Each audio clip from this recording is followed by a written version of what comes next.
Apocalypse Tales left and right. Survival panel gets it right. This is how the million deities of Takamagara came to be. Master Izanami is no easy opponent. Though bound by the rules, she was once a 9th-tier deity. I suspect she has turned this place into her domain to transform the surrounding beings into bloody sludge, reviving the other gods within Takamagara. Chen Mo's eyes flickered. To think that the figure before him was a 9th-tier deity. No wonder Qiongqi had gone to such lengths to summon her. The more powerful a deity, the harsher the conditions for awakening and descent. As for the sovereigns at the pinnacle of the apocalypse, each was sealed within a divine pillar impossible to bring forth by any means. Izanami's face was icy. Seeing that Chen Mo remained silent for so long, she spoke. Have you made up your mind? This place will soon become a burial ground. You may leave with your people before that. As she spoke, the human-headed scepter in her hand continuously channeled power.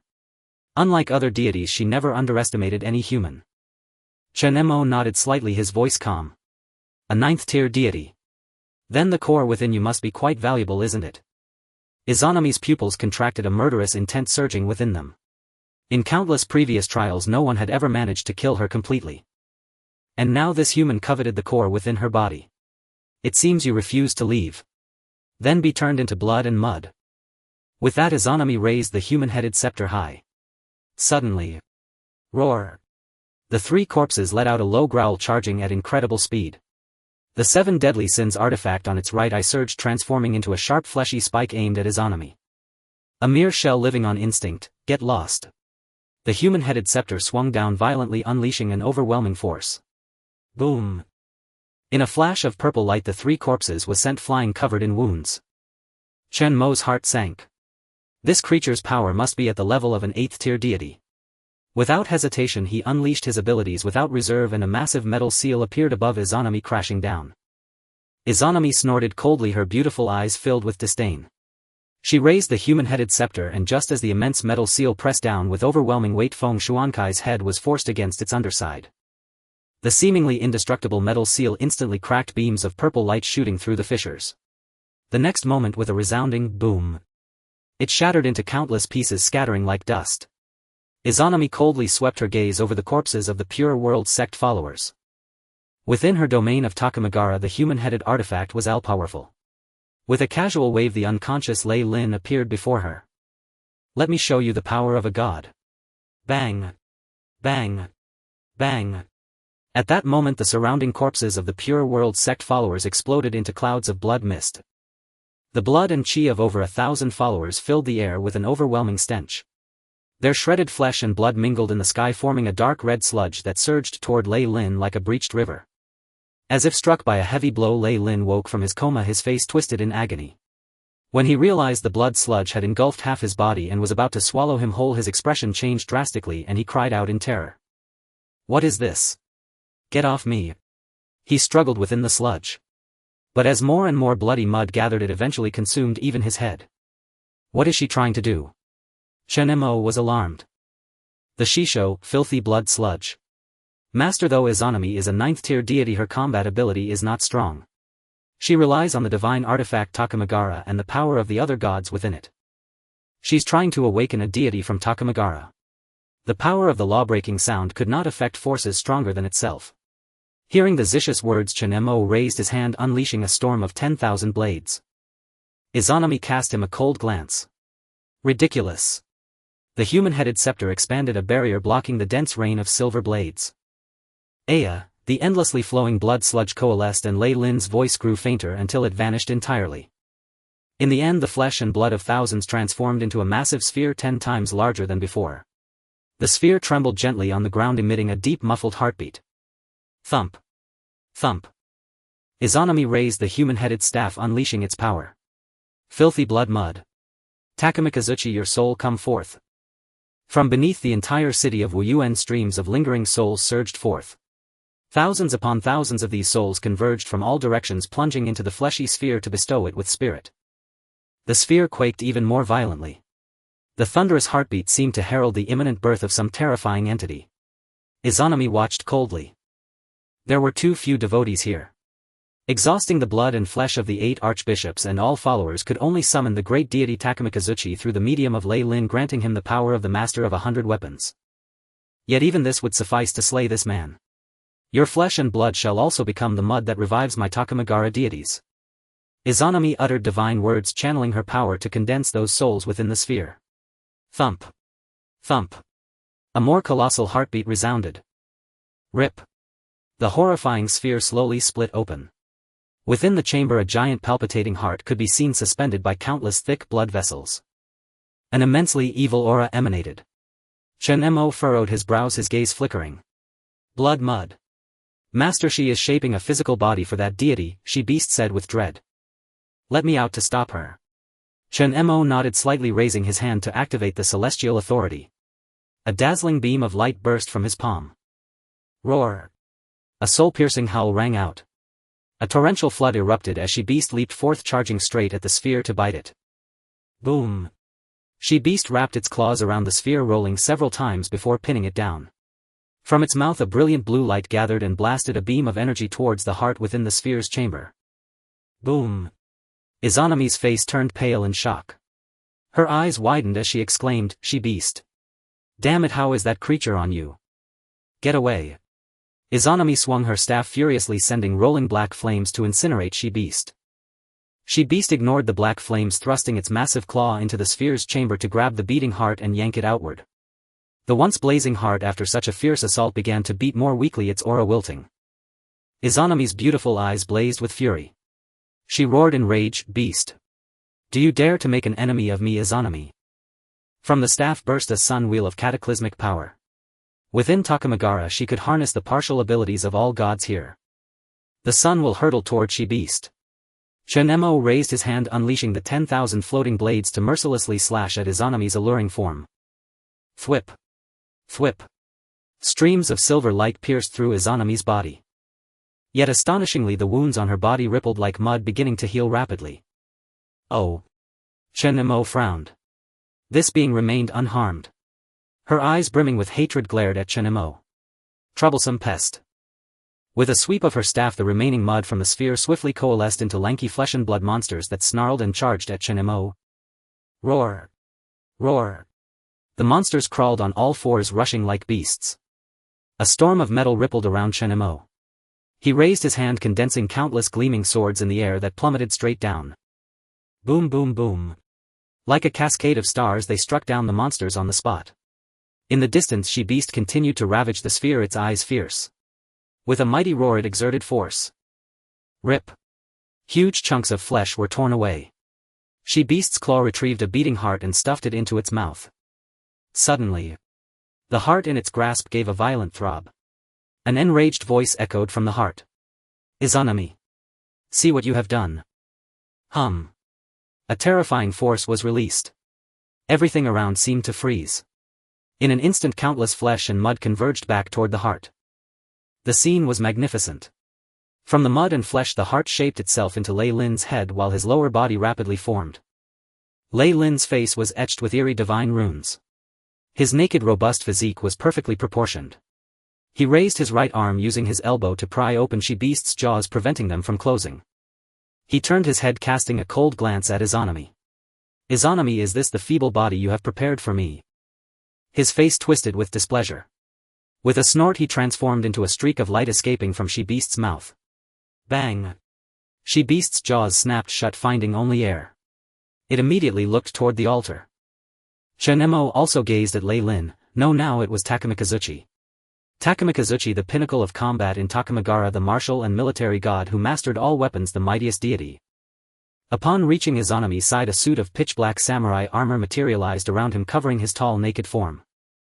Seeing Takamikazuchi's emergence, Izanami finally breathed a sigh of relief.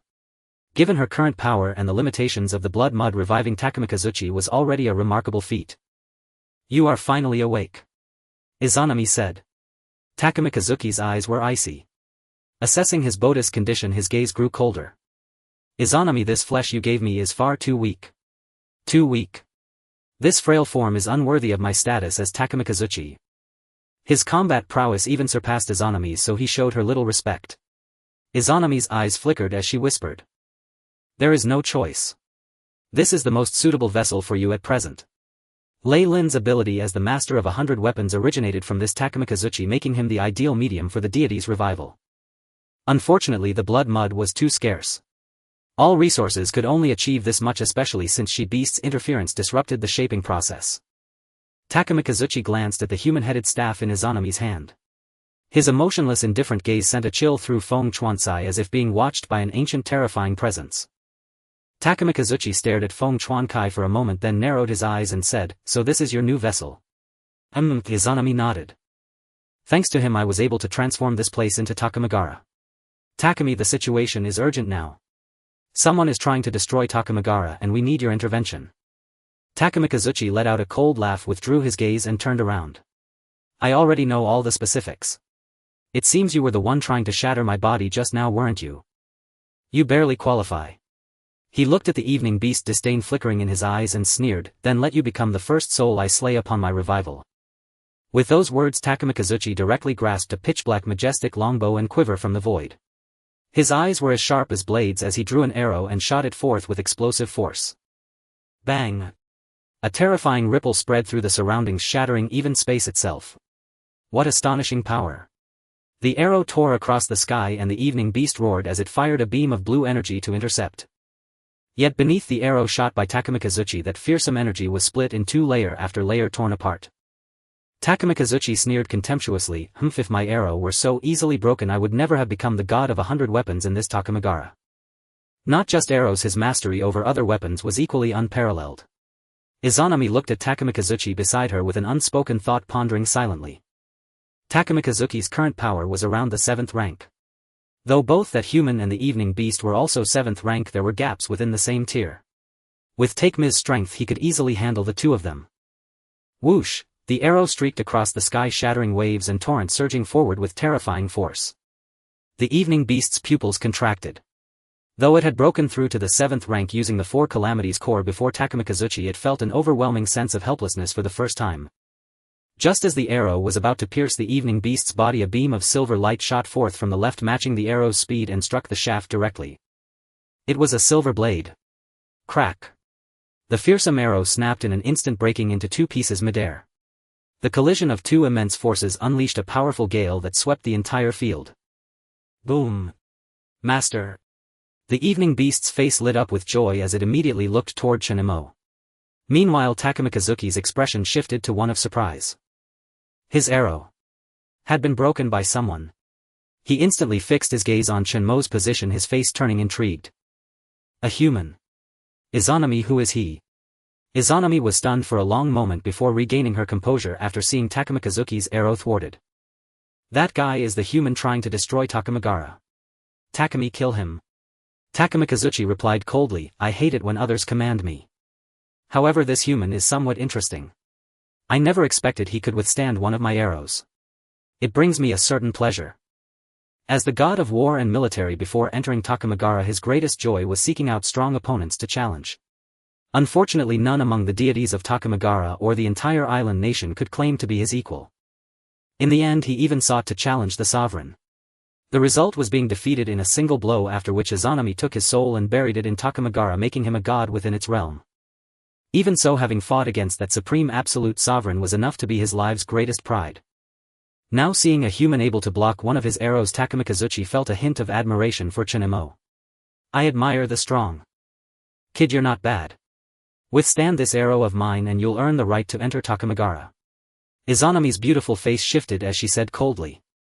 Takumi, what are you saying? This man has ruined my plans. Grinding him into dust wouldn't quell my hatred. I never repeat myself, Izanami. If he truly can withstand it, hell be mine from now on. Takamikazuchi laughed with domineering arrogance. Ignoring the sullen Izanami beside him, he unhurriedly drew another arrow from his quiver, aimed at Chen Mo and loosed it with a thunderous shot. Human, let me first see if you're worthy. Bang! This arrow was even more formidable than the last, blazing with fierce flames like a burning meteor hurtling forward. I have no desire to be entangled with the gods of this island nation. Chen Mo remained expressionless. Facing the incoming arrow, he waved his hand, sending thousands of silver blades piercing through the air. The arrow clashed with the silver blades, sparking countless embers. It halted the arrow for only a moment before erupting into a series of deafening explosions and fiery bursts midair, shattering it to pieces. Chen Mo narrowed his eyes. No wonder Izanami had gone to such lengths to revive Takamikazuchi, his power was indeed not to be underestimated. Master. The evening beast in the distance let out a furious roar, gathering a surging blue energy in its mouth and blasting it toward the arrow. Silence. Don't interfere with my good fortune. Takamikazuchi cast a sidelong glance, waved his hand and summoned a massive hammer that swept out, striking the evening beast heavily. Let me teach you some manners on behalf of your master. Ow. The evening beast howled in agony, scales on half its body shattered as its massive frame was sent flying crashing to the ground. Boom. Chen Mo's expression turned icy. After all, the evening beast was his enslaved creature, no one else had the right to meddle. He activated his 7th rank dominion ability to its fullest, a surging tide of power flooding out from within him. At that moment the ground beneath his feet trembled. The ground centered around Chen Mo transformed into metal, and under the coverage of his dominion ability the area was rapidly turning into a metallic domain. Rumble, a colossal metallic hand rose abruptly from the earth, seizing the powerful arrow in its grip. Boom. Terrifying force exploded within the metal hand, causing it to shudder violently as countless fine cracks appeared on its surface. Blocked again. Izanami's beautiful eyes narrowed, a foreboding feeling rising in her heart. This man could withstand Takamikazuki's assault so effortlessly. Takeme's power was among the very best, even among the gods of this realm. After crushing the arrow, the enormous metallic fist rose from the ground and slammed directly toward where Izanami and Takamikazuchi stood. Takamikazuchi raised an eyebrow, a long dormant battle intent flickering in his eyes. Interesting. It seems you are stronger than I imagined. You are worthy of entering Takamagara and joining my ranks.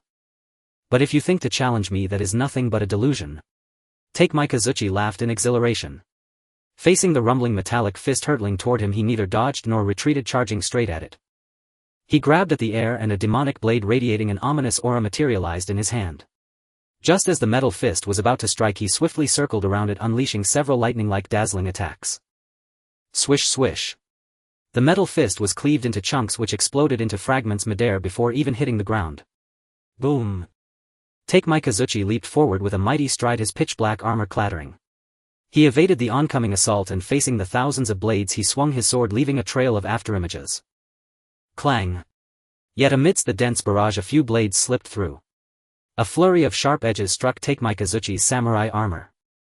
His jet-black samurai armor, far superior to Rallen's, merely emitted a crisp clang and deflected the blades. Haha. Takamikazuchi stood proudly, his demonic blade held low, his aura surging like a god of war. Boy, if this is all you have, you've only managed to pique a third of my interest. He still held a blade in his left hand, crushing it to dust with a slight squeeze, and declared haughtily, if you possess any more formidable skills, unleash them all and let me witness them. He stood his ground, not even launching an attack, granting Chen Mo ample time to react. Izanami's face darkened behind him. She knew Takamikazuchi's nature, arrogant and proud, always fond of giving his opponents a chance. Though she held power over his life and death, this one feared nothing, not even death, seeking only to battle the strong. Takamikazuchi, I command you to use all your power and kill this man now. Izanami shouted in fury. Takamikazuchi seemed not to hear, remaining motionless. In his eyes at that moment there was only Chen Mo. This deity had also stirred a spark of competitive desire in Chen Mo. A chill gleamed in his eyes as he focused entirely on controlling his dominion ability. The metal domain expanded continuously, gradually spreading until even the ground beneath Takamikazuchi's feet turned to metal. Buzz buzz. Streams of light interwove before him like a cage, gradually forming a ferocious metallic dragon head. Upon closer inspection, the seemingly smooth dragon head was densely covered with razor-sharp blades. The dominion ability could freely manipulate everything into the desired form. Go, Chen Mo commanded in a low voice. Boom. The metallic dragon head charged forth with devastating force like roaring thunder. The terrifying impact caused the surrounding ground to explode and collapse. Rumble, oh. Takamikazuchi showed a flicker of interest. Now this is somewhat amusing. The power of metal, the edge of blades, you are truly fit to become my subordinate. Takamikazuchi's. This strike finally ignited his battle lust. Takamikazuchi laughed heartily, his eyes blazing with light. He crossed his arms before his chest and plunged them into the void. The next moment, facing the metal dragon that crushed everything, he pulled two demonic blades from the void and delivered a ferocious shaped slash. Shinto-style slashing sphere. The pitch-black blade radiance was incredibly sharp as he swung. Rings of terrifying air currents erupted, even tearing a long narrow rift in space. Two terrifying forces collided. The ferocious metal dragon opened its maw to devour the two blade beams, and a piercing grating screech filled the air. The blade beams pressed firmly into the metal dragon's mouth, surging forward relentlessly. Large flakes of iron fell from the metal dragon's body and faint cracks began to appear. Yet whenever a crack formed, Chen Mo channeled more power to reinforce and mend it. The two forces remained deadlocked, the blade beams and the metal dragon clashing for a long time. Seeing this, Taotie was even more thrilled, trembling with excitement as if he had finally found a worthy opponent. You astonish me. This is utterly exhilarating. I must defeat you and claim you as my own. Taotie crossed his two swords, forming a circle with them. He slowed his breathing, gathered his strength for a moment, then struck abruptly. Shinto-style crescent moon slash. Boom. Two fiercely sharp double moon blade beams shot forth. In an instant the world dimmed, rolling gravel and surging air waves rushing forward. The double moon blade beams instantly engulfed and shattered the previous shaped blade beam, carrying a sharp blade aura that directly pulverized the metal dragon's head into dust. Boom. Boom boom boom. Starting from the head, the metal dragon was shattered and exploded inch by the double moon blade beams. The breaking of his dominion ability startled Chen Mo. Sensing the devastating blade beam that annihilated everything, a long-forgotten feeling of dread washed over him. So powerful. Fortunately, he had turned the area into a metal domain. Chen Mo quickly activated his ability to defend. Massive imposing metal walls rose from the ground with a rumble, yet before the double moon blade beams they were neatly pierced through. Booming. The double moon blade beams landed, producing a tremendous roar. Even the distant Izanami was somewhat awed by this terrifying strike. She gazed at the aloof Taotie in his samurai armor, her expression softening as she murmured with a faint smile. After all, he is Taotie. It was not in vain that I paid a great price to redeem your soul from the sovereign. Taotie could well be called the most powerful war god in Takamagara. In the earliest times, nearly all the deities of the island nation feared him, dreading that this battle-hungry one would seek them out. The deities of the island nation were few. Taotie delighted in fighting the strong and remained undefeated in 100 battles. If he took a liking to you, there was still a chance to live, for he would spare you after the fight, allowing you to grow stronger and return. But if he deemed you weak, he would not even grant you a second chance.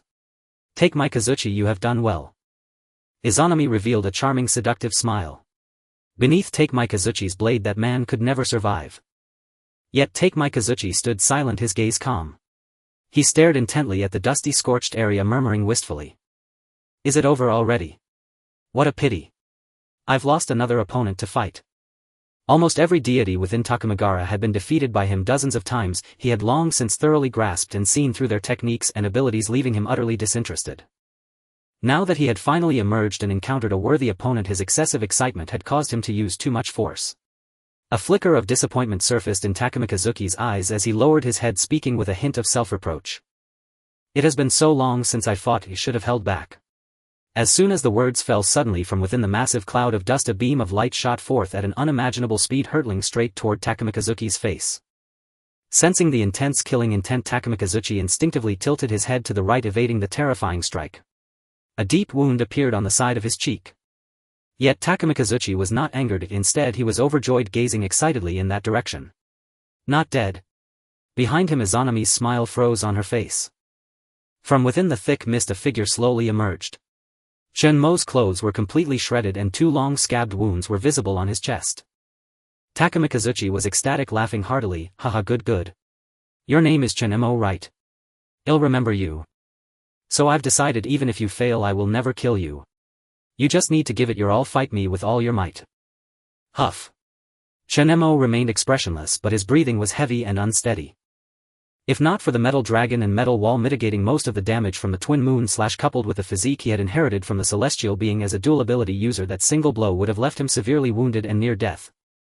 That guy's attack power was purer and more terrifying than any ability he had encountered before. He could have dodged it, but over the years his reliance on the sovereign celestial ability had lulled him into arrogance, just like those other ability users. He had almost subconsciously assumed that as a dual ability user blessed by the celestial being, no deity, especially not those of this island nation, could harm him in this era. But Takamikazuki's slash shattered that arrogance. In this apocalypse, even more powerful beings would emerge, and the sovereign and celestial abilities were not invincible. Chen Mo took a deep breath, fixed his gaze on Takamikazuki and spoke solemnly without a trace of disdain. Thank you for reminding me of a long-lost feeling. But even if you spare me, I will not hold back against you. Takamikazuchi narrowed his eyes, sensing that this human before him had somehow changed. If Chen Mo had previously exuded the same aloofness and contempt as the true deities, now he seemed more like a human filled with conviction and a thirst for victory. That's more like it. Takamikazuchi let out a hearty laugh, seemingly infected by the opponent's fighting spirit, his own battle intent surging ever more. I might as well tell you Takamikazuchi was once human too. But even now, having attained this divine form, I have never forgotten my original conviction to grow stronger step by step, to vanquish mightier beings and to defeat the sovereign of this world. Only pure conviction and desire can make you stronger. Upon hearing this, Izanami's resentment toward Takamikazuchi grew even fiercer. She had expended all her efforts consuming the flesh and blood of her followers to forge Takamikazuchi's body, not for him to mentor this human. Takumi, you are no longer human. Our task is to survive eternally on this track, that is the rule set by the overseer. Not for you to empathize with this ant and babble nonsense. Silence. Takamikazuchi thundered, his voice explosive like a clap of thunder. He hurled his demon blade, which slammed into the ground before Izanami, stirring up a raging torrent. Izanami's face shifted dramatically as she activated the power of her human-headed staff to withstand the terrifying shockwave. Takumi, don't push me. At this moment she could no longer suppress her fury and scolded, do you understand who resurrected you and holds your life in their hands? Takamikazuchi, however, would not indulge her. Without turning his head he sneered, Izanami, I have done enough for you. Even Takamagara cannot bind my warrior's code. If you are dissatisfied, feel free to dissolve this body and find someone else to deal with him. Izanami fell silent at this, her face cold, saying no more. She knew Chen Mo's strength well, even Takamikazuchi considered him a worthy opponent. No other deity in Takamagara could do better than Takamikazuchi. In fact, they would likely waste the precious filth and blood they had accumulated. One last time, I can agree to your request and bury this guy's soul in Takamagara, but you must give it your all against him. Seeing Izanami relent, Takamikazuchi smirked. Humph, that's more like it. He turned to look at Chen Mo, who was consuming recovery potions, and said with a smile. Kid, are you ready? I hope this time you'll be stronger than before. He was in no hurry, patiently waiting for Chen Mo to return to his peak state. With another potion down, Chen Mo's breathing steadied. He stared intently at Takamikazuchi's face. This deity had changed his prejudice against the gods of this island nation. Chen Mo tore off his clothes, revealing his bare upper body covered in tattoos. They were like writhing ferocious dragons, extending from the celestial ability markings on his left arm all the way to his back. His gaze was exceptionally focused. After shedding his clothes, an aura of fierce bloodlust emanated from him. I don't need you to hold back. Come fight. The two cold words escaped his lips. The sovereign ability erupted with terrifying energy.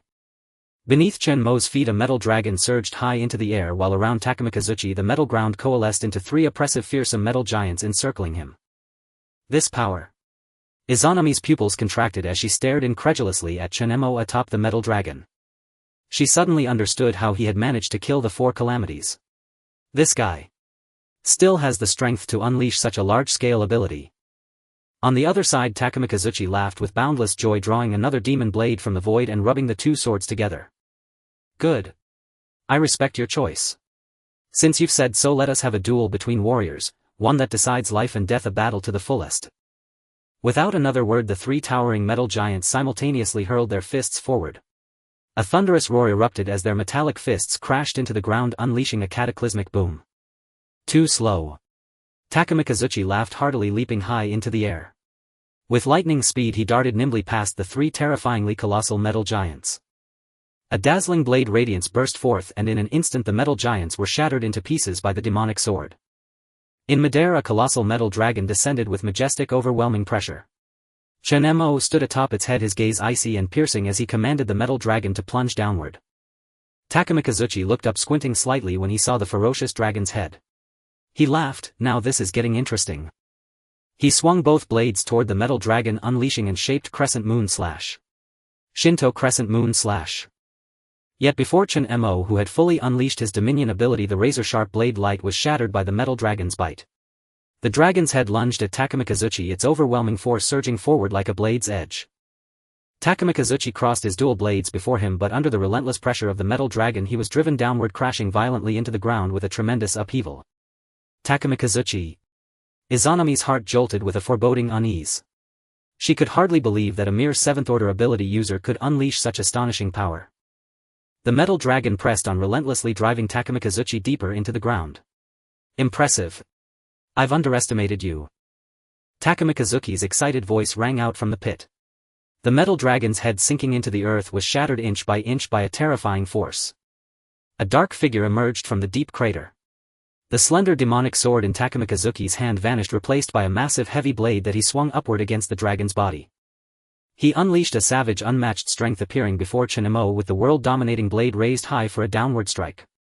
Chen Mo's pupils contracted and his metal wings instantly flapped, carrying him away. With a thunderous crash, the fierce heavy blade fell, its terrifying power directly exploding the metal dragon's head. Takamikazuchi immediately locked onto Chen Mo, who was evading midair. He casually discarded the greatsword, reached into the void with his left hand and drew a longbow, pulling it taut like a full moon. With a sharp gaze he grinned, "I am skilled in all weapons and my archery is unparalleled. Go." Bang. Bang. Rings of airbursts erupted and the arrow shot forth as if guided by sight. No matter how Chen Mo dodged, it shifted direction, homing in relentlessly. Realizing he couldn't evade, Chen Mo halted midair, conjuring countless silver blades that cascaded down like a storm to overwhelm the earth below. One by one the razor-sharp silver blades struck the mighty arrow, gradually wearing down its force until with a crack it snapped in two and fell. Unfazed, Takamikazuchi drew and released 3 more arrows in quick succession. Chen Mo's face hardened. Aware of Takamikazuki's power, he dared not be careless. Spreading his hands, he flapped his metal wings, ascending rapidly while conjuring walls of metal to block the assault. The arrows punched through the metal walls, their force greatly diminished. By the time they reached Chen Mo, they had lost all momentum, pausing briefly in the air before falling weakly. Takamikazuchi raised an eyebrow below, murmuring, "Realizing you can't dodge my arrows, so you're draining their power. Not a bad idea, but if this is all you have, it's far too dull. Draw your blade, boy. Let us have a true samurai duel." Takamikazuchi roared, grasping the air as a Taotie gleaming with eerie demonic light appeared in his hand. He crouched, slowly exhaling a hot breath, his gaze locked on Chen Mo in the sky, burning with an unwavering victorious conviction. Though his movements were subtle, the ground beneath him began to crack and crumble. He whispered softly, Shinto style. Lightning flash. With a thunderous roar, Takamikazuchi shot upward like a cannonball, his speed so immense that he instantly reached Chen Mo's altitude. His demonic sword slashed toward Chen Mo in a flash. Caught off guard, Chen Mo's face paled as he struggled to react in time. In that dire moment his metal wings vanished and the alien metal shifted to his chest, forming a sturdy armor plate. Though the lethal swift strike was blocked by the alien metal, the intense shockwave still pierced through the armor. Chen Mo's face turned ashen as blood trickled from his lips. Without his metal wings he plummeted uncontrollably, crashing to the ground like a meteor. Thanks to his robust physique, Chen Mo quickly recovered from the high-altitude fall. Ignoring the pain racking his body, he stood up, spat out a few mouthfuls of blood and glared coldly at Takamikazuchi in the sky. This man, though lacking any strange abilities, possessed terrifyingly formidable strength. Takamikazuki's figure vanished from the air. Chen Mo froze, an overwhelming sense of danger washing over him. "Looking for me? I'm right here." Takamikazuchi appeared before him, clad in pitch-black samurai armor, a smirk on his lips. He sheathed his demonic sword at his waist, speaking calmly and unhurriedly. Batajutsu. A surging blade light rushed toward him. Chen Mo's pupils shrank and he instantly drew wucha to counter the slash. Takamikazuki's demonic sword struck first, slicing upward. The swift, chilling blade light flashed, sending a spray of blood into the air. Chen Mo was sent flying backward. The armor forged from alien metal on his chest was cleaved apart. Beneath it a deep gash ran from his chest up to his shoulder. Takamikazuchi slowly sheathed his sword, exhaling deeply to calm his surging blood. Satisfying. Well done, Takamikazuchi. Izanami's face lit up with elation. As expected of Takamikazuchi, his overwhelming power had suppressed the opponent from start to finish. Takamikazuchi gazed calmly at Chen Mo, who lay struggling to rise on the ground. "It seems the victor is still I, Takamikazuchi. Still lasting this long against me, boy, you're not bad." Suddenly he noticed something. The Chen Mo lying on the ground dissolved into a puddle of water and vanished. "This is..." Takamikazuchi frowned slightly. "The evening beast's ability, Water Mirage." The Water Mirage drew the attention of Takamikazuchi. "My turn." A voice sounded from behind. A water vortex materialized behind Takamikazuchi, and from within the vortex strands of water coalesced into the form of Chen Mo. Izanami's expression shifted in the distance as she cried out in alarm. "Takamikazuchi, behind you." "What?" Takamikazuchi's heart jolted as he swiftly drew his blade and slashed backward. This time before he could swing his sword, Qiongqi severed his right arm, the one gripping the blade. The hand clutching the demonic sword flew through the air, trailing a long streak of blood. Takemikazuchi stood frozen, his empty right arm gushing blood like a fountain. He stared in bewilderment at Chen Mo, whose face was cold and indifferent before him. When? You were clearly struck by my blade. My ability is not merely controlling metal. Chen Mo's face was icy as he suppressed the pain from the bloody wound on his chest. He raised his blade again and thrust it toward Takemikazuchi's chest. It's over. Boom. Outside Wuyuan City. Qiongqi was sent flying, crashing through 5 or 6 large trees before finally coming to a halt. The surrounding forest was a mess of debris, the destruction terrifying, with hundreds of meters reduced to ruin. A white light sword was embedded in Qiongqi's shoulder, his body was covered in wounds, bleeding profusely. You. Qiongqi's face twisted in fury and confusion, his bloodshot eyes fixed on Su Jinghuan across from him as he roared. Impossible. Impossible. How could you possess such power? Su Jinghuan's face was utterly indifferent, lightning wreathing his body and constantly corroding him. He stared coldly at Qiongqi and said, You lost. World-destroying thunder. Nothing more. Not far away, Claire's beautiful eyes were filled with shock and disbelief. She parted her lips slightly and murmured in astonishment. Qiongqi lost so quickly. That guy's ability. She had only intended to provoke Qiongqi for a good show. She never expected Su Jinghuan to be so powerful that even Qiongqi, a 7th-tier esper, would be swiftly defeated in just a few exchanges. Chen Fulang's eyes glimmered darkly as he stared at Su Jinghuan's profile and murmured calmly. Fang Chungming, it seems the child you selected is indeed beyond comparison to these rejects. He knew Su Jinghuan the Resonator, a dual ability user ranked 3rd among the Central 12. Qiongqi's defeat didn't surprise him much, but even he hadn't anticipated Su Jinghuan's abilities to be so outstanding as to defeat Qiongqi in such a short time. Divine Domain Punishment, a large-scale ability. It could devastate everything within a vast area. In this domain of punishment, Qiongqi had nowhere to hide. Even with his lightning-like speed, he couldn't get close to Su Jinghuan. Good. Jiang Fan shouted from behind, his blood boiling with excitement. Brother Su. Well done. Give that bastard a good beating. Su Jinghuan took a deep breath, his right hand stung with pain. Being tainted by Qiongqi's world-destroying thunder was no small matter. Though he showed little outward sign, the thunder's energy had burrowed into his body, causing considerable harm. Let's end this. You can't stop us from going over. Su Jinghuan, forcing his injured body, raised a hand and activated the Divine Domain Punishment ability again. Divine Domain Punishment. Above Qiongqi, a host of light swords materialized and began to rain down. Claire. Seeing this, Chen Fulang called out calmly. I understand, Mr. Chen. Claire plucked a few strands of hair and tossed them out. Ophidian of Eurynomy. As the light swords descended, the golden strands hit the ground and rapidly transformed into a massive golden python slithering toward Qiongqi.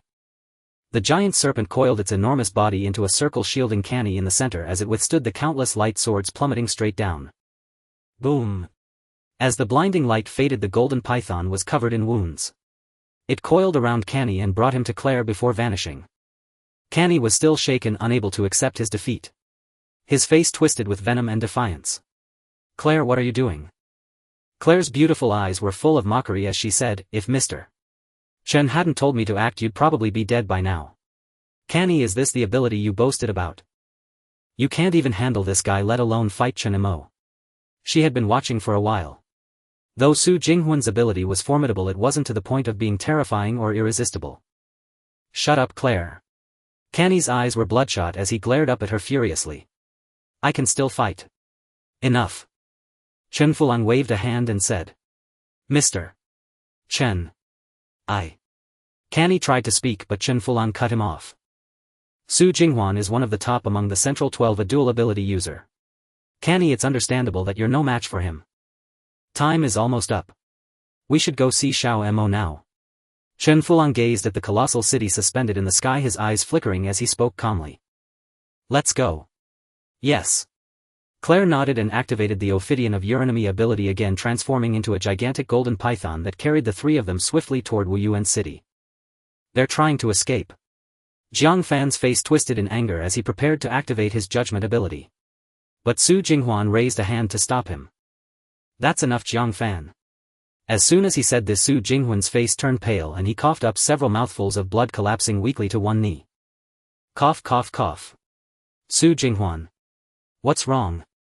Jiang Fan was startled and quickly moved to support him. Su Jinghuan hung his head low, pulled out a recovery potion and drank it. His complexion improved slightly as he panted heavily. I'm fine. The Divine Domain punishment ability, though powerful, was a large-scale attack that required significant energy each time it was used.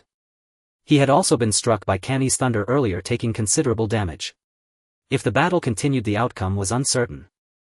Su Jinghuan's face grew solemn as he spoke slowly. They're heading to Wuyuan City. It seems the ritual there has already begun. Jiang Fan, I need to stay here and recover until Shitong wakes up. You're the one with the most stamina left among us. Go stop them now, I'll join you soon.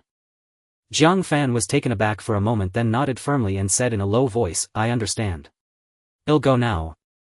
Having said this, Jiang Fan turned and left without the slightest hesitation.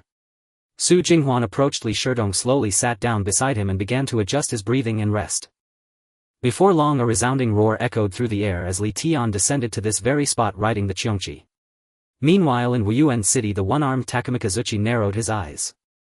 His left hand reached into the void, attempting to draw a weapon to parry, but Chen Mo's speed was far too great. He could only watch helplessly as the mist cleaver thrust toward him. Realizing there was no time left, Takamikazuchi abandoned the idea of drawing his weapon and instead raised his left hand to grab the blade of the mist cleaver. Clang! The mist cleaver struck the samurai armor, producing a crisp, resonant vibration. The tip of the blade had embedded itself a full 4 or 5 centimeters into the armor. The mist cleaver trembled incessantly, struggling to penetrate deeper but meeting formidable resistance. Chen Mo looked up at Takamikazuchi only to see him gripping the blade tightly with his left hand, blood dripping steadily from his palm.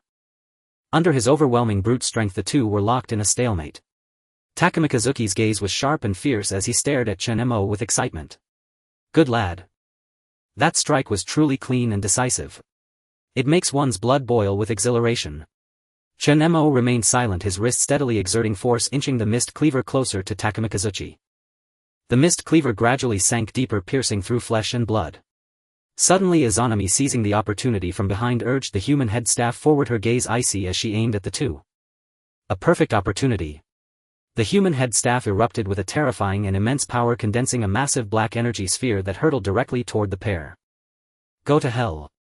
Sensing the dreadful energy fluctuation from behind, Chen Mo's heart jolted as he turned to look. Damn it.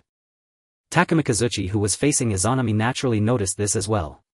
His expression shifted abruptly, his eyes widening in fury as he roared. Izanami. Who allowed you to interfere in our battle? Get lost. A terrifying force suddenly erupted from within Takamikazuchi's body, directly repelling the mist cleaver from his wound. With a single palm strike aimed at Chen Mo, he sent him flying to the side. Boom. The black energy sphere impacted the ground. Even though he had avoided the brunt of the attack, the violent surge of energy still struck Chen Mo like a heavy blow, sending him tumbling across the ground several times before he finally came to a stop. Gazing at the terrifying explosion, Chen Mo's face instantly darkened, his eyes filled with murderous intent and icy contempt as he fixed his stare on Izanami. Had he been struck just now, given his current physical condition, he would likely have perished under that force. Yet what he had not anticipated was that Takamikazuchi would take the initiative to push him away to evade Izanami's attack. Izanami. A furious roar suddenly echoed from the midst of the ruined debris. Takamikazuchi emerged, his armor shattered, looking like a man drenched in blood. He glared at Izanami, his pupils blazing with bloodthirsty rage. Drip. With every step, blood fell. The body formed from the flesh and blood of countless believers was now battered and broken. After all, that strike from Izanami was intended to utterly annihilate Chen Mo. One could imagine how devastating it was. Takamikazuchi, have you lost your mind? Izanami too had not expected things to turn out this way. Her face was a mix of confusion and fury as she rebuked, you actually chose to help a human who is sabotaging my plans. Takamikazuchi's face was already a bloody mess, yet his seething rage was still palpable. His voice was hoarse like a wild beast's growl. Izanami. I have already said this is a samurai duel between him and me. You despicable wretch, daring to launch a sneak attack in such a sacred battle. He strode step by step toward Izanami, and around him in the void all manner of powerful weapons began to materialize. Sensing the overwhelming killing intent emanating from Takamikazuchi, Izanami took a step back, gripping the human head staff tightly, and said coldly. Takamikazuchi, what do you intend to do? Takamikazuki's eyes blazed with murderous intent as he raised his remaining left hand to grasp a long blade and roared. I despise base scoundrels like you above all else. Izanami, you have touched upon my taboo. The hatred in his heart could only be quenched and filled by blood. He cared not for Izanami's status and directly swung his blade, unleashing a terrifying brilliant slash. Izanami gasped, her beautiful eyes wide with horror. This bastard, did he actually dare to strike at her? She brandished the human head staff and vanished from the spot. The blade light flashed past the ruined altar, and under its overwhelming domineering force the entire earth was split in two, tearing open a deep chasm. Boom! Chen Mo stood by, a look of astonishment on his face. He had never imagined that Takamikazuchi would end up fighting Izanami. Takamikazuchi roared in anger, you have provoked me. With a rumble the enraged god raised his hand and unleashed another blade, light surging like a tidal wave. Izanami dodged repeatedly, her expression growing increasingly grim, utterly unable to comprehend why this madman was so enraged. Takamikazuchi, you bastard! Who is your true master? This is the last time, do not push me. Takamikazuchi paid her no heed. He sheathed his long blade at his waist, crouched slightly, took a deep breath, and his gaze became utterly mesmerizing. Shinto style. Lightning flash. Bang. The ground beneath his feet exploded into a deep crater as Takamikazuchi appeared before Izanami in an instant, drawing his blade. The overwhelmingly powerful blade light momentarily stunned Izanami, who instinctively raised the human head staff to block. Crack. The head of Qiongqi on the staff twisted in agony, letting out a piercing shriek. The ferocious assault sent Izanami flying. In that moment her heart sank to the depths. She could feel Takamikazuki's killing intent. This man truly intended to kill her. Izanami's delicate frame trembled uncontrollably. With disheveled hair and head bowed, she began to laugh in a demented manner. Heh. Heh heh heh. Takamikazuchi, it seems I have been far too lenient with you. You would actually side with a human to oppose me.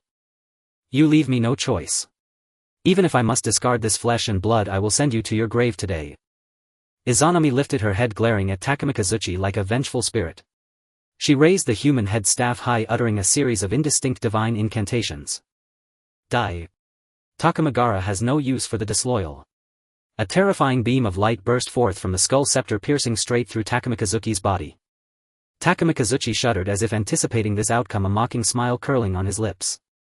Izanami, if it weren't for the constraints of Takamagara, I would surely slay you, defiler of my warrior's path.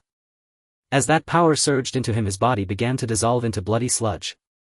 This form was originally crafted from Izanami's tainted blood and filth, and now under her influence it was swiftly disintegrating. Yet Takamikazuki's expression remained utterly calm, gazing with proud disdain at the frenzied, irrational Izanami before him. Slowly he raised his long sword before his eyes as fierce gales swirled around him. In the next moment Takamikazuchi roared, unleashing the last vestiges of his strength in a single slash that could bury all life. Shinto-style annihilation slash. Rumble, the blade's radiance stretched dozens of meters, carving a massive rift into the earth, a sight of sheer terror. Everything around turned to dust. Izanami's face went deathly pale as she shrieked in fury. Takamikazuchi. Boom. Izanami was engulfed by that blade's light. A vast pitch-black expanse, even Chen Mo's pupils contracted at the sight of this devastating strike.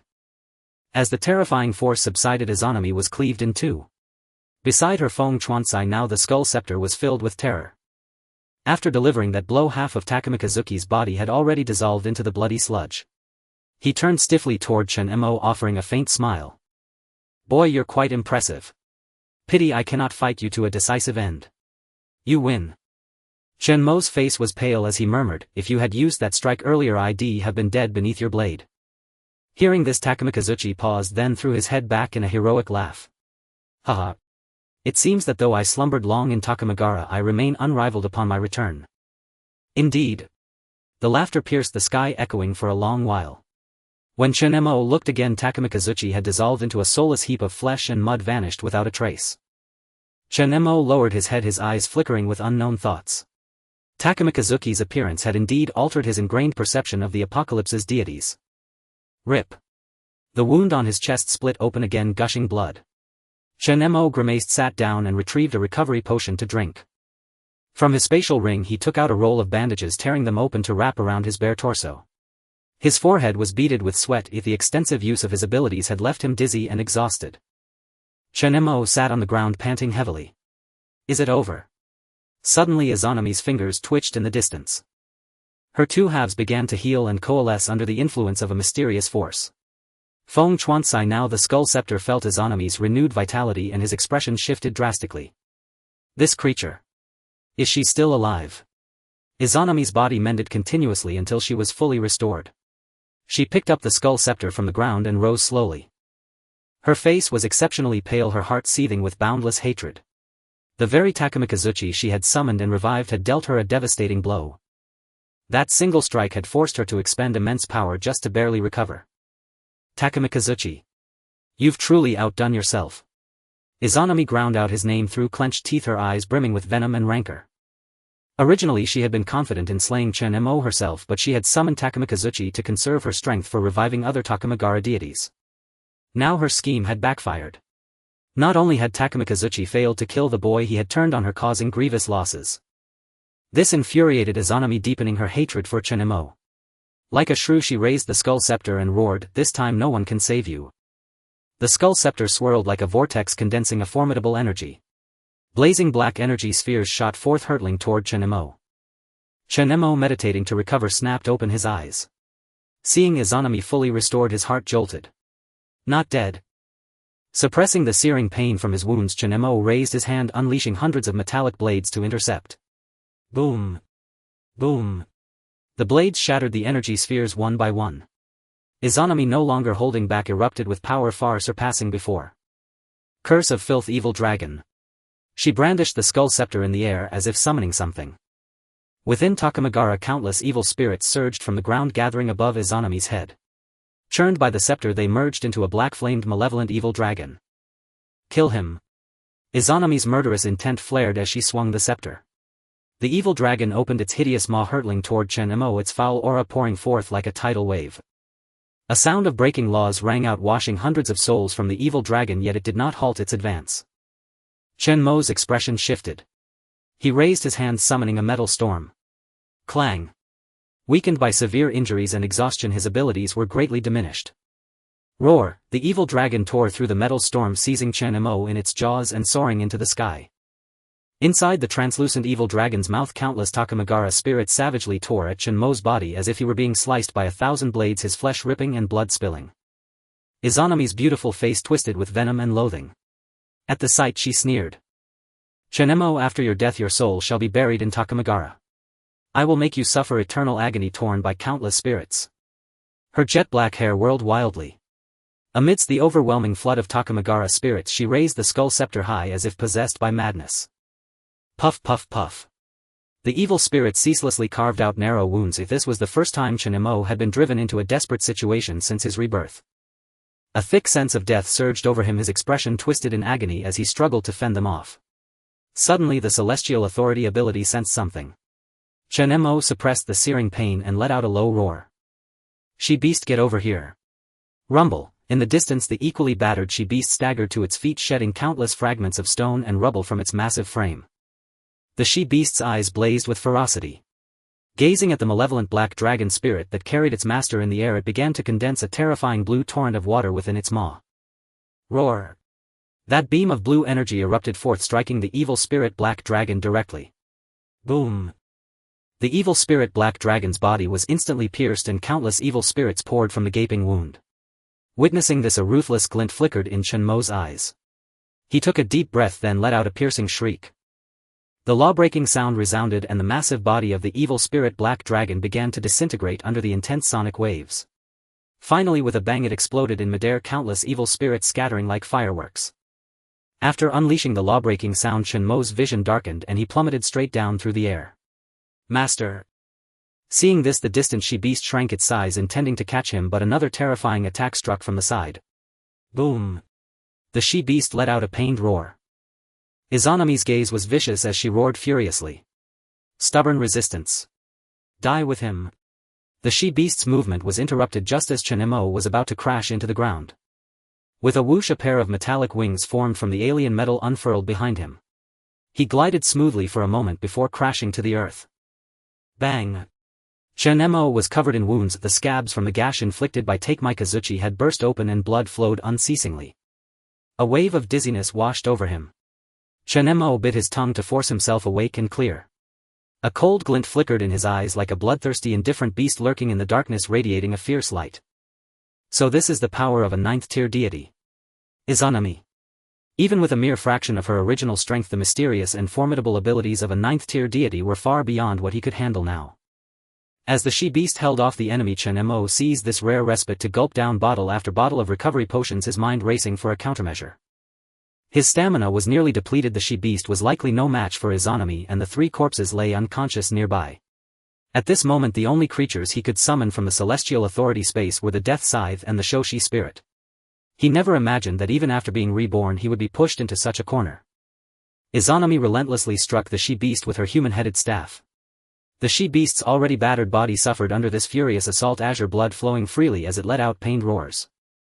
Roar! Unable to endure further, the she-beast reared its front legs high. It stomped the ground violently, unleashing a torrential flood that surged and rolled toward Izanami. Izanami sneered, her face full of disdain. Brandishing the human-headed staff, she rose into the air. Facing the surging waves, she pointed the staff at the torrent. Boom! A beam of light pierced through the colossal wave, striking the she-beast's massive body. Roar! The beast was blasted away by the terrifying force. Return! Chen Mo shouted, raising his left hand to release the Celestial Authority ability, turning the she-beast into a streak of light and drawing it back into the Celestial Authority space. Izanami turned around, gazing coldly at Chen Mo opposite her. A smile spread across her face. So who will come to your aid now? In the face of absolute power, any means are futile. Chen Mo, you should know that you have offended the master of Takamagara, a top-tier 9th-tier deity. As Izanami spoke, a lightning-fast white flash appeared before her. It was a white spider barely half a zhang in size, its 8 eyes gleaming with an eerie red light. Death Scythe. Izanami was startled. What astonishing speed! With its stamina fully preserved, this creature after its second evolution possessed abilities rivaling those of apocalypse deities. But Izanami was surprised only for a moment before curling her lips into a mocking smile. Glancing sidelong at Chen Mo, who was frantically gulping potions in the distance, she sneered. Trying to buy time to recover your strength. Refusing to accept reality even now, how utterly laughable. As the Death Scythe raised its sickle-like legs high, she swung the human-headed staff and a faint white barrier materialized before her in defense. But Izanami seemed to underestimate the Death Scythe's lethality. The creature possessed not only unparalleled speed but also terrifying offensive power. Crack! A flash of white light and the barrier shattered under the Death Scythe's strike. Izanami's pupils contracted as she let out a sharp cry. A surge of astonishing power erupted from the human-headed staff, striking the Death Scythe's abdomen and sending it flying. Boom! The Death Scythe crashed into the rubble, its 8 spider legs twitching on the ground. It struggled to rise but soon collapsed again. A cold light blazed in Izanami's eyes. She hadn't expected such a powerful creature from him, not to be underestimated. What an unexpected fellow. How many more such beings do you have? Release them all. Seeing the Death Scythe incapacitated, Chen Mo remained silent. This brief respite had allowed some of his strength to recover. Chen Mo gripped the Mist Sever tightly and slowly rose to his feet, his expression calm as he said in a deep voice, "You talk too much." He swung the Mist Sever through the air toward Izanami.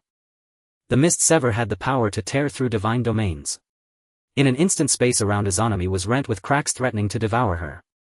Izanami merely raised an eyebrow and said mockingly, "The ability to tear space. Utterly useless to me." She lightly tiptoed and stepped onto the spatial fissures.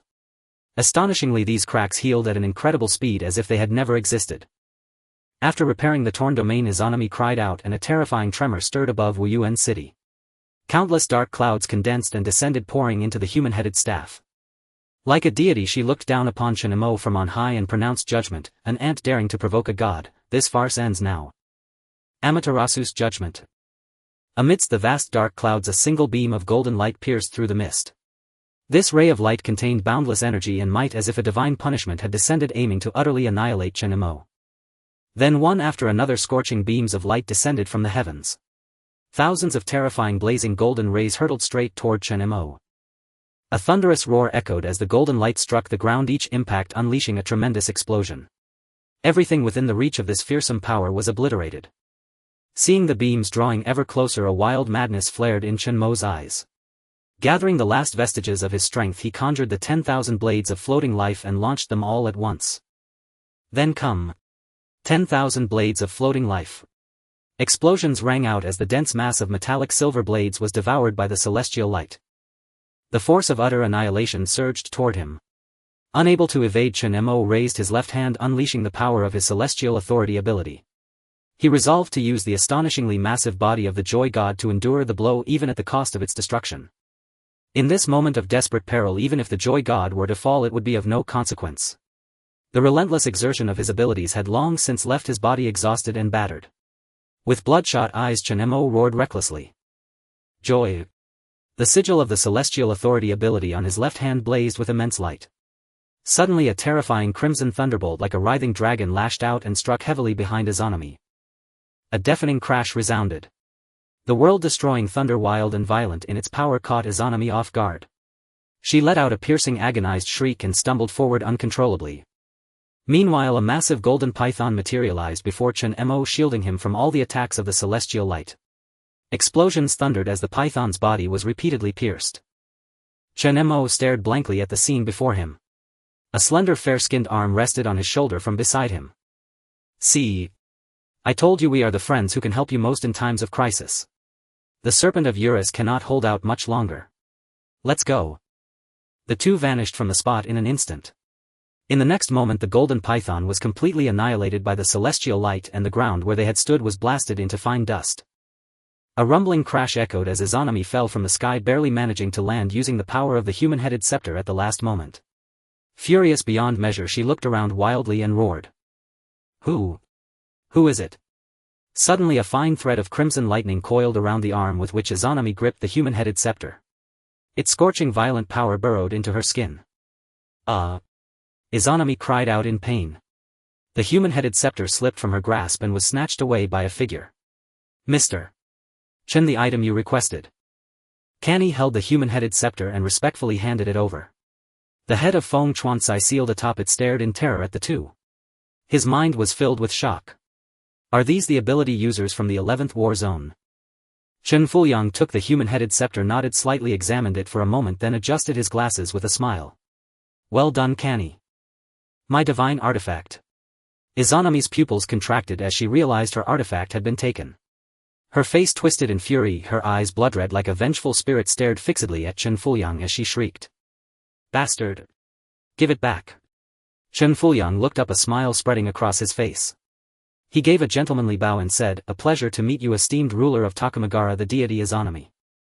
I sincerely apologize, but this child is of great importance to me. I hope you can forgive my impertinence." At the same time, Qiongqi appeared with Chen Mo, speaking with a cheerful smile.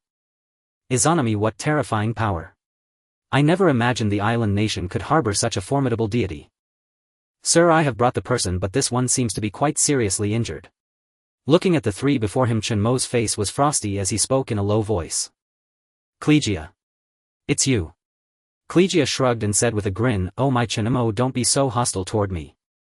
You even injured me before, yet I've put that aside to save you. Why the long face? Look, do you recognize who this is?" Qiongqi pointed to Chen Fuyang beside her. Qiongqi sized up Chen Mo, and upon seeing his battered and weakened state he sneered. "Mr. Chen, is this the person you wanted? To be so wounded by a deity from the island nation? Enough." Chen Fuyang smiled faintly and waved his hand, instructing the two. "Izanami's power all comes from Takamagara, and this divine artifact is the medium through which she channels it. Without it, her abilities are greatly diminished. Qiongqi, Qiongqi, you two hold her off." Qiongqi and Qiongqi exchanged a glance, nodded, and charged toward the frenzied, reckless Izanami. Soon a tremendous clamor erupted. After they had left, Chen Fuyang turned to face Chen Mo, gazing at his face with eyes full of deep nostalgia and affection. He spoke softly. "Do you remember me?" Chen Mo frowned, his heart filled with confusion. He couldn't understand why Qiongqi had helped him, and these two were clearly her companions. "Do I need to know you?" Chen Mo raised his head, staring intently at him, his voice cold. Chen Fuyang chuckled, glancing at the two who were restraining Izanami, and said indifferently. "Chen Mo, it seems you truly don't recognize me. But that's all right. I am Chen Fuyang." Chen Fuyang said with a beaming smile. "Xiaomo, you are the child who has followed me the longest." Boom. Upon hearing those words, Chen Mo felt as if struck by lightning, frozen in place, unable to recover for a long time. Dean Chen. In his memory, Dean Chen was an elderly man in his twilight years, yet the man before him was dressed in a suit and appeared to be no more than 30 or 40 years old. How could this be? Chen Fuliang revealed a kind and benevolent smile, his eyes filled with the vicissitudes of time. He sighed softly, a hint of melancholy in his voice. Ah. Yes, Xiao Mo. Come to think of it, it's been over a decade since we last met. My current appearance, I'm afraid, would be unrecognizable even to that lad Fang Qingming. I heard from Qiongqi that you were unwilling to return home with her, so I came to fetch you myself. Chen Mo trembled uncontrollably, his eyes red as he stared fiercely at the man before him. The face of the old man in his memory simply could not align with the visage of the man now. You claim to be Chen Fuliang. Impossible. He had never been so distraught, not even when facing the despair-inducing apocalyptic deity Izanami. Chen Fuliang explained with a smile. I know what you're wondering. Why is my appearance so different from before? Xiao Mo, what you saw was never my true form. This time I've merely taken on a younger vessel. Chen Fuliang needed to change his body, his ability was to shed his shell. What did you say? Chen Mo's pupils contracted, showing a hint of shock. He never imagined that such a thing as changing bodies would occur. Are you surprised? Chen Fuliang smiled faintly, a touch of nostalgia in his voice. Although this is hard to accept, it is the truth. This current body should hold out for another 5 or 6 years. By that time I will need to change bodies again. Counting the time, I have already lived for nearly 300 years. He reminisced about the past when he and a group of researchers ventured into the snow-capped mountains searching for the first divine pillar deep within. He could be considered the first recipient of the powers granted by the divine pillar, possessing an ability that was quite simple yet coveted by all. That ability was Eternal Shed, allowing him to find a suitable host to replace him when his lifespan was nearing its end. He became aware of this ability after a snow avalanche. Under the unmatched force of nature, all the researchers who accompanied him perished in the avalanche, leaving him as the sole survivor. What terrified him the most was that when he woke up he found himself buried next to his own pale bluish corpse. He had unexpectedly awakened his supernatural power. The reason he survived was that the Eternal Shed ability allowed him to replace the only surviving teammate. After another 20 to 30 years he led Fang Qingming and others back into that forbidden snow mountain, prepared to successfully retrieve the first divine pillar. Chen Fuliang withdrew his thoughts and sighed softly. Xiao Mo, this time I brought back the first divine pillar to find you. Qiongqi must have told you that you are the only one who is 100% resonator. My time is limited, if only you can truly dethrone the king and fulfill my lifelong dream. Chen Mo coldly stared at the man in front of him, his gaze rejecting him from 1,000 miles away like an ancient ice mountain. Why should I help you? Chen Fuliang laughed, responding with a question. Xiao Mo, do you think your current abilities were given to you by whom? If it weren't for me adopting you and allowing you to gain abilities comparable to the divine through the divine pillar, you would have died long ago. No, even before the apocalypse began 14 years ago you would have already perished. Child, one must learn to be grateful, and everything I have done is for your own good. Chen Fuliang spread his hands, looking at Chen Mo with a kindly expression. So come back, child. Without me there would be none of what you have today. I will enable you to dethrone the king, possessing an eternal power that is enough to change this world. Bang! With that a flash of silver light flickered. Chen Fuliang's right arm was suddenly severed. There was not a hint of pain on his face, his smile remained unchanged as he slowly opened his eyes to glance at the severed arm, where sparks of electricity crackled and not a drop of blood was shed. Chen Fuliang smiled slightly nonchalantly, looking at Chen Mo, feeling somewhat emotional. You've grown up, the rebellious phase has arrived. It seems I can only use strong measures to bring you back. As he spoke, Chen Fuliang slowly raised the head scepter, and under the terrified gaze of Feng Chuan he actually activated the power of the head scepter. In the Takamagara, whoever possesses this artifact is the ruler here. Let me witness the power of Takamagara. With that a swirling vortex began to form in the head scepter in his hand, emitting an astonishing gravitational pull that drew towards Chen Mo. The wind hole. Chen Mo's expression changed. Already low on strength, he found himself uncontrollably drawn towards Chen Fuliang under the terrifying suction. Suddenly a loud shout rang out. Brother Chen! A figure like a shooting star streaked from afar, grabbing Chen Mo with both hands and swiftly leaving the place. Suspended in midair, Chen Mo was slightly taken aback. Looking up he found that the person was none other than Jiang Fan, who had been closely following Chen Fuliang and the others. Seeing Chen Mo being taken away, Chen Fuliang closed the wind hole and frowned slightly as he looked over. Jiang Fan. Chen Mo murmured. Jiang Fan brought Chen Mo to a position 100 meters away before slowly landing. He looked warily towards Chen Fuliang's direction and spoke. "Brother Chen, are you hurt?" Chen Mo shook his head and asked, "How did you come here?" "Jiang Fan, the situation at the Lingqing mining site has been dealt with. I came here with those two abilities from the center." "Brother Chen, be careful. Those guys are of unknown origin. We should have arrived long ago, but it was these people who blocked us outside Wuyuan City." Boom. As he spoke, Jiang Fan turned to look in another direction. There Qiongqi and Connie were engaged in a fierce battle with Izanami.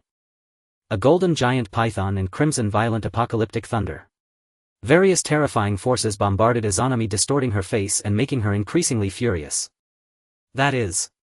Jiang Fan was momentarily stunned. Chen Mo said, "Izanami, this deity is the last trump card of the purification sect. Takamagara Izanami." Jiang Fan exclaimed angrily, "The purification sect is indeed backed by a deity." Seeing Qiongqi and Connie fighting, Jiang Fan said with a puzzled expression, "What are those guys trying to do? They wouldn't let us in earlier, yet now they're fighting the purification sect's deity." "Brother Chen, let's not talk about that for now. How did you get so badly hurt? Quickly take a recovery potion. Let me deal with them." Having said that, Jiang Fan took out several bottles of recovery potions and handed them over. Chen Mo waved his hand, saying that continuously using potions would diminish their effectiveness. His current injuries could not be healed with recovery potions. "I don't need this right now, Jiang Fan. Retreat first, you are no match for them," Chen Mo said in a deep voice. Jiang Fan was merely a 6th-tier ability user and was completely unqualified to intervene in this level of combat. On the opposite side, Chen Fuliang activated the head scepter, shooting forth a beam of terrifying light towards them. Jiang Fan was startled, hastily activating his judgment ability, condensing a holy light sphere to counter it. However, with his current abilities, even Enslaving ability would not be able to withstand the attack from the head scepter. The judgment light was soon swallowed and shattered, forcing Jiang Fan to conjure a light shield to forcefully block. Boom! With a deafening crash, he was sent flying through the air. Jiang Fan let out a startled cry, flapping his wings to barely steady himself as he landed. He stumbled to his feet, staring at Chen Fuliang across from him as if he had seen a ghost, and exclaimed, "What kind of monstrous strength does this guy have?" Chen Fuliang remained silent, raising his scepter of skulls once more and unleashing several beams of Amaterasu's light toward Jiang Fan. Startled, Jiang Fan quickly flapped his wings to dodge, narrowly evading each blast of Amaterasu as he wove through the golden rays. Just sensing the Amaterasu streaking past him made Jiang Fan feel an immense pressure, a cold sweat trickling down his forehead. He had a premonition that if that light struck him, he would be either dead or crippled. Can this guy use that power indefinitely? Chen Fuliang's face was expressionless. To him, as long as Chen Mo was unharmed, the lives of others meant nothing. Troublesome pest. I already gave you a chance outside. Raising the scepter of skulls, Chen Fuliang commanded the power of Takamagara, summoning countless evil spirits to tear at Jiang Fan in midair. After dodging for a while with attacks coming thick and fast without pause and evil spirits closing in, Jiang Fan cursed in frustration, turned angrily and shouted at Chen Fuliang in the distance. "I have a temper too. Judgment light." Hum. Above his head a pure white holy light coalesced, capable of dispelling all evil. Countless evil spirits dissolved into black mist just by approaching the blazing source. The judgment light gathered into a massive orb. With a fierce glint in his eyes, Jiang Fan hurled it directly at Chen Fuliang. "Taste this." Boom. The blinding judgment light turned into a sea of radiance, engulfing Chen Fuliang. Jiang Fan smirked smugly and said, "Now you know my power, don't you?" Below, Chen Mo watched the scene with furrowed brows. Suddenly, as if sensing something, he shouted urgently to the smug Jiang Fan in the air. "Jiang Fan! Get out of the way!" Seeing Jiang Fan slow to react, Chen Mo forced himself upright, raised his hand and unleashed the 10,000 floating blades toward the sky. Boom! At that very moment, a devastating beam of energy burst forth from the white sea of judgment light, striking the razor-sharp silver blades and shattering them into pieces. The terrifying explosion erupted right before his eyes. Jiang Fan's pupils contracted as he looked at the area covered by judgment light. The ground there had been blasted into a 506-meter deep crater, yet Chen Fuliang stood unharmed within it, surrounded by layers of pale purple barriers. Chen Fuliang glanced toward Chen Mo, muttering with displeasure, "This is not how a good child should behave. Jiang Fan, come back." Ignoring his words, Chen Mo shouted to Jiang Fan above. Jiang Fan hesitated for a moment, then quickly flapped his wings and landed beside Chen Mo. "We need to retreat." Chen Mo's eyes were chillingly cold. The situation was chaotic, with Izanami ahead and the group of Kleja behind, and since he was an important experiment, Chen Mo was certain that Chen Fuliang, who controlled the power of the human artifact, would not harm him. Let's go, leave Wuyuan City. Jiang Fan hesitated for only a moment before grabbing Chen Mo, spreading his wings and preparing to flee. Chen Mo, you can't leave. Chen Fuliang raised the scepter of skulls to stop them. Suddenly a small figure shot in from the side wielding a cleaver made of flesh and blood and swung it fiercely at Chen Fuliang's left arm. Someone else. Chen Fuliang frowned, raising the scepter of skulls to block. Clang. The cleaver clashed violently with the scepter. He saw the attacker, a boy of about 6 or 7, his face eerily calm. Chen Mo was also stunned, watching in surprise. The 3 corpses. The sudden arrival was none other than the 3 corpses who had been knocked away by Izanami earlier. The 3 corpses held the cleaver formed from the 7 deadly sins artifact, locked in a stalemate with Chen Fuliang. The scepter of skulls let out a piercing, agonized scream as if struck by a heavy blow. Clang. The 3 corpses leaped backward, landed steadily, and then turned to stand beside Chen Mo. The flesh and blood cleaver retracted into its right eye. The 3 corpses now seemed like a completely different person, its cold crimson eyes flickering with contemplative thought. Go. The 3 corpses rasped out the word. 3 corpses. Seeing it like this, Chen Mo's expression changed. Overusing the 7 deadly sins artifact would eventually lead to being replaced by the Lord of the 7 Deadlies. Since acquiring the Eye of the 7 Deadlies, the 3 corpses had used its power countless times. If not for the lingering connection between the Celestial Authority ability and the 3 corpses, Chen Mo would have thought it had already been taken over by the Lord of the 7 Deadlies. Though surprised, Jiang Fan nodded and immediately carried Chen Mo away. Chen Mo, can't you understand my care for you? Behind them, Chen Fuliang finally couldn't help but roar, sending beams of Amaterasu light. The 3 corpses watched coldly, its right eye transforming the 7 deadly sins artifact into a flesh whip that lashed out, shattering the terrifying beams. At that moment, the 7 deadly sins artifact moved as deftly and powerfully as an extension of its own limb. The 3 corpses kept blocking the power of the scepter of skulls, escorting the 2 as they fled. As their figures grew distant, Chen Fuliang's face darkened instantly. He raised the scepter again to stop them, but found it could no longer channel any power. Chen Fuliang frowned, looking at the scepter in his hand. Feng Qiongqi had long since fallen unconscious. On the shaft of the scepter where it had blocked the flesh cleaver, a large glaring crack had appeared. Chen Fuliang's pupils contracted. That creature had actually damaged the Takamagara human artifact. This struck him with immense shock. His eyes flickered as he pondered for a long time, then, as if enlightenment dawned, he revealed an eerie smile and murmured softly. My dear child, just how many more surprises will you bring me? Never mind, our target this time lies elsewhere. But you, dear child, I trust we shall meet again. Chen Fuliang paid no further heed to Chen Mo's departure. Instead, he slowly turned toward Kleja and Qiongqi, who were locked in battle with Izanami. Even stripped of her human head scepter, Izanami remained utterly beyond the reach of Kleja and Qiongqi, both already battered, their exhaustion etched deep upon their faces. Begone. Izanami roared, her hands transforming into razor-sharp claws that tore through the golden serpent's colossal body. Perish, O God. From behind came Qiongqi's furious bellow, his fists wreathed in crimson lightning as he drove them both into Izanami's back. Just as the apocalyptic thunder was about to strike Izanami, her pupils contracted sharply, and from her lips poured forth divine incantation. A torrent of vile corrupting power surged from her lithe form like a breached dam. Qiongqi's face paled in shock. He crossed his arms before him in desperate defense, yet the moment that foul energy touched his flesh, his skin and muscle began sloughing off, dissolving instantly into crimson sludge. Boom! A web of fine lightning detonated. Qiongqi, hurled backward by the cataclysmic force, skidded over 30 meters across the ground. Ouroboros serpent! Kleja cried out sharply, tearing a handful of her long hair free, each strand falling to the earth and blooming into countless iridescent serpents that coiled forward, encircling Izanami. Izanami grew increasingly agitated, deprived of her human head scepter. Every exertion now drained her dwindling reserves of strength. Even Takamikazuchi's earlier slash had cost her dearly, so grievously that she hadn't even had time to summon the scepter's power. At the memory, her expression darkened ominously, her voice dropping to a venomous whisper. Takamikazuchi, you wretched fool.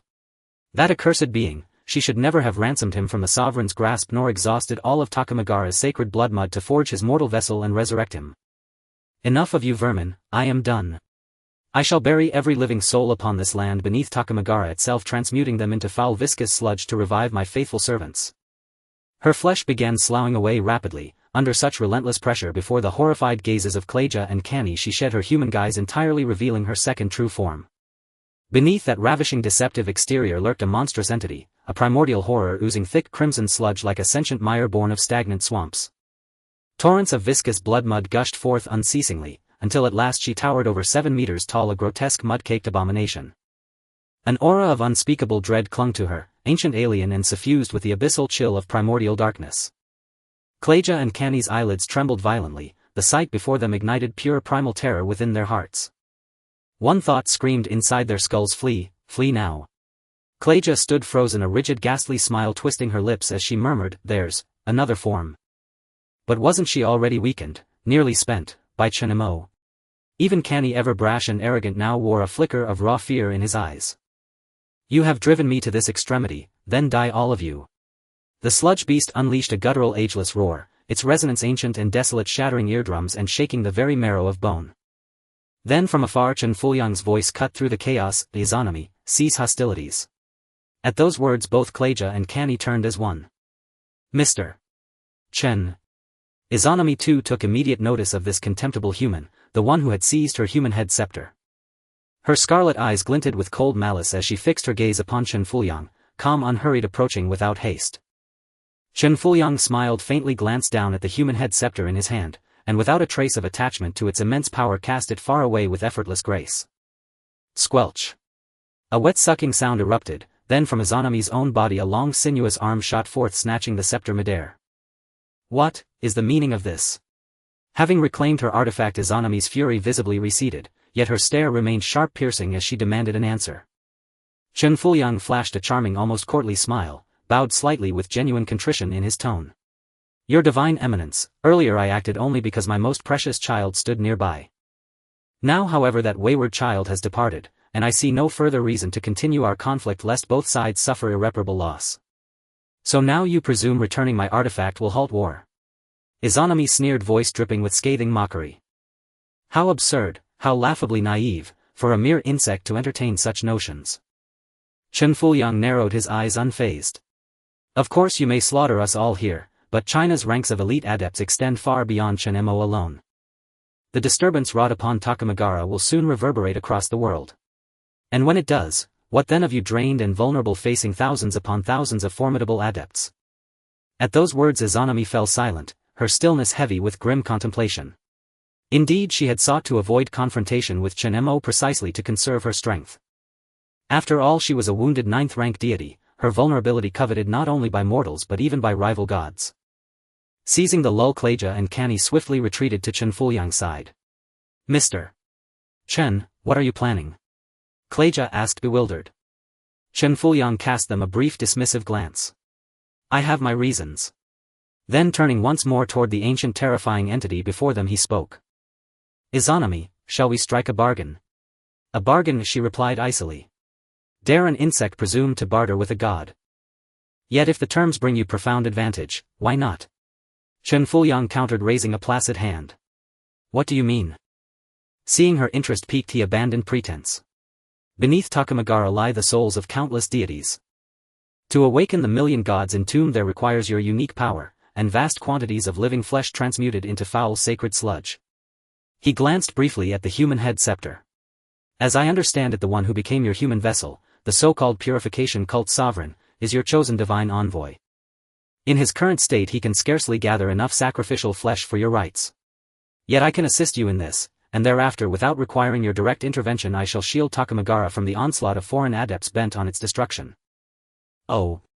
Upon hearing this condition Izanami's eyes flashed with a hint of interest. "I must say this guy is not wrong at all. In my current state, even if I were to eliminate everyone here I would still be severely weakened, making it difficult to deal with the upcoming ability users. Humanity is a vast number, the most suitable sacrificial offering for the blood mud. However, among the millions of humans there are always a few unique and exceptionally capable individuals. Chen Mo and Qiongqi Raijin are prime examples. Of course the 2 ability users before me, while frighteningly strong, do not instill that same sense of dread as that detestable fellow. Izanami has no doubt that if he continues to grow he could very well surpass Qiongqi Raijin and challenge the 9th order deities.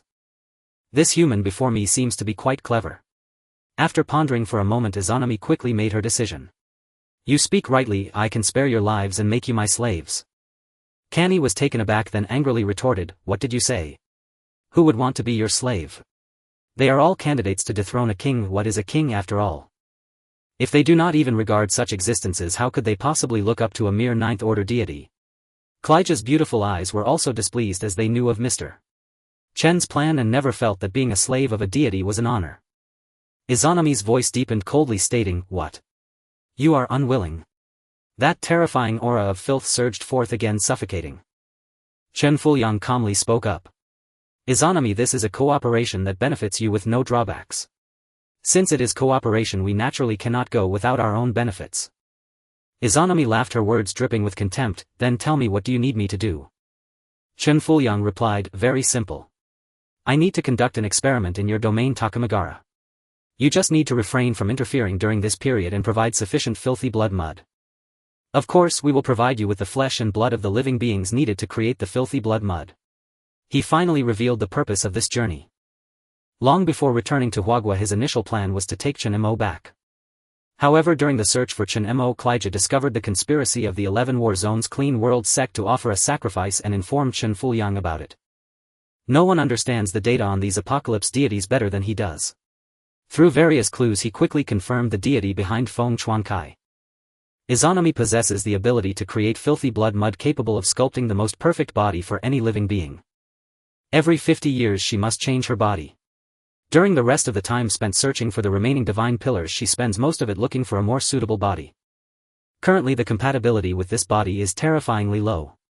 At most she can hold on for less than 3 more years before needing to change again. If she does not find her next body before then, she will completely perish. So to ensure Izanami's successful emergence, Chen Fuliang even had Qiongqi secretly assist Feng Qiongqi and use the ability of the Ouroboros to keep the head of the 11 War Zone Jiang Shengming in a deep slumber. Chen Fuliang sighed softly within. During this long time, in order to continue existing, he had no idea how long he had survived or how many methods he had tried. And the divine pillar resonance experiment is merely a trivial part of it. What he truly desires is to possess an unmatched and eternal ability just like a king. Upon hearing Chen Fuliang's condition, Izanami was quite surprised. She had thought the other party would desire strong power like Feng Qiongqi, but unexpectedly he only needed her filthy blood mud. Izanami's heart was filled with pity and disdain. Ants are ultimately ants, and even the only requirement to negotiate with this deity is so insignificant. Very well, I agree. As long as you can provide enough flesh and blood from living beings, there will be as much filthy blood mud as you need. After receiving Izanami's agreement, Chen Fuliang's eyes brightened slightly, though it was quickly concealed. He smiled and respectfully took a step back, saying, the agreement is complete. I hope we can cooperate happily.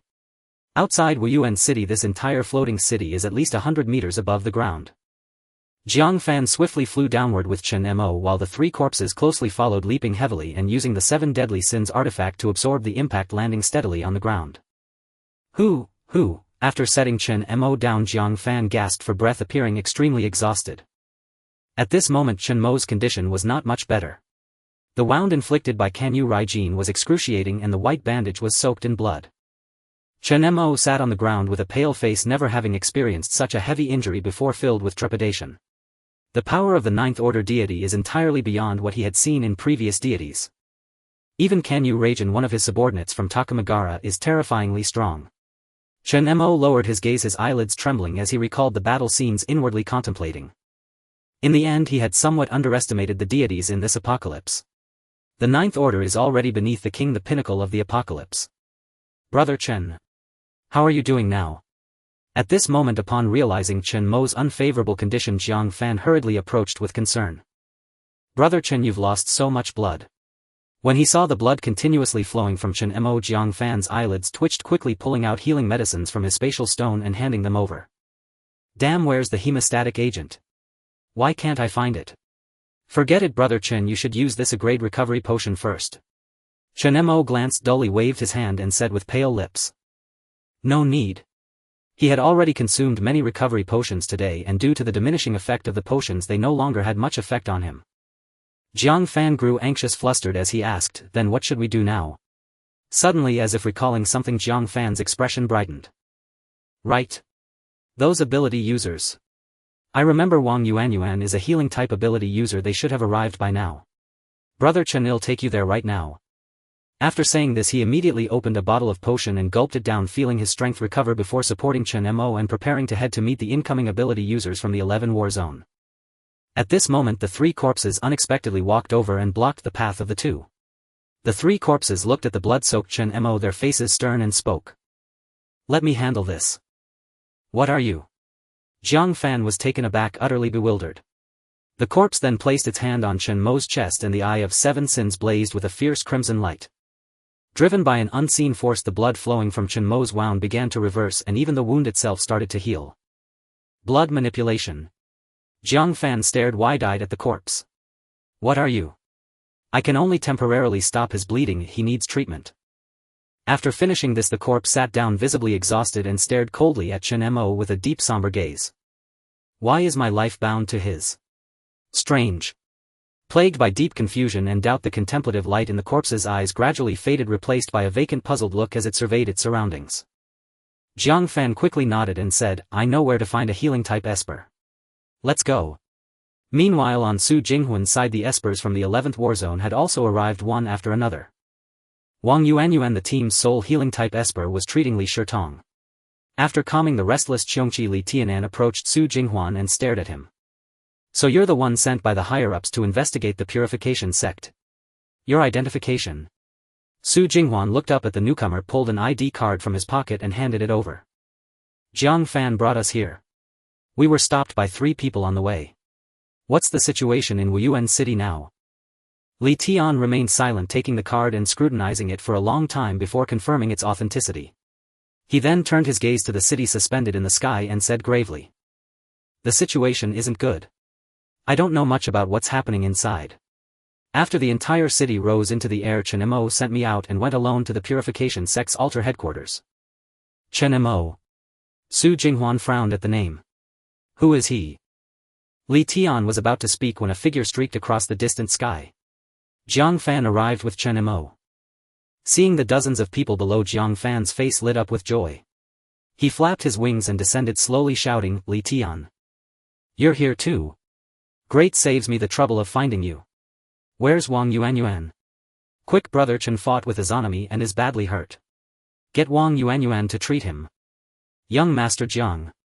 Li Tian was stunned. Noticing Chen Mo, who was covered in blood, his pupils contracted and he exclaimed, "What happened to Chen Mo?" He strode forward, supported Chen Mo and laid him under a tree, his face full of disbelief.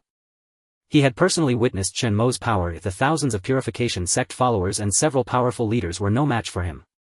How could he be so severely injured now? The surrounding espers quickly gathered around. Su Jinghuan also watched Chen Mo's face from a distance, his eyes flickering. After everyone assembled, Li Tian had Wang Yuanyuan switch to treat Chen Mo's injuries. With fragmented information, the group convened to summarize the current situation in Wuyuan City. From a single glimpse one could infer the whole picture. As the information was pieced together, the espers grew increasingly terrified, all speaking in disbelief. What kind of deity possesses such immense power? The purification sect truly has a god backing them. Are you saying those 3 stayed behind to stop Izanami?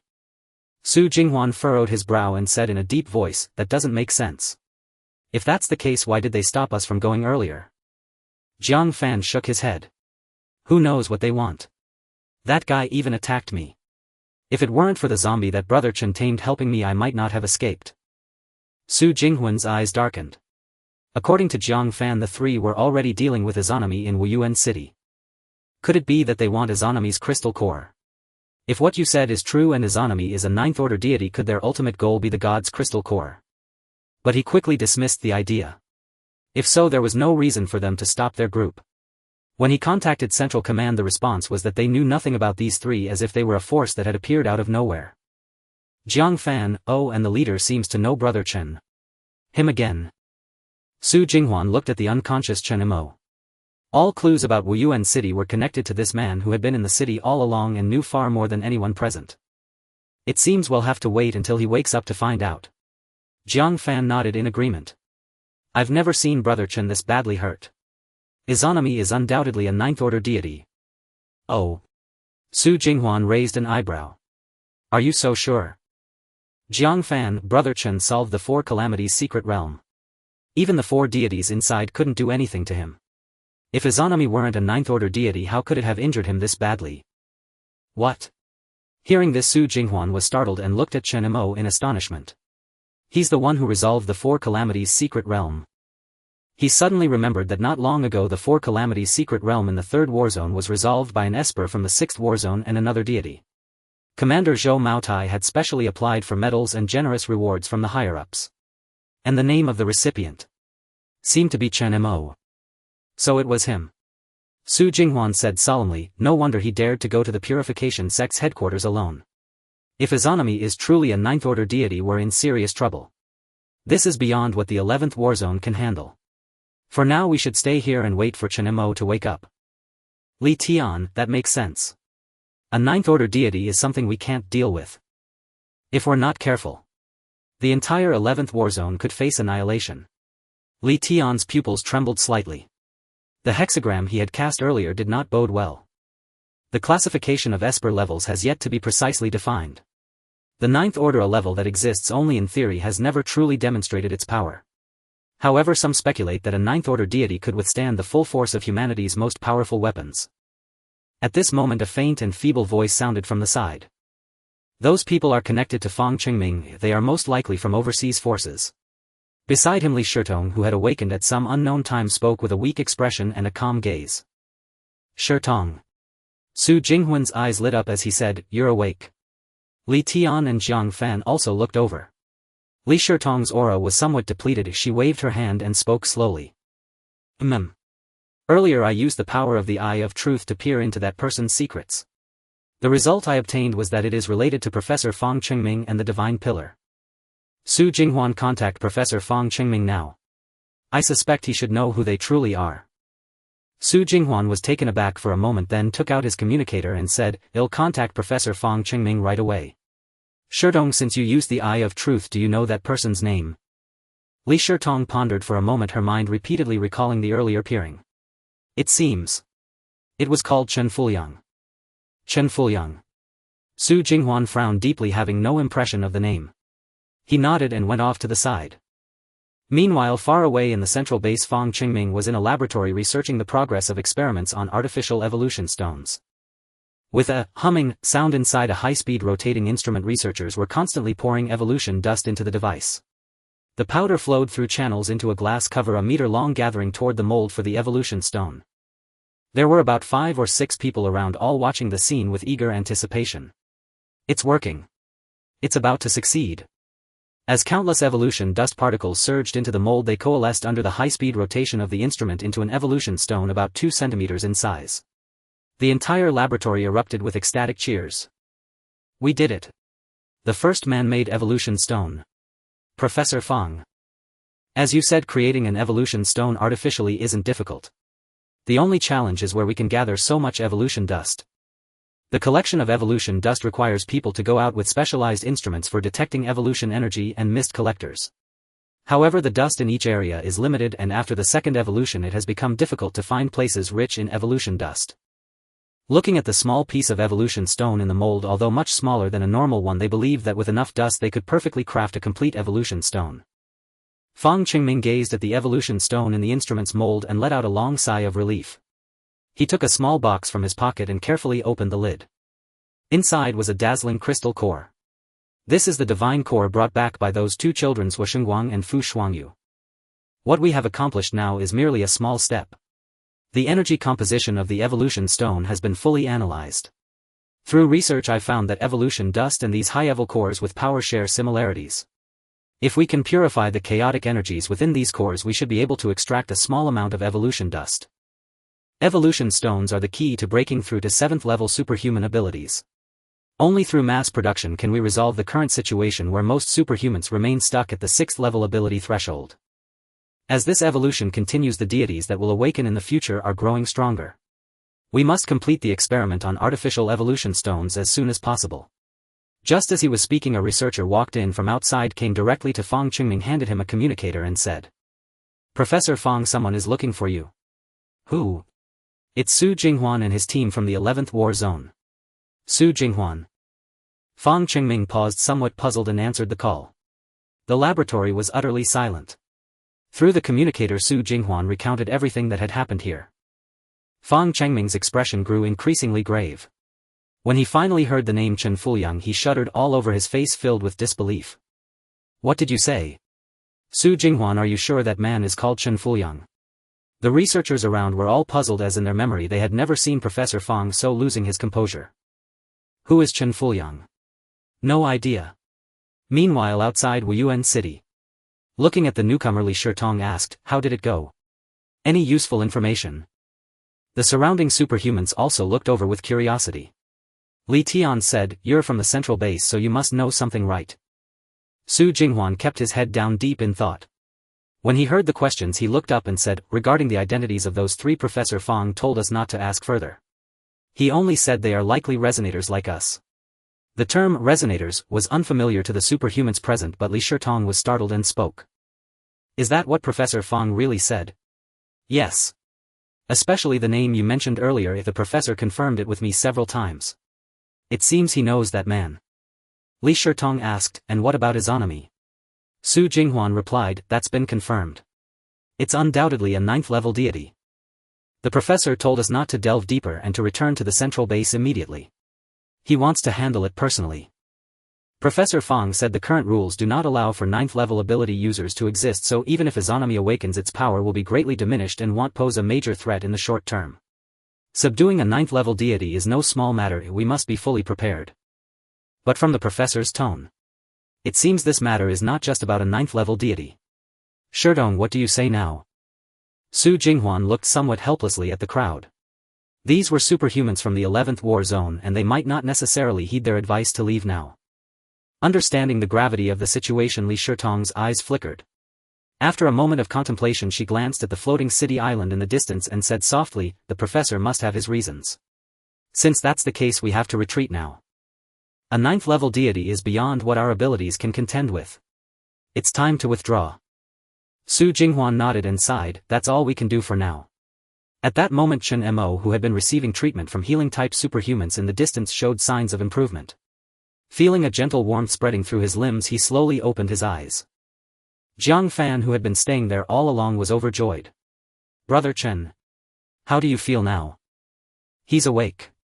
Su Jinghuan and Li Shitong both looked over. After waking up, Chen Mo glanced around, looked down at his already healed wound and murmured with a puzzled expression.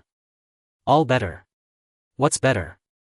A woman with a beautiful face rolled her eyes at him upon hearing this and said irritably. Your injuries won't heal without at least 10 days to half a month of rest. Although an Esper's body and recovery abilities are much stronger than an ordinary person's, once injured, recovery is still very difficult. It's already a blessing that you woke up with such severe wounds. Wang Yuan. How dare you speak to Brother Chen like that?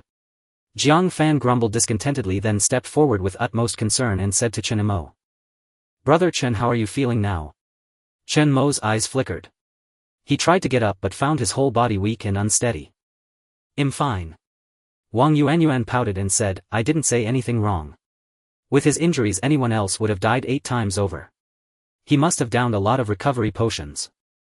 I don't know how he managed not to die from blood loss. As she spoke, she somehow produced a roll of bandages and wrapped them around Chen Mo, then took out a crutch and handed it to him. Here, take the crutch or you won't be able to walk even a few steps. Chen Mo forced a bitter smile, sensing his own condition. He never imagined he would need a crutch.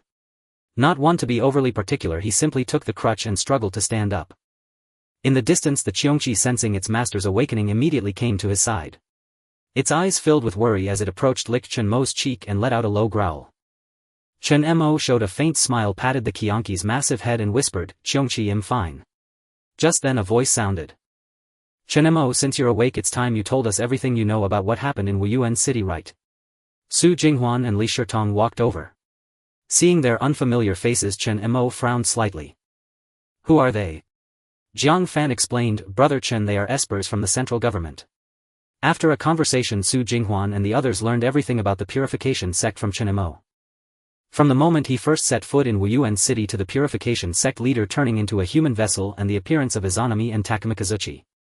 The more they listened, the more their hearts trembled. Even Su Jinghuan and Li Shitong, who were from the central government, showed immense surprise in their eyes. I never imagined Izanami had the power to summon deities. No wonder the professor told us not to interfere and to let him handle it. Li Shitong's face was extremely solemn as she murmured. Filthy blood mud. That ability is truly terrifying. As long as there are enough flesh and blood sacrifices, Izanami can endlessly awaken the deities sleeping in Takamagara. Su Jinghuan's eyelids twitched as he said with lingering fear, Chen Mo, you fought that Takamikazuchi. What level was he? Chen Mo lowered his eyelids, the memory of Takamikazuchi's final slash involuntarily surfacing in his mind. Very strong. Stronger than any of the 4 calamity gods at least. What? Both of them were shocked. Knowing Chen Mo's identity, they had no doubt about his words. After all, Zhou Maotai, the head of the Third War Zone, could not have misjudged a person. The higher-ups were fully aware of the immense impact of the 4 calamities' secret realm. Then we're really in trouble. If every random deity in Takamagara has such power, I'm afraid we few people won't be able to kill Izanami at all. Su Jinghuan's expression turned grim. Yes, so the professor's order to retreat is the best choice. Li Shirtong said. Her gaze swept over the espers of the 11th War Zone present and she spoke in a cool voice. This matter is no longer something the 11th War Zone can handle. It needs to be directly handed over to the central government and taken over by Professor Fang Chengming. The professor has already said that Izanami has just recently awakened. Plus, with no flesh and blood sacrifices left in Wuyuan City, summoning one Takamikazuchi was her limit. She can't revive more deities from Takamagara in a short time. The priority now is to get all the ability users and ordinary citizens within the 11th War Zone back to the safe zone and not act rashly. Well, handle it. Jiang Fan was reluctant. Izanami's current state must not be at its peak. If we leave now, it will be even more troublesome to deal with her once she recovers. Li Shirtong glanced at him. That's a problem for later. Thinking that we few people can kill a 9th-tier deity is pure fantasy. You've seen Izanami yourself. Haven't you felt her strength? Li Tian performed a divination on the side. The hexagram had changed. He looked up at Jiang Fan beside him and said in a deep voice, Young Master Jiang, the hexagram has changed. There won't be any major problems in the 11th War Zone for a short time. It's better to listen to them and leave this matter to the central government. After a mental struggle, everyone ultimately chose to retreat. Seeing Jiang Fan feeling dejected, Chen Mo stepped forward and patted him on the shoulder. They're right. Izanami isn't in a good state either. You few people wouldn't stand a chance against her. Go back first. Brother Chen. Since even Chen Mo said so, Jiang Fan could only nod, reluctantly clenching his fists. All right. Jiang Fan, you all go ahead. We have some things to discuss with Chen Mo alone. Su Jinghuan suddenly said. Jiang Fan looked at the two of them, then at Chen Mo beside him, nodded lightly and left with Li Tian and the others. After he left, Su Jinghuan stared intently at Chen Mo's face and said in a low voice, Chen Mo, there's a very important matter. We need to know what exactly is your relationship with Chen Fuliang. Chen Mo replied calmly, I don't know him. You don't know him? Su Jinghuan was clearly not satisfied with this answer and pressed on. Are you sure? You both have the surname Chen, and I heard from Jiang Fan that he seemed to have come because of you. Chen Mo gave him a cold, emotionless glance. There are many people with the surname Chen. Do you think everyone who shares my surname is related to me? Since you've chosen to take over this matter, I'm ready to leave. Su Jinghuan stood by with a cold face, saying nothing. Beside him, Li Shirtong's eyes glowed faintly as she activated her Truth Eye ability. In her field of vision, numerous eyeballs of the Truth Eye rapidly appeared around Chen Mo, constantly whispering and peeping at something. Li Shirtong tried to learn more through the Truth Eye. But this action was quickly sensed by Chen Mo, and the calamity necklace he wore around his chest emitted a scorching energy. What are you doing? Chen Mo's gaze gradually turned icy as he spoke. Had enough of spying. Crack. The Eye of Truth vanished in an instant. This guy has something that blocks my insight ability. Li Shirtong furrowed her delicate brows and said softly, sorry, but this matter is truly important to us. If you're willing to share a bit of information, rest assured, no matter your relationship with him, we won't cause you trouble over it. Chen Mo stared at the two for a long moment, then said coldly, Tongji Fuyang home. Tongji Fuyang home. They exchanged glances, confusion evident in each other's eyes. Could you be more specific? Li Shirtong asked softly. Chen Mo turned away without further explanation. Just tell that name to Professor Fang Chengming, hell, understand. That's the only connection I have with him. With that, Chen Mo sat directly on Qiongqi's back, and with a low roar from the beast they departed together. Did you see anything? No, he has something that blocks it, and he's a 7th rank ability user, hard to probe. Li Shirtong murmured. Su Jinghuan nodded slightly. It's a pity this guy isn't willing to reveal more. Let's head back. We'll have to wait for Professor Fong to come personally and handle this situation. He looked up at the floating city suspended in the sky like a solitary island. Takamagara, the only place where a 9th-rank deity has emerged. This place will inevitably become a brutal battlefield in the days to come. The power of a 9th-rank deity. Is it truly that formidable? 3 days later. The matter of Takamagara was temporarily shelved. Jiang Fan, Chen Mo and the others returned to the 11th war zone and reported the incident truthfully to Chief Jiang Xingming. Before their return, Jiang Xingming had already received a special order: the apocalyptic deity Izanami would be handled by the central authorities. In half a month, Chief Researcher Fang Qingming would personally lead a team of central ability users to arrive. Meanwhile, the issue of the purification sect was temporarily resolved as Feng Chuankai transformed into a human artifact. During this time, Jiang Xingming swept through all purification sect followers within the safe zone with swift efficiency. Outside the sanatorium of the 11th war zone, Jiang Xingming and a group of high-ranking officials gathered. After just a few days of rest, the speed of Chen Mo's recovery astonished even the medical staff. But Jiang Fan still looked at Chen Mo with concern and said, "Brother Chen, are you leaving so soon? Your injuries haven't fully healed yet." Wang Guoshan also chimed in with dissatisfaction. "Exactly. You've helped us so much, why leave in such a hurry? We haven't even properly hosted you." Chen Mo waved his hand dismissively. "It's fine. My injuries are mostly healed. It's time for me to return." Jiang Fan was reluctant. He wanted to leave with Chen Mo, but with a 9th-rank deity in the 11th war zone as an ability user here, he couldn't just abandon his post. Sensing Jiang Fan's worry, Jiang Xingming smiled and said, "All right, Xiaofan. I'll send troops to escort Chen Mo out shortly. Don't worry, nothing will happen on the way. Chen Mo, thanks to your help, the hidden threat of the purification sect has been resolved." "It's nothing. The real danger is Izanami," Chen Mo said in a low voice. Jiang Xingming replied, "The central authorities will handle Izanami. At worst, we'll abandon the Wuyuan city area. You've already done more than enough for the 11th war zone. We can't let you take further risks." "Chen Mo, are you planning to return to the 6th war zone now?" "Yes." Chen Mo nodded. This clash with the 9th-rank deity made him realize his current strength was far from absolute in this apocalyptic world. Shisho and Qiongqi also needed further enhancement.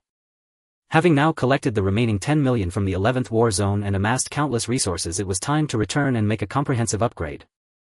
Jiang Xingming nodded, then recalled something. "By the way, I've taken care of what you asked for yesterday. Everything you requested is stored in the space cubes." Saying this, he gave a wry smile. "I had people rush to the 9th war zone overnight to purchase it. It only cost about 25 million.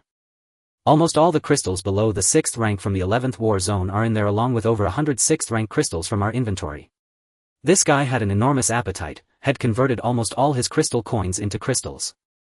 Just to store these crystals, they needed 6 high-quality space cubes each, with a capacity of around 60 to 70 cubic meters. It was no exaggeration to say that 25 million could quickly cultivate 20 or 36th rank ability users. Who knew what this guy needed so many crystals for? He naturally had no idea that these crystals were meant to nurture the creatures of the Celestial Authority. After learning the crystal coins had been exchanged so quickly, Chen Mo said in surprise, "Thank you. This is a huge help." Jiang Xingming waved his hand, feeling that his efforts were worthwhile upon hearing this. He smiled and said, "Chen Mo, you've helped us so much, we should be the ones thanking you.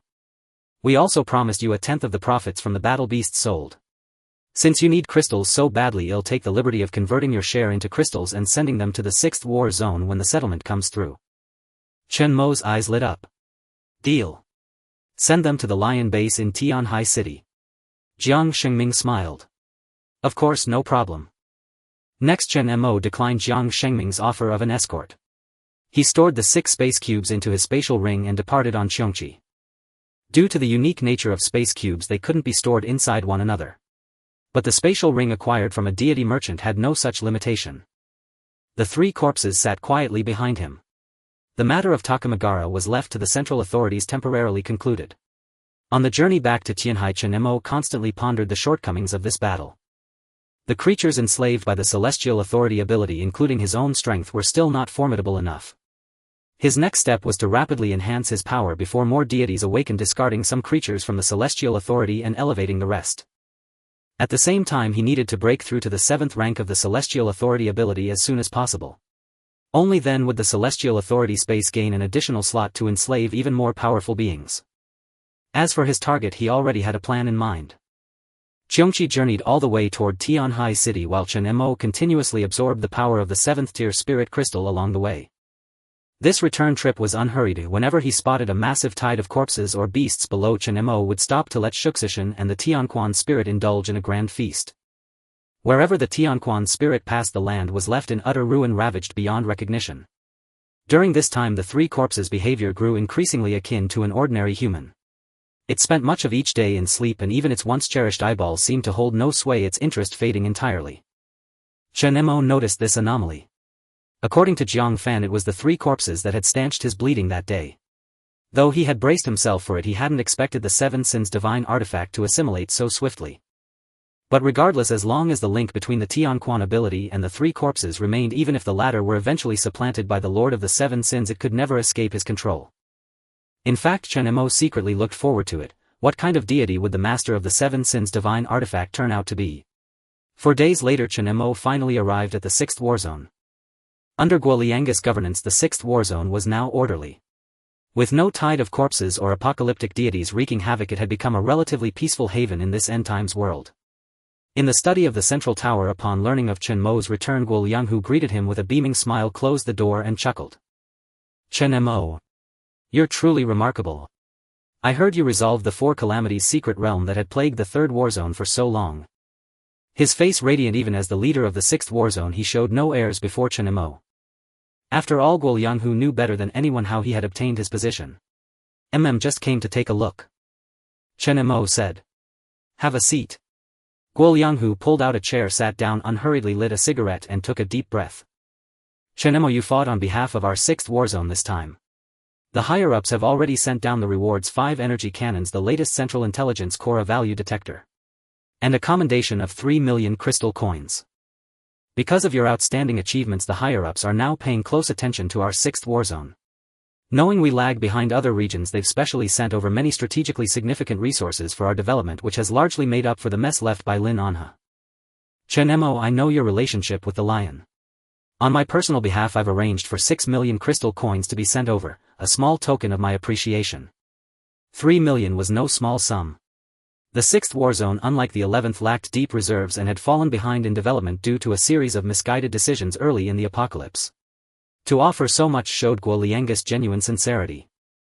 Chen Mo nodded slightly. Judging by Guoliangus' demeanor, he seemed unaware of what had transpired in the 11th warzone. "How is the 6th warzone now?" Guoliang, who sat on the stool and recounted the recent situation of the warzone somewhat helplessly. "A while ago, Putai and the lion clashed over a divine secret realm. The lion's people wiped out Putai, an ability user faction. Their leader came to me to complain, but out of respect for you I sent him away. It's just a minor matter. I think Luo Tianxiong probably guessed your connection to me. Though he's discreet, his men aren't particularly well behaved. They've caused quite a few incidents in the safe zone lately." "Chen Mo, what do you think?" Chen Mo raised a hand to interrupt. "Handle it as it should be handled. The lion still develops under the warzone's protection. If their people cause trouble, show no leniency." Guoliangus' eyes lit up at these words, and he let out a long sigh of relief. "With your word I can rest easy, ha." Previously, out of deference to Chen Mo, he had given the lion free rein, turning a blind eye. But ever since the lion's people annihilated Putai and absorbed their forces, they had grown increasingly arrogant and self-willed, prompting repeated calls from higher-ups for action. If he let this continue, his hard-won position as warzone leader might soon be at stake. Enough of that. Why did you think to visit the warzone this time? Not going back to the lion?" Guoliang asked with a smile. Chen Mo replied, "I was passing by and thought I'd drop in and also deal with that peach tree." "You mean Longgang's peach tree?" Guoliang paused. "That tree has borne quite a few fruits, and its sap is a rare material for making recovery potions. What are you planning to do there?" "Release something." Chen Mo offered no further explanation. The peach tree occupied a Tianquan slot rooted in Longgang. Its help to him was far too limited. This time he was going to free the peach tree from the enslavement of the Tianquan ability. The tree possessed considerable intelligence, if for so long the 6th warzone's personnel had continuously delivered corpses to feed it. In return the tree provided fruits and sap, forming a symbiotic relationship. Even without the Qiongqi abilities control, Chen Mo believed the peach tree would not overstep its bounds. And even if the tree attacked the 6th Warzone's people, he was fully confident he could slay it.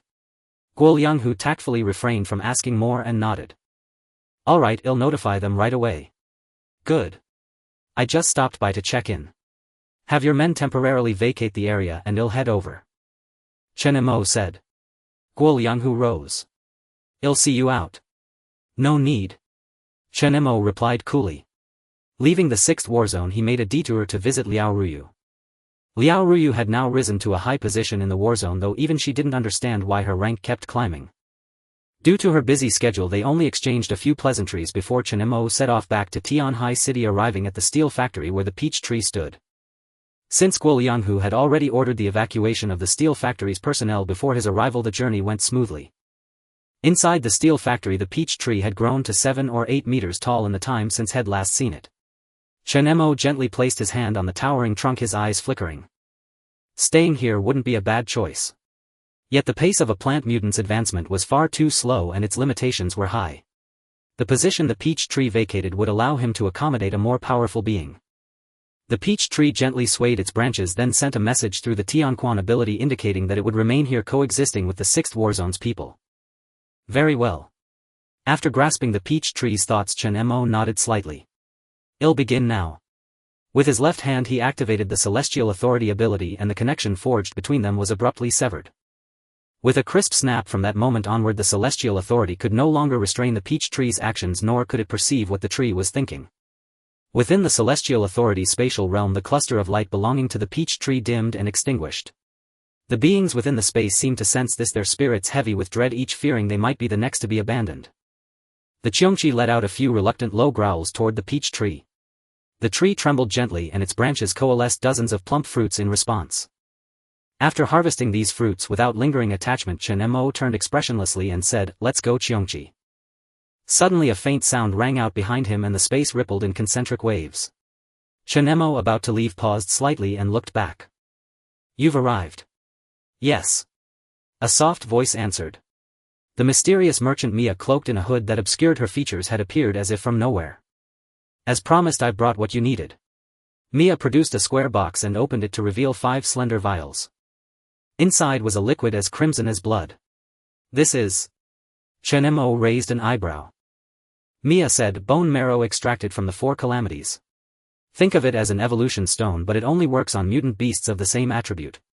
It can elevate your Qiongqi's life tier, allowing it to become a second evolution being." "So it's this." Chen Mo realized. Back in the 4 calamities secret realm, Mia had promised to let the Qiongqi fully supplant the calamity god. Mia added, "This process takes considerable time. There are 5 vials in total, give 1 to the Qiongqi every month." Then, noticing the bandages wrapped around Chen Mo's hand, she asked with some confusion, "Wait. You're injured?" Chen Mo took the 5 vials of bone marrow and said indifferently, "It's nothing. Izanami has awakened.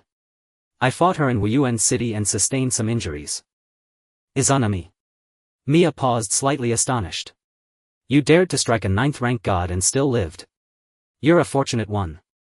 You're my bondholder. I don't want you to fall so soon. Is there anything I can help you with?" Chen Mo glanced at her and said. "You've reminded me. There's something I need to ask." "What? Where is Fukurokuju now?" At the mention of that name, Mia was visibly taken aback. After a long silence she said softly, "How do you know about this?" Chen Mo looked up at the sky and murmured with some emotion. "Considering the timing, they should have awakened by now. It won't be long before they appear in the northern 12 war zones." The 8th rank god Fukurokuju, a tremendously powerful deity in his past life, was the target he had chosen to subdue. "I'll pay a sufficient price. Just tell me its exact location." Mia said slowly, "You won't find it. Fukurokuju has awakened. It has no domain unrestricted by territory like Xinyan. Its location is never fixed. The more powerful an apocalyptic god, the more stringent the rule restrictions it bears. And now it is fulfilling its own revival conditions. The only thing I can tell you is that Fukurokuju has manifested its power in the form of an old man to complete its revival. It asks everyone it meets for one of their fortune, wealth or life.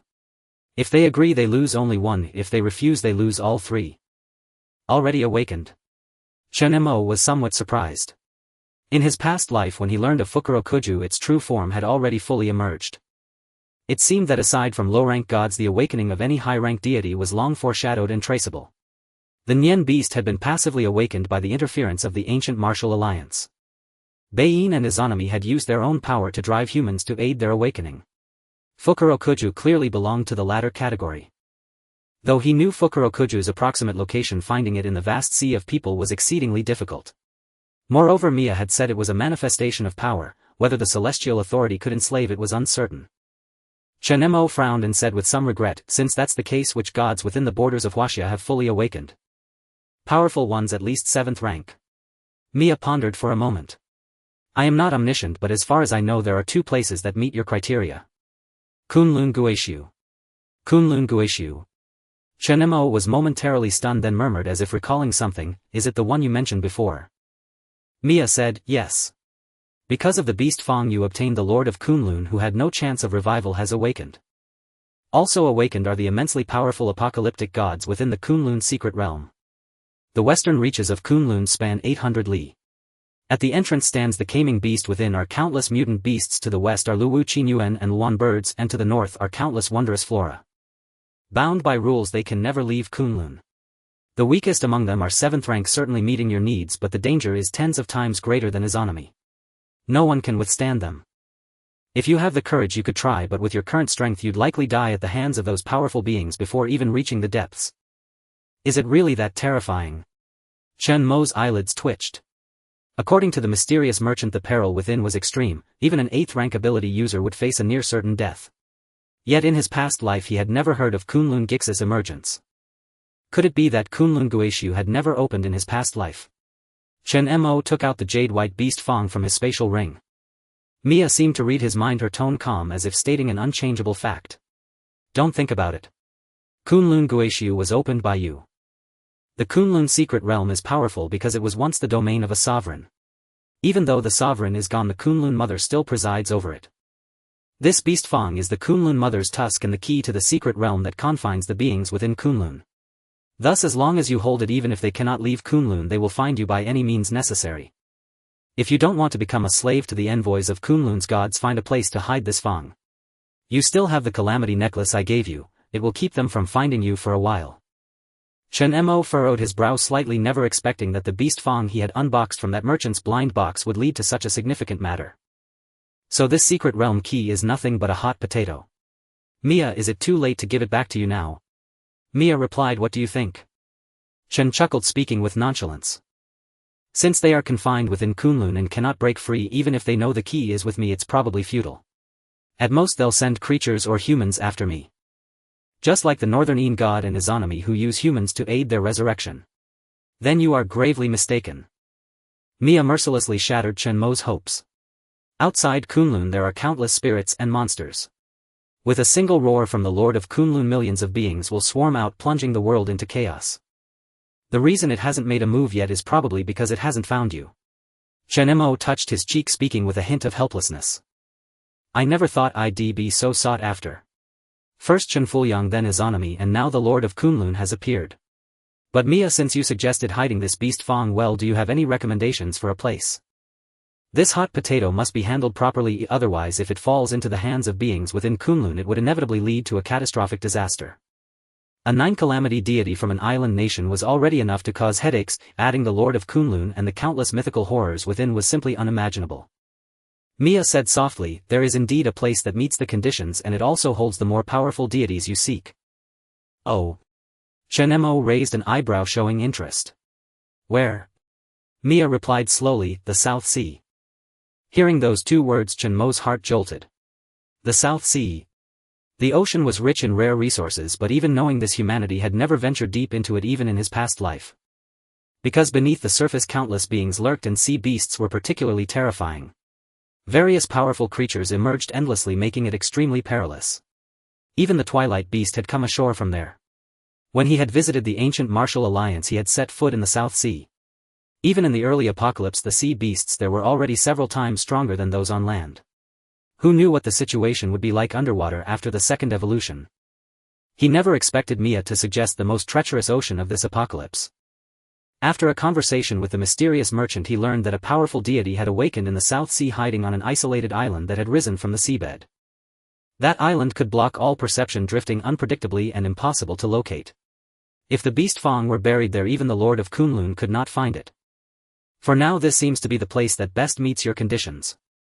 There are many deities and sea beasts in the South Sea which should satisfy your needs. Don't worry too much. Powerful sea beasts usually occupy their own territories and won't all appear at once to confront you. The South Sea, huh? Chen Mo pondered for a long while. The distance wasn't too far and he could set out from Tianhai City. Moreover, he had the Twilight Beast, which was adept in water. MIA's suggestion sounded like a good plan. Mia, who exactly is this deity you mentioned? Mia shook her head. There are far too many deities in the ocean. I can only sense that it is about to awaken. Chen Mo listened quietly, then said, I need your help. We can negotiate the price. Mia replied, tell me. I will try my best to fulfill your request. Chen Mo smiled faintly. I need a map of the South Sea with clear markings of where the powerful creatures are. Mia was slightly surprised. So you've decided to go? Chen Mo smiled calmly. Yes, but not now. The ocean is full of dangers. Entering the sea is no trivial matter and need to prepare thoroughly. At least for the next 6 months I won't be setting out. The map I need should be as detailed as possible. Could you do me the favor of investigating? Mia nodded, having underestimated this fearless man. Of course. You are my bond. I will use my full authority to help you investigate the South Sea. That would be perfect. Chen Mo grinned, playing with the beast Fang in his hand. 6 months would be enough time to prepare.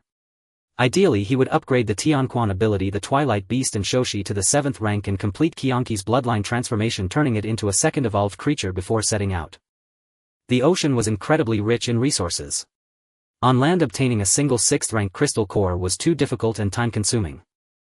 The ocean was the home ground for water element ability users.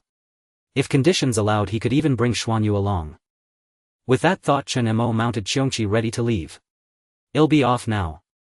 Wait. Just as Chen Mo was about to leave, Mia suddenly called him back. What is it? Mia leisurely pulled out a crystal card from beneath her cloak, saying calmly, information costs money. What will you use for payment? By the way, I now accept crystal coins. Chen Mo. Pay up. Ding. With the payment completed, these few pieces of information had cost him a full 100,000 crystal coins. Chen Mo's face twitched. Is it that expensive? The matter of the Kunlun secret realm is of great importance. Few know of it now, so naturally it's costly. I see. I'll be going then. Farewell, valued customer. After that, Chen Mo returned to the Lion base. Despite the inevitable scolding from Tang Xuanyu over his injuries, he met with Luo Tianxiong. At Zuanya's strong insistence, Chen Mo began recuperating properly at the base. 5 days later. Having risen early for a change, Chen Mo stepped out of his room refreshed and stretched. Gazing at the lush, peaceful greenery outside the courtyard, he felt as if he had returned to the peaceful era before the apocalypse. The Lion base was now thriving, with its population expanding to over 10,000 and 2 subbases established. Qiongqi was sleeping outside the yard. Ever since taking the bone marrow potion from the 4 calamities, it had not woken up, but its size and appearance grew larger each day, undergoing constant changes. How refreshing. Savoring the crisp morning air devoid of any trace of blood was truly a rare luxury. Chen Mo held a cup of hot tea in his hand, sitting leisurely on a stool outside the courtyard, taking a sip and enjoying this rare moment of tranquility. He blew on the scalding tea, took a small sip, and a warm stream flowed into his belly, soothing his entire body. Chen Mo lowered his eyelids, a smile tugging at the corners of his lips as he murmured to himself. It seems it's still early. Xuanyu and Qiqi haven't woken up yet. Maybe I should make breakfast. He realized it had been a long time since he last cooked. Before the apocalypse, he had always been alone, and even during the end times his meals mostly consisted of bread and instant noodles. After returning to the lion's den, he was weighted on hand and foot from top to bottom without needing to lift a finger. Buzz. A flash of white light streaked by as Chen Mo released the scythe of death to let it roam the courtyard. His peripheral vision caught sight of the 3 corpses and his eyes flickered with thought. Since his return, the 3 corpses had shown no anomalies, sitting motionless on the ground day after day in a daze. Could it be that he had misjudged? Had the Lord of the 7 Sins not yet taken over so soon? Just as Chen Mo was pondering, a dissatisfied delicate grunt came from inside the house. Chen Mo. You snuck out alone again. Hearing this voice, Chen Mo was momentarily stunned, then smiled wryly as he looked over. Xuanyu. Why are you up so early?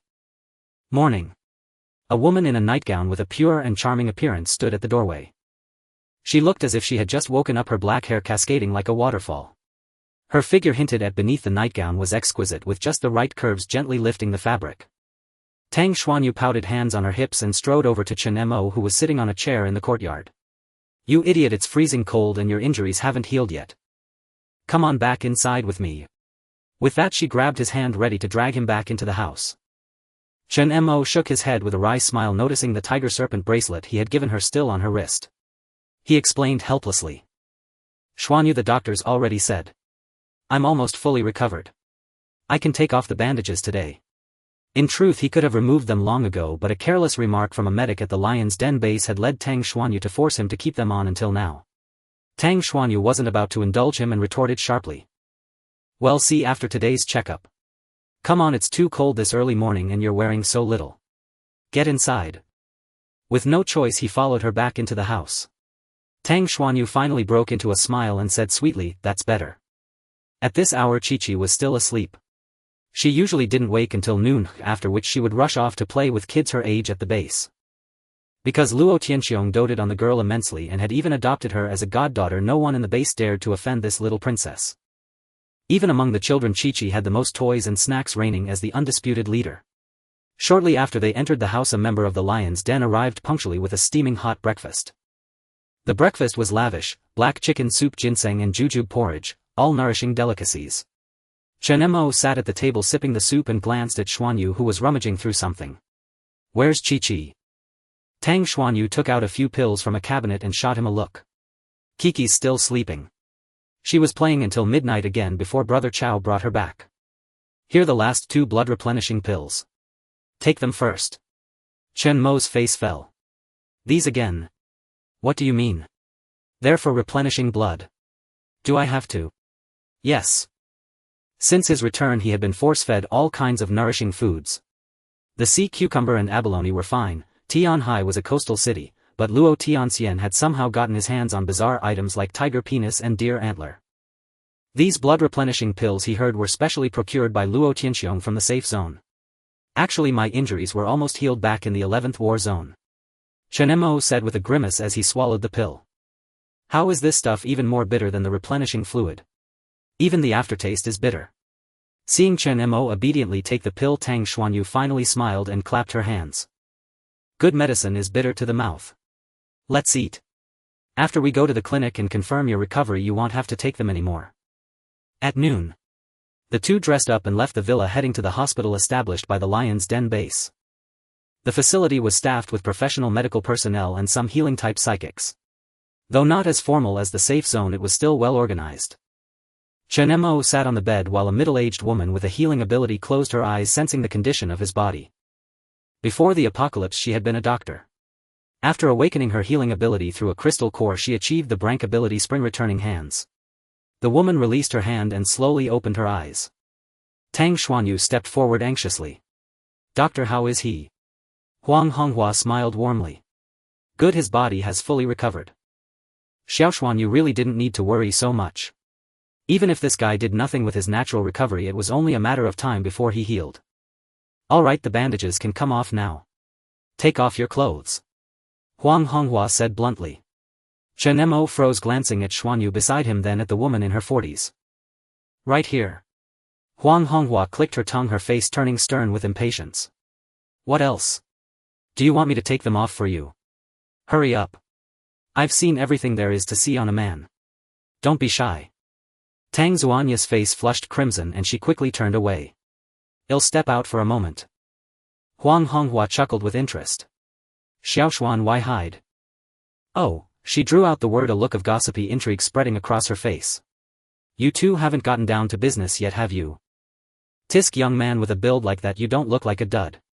Could it be some unspeakable issue? Not to brag, but I was an expert in this field before the apocalypse. What nonsense. Tang Xuanya's ears burned red, her face flushed to a brilliant hue at such brazen words. Chen Mo felt equally awkward. Eager to escape, he quickly stripped off his clothes under Huang Hong's admiring gaze. In a few swift moves he unwrapped the bandages and fled the place with Xuanyu in tow. The two fled in panic. Tang Xuanya's pretty face flushed crimson as she shyly lowered her head. Chen Mo, standing beside her, put on his clothes and glanced down at his previous wound.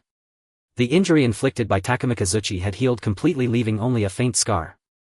His encounter with Izanami had been due to carelessness. A 9th-tier deity was not so easily dealt with. Now that his injuries had recovered, it seemed time to begin preparations for the upcoming journey to the South Sea. Just as Chen Mo was lost in thought, a car pulled up outside the courtyard. Chao Fengyuan stepped out, looked around, and his eyes lit up upon spotting Chen Mo and Tang Xuanyu. He hurried over. "Brother Chen. So this is where you are. And Sister Xuanyu." Chao Fengyuan. "Brother Chao, what brings you here?"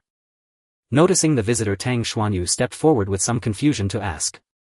"Ah, it's Boss Luo who called for me. Brother Chen, Boss Luo wants you to come over." Chao Fengyuan looked at Chen Mo and said, "It seems to be about matters concerning the 11th War Zone." Chen Mo was taken aback. The 11th War Zone. He had previously asked Guo Lianghu to keep an eye on the situation in the 11th War Zone and to notify the Lion's Den base immediately if any news came. It seemed news had finally arrived. With this in mind, Chen Mo turned to look at Tang Xuanyu beside him and said softly, "Xuanyu, you go back first. Chi-Chi should be awake by now. I need to go over there." "Is it about Takamagara?" Tang Xuanyu asked. She had heard Chen Mo mention before that a 9th-tier deity had appeared in the 11th War Zone, an extremely dangerous entity, and that the wounds he bore were inflicted by that 9th-tier deity Izanami. Chen Mo, But your injury has only just healed. Chen Mo, tell me honestly, you're not thinking of going back, are you? Tang Xuanyu furrowed her delicate brows, somewhat displeased. Chen Mo chuckled at this and rubbed her head, saying, "Who said that? I took a loss there once. I won't go back until I'm absolutely sure. Besides, given the situation in Takamagara, the central government might have already sent people to deal with it. Don't worry, Xuanyu. I'll be staying at the Lion's Den base for a long time to come. I'm not going anywhere." "Really?" Tang Xuanyu, who had been deceived several times before, was clearly skeptical. Chao Fengyuan chuckled and said, "Brother Chen, look, Sister Xuanyu still cares about you. Don't worry, Sister Xuanyu. I'll keep an eye on him. Brother Chen won't be able to escape this time." Chao Fengyuan promised. Only then did Tang Xuanyu nod and say, "All right, Brother Chao. This guy can run faster than a rabbit, so you'd better watch him closely."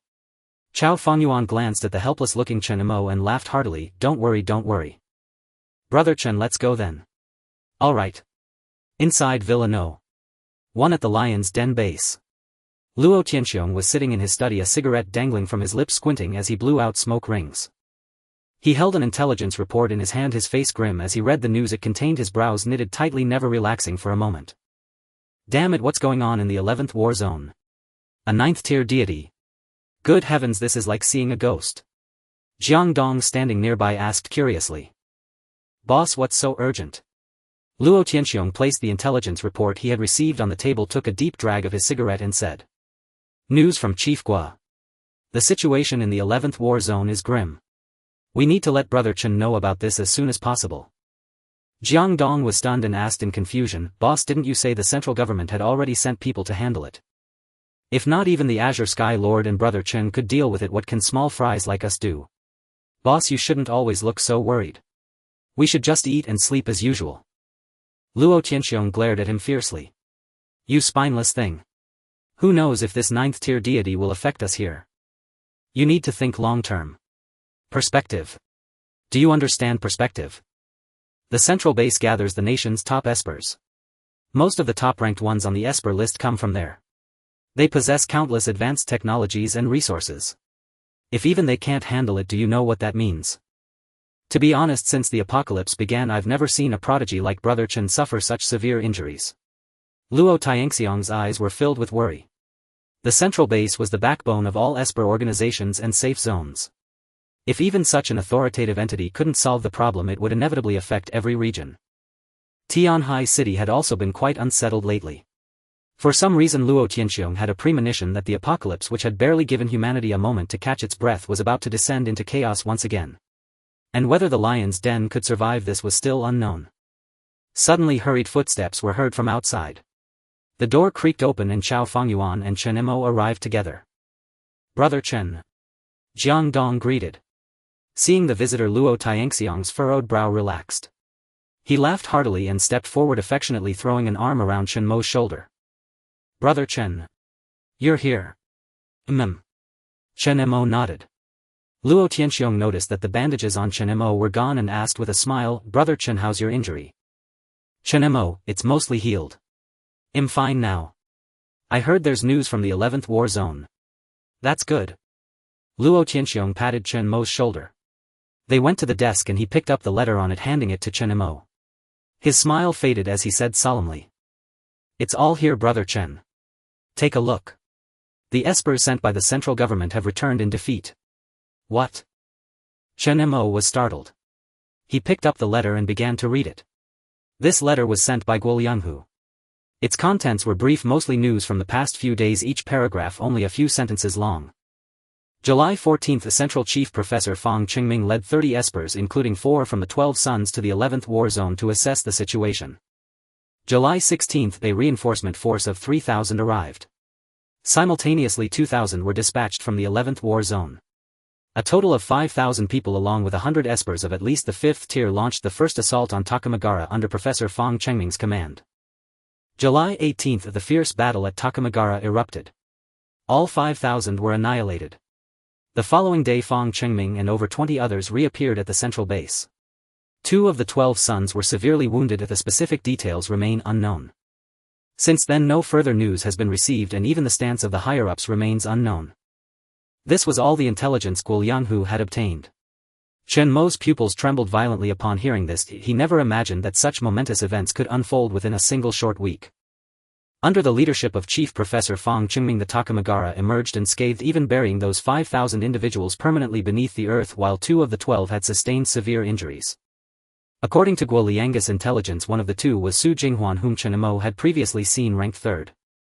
As for why Fang Qingming and the others had suddenly vanished from the Takamagara, Guolianghu speculated that the top-ranked figure among the 12 had likely appeared using spatial tiers to evacuate everyone. Luo Tianxiang, tisk Brother Chen, you see now, I never expected a 9th-rank deity to be so troublesome. Is a 9th rank truly that formidable that even the big shots from the central region returned in defeat? Chen Mo lowered his gaze and shook his head. No. I'm afraid it's not just for that reason. Even a 9th rank deity can at most exert a power around the 8th rank now. When I left, Izanami's condition was far from good. With so many elites dispatched, the losses shouldn't have been this severe. Recalling that man's face, he suspected that Chen Fuyang and the others had intervened afterward. Luo Tianxiang was somewhat perplexed, but having read the report couldn't help voicing his concern. Brother Chen, although the 11th war zone is far from us, if a 9th rank deity has appeared, there could one emerge here too. Lately in the waters where we collect fish scale powder, my men report massive numbers of dead fish washing ashore, and every midnight large black birds hover over the coast. I sent old Wang to investigate and stand guard. He says it's highly likely that some powerful creature has emerged in the sea causing this phenomenon. Chen Mo frowned. Wang Luyang went there. No wonder he hadn't seen him around lately. Luo Tianxiang, yes, troubled times. The deep sea has always been a place we dare not tread. During your absence, sea beasts have frequently come ashore, each time growing stronger. I fear some deity is awakening in the deep sea. As for the ocean, the cradle of life, humans held it in awe even before the apocalypse. Now after the cataclysm, the land has been utterly transformed, with ferocious beasts mutating into terrifying forms, let alone the ocean. The lion's share of fish scale powder was collected only from the shallows. If the thought of deeper waters sent chills down one's spine. Chen Mo's eyes flickered. After a long silence he spoke, recall all personnel stationed there to collect fish powder. For the time being avoid approaching the sea. Luo Tianxiang's speculation was correct. In the South Sea a powerful deity was indeed on the verge of awakening. Luo Tianxiang said solemnly, understood. Brother Chen, I'll follow your advice and have them return immediately. He never doubted a single word from Chen Mo. If Chen Mo said so, there must be a reason. Luo Tianxiang turned to Jiang Dong beside him and said, Dongzi, did you hear that? Go now and tell Li Wusheng and his men stationed there to come back. I want to see them by tonight. Got it? Jiang Dong, got it, boss. Watching Jiang Dong hurry away, Chen Mo pondered for a moment before finding a seat and sitting down. This time the 5,000 troops dispatched by the 11th war zone and the central region to subdue Izanami had all perished there. Who knew how many new Takamagara deities Izanami would forge from the flesh and blood of those 5,000? Fortunately the Takamagara couldn't affect this place for now. A 9th rank deity causing such a stir would surely not be ignored by the central region. What awaited them would be a more prepared wave of psychics to launch a punitive expedition. Chen Mo looked up at Luo Tianxiong. Let's set aside the matter of the 11th war zone for now. Before that I have something more important for you to handle. Luo Tianxiong asked with some confusion, what? Chen Mo replied, a sea voyage. A sea voyage? Luo Tianxiong's pupils contracted slightly. Brother Chen, what are you planning? It was already 2 hours later when Chen Mo left Luo Tianxiong's villa. He returned to his residence, his mind replaying Luo Tianxiong's earlier words. As for someone familiar with the post-apocalyptic South Sea, there's no one in Tianhai City.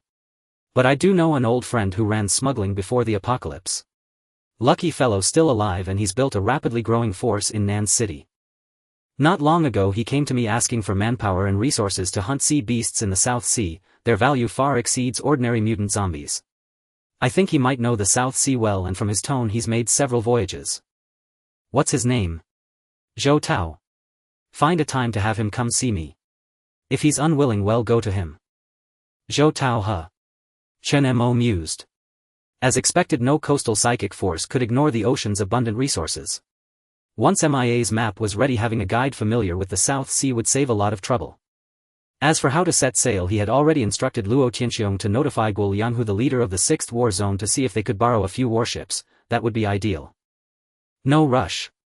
There's still half a year. First raise Shoshi and Shisho to the 7th rank, Chen Mo murmured. Returning to the villa the moment he stepped inside, Chi-Chi, who was reading a comic on the sofa, pounced on him. Big brother. Chen Mo chuckled and patted her head. Indeed, girls at this age were in a growth spurt, developing faster than boys of the same age. Chi-Chi was now nearly 1.50 m tall, changing almost daily. Chen Mo patted her little head and said with a smile, Chi-Chi, you're awake. Have you had breakfast? Not yet, I'm not hungry. Chi-Chi in his arms said coquettishly. Big brother, will you take me out to play today? She looked up, her big eyes blinking, appearing pitiful. Chen Mo smiled faintly. Sure, I'm free today. Where do you want to go? Chi-Chi pouted in thought, then her eyes lit up. Outside. To kill zombies. Let's kick their asses. Chen Mo's smile froze as he looked at her innocent face. It took him a moment to respond. Who taught you that? Chen Mo's smile froze as he gazed at Kiki's innocent face. It took him a moment to react before he spoke. Who taught you that? Chi-Chi stammered, unable to form words. Just then Tang Xuanyu walked over from inside the house and said with exasperation. This girl has been running around the base every day with nothing to do. She probably picked it up from one of the Lion's Roar members. Chen Mo crouched down, gently ruffled Kiki's hair with a hint of affection and said softly, all right Chi-Chi, go grab something to eat for now. Lunch will be ready soon. Chi-Chi obediently hummed an acknowledgement and scampered off, but not before turning back to remind him, brother, you promised to take me out to play. Chen Mo nodded with a smile in agreement. Watching Chi-Chi bounce away to get food, Tang Xuanyu also gave a helpless chuckle and said. Kiki's getting bolder by the day. Ordinary toys can't satisfy her anymore, she's been pestering us to go out and play here. Anyway, enough about that. Tang Xuanyu shifted the topic and asked Chen Mo, what did brother Luo say? Chen Mo's smile gradually faded as he shook his head.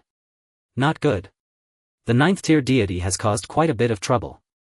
But with the central authorities keeping an eye on things, it shouldn't last much longer. Tang Xuanyu opened her mouth, somewhat astonished. Is it really that hard to deal with? Yes, the future is uncertain. There's no telling if 9th tier deities will appear elsewhere. We need to make plans early. Chen Mo's eyes flickered as if a thought struck him. He took 10 6th tier spirit cores from his spatial ring and handed them over. Here Xuanyu, take these spirit cores. 6th tier. Sensing the surging energy within the cores, Tang Xuanyu's beautiful eyes narrowed. She stared at Chen Mo for a long moment before shaking her head. This is too precious. I can't accept it.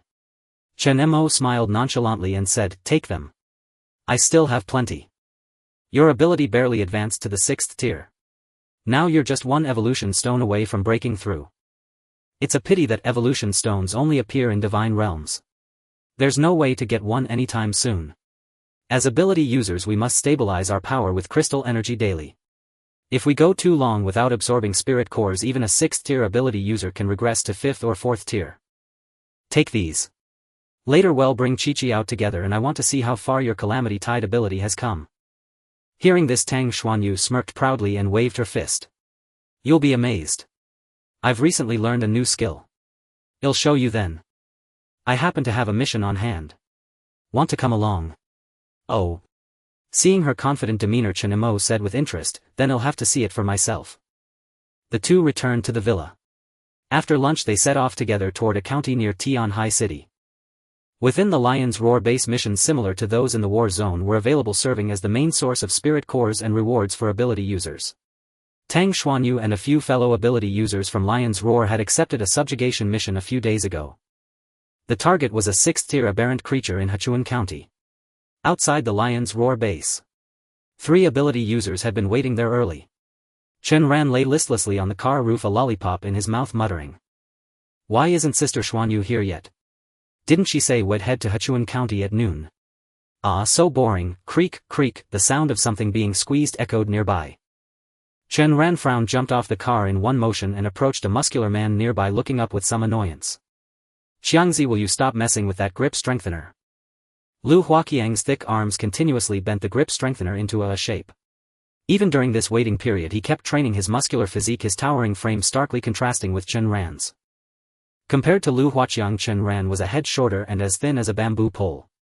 They had been classmates before the apocalypse and were close friends. Humph. Lu Huaqiang glanced at Chen Ran and said flatly. Only training makes me stronger. You on the other hand spend your days flirting with college girls in the Lion's Roar base. One day you'll end up dead on the battlefield without knowing how. Chen Ran's face flushed as he retorted. I'm a very devoted guy, you know. She's my first love. And besides. Chen Ran pulled a photo from his pocket showing a girl with a pure appearance. Chen Ran stared at the girl in the photo, grinning foolishly. Xiao Xiao is very simple, just my type. Hee hee. He thought about how ordinary he looked, completely unremarkable in college, the kind that blended into the crowd. Lin Xiao before the apocalypse was the pure goddess of their school. They were worlds apart. But now unexpectedly she had become his girlfriend. This was something he wouldn't have dared to dream of in the past.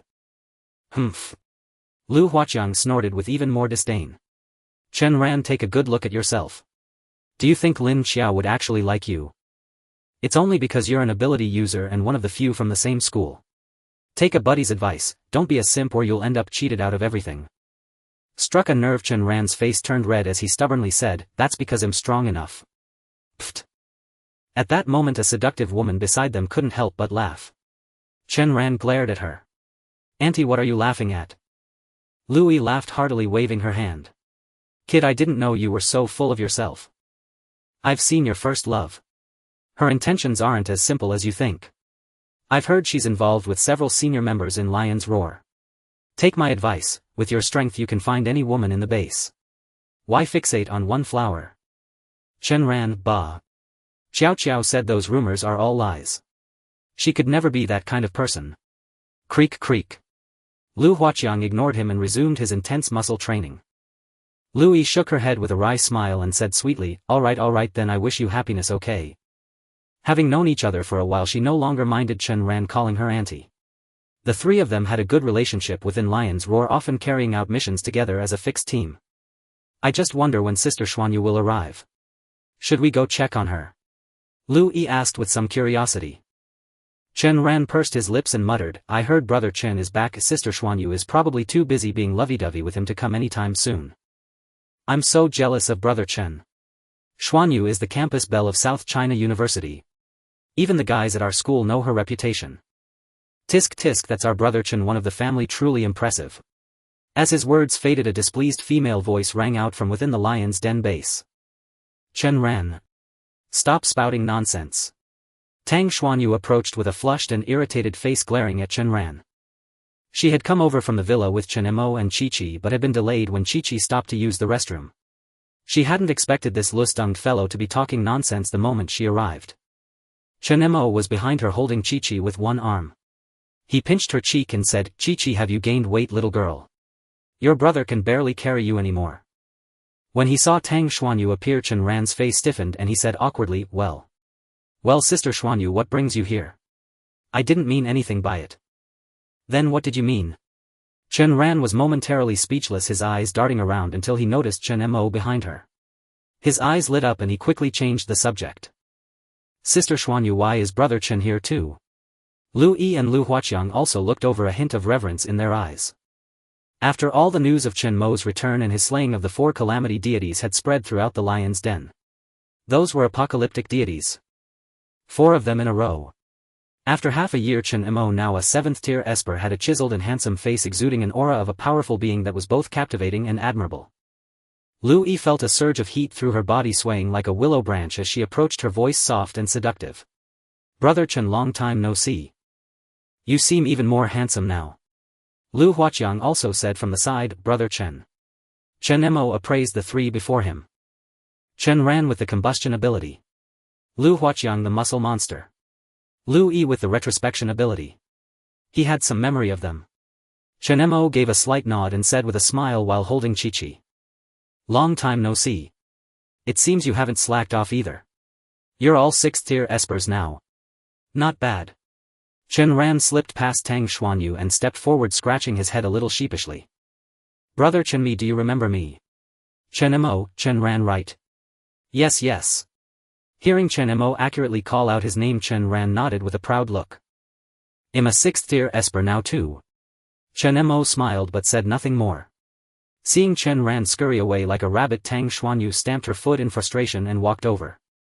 For this mission to hunt the 6th-tier mutant, Chen Mo will come with us along with Qiongqi. What? The 3 were stunned. Chen Ran's eyes widened in disbelief as he looked at Tang Xuanyu. Sister Xuanyu, are you sure you're not mistaken?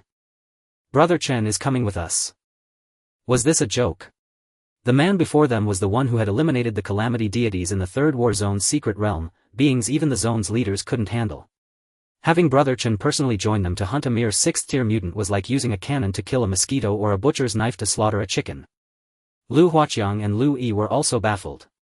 Lu Yi looked from Tang Xuanyu to Chen Mo, seeming to understand something and sighed inwardly, realizing she probably had no chance. Lu Huaqiang asked Chen Mo in confusion, Brother Chen, you coming with us? That might not be such a good idea. A 6th-tier mutant could probably be killed in one move, so what would be the point of them going?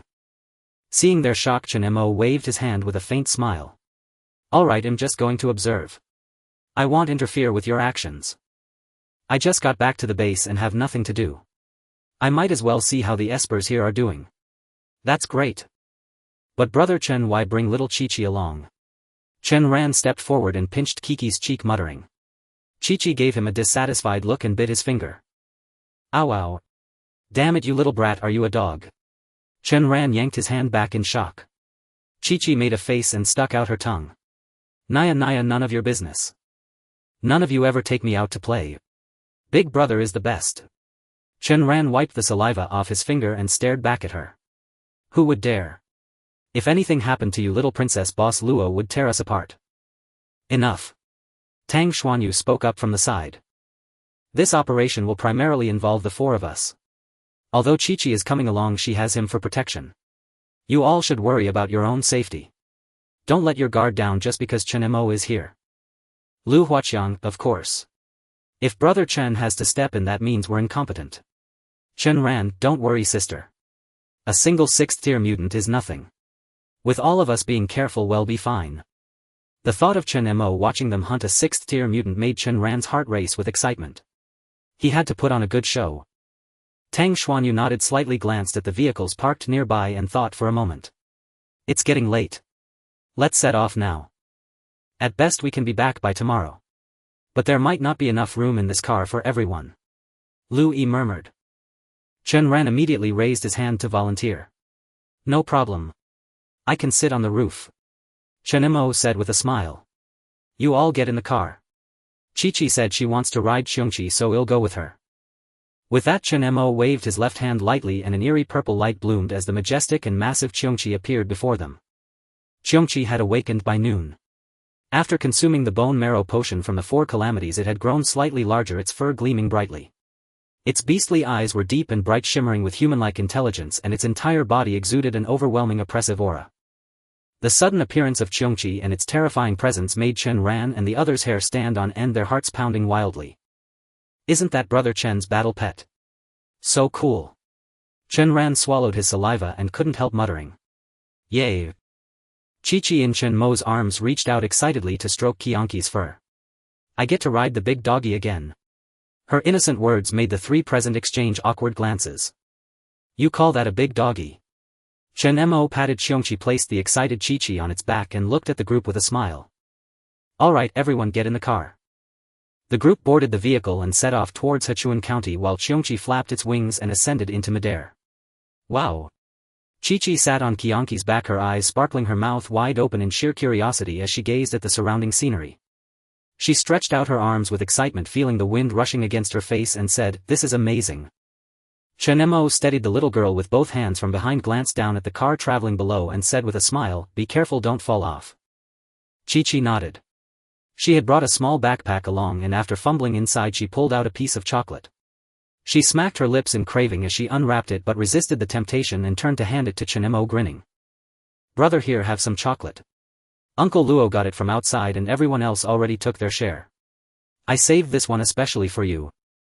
Chen Mo looked at Chi-Chi with slight surprise, a smile in his eyes as he ruffled her hair and said, "Keep it for yourself." "No." Chi-Chi shook her head like a rattledrum and said in a sweet voice, "I saved this just for you. I already ate a ton before, I finished most of the box myself." "Brother, you eat it." Seeing the little girl's earnest expression, Chen Mo chuckled, broke the chocolate in half and put the other piece to Kiki's lips, saying, Alright, well, share it half and half." Chi-Chi hesitated, but her eyes were fixed on that half piece of chocolate, waging a fierce inner battle. In the end she couldn't resist the allure of the chocolate. After a moment's hesitation she opened her mouth and ate the other half.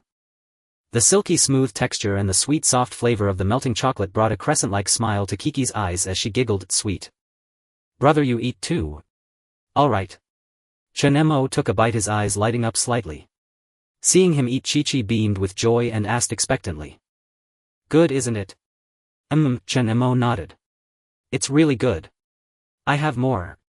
Brother, want some chips?" Chi-Chi pulled out a pile of snacks from her little backpack and muttered, "Chips, cookies and dried meat. It's all for you," Chi-Chi declared generously. Seeing her bring out so many snacks at once, Chen Mo was momentarily stunned, then shook his head with a wry smile. In this post-apocalyptic world, getting a decent meal was no easy feat. Most ordinary people in the safe zone still lived on nutrient fluids, let alone luxuries like chocolate and desserts. These snacks, once ordinary and commonplace before the apocalypse, now fetched a high price. It was only because Luo Tianxiong doted on the girl that he had someone procure this stash for her. "Eat less, no wonder you felt heavier when I carried you before," Chen Mo teased. "If you get any chubbier I won't be able to lift you anymore." "Huh?" Kiki's face fell. The joy on her face instantly soured at his words. Pouting, she stared at the pile of snacks before her, thought for a moment and then said with determination, "Then I won't eat." This mission was merely to hunt down a 6th-tier mutant. With his current strength, Chen Mo was naturally unconcerned, treating the journey as a leisurely outing. But the others in the car below didn't share his sentiment. Chen Ran sat in the back seat gazing enviously through the window at Qiongqi flying in midair and sighed. "I can't imagine how awesome it would be to have such a cool battle pet. I've got to get one myself someday. Then I'll take Lin Xiao for a ride. Hee. Xiao Xiao will surely fall head over heels for me then." His buddy Lu Huaqiang sitting beside him saw his sweet lecherous grin and couldn't help but shiver with disgust. This guy. Hopeless. Lu Yi was driving up front with Tang Xuanyu in the passenger seat. Hearing the noise, she turned around and seeing Chen Ran's lovesick expression said with a strange look, "What's up with him?" Lu Yi chuckled, "Him. That kid just locked eyes with his former school beauty back at the base and now he's drowning in love. When will it be my turn for sweet love?" Lu Yi sighed, her beautiful eyes filled with loneliness. Tang Xuanyu smiled and said, "Sister Lu, aren't there plenty of people chasing you at the base?" As one of the few female ability users in the base, Lu Yi was outstanding and among the prettiest, so she naturally had many suitors. Her alluring figure made many oldtimers of Qiongqi drool. Them. This grandma doesn't fancy them. The thought of those leering stubbly old men gave Lu Yi the creeps. Your sister here has high standards. Sure, in this apocalypse strength rules, but I'm a 6th-tier ability user. I have choices, so I might as well be picky, right? Most of the strong ones at the base are older men and the decent-looking ones. Well, their strength falls short. Chen Ran chimed in from the back with a tease. Auntie, where are you going to find such a quality catch? You're 28, not getting any younger. In a few years you'll be past your prime. Time to find a man. Lu Yi's face darkened as she said, shut up, virgin. Chen Ran's eyes widened. You. Just wait until Qiao and I are together, then see what you say. Humph. Listening to their bickering, Tang Xuanyu smiled and stayed silent. But Lu Yi, as if a floodgate had opened, wouldn't let the topic go. She drove while gossiping. Speaking of which, Xuanyu, how long have you and Chen Mo been together? Chen Ran's eyes lit up too and he asked with great interest, yeah, senior, how did you and brother Chen get together? Spill the beans so I can learn a thing or two. Tang Xuanyu blushed and quickly defended herself, where did you hear that? Don't talk nonsense. There's really nothing between us. Lu Yi narrowed her beautiful eyes slyly and said, is that so? Xuanyu, to be honest, there aren't many people in Qiongqi I've set my sights on. Chen Mo is one and Boss Luo is another. Boss Luo only cares about Qiongqi and doesn't bother with women. If you really have nothing with Chen Mo, then your sister here won't hold back. No. Tang Xuanyu said immediately. Oh. Lu Yi said with a teasing smile. Didn't you say there's nothing between you? Tang Xuanyu blushed knowing she was being teased and said with her head down, anyway, it's not allowed. Let's drop it. Chen Ran, as if he had just heard some sensational news, widened his eyes and exclaimed, holy crap. Auntie, you've got a thing for brother Chen. A cougar after a younger man.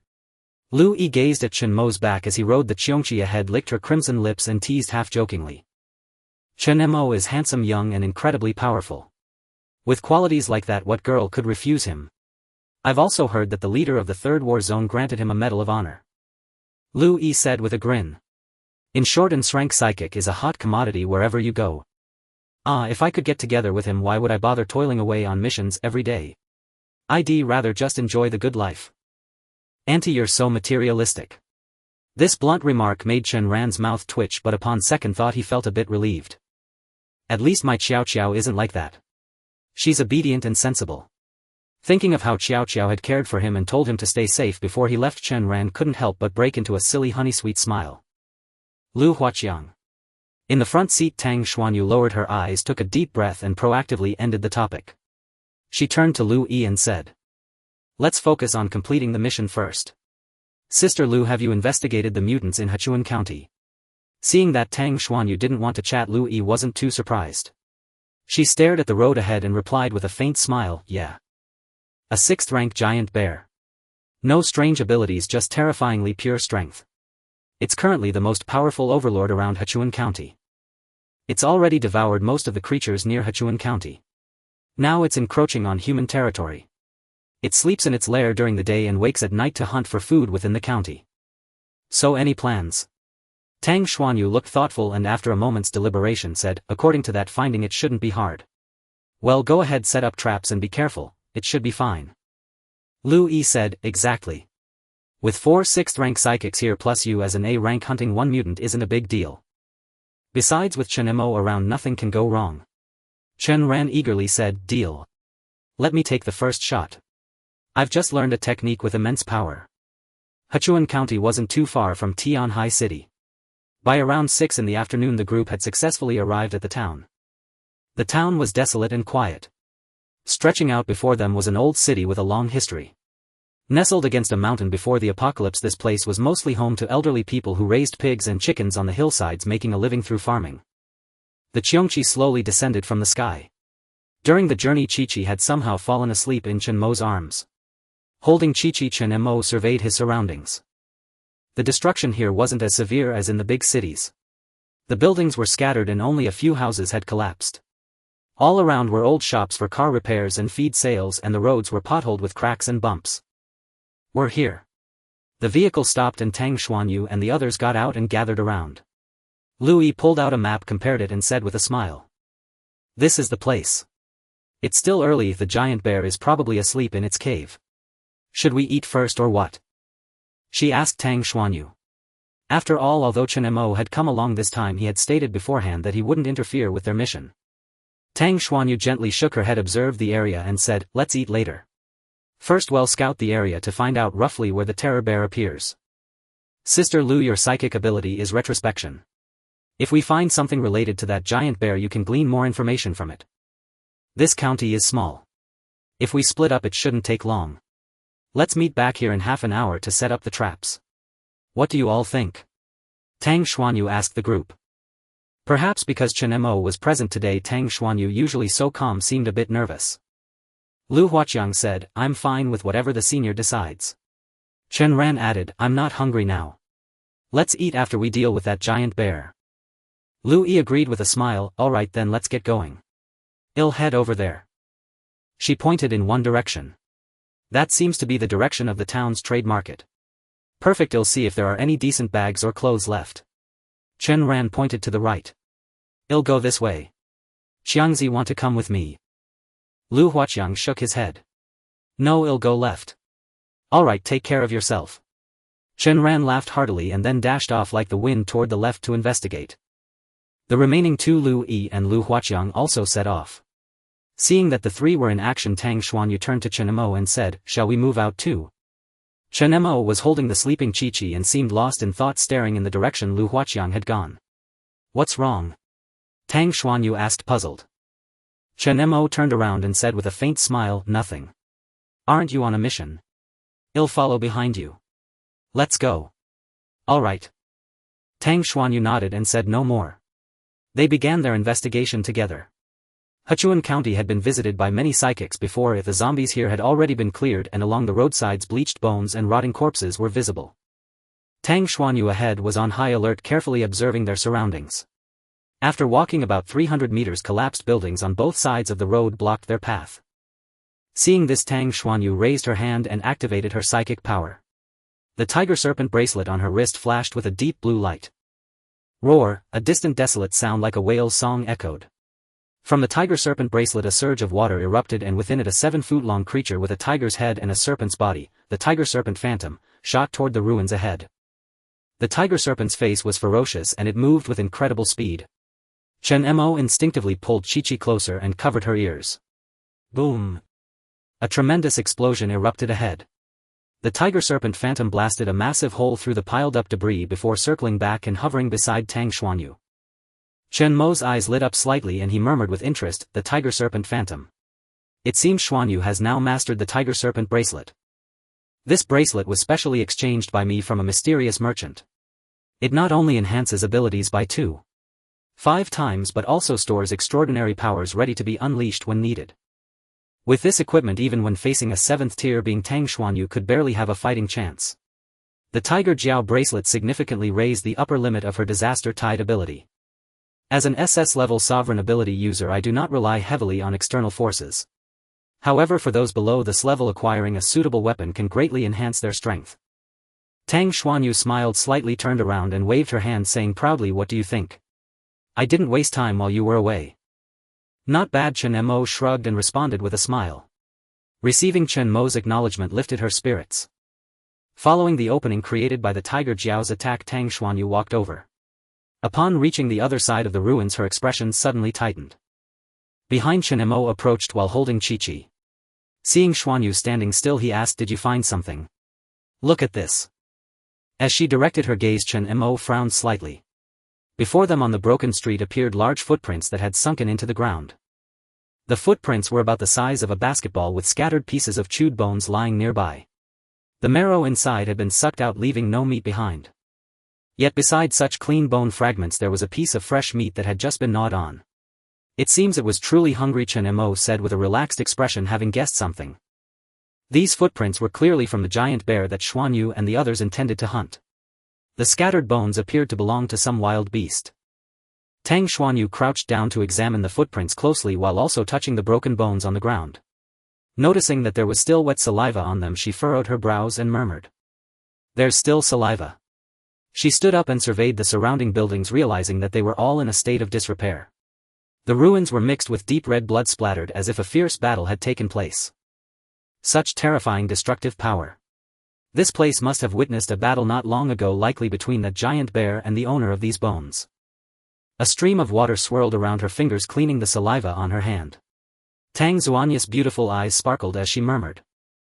Sister Lu mentioned that the giant bear usually comes out at night, but it's not evening yet. Chen Mo. She instinctively turned to him, wanting to ask for his thoughts.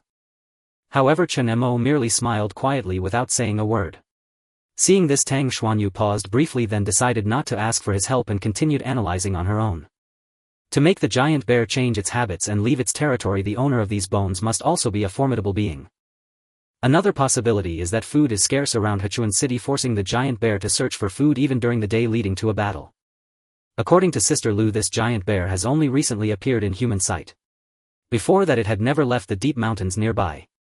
As she was speaking, Tang Xuanyu noticed some shallow paw prints of another bear next to the gigantic footprints. These were much smaller than the large footprints, roughly the size of a human hand. Looking at the shallow prints, Tang Xuanya's heart sank and an ominous feeling surged within her. Wait. Does this footprint belong to another giant bear? The nearby prints clearly belong to a juvenile giant bear. Staring at the large and small bear paw prints on the ground, Tang Xuanya's beautiful eyes gradually became serious. No wonder the giant bear appeared in human cities looking for food. Considering the recent agitation of the giant bear, it was likely triggered by the need for food for this juvenile giant bear. Chen Mo approached from behind and said, "So what did you find?" Tang Xuanyu glanced at him and softly replied, "There are two giant bears here, a mother bear and her cub. The food in the mountains can no longer sustain them, so they had to venture out to forage. Given their level of hunger, they are likely not even sparing the bones.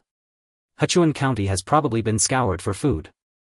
If the giant bears cannot find any food, they might leave their territory and go elsewhere. So there are indeed two giant bears." Chen Mo looked at her with approval, realizing. Tang Xuanyu did not notice Chen Mo's gentle gaze and nodded thoughtfully. She then looked warily around the calm surroundings and continued speaking. "The giant bear we are looking for is likely still within Hechuan County. The giant bear and its cub should have just left not long ago. We need to gather everyone together with Chen Ran for safety." But. As she said this, Tang Xuanya's tone shifted. Furrowing her brows, she looked at the fresh meat pieces that had been gnawed on next to the scattered bones, murmuring in confusion. "Since those two giant bears are so hungry and food is so scarce in Hechuan County, why is there still a piece of leftover food here?" This food was clearly half-eaten and then abandoned. Noticing the puzzled expression on Xuanya's face, Chen Mo smiled gently, playfully pinching Qiqi's sleeping cheek, and casually said, "I've heard that bears have a very keen sense of smell. If it's a 6th-tier bear, it should be even more impressive. This piece of meat can stay here for a while without spoiling, who knows, it might come back to eat it later." Tang Xuanyu was slightly taken aback by his words, looking at Chen Mo with disbelief. Whether this was intentional or not, it was clearly enlightening for her. Indeed. The meat can stay here for a while without spoiling. In such a situation of scarce food, for the giant bear to temporarily abandon the delicious meat in front of it means it must have smelled something new. In this place where food is scarce, it would definitely not miss out on something edible.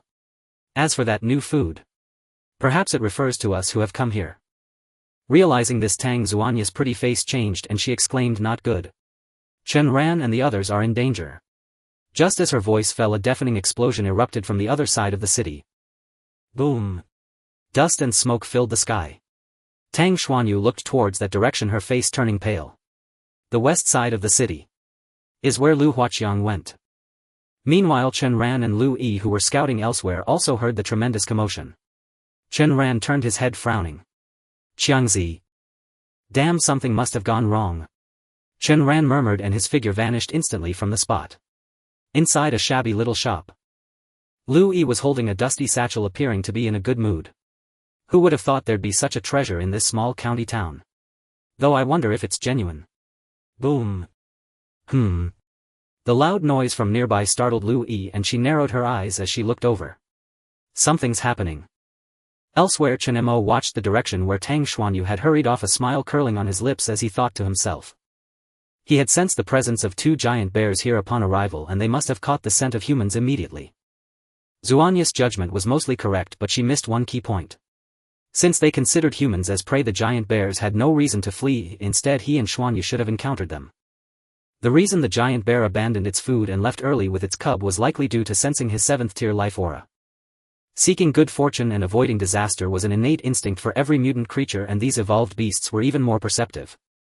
He hadn't intended to interfere with this operation, but a small hiccup had occurred anyway. So a gentle reminder shouldn't count as cheating, should it? Chen Mo chuckled, summoned the Qiongqi and said, let's go, let's check it out. Just then a soft whimper came from his arms. The loud noise had woken Qiqi, who had been sleeping. She rubbed her eyes drowsily and complained, so noisy. Seeing Qiqi awake, Chen Mo patted her head and said, you've slept long enough, time to wake up.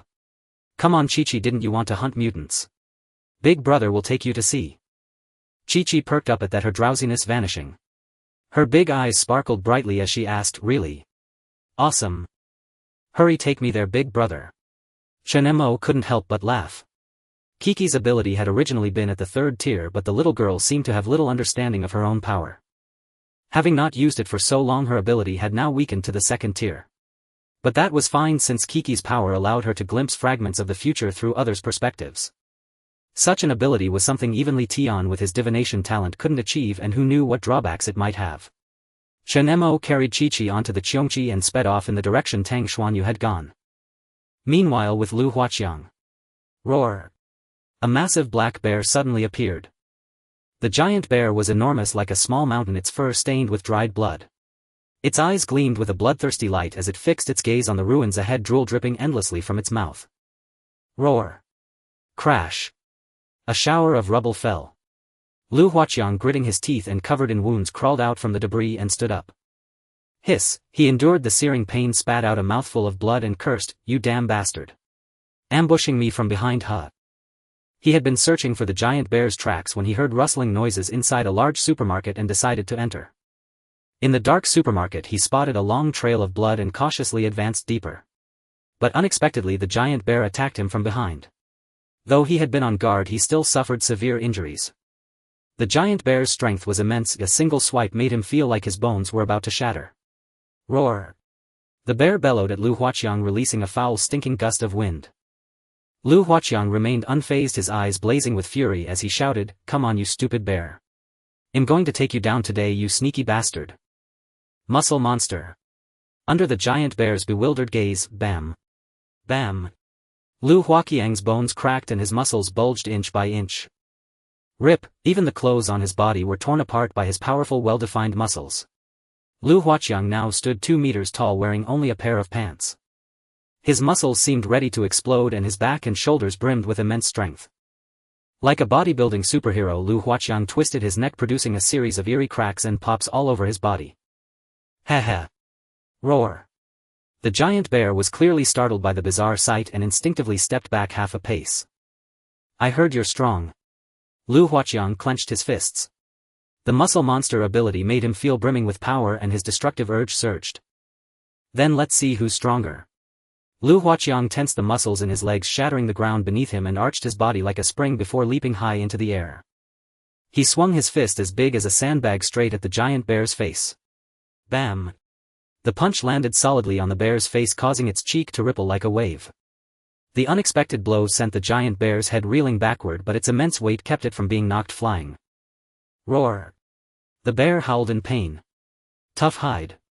Seeing that the punch hadn't caused much damage, Lu Huaqiang's eyes sharpened and he rained down a flurry of blows, his fists becoming a blur as he roared, try this. Ora ora ora ora, bam bam bam bam bam. Each punch struck flesh, the relentless barrage leaving the giant bear dizzy, its massive head jerking left and right. Trapped, the giant bear angrily swiped at Lu Huaqiang. With a sidelong glance he withdrew his fists, leaned back and executed a perfect 360-degree flip before landing steadily. Looking at the blood on his knuckles he sneered, tough hide huh? Then try my finishing move. Bam! Lu Huaqiang charged again, this time channeling all his power into his right fist.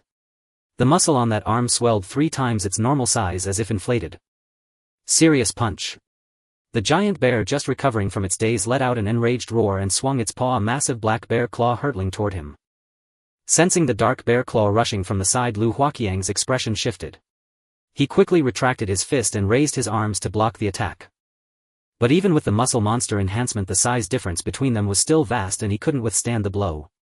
Everything around him seemed to slow down. As the bear claw made contact with his blocking arm, Lu Huaqiang heard a crisp crack of breaking bone. His face turned pale and he could only watch helplessly as the bear claw slammed into him. Boom! Bang! A massive bear paw struck with crushing force. Lu Huaqiang hadn't even closed the distance before he was hurled violently backward. Even as a 6th tier enhancement type awakened, how could he possibly rival an equally powerful aberrant in raw strength? Roar! The colossal bear threw back its head and bellowed furiously, then lunged forward to press its advantage. Yet at that very instant a ferocious silhouette of a tiger dragon surged from the distance, slamming with devastating impact into the bear's abdomen. The bear's eyes flared wide, saliva sprayed from its mouth as it staggered backward several uncontrolled steps under the assault. Tang Xuanyu rushed hastily from afar. Her gaze swept over the shattered buildings. Lu Huaqiang lay motionless in the rubble, drenched in blood, his condition unknown. Her expression tightened instantly, brows knitting with alarm. Lu Huaqiang. Was I truly too late? Tang Xuanyu turned her gaze toward the towering bear, yet saw no trace of the bear cub beside it. Still, the immense hulking presence of this 6th-tier entity pressed upon her senses like a suffocating weight. Tang Xuanyu raised her slender arm and dark inky water coalesced in her palm as she cried out. Cataclysmic tide. Bang! Black water detonated from her palm, surging forth as a thick roaring column aimed straight at the bear. With the tiger dragon's spectral form still entangling it, the bear seized the phantom with one paw while raising the other to block the terrifying torrent. Boom! Sprays of black water exploded across its massive paw, the corrosive power of the cataclysmic tide relentlessly gnawing at fur and flesh alike, searing pain flaring through its limbs. The bear's pupils burned with savage fury. With a roar of pure rage it tore the writhing tiger dragon specter apart, and reared its head, jaws agape in a blood-drenched maw, unleashing a bone-chilling, soul-piercing bellow. Roar! A torrent of compressed air blasted outward. Tang Xuanyu's pupils contracted sharply. She knew without doubt that the beast was now utterly enraged by her. Without hesitation she summoned a churning wave beneath her feet and leapt skyward, her left hand brushing gently against the tiger dragon bracelet. Hum, hum. The bracelet vibrated softly, wreathed in shimmering black light. Splash. Instantly the surrounding black tide surged with renewed thunderous intensity. Tang Xuanyu's gaze remained ice-calm. Beneath her the floodwaters spiraled upward in graceful tightening coils, transforming into slender razor-sharp vortices that lashed toward the bear. Water tornado. The bear roared again and snatched up a boulder to hurl, but suddenly its nostrils twitched. It had sensed something profoundly terrifying, an instinctive primal warning that compelled immediate flight. The bear paused, its eyes flickering with unervingly human intelligence as it glanced past Tang Xuanyu, where Qiongqi and Chen Mo were rapidly closing in. Sensing those two overwhelming presences, the bear's tiny beady eyes rolled wildly. It took several cautious steps back, then dropped low, pivoted sharply and fled headlong without a backward glance. Chen Mo, perched atop Qiongqi far away, watched the scene unfold, his eyes narrowing with quiet amusement. It's remarkably wary. Brother. Bear. A huge bear. Chi-Chi's eyes sparkled with wonder as she stared intently at the colossal creature, then shouted urgently as it turned to flee. Brother. It's escaping. Chen Mo gave a slight nod, making no move to stop its retreat. Below, Tang Xuanyu frowned, puzzlement clouding her expression. It fled. Though immense in stature, the bear proved astonishingly swift in flight. Tang Xuanyu glanced once more at Lu Huaqiang lying unconscious in the ruins, then abandoned pursuit entirely and hurried to his side to assess his injuries. Meanwhile, Chen Ran and Lu Yi, having explored separate zones, arrived on the scene. What happened here? That's the giant bear. It fled. Chen Ran's pupils contracted sharply as he cried out, only to freeze moments later, his face draining of all color at the sight of Lu Huaqiang lifeless in the rubble. Qiongqi. Qiongqi, what's wrong with you? He sprinted forward, desperation tearing at his voice. The explorers regrouped before the collapsed ruins. Chen Ran cradled the grievously wounded Lu Huaqiang in his arms, frantically administering healing elixirs into his mouth. Qiongqi. Qiongqi, wake up. Beside him, Tang Xuanyu watched grimly, her expression heavy with sorrow. Lu Yi turned and asked what exactly occurred. The bear appeared, and then vanished. Lu Huaqiang must have already engaged it, Tang Xuanyu replied quietly. Lu Yi surveyed the battlefield, shattered walls, pulverized foundations, her brow furrowing slightly. That shouldn't be possible. I confirmed earlier this bear typically emerges only at night to hunt. Did it come early today? Tang Xuanyu bit her lip, her voice tinged with conflicted regret. I discovered the corpse of an aberrant nearby. I believe it sensed fresh prey within Ehuang, prompting its premature emergence. This is all my fault, I should have been more vigilant. We shouldn't have split up. Seeing her slump with guilt, Lu Yi stepped forward and gently patted her shoulder in reassurance. There, it's not your burden alone. My investigation was incomplete. The blame lies with me, not you.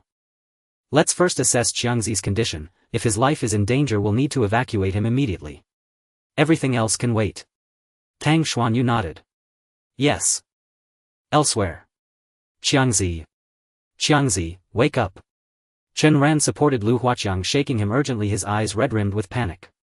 We swore to be brothers for life. You haven't even seen me shed my virginity yet. Cough, cough, cough. Lu Huaqiang suddenly convulsed into a violent cough, spitting out some of the healing elixir.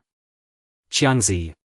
At the sight of his awakening, Chen Ran's eyes lit with radiant hope. He shouted, elated, Qiongqi, you're awake. Tang Xuanyu and Lu Yi rushed forward at once to examine him.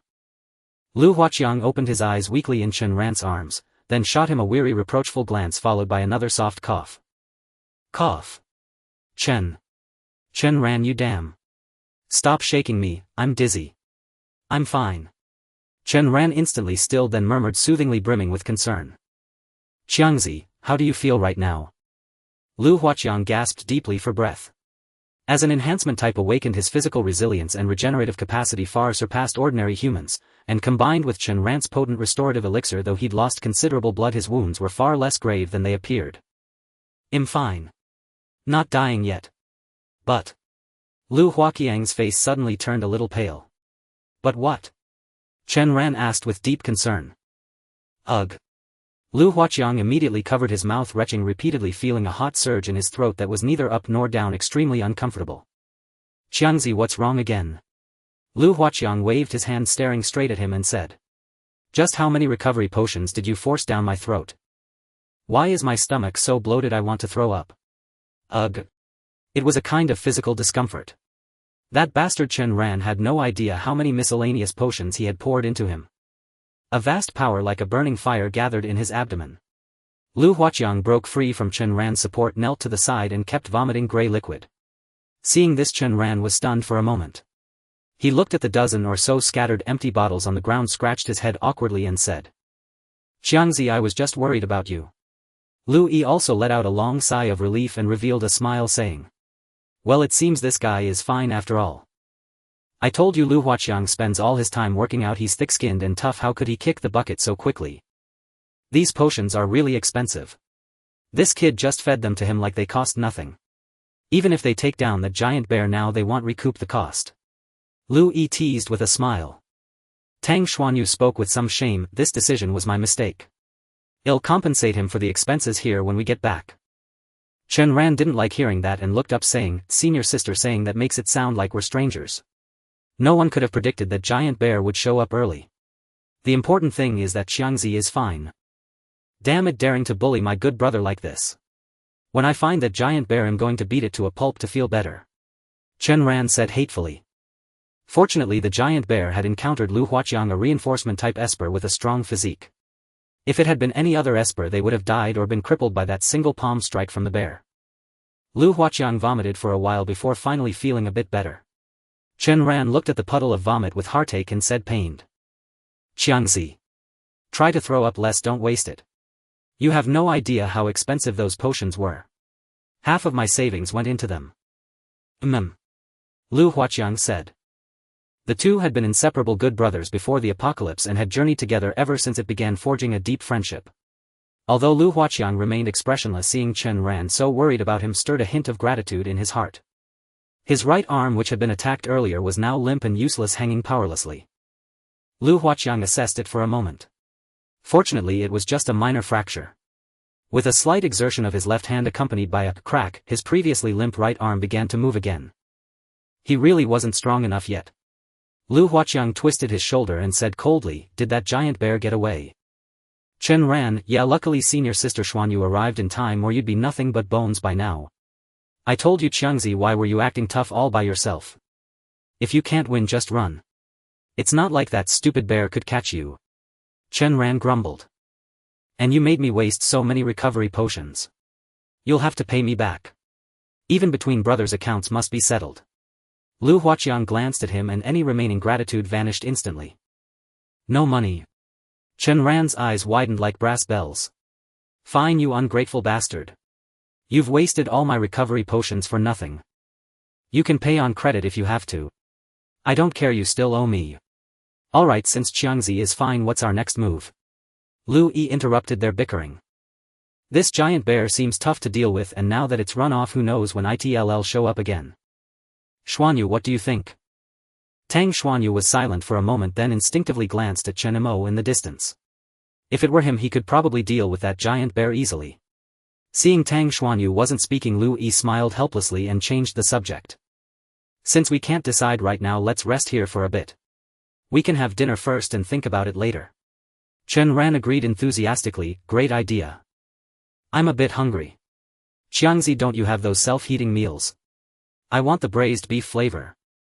Lu Huaqiang took out his spatial stone and expressionless pulled out a large box of self-heating meals, which also contained plenty of biscuits and bread for sustenance. Here, it's all here. The group decided to rest here for a while.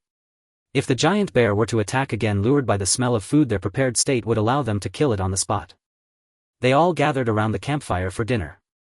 Chi-Chi was leaning against Qiongqi's belly eating potato chips. Chen Mo was also eating a serving of shredded pork with fish flavor rice, glancing at Tang Xuanyu, who sat alone in the distance lost in thought. Isn't senior sister eating? Chen Ran asked, wolfing down his food, his words barely coherent. Lu Yi shook her head gently and said softly, Xuanyu is a bit sensitive. She's probably still blaming herself for what happened today. I have an extra meal here. I'll take it to her. Let me go. Suddenly Chen Mo spoke up from the side. Lu Yi looked up, smiled and nodded, handing him the self-heating meal, saying, All right, I'll leave it to you. It wouldn't feel quite right if we went. Taking the steaming meal, Chen Mo walked over to Tang Xuanyu. Seeing her lost in thought, clearly unaware of his approach, he smiled gently and reminded her. What are you thinking about? Time to eat. Huh? Tang Xuanyu snapped back to reality upon hearing his voice. Chen Mo, why are you? Chen Mo handed her the meal and said with a smile, Here, potato and ribs. Tang Xuanyu was taken aback. She took the meal, lowered her head and whispered. Thank you. Chen Mo smiled but didn't say much. He sat down beside her, looked up at the red moon in the sky and said cheerfully. What's on your mind? I saw you sitting here all alone staring into space. Tang Xuanyu held the meal in her hands, her beautiful eyes lowered and shimmering. 2 strands of hair inadvertently fell by her temples, making her face look exceptionally enchanting under the moonlight. She gently tucked her hair behind her ear and said slowly. I was thinking about the giant bear incident today. Was my decision wrong? Maybe we shouldn't have split up. That way Lu Huaqiang wouldn't have been in danger or severely injured. Chen Mo took a bite of his hot meal, looked up and said casually. Oh, is that all? I thought it was something serious. I was worried for nothing. It's just one wrong decision, not a big deal. Tang Xuanyu turned her head upon hearing this, murmuring to Chen Mo. But. Chen Mo gave a faint smile, setting aside the self-heating meal in his hand as he spoke slowly. There's no need to doubt yourself. They trust you, which is why they follow your decisions. No one can foresee the outcome, and even I cannot guarantee everyone's safety with absolute certainty. Just do your best. Besides, at least Lu Huaqiang is still safe, isn't he? Aware that Chen Mo was comforting her, Tang Xuanyu forced a faint smile and lowered her head, replying softly, Chen Mo shrugged, gazing at the blood-red full moon in the sky, his eyes bright as he spoke unhurriedly. In this apocalypse, accidents are inevitable. When I was in the 11th war zone, I thought the forces behind the Pure World sect were merely ordinary deities easily dealt with. But the emergence of a 9th-tier deity caught me off guard. He paused, letting out a helpless chuckle, then turned to fix his deep gaze on Tang Xuanyu, speaking with profound meaning. I'm telling you this to make it clear, if an accident ever occurs, I want you to ensure your own survival by any means necessary, even if it means abandoning others. An overly strong sense of responsibility won't guarantee a long life in this apocalypse. In his eyes, Tang Xuanya's sense of duty was far too intense, both when he first found her at South China University and now. The moment she sensed danger to Lu Huaqiang, she rushed here without a second thought. Though the giant bear posed no threat to Xuanyu, armed with the tiger serpent bracelet in an unknown fight, a quest requiring teamwork was no place for individual heroics. If they faced a more dangerous foe, charging in alone without allies would only mean death and weaken the team's strength. A contemplative look appeared in Tang Xuanya's eyes. Responsibility. I just don't want others to get hurt because of me. Chen Mo smiled, reaching out to pinch her cheek gently. In this survival of theftist apocalypse, self-interest always comes first. You don't want others hurt, and I don't want you to put yourself in danger for their sake. Tang Xuanyu was stunned, staring blankly at Chen Mo. Those deep abyss-like eyes, when she stole glances at him in daily life she always sensed a certain detachment from everything and unshakable calm in any situation. But whenever he spoke to her that feeling vanished entirely. Her cheeks flushed and she quickly averted her gaze, lowering her head to whisper. "Why are you so good to me? Could it be as you said you're after something?" Chen Mo let out a soft amused laugh. You're right. Maybe it's love at first sight. Love at first sight. Tang Xuanyu trembled, slightly caught off guard by his bluntness. A crimson blush spread across her face and after a long pause she muttered softly, "Liar." Chen Mo pretended not to hear, asking, "What did you say?" "Nothing, let's eat." Perhaps because of Chen Mo's words Tang Xuanyu's mood lightened and her guilt eased. She picked up the self-heating meal and buried herself in eating, even the tips of her ears flushed, unable to meet Chen Mo's gaze. Seeing his goal achieved and having said all he needed, Chen Mo fell silent, lifting his head to glance at the three people by the campfire who were watching him unblinkingly. Those three had been staring since he arrived. Did they think he hadn't noticed? Lu Yi and the others were watching with gossipy expressions, but they quickly looked away when they met Chen Mo's eyes. Ahem. Chen Ran let out an awkward chuckle, saying, "Looks like senior sister is fine now." Lu Huaqiang nodded in agreement. Lu Yi said with a smile, "It's all because of you two troublemakers causing so much worry. Lu Huaqiang, don't act on your own next time. If you can't win, can't you at least run? It's fine if a tough guy like you gets hurt, but if something happened to Xuanyu that would be a real disaster." Lu Huaqiang spoke with some shame. "I did get a bit carried away. That giant bear has incredible brute strength, it was really tough for me alone." Chen Ran patted Lu Huaqiang's shoulder loyally. "Alright Qiongqi, tomorrow we'll find that bear and get our revenge for you. I'll chop off its paws to make you a good tonic." Evening arrived. They reached the southern part of Hechuan County. "Senior sister, are you sure that giant bear will show up here?" Chen Ran asked, looking around with some doubt. Tang Xuanyu nodded. The night wind was chilly, tousling her long hair. She gently tucked her hair back, pointing at the scattered animal bones and large chunks of meat on the ground. The giant bear has already devoured all the food near Hechuan County. With this large piece of meat still here, it won't abandon such an easy meal and leave. The reason it hasn't returned yet is probably because it caught our scent. Alright Chen Ran, why so many questions? Get over here and help set the traps. Lu Yi said with some irritation. Are you just going to watch the two of us work? Lu Huaqiang had activated his muscle monster ability, fastening a large net onto the still-standing buildings nearby. This net, specially designed to capture mutants, was made of incredibly tough ropes that even a 6th-tier mutant couldn't break free from easily. Coming. Chen Ran scratched his head, muttering with a strange expression. Such an obvious trap. Would that giant bear really be stupid enough to fall for it? After setting the trap, they placed several food baits beside the bloody meat to sweeten the deal. Chen Mo held the drowsy Qiqi, whose eyelids were heavy, watching quietly from the side. Beside him, the Qiongqi suddenly let out a low growl. Chen Mo turned his head to glance at a dark direction, speaking calmly. Alright Qiongqi, leave it alone. Hearing its master's command, the Qiongqi immediately fell silent. Tang Xuanyu approached, asking with some confusion. Qiongqi just growled, did it find something? Chen Mo shook his head with a smile, saying, nothing, it's just a bit sleepy. Tang Xuanyu cast a suspicious glance at the Qiongqi, who showed no signs of drowsiness at all. Though puzzled, she didn't press further. Just then the three who had been setting the traps returned. Lu Yi's face was slightly flushed and she pulled open her collar a bit, letting out a soft sigh. Ah, I really am destined for a life of toil. Chen Ran caught a glimpse of the full spring-like view and immediately turned bright red, his head throbbing as he yelped. Holy crap, auntie, show some restraint. Lu Yi rolled her eyes and said nonchalantly, you're just a kid who hasn't even grown your hair yet and you're already so particular. What do we do now?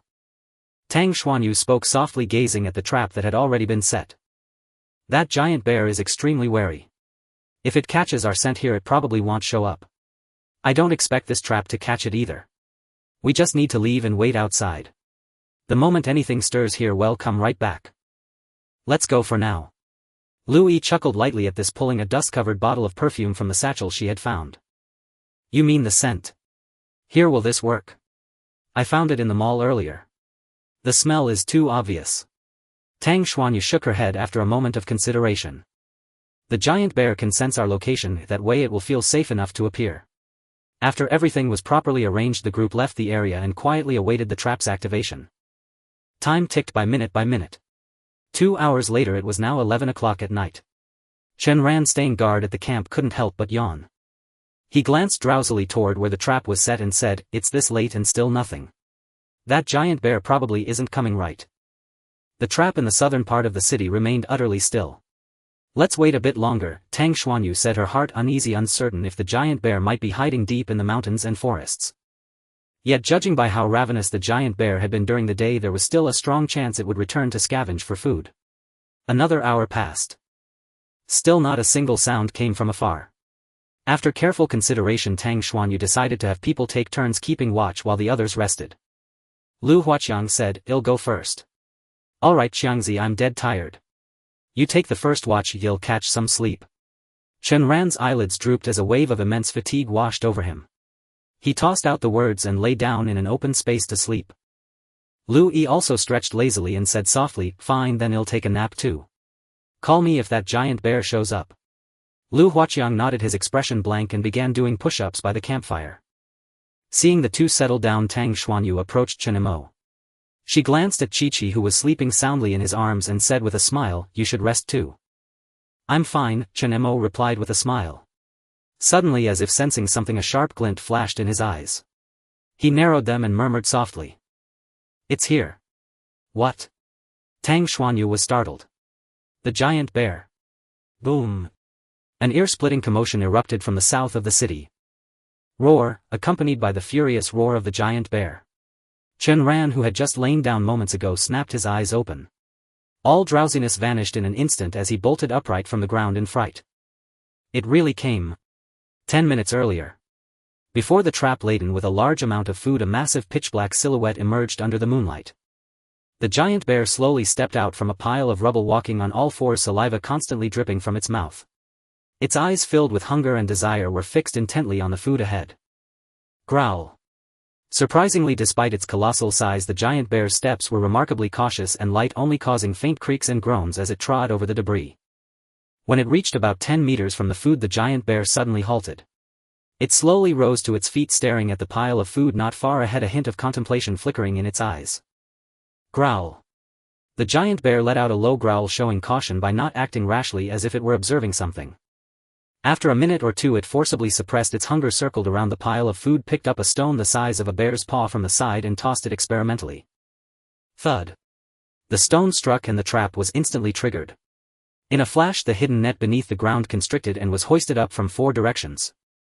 Swish, a look of disdain flickered in the giant bear's eyes as it snorted contemptuously.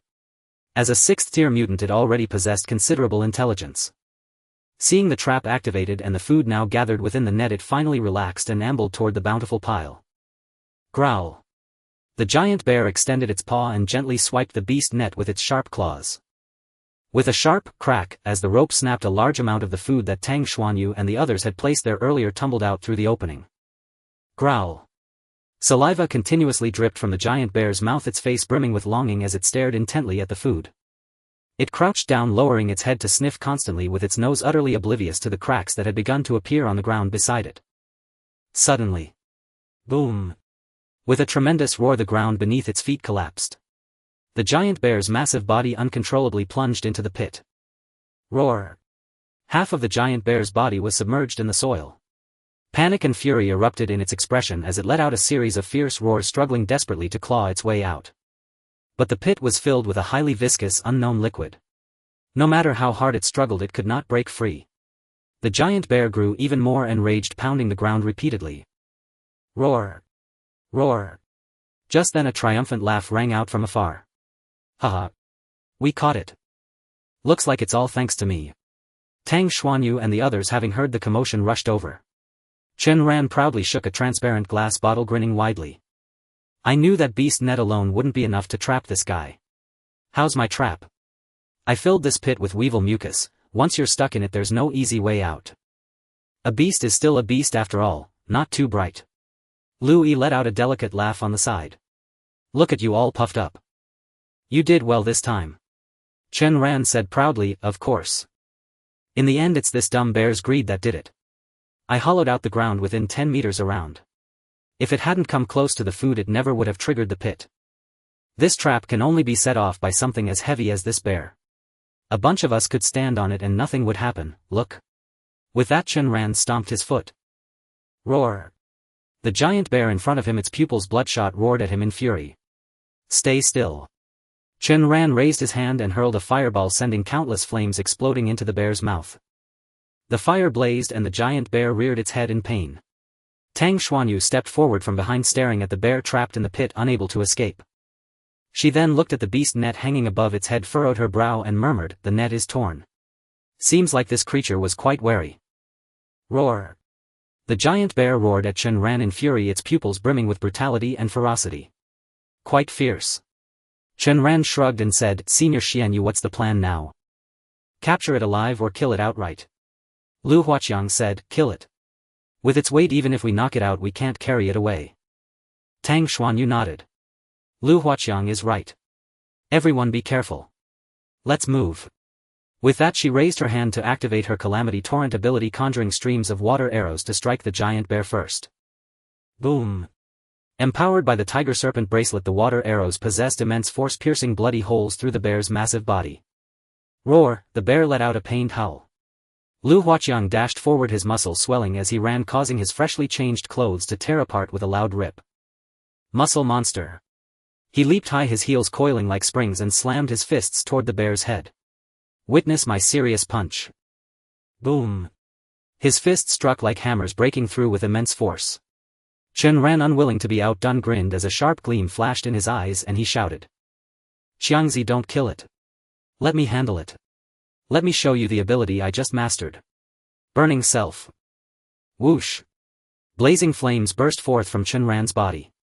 Bathed in the inferno, he became a human torch, conjuring a massive fireball and hurling it at the bear. "Get back. Let it taste this." Seeing this, Lu Yi's eyes flickered with surprise as she murmured, "This guy can already envelop his entire body in flames." Flame-based abilities were immensely powerful, but their drawback was clear: prolonged use would burn the user. For Chen Ran this was especially true. Before he could only release flames from his hands and couldn't handle wide coverage. Now he could unleash roaring fire from head to toe. No wonder he was so excited. But Lu Yi watched Chen Ran, who was ecstatically hurling giant fireballs ahead. After his burning self, his clothes had turned to ash, leaving him naked within the flames. She blushed slightly, holding her forehead. Both of their abilities seemed to require being naked. Boom. Boom. The three attacked in rapid succession, continuously unleashing their abilities, leaving the giant bear no time to catch its breath. Now the bear's fur was scorched to charcoal, exposing large patches of burned skin without its protective coat. Roar. The bear tried to fend off the attacks while struggling to escape the pit. Bang. Lu Huaqiang swung his fist, striking the back of its head. This fierce blow left the bear dazed, and it wildly swiped its paw at Lu Huaqiang. This time prepared, he didn't foolishly clash head-on with the bear. Lu Huaqiang dodged and retreated, muttering, "Tough head. Let me take over." From afar, Chen Ran raised his arms high, holding a massive fireball above his head as he ran over, looking somewhat comical. Chen Ran shouted, "Qiongqi, get out of the way." Lu Huaqiang caught a glimpse of the terrifying heat from the corner of his eye, his heart jolting, and swiftly moved out of the bear's range. Boom. The fiery sphere crashed down, exploding into a sea of flames upon hitting the bear's body. Roar. A piercing, agonized howl tore through the air as the bear thrashed in torment within the blaze. The night sky was illuminated by the fire, and scattered embers drifted in the air, a sight that sent chills down even the onlookers' spines.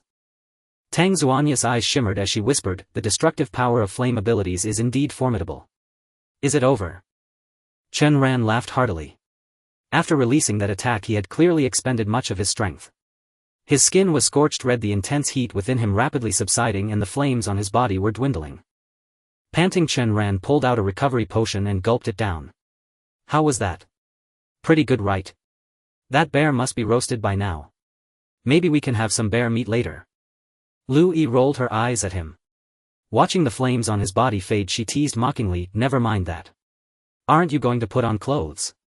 Or are you planning to flaunt yourself here?" Chen Ran was taken aback. Glancing down at his naked body, he blushed and quickly turned around to change. In the distance, Chen Mo chuckled at the sight. It seemed that for them a 6th rank mutant was no big deal as long as they were cautious. In his arms, Kiki's eyes sparkled as she pointed at the sea of flames and said sweetly, "Brother, look. That big bear isn't dead yet." Chen Mo turned to look. Suddenly. Roar! A furious prolonged cry rang out as the flames parted. The bear with its fur completely singed charged out of the inferno straight toward Chen Ran, who was changing clothes. Lu Huaqiang's pupils contracted, his face turning pale. Chen Ran. Watch out! Chen Ran turned back, and when he saw the bear's hideous terrifying form bearing down on him, his smile froze. Roar! The bear's corpse lay in a puddle of water less than 5 meters from Chen Ran. He stood frozen in place. In the last moment Tang Xuanyu's water dragon had saved his life. Chen Ran let out a long sigh of relief and murmured, still shaken. Geez, how did the bear escape from the trap? It must have been your flames. They burned away the sticky substance trapping the beast. Tang Xuanyu approached from a distance, glancing at the bear's corpse. Are you hurt? Chen Ran patted his chest and laughed carelessly. I'm fine. Is it dead this time? Lu Huaqiang snorted and went to finish it off. He punched the bear's head repeatedly until the skull shattered, then said. You got lucky this time. If Senior Xian you hadn't reacted in time, you'd have lost your life. Chen Ran rubbed his head awkwardly. Who knew this bear had such thick skin? It still didn't die. Squelch. Lu Huaqiang plunged his hand into the bear's head, retrieved a crystal core and walked over. This is the bear's core. Keep it safe. Tang Xuanyu glanced at it and nodded. As long as everyone's safe, well, take the bear's fur and usable parts and the mission is complete. But. She furrowed her brow. What about the young giant bear? From the beginning until now they had never seen the appearance of the young giant bear. Could it be that it's not here? Lu Yi spoke from the side. Chen Ran said, we can't give up. A mutant cub is worth a fortune, a fine treasure that can be trained into a battle companion. If I catch it, it'll get back all the money I lost on those potions with interest. Mutant cubs were exceedingly rare, and the aid a battle companion provided to an Esper was immense. Even a 6th-tier cub with ordinary abilities was worth at least 6 figures, and those with powerful parents could easily fetch several 100,000. This was far more valuable than a single 6th-tier crystal core. Tang Xuanyu smiled helplessly, interrupting Chen Ran's daydream. Judging from the footprints earlier, that young giant bear is already quite large. Its price will be heavily discounted, not as much as you think.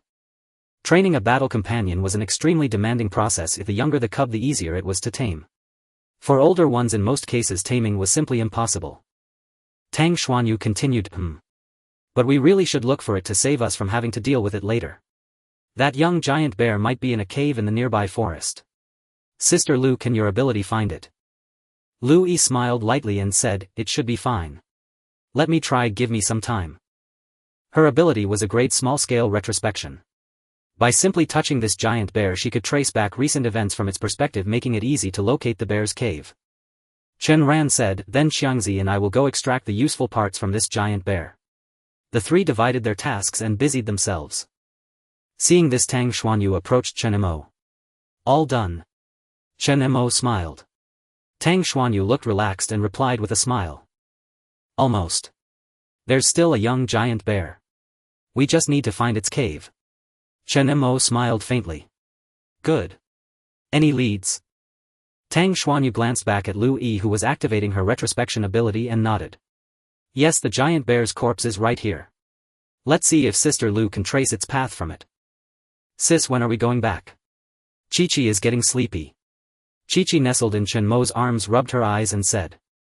Tang Xuanyu paused, looked up at the sky, a pitch-black expanse with only a bright campfire flickering where Chen Ran and the others were, and said, her beautiful eyes shimmering. If we can find it before morning, we should be able to go back. Chen Mo pinched Kiki's cheek and teased, Qiqi, weren't you just saying you wanted to see the little bear cub? Qiqi wrapped her arms around Chen Mo's neck, resting her chin on his shoulder, and said lazily, I don't really want to see it now. Fighting isn't fun at all. Haha. Chen Mo burst into laughter, and Tang Xuanyu smiled helplessly as well. After all, she was just a child, her enthusiasm lasted only 3 minutes. Half a day had passed and her initial excitement had already faded. On the other side, Lu Yi gently placed her hand on the giant bear's corpse, activating her ability. Her vision was only a fragmented corner, the giant bear hurrying along steep mountain ridges. Using the bear as a medium, she traced the path it had taken. After an unknown amount of time, she finally stopped before a dark cave concealed by trees. Lu Yi slowly opened her eyes, a glint of surprise shimmering within. Found its lair? Lu Huaqiang asked. Louis pondered the scene she had retrospect and said, yes, I roughly know the location of this giant bear's cave. How are things on your end? Lu Hua was drenched in the giant bear's blood. He wiped his forehead with his elbow and pointed at the pile of bare bones and hide they had stripped on the ground. I'm almost done here. Chen Ran, what about you? Hold on. A very muffled voice sounded as if someone was shouting from under a blanket. Chen Ran. Louis followed the sound and saw on the other side of the giant bear's body Chen Ran with half his torso buried inside the bear's belly, rummaging around with a rustling sound. What are you doing? Louis asked, puzzled. Almost there, almost there. Suddenly. Pfft. The sound of something tearing rang out. Chen Ran leaned back with all his strength and pulled himself out of the bear's belly. In his hands Chen Ran held a blackish-green oval floppy object like a water balloon. But his eyes were exceptionally bright and he shouted with immense excitement. Found it. The object in Chen Ran's hands was extremely foul-smelling. At the moment it appeared a huge stench spread and diffused. Lu Yi's pretty face twisted. She hurriedly covered her nose and stepped back a few paces, fanning the air with her other hand. What is this smell? Chen Ran was smug, completely oblivious to the foul odor, and proudly addressed the two. Look at you, so uncultured. This thing is a real treasure. It's a bear gallbladder, you know.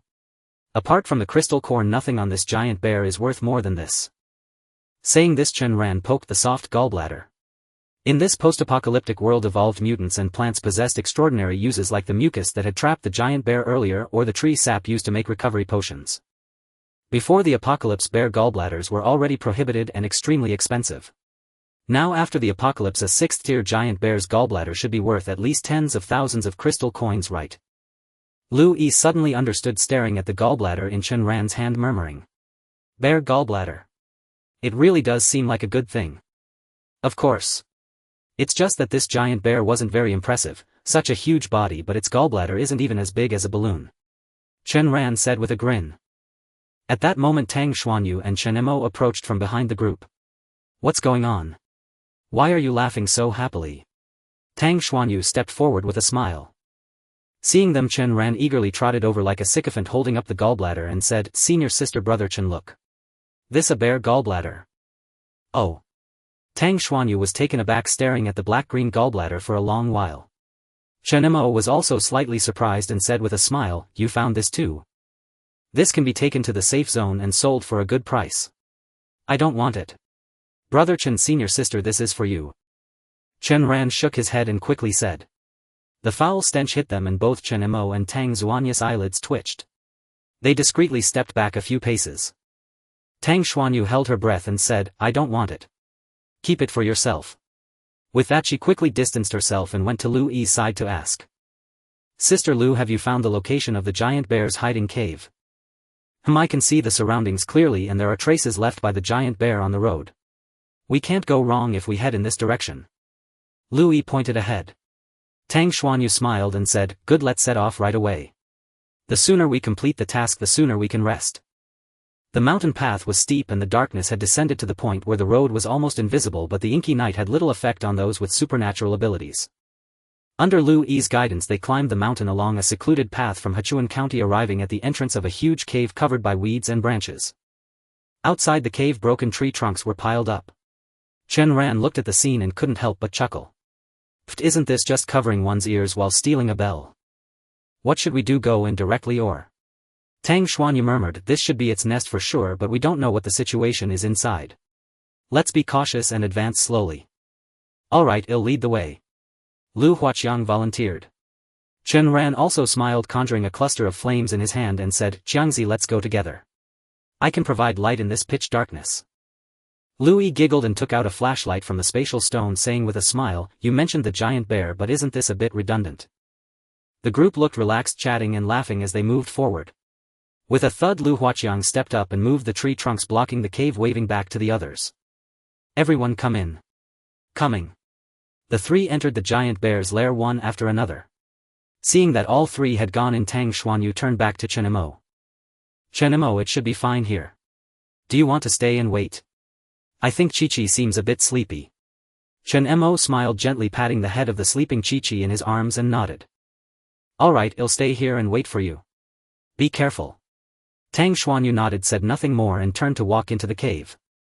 Outside the cave in this desolate wilderness, Chen Mo waited with Qiongqi. After observing the surroundings, he calmly found a spot to sit down. With his head bowed, he thought quietly. For the sake of the upcoming sea expedition in 6 months, he should plan ahead. After this trip, he must find time to let the Shishir beast and the Shoshi god out to hunt. Being confined within the Qiongqi supernatural space has indeed limited their abilities and has also been quite a burden for him. Shishir beast. Chen Mo suddenly spoke, communicating with the beings within the Qiongqi supernatural space. Master, I'm here. Chen Mo asked, are the creatures in the ocean very powerful? The creatures in the ocean are numerous and the survival rules are extremely harsh and cruel, with constant battles and consumption of one another. Those that survive are naturally more powerful. When I was sleeping beneath the sea, I sensed several auras not weaker than 5th-tier beings.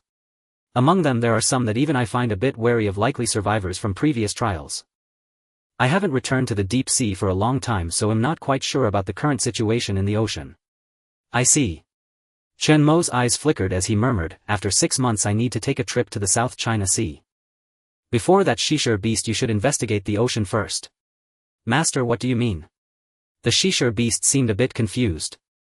Chen Mo replied, the creatures in the ocean will help you recover your strength faster. We should also bring the Shoshi god along.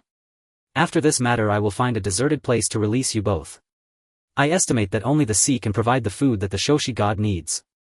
For beings like the Shishir beast and the Shoshi god, the food in the ocean is virtually endless and inexhaustible. Just as Chen Mo was conversing with the Shishir beast, Qiongqi suddenly let out a low growl, growing restless and alert. Master, something is coming. The Shishir beast also warned Chen Mo in his mind. The ground beneath them trembled slightly. In the darkness, trees in the distant thicket began to collapse as if some enormous creature was approaching. Suddenly, roar! A deafening roar shattered the stillness of the night. Chen Mo squinted his eyes, gazing at the distant scene. He saw a gigantic bear, its massive body covered in brown fur, charging fiercely towards them. Roar! Qiongqi glared at the giant bear with a fierce expression, as if issuing a warning. Oh! Chen Mo raised an eyebrow, stroking his chin with interest. I didn't expect there to be another 6th-tier giant bear. So is it a male and female pair?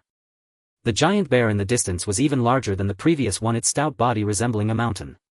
It was running at high speed, smashing through trees and roaring furiously. Roar! The commotion caused by the giant bear made Qiqi rub her eyes.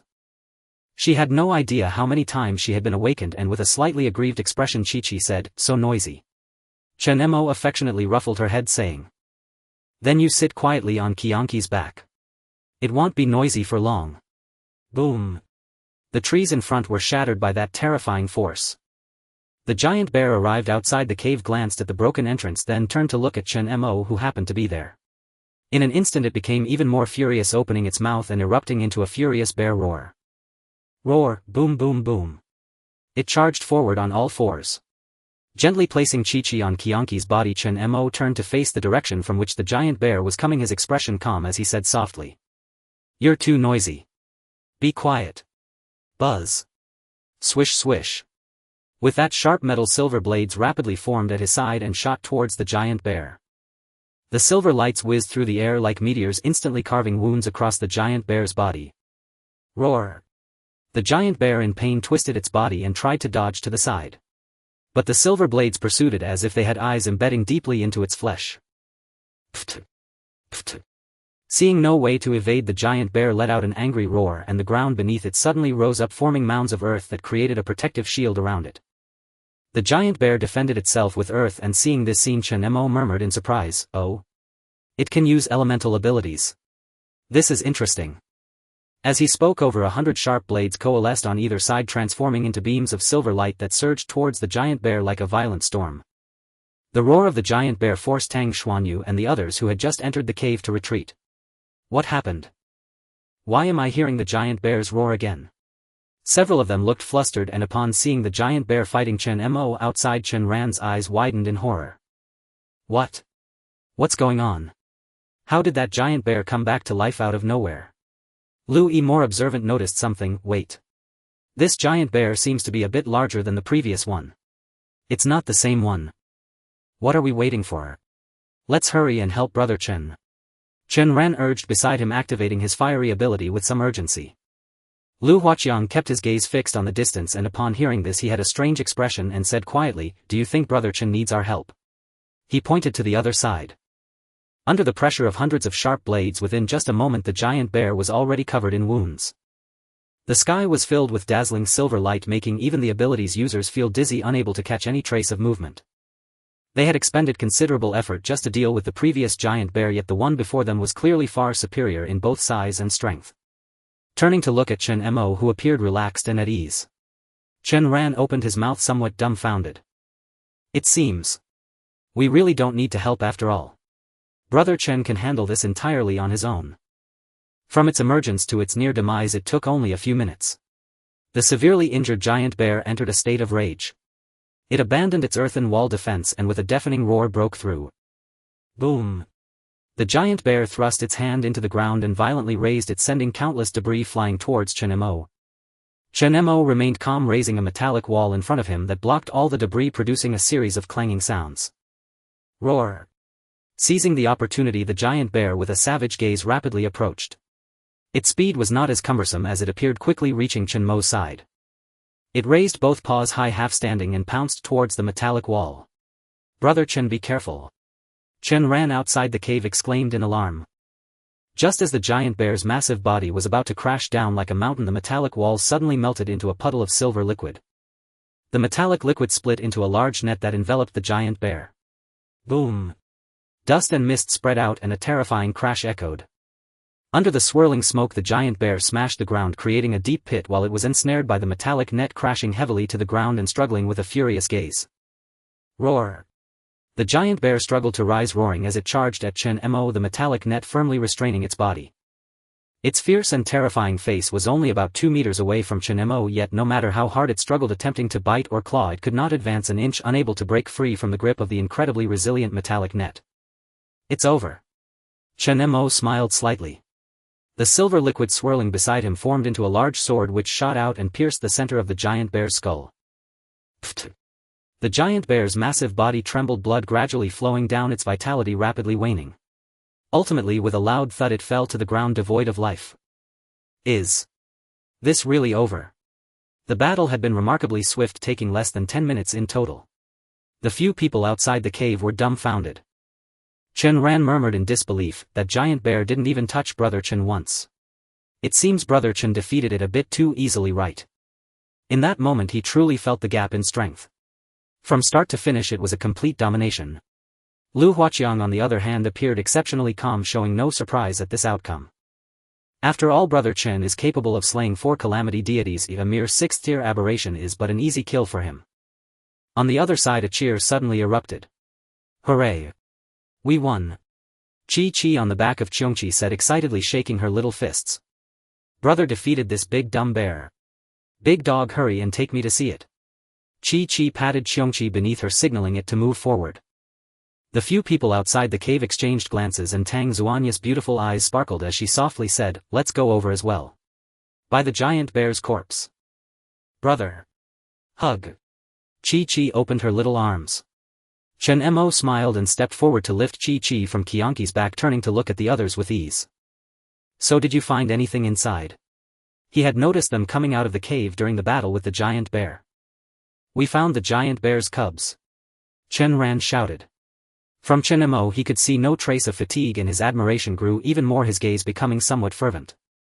Tang Xuanyu beside him also nodded and said, "The cave isn't very deep and there's no danger inside.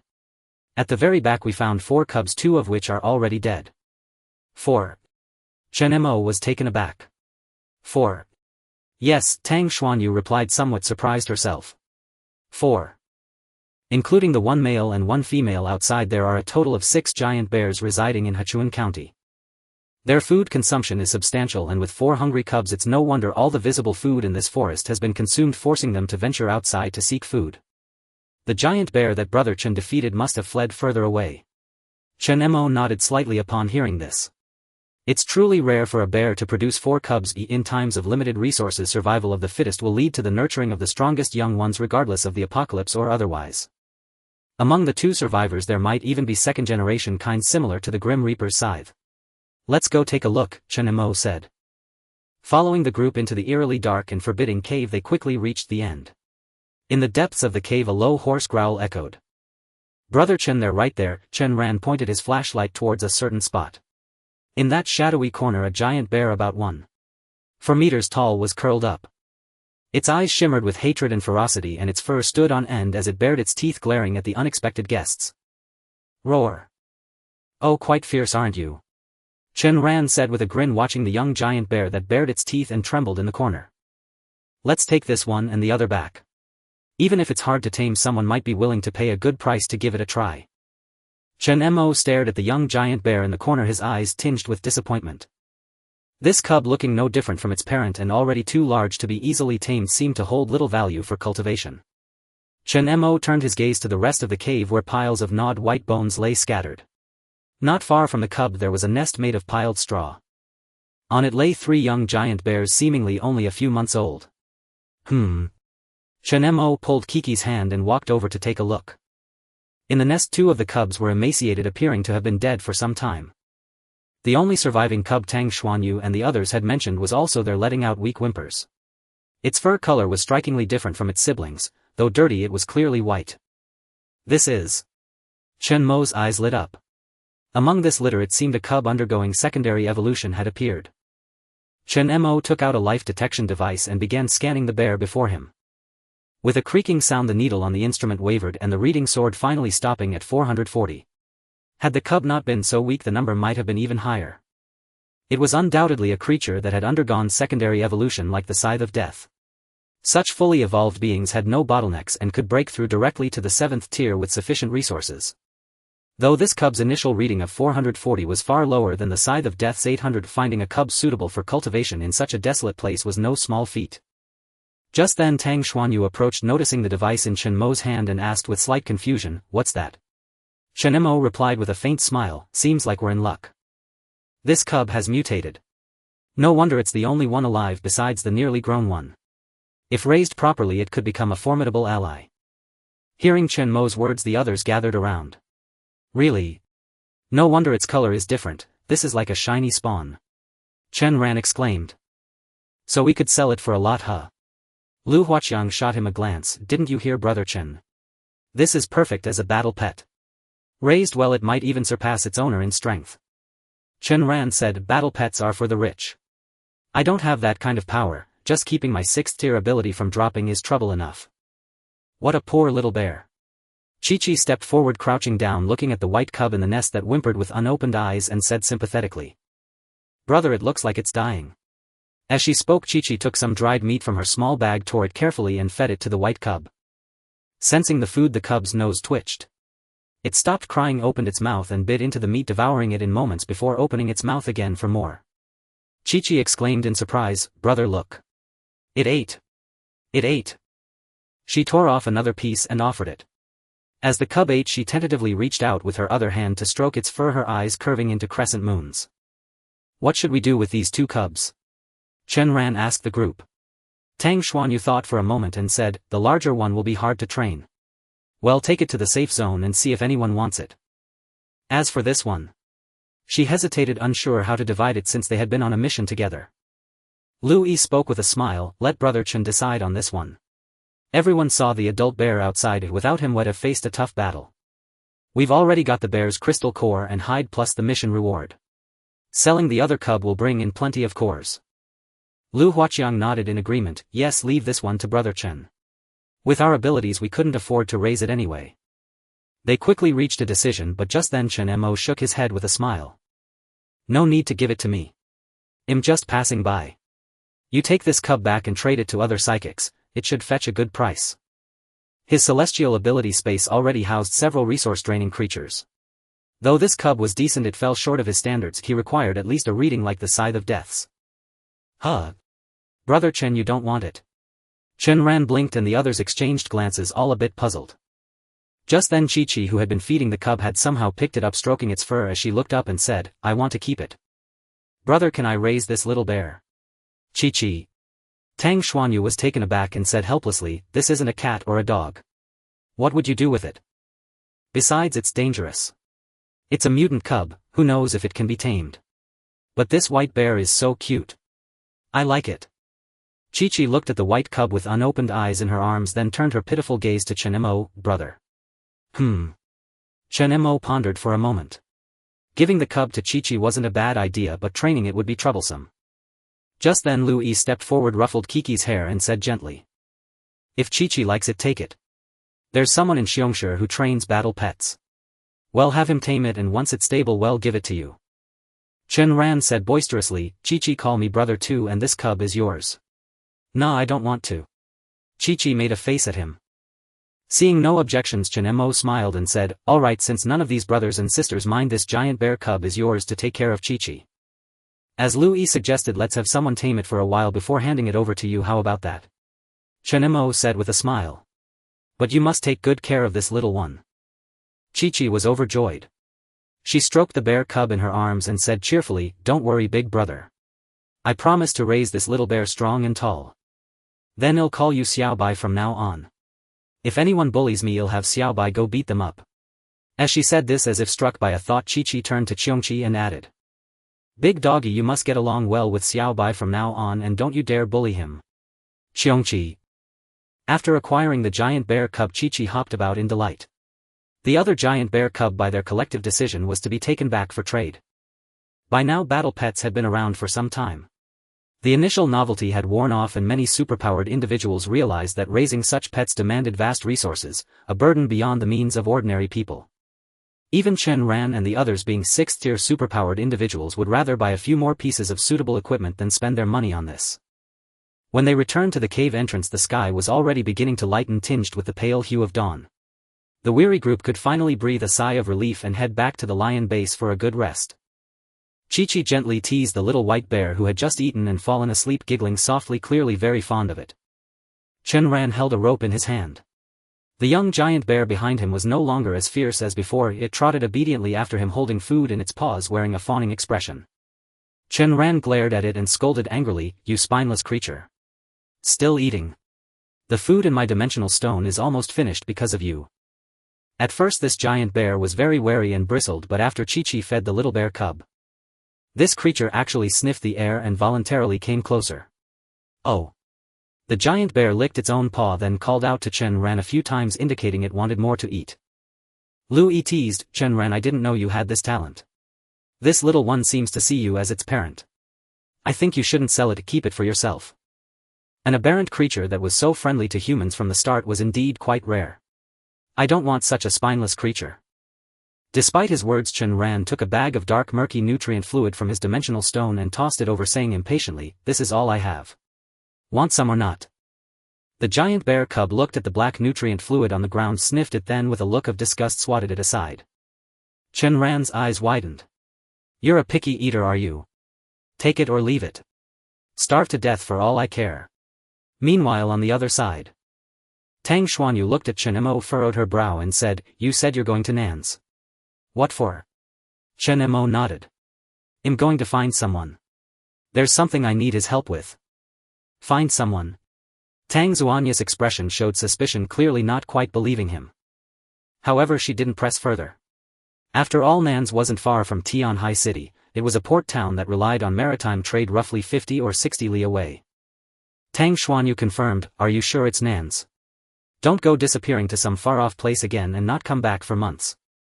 Chen Mo smiled helplessly and shrugged. That won't happen. This time I'm just going to find a man named Zhou Tao to make plans for the future. As for the specifics, you can ask Luo Tianxiong when you get back. He had no intention of hiding the plan to set sail in half a year from her. Tang Xuanyu looked even more puzzled and murmured softly, Brother Luo. Your injury has only just healed and you're already restless. She wanted to say more, but Chen Mo pushed her gently and said, all right, you all go back and rest. If nothing unexpected happens, I'll be back in a couple of days. Don't worry. Chen Mo gave her a meaningful look. Tang Xuanyu rubbed her forehead, looking a bit troubled. Fine, since you have things to do, I'll take Chi-Chi and the others back to the base to turn in the mission. Wait. Suddenly, as if struck by a thought, Tang Xuanyu turned to look at Chen Mo. Chen Mo, what is it? Tang Xuanyu thought for a moment and then said. I heard from Brother Luo that dangerous sea beasts and black birds have been appearing in the coastal waters lately. Tianhai is still okay, they send people to patrol and eliminate them regularly, but Nan's city is different. It was already ravaged by the Nian beast long ago and now it's a dead city. I don't know if those sea beasts have come ashore and entered the city. It probably won't be peaceful. Be careful. Nan City with its vast territory had been considered for revival by various factions and military zones who had thought of establishing outposts there. But unfortunately Nan's had suffered the most severe destruction from the she-beast, leaving it in ruins. Moreover, since it was discovered that the Nian beast emerged from the ocean, no one was willing to station nearby. Thus even now it remained a lifeless, empty city. Chen Mo smiled faintly. I understand. Tang Xuanyu walked over to Qiqi, took her little hand and said, Qiqi, let's go. Qiqi looked at her, then at Chen Mo on the other side and asked, what about big brother? Yeah, isn't brother Chen coming back with us? Chen Ran also asked. Tang Xuanyu, Chen Mo is going to Nan City. Ah. Big brother isn't coming with us. Kiki's little face showed disappointment. Chen Ran realized. No wonder brother Chen came along. He was planning to go to Nan City anyway. But isn't that a dead city? What is brother Chen going there for? Tang Xuanyu glanced back at Chen Mo, who was smiling behind them, and said. He's going to find someone. He should be back soon. Let's go turn in the mission first. Although Chen Ran and the others were curious, they tactfully didn't ask further. They exchanged glances and followed Tang Xuanyu as they left the place. Meanwhile Chen Mo had mounted Qiongqi and was about to set off for Nan City. Suddenly Kiki's voice rang out from a distance. Holding the giant bear cub, she shouted loudly towards Chen Mo. Big brother, come back soon. Travel safely. Chen Mo, who had just settled on Qiongqi, paused briefly, then smiled and waved back. Okay. I got it. Watching them leave, the smile on Chen Mo's face gradually faded, replaced by calm. This time while heading to Nan City he would also leave the she-beast and Shoshi god behind to return for them in half a year. Qiongqi, let's go. At a mountainside halfway up outside the ghost city of Fengdu stood Shimen Town. Here a forest of stone tablets was erected. Luo Ning had set up tombstones for all the villagers of Shimen Town, and his own was among them. Shi Yuan stood before his mother's grave, gently placing a white chrysanthemum. He then crouched down to burn spirit money, his gaze exceptionally calm. His mother had long been killed by Lin Anha, and through the Northern Yin god he had come to know that Lin Anha had been deceiving him all along. The moment his mother became a zombie, she had died completely. He watched the spirit money burn to ashes in the flames. Shi Yuan's eyes flickered, his thoughts unknown. Suddenly the space behind him warped. The spirits of black and white impermanence appeared faintly floating in the air. You're here. Shi Yuan said without turning his head, still burning the spirit money. Just as I thought. Black and white impermanence cackled eerily. You always come here whenever you have a moment. Shi Yuan, your time is limited. Why not do something more meaningful? Shi Yuan gazed at the tombstone he had erected for his mother and whispered, I am doing something meaningful now. Black and white impermanence glanced at the hundreds of tombstones around, perplexed. I really don't understand you humans. Even if you erect tombstones for the departed, they won't come back.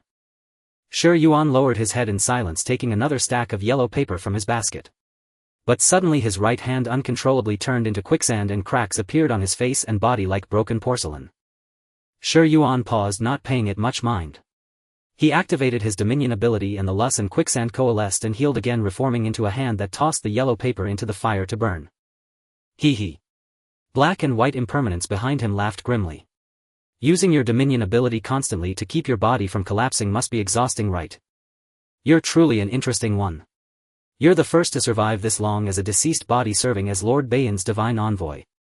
An ordinary person would have long since turned to dust. Shi Yuan said calmly, out with it. What do you want this time? Black and white impermanence, we told you to get out more. You don't know yet, but a deity from another region has appeared here. Shi Yuan paused, his eyes narrowing. Who? Black and white impermanence, Izanami. She used her divine artifact to turn an entire city into her divine domain Takamagara. But in this era of collapsed order and absent overseers it doesn't matter much. After all, our only rival in Fengdu is the sovereign. Here, take this. With that, black and white impermanence tossed out a crimson crystal core. It rolled to Shi Yuan's side, brimming with immense life energy.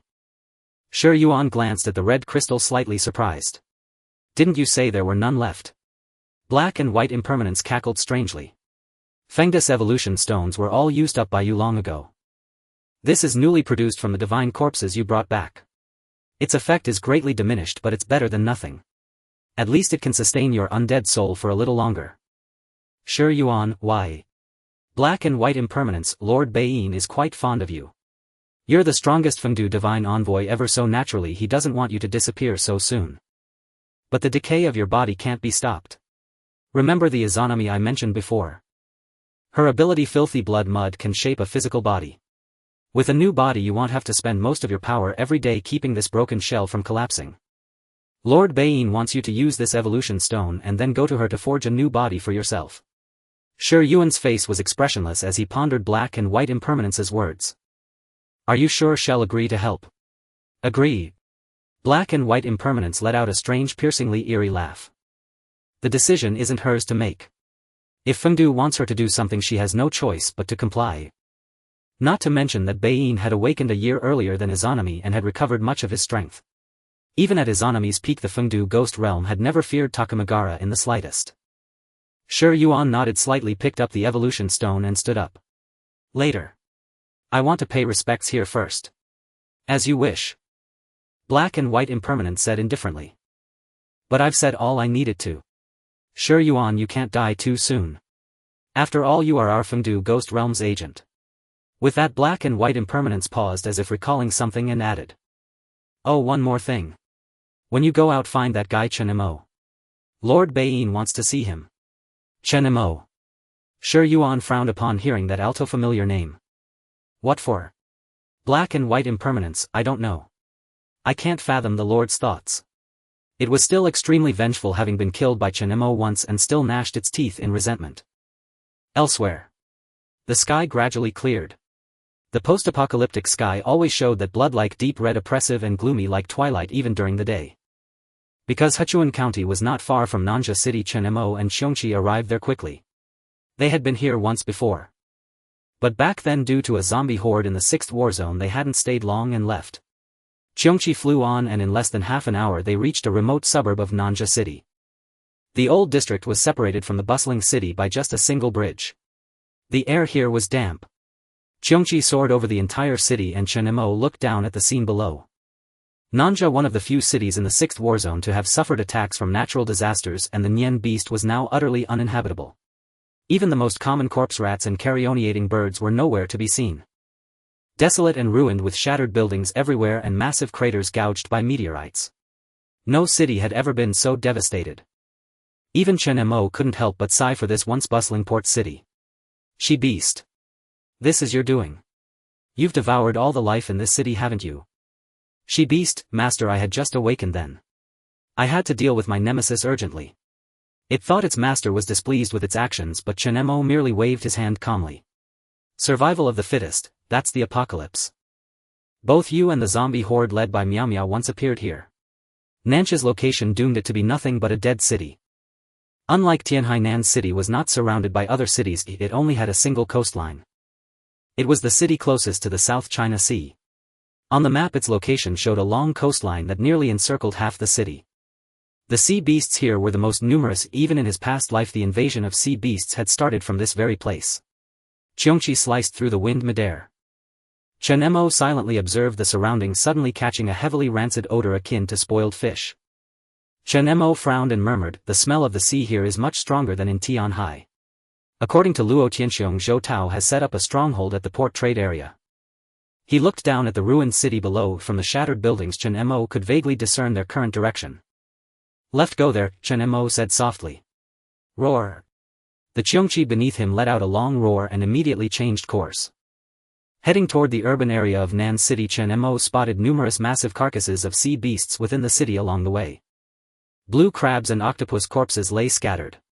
They had all been killed by humans, and the closer they got to the coast the more sea beast remains there were. It seemed Xuanyu was right, sea beasts often appeared in Nan City, no wonder the stench was so thick here.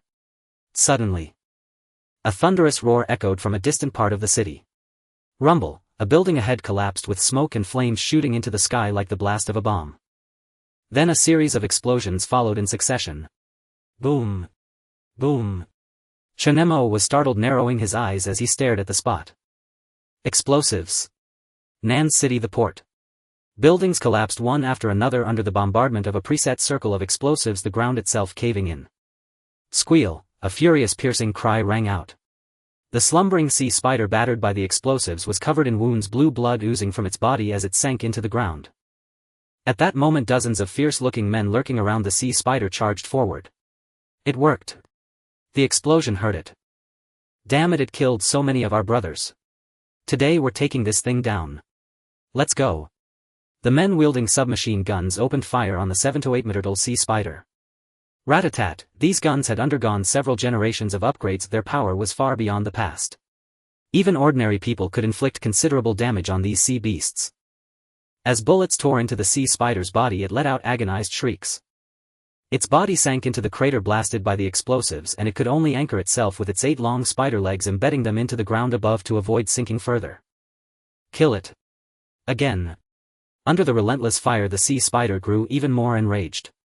It pressed down with all its legs, then sprang up, launching itself high out of the pit to break free.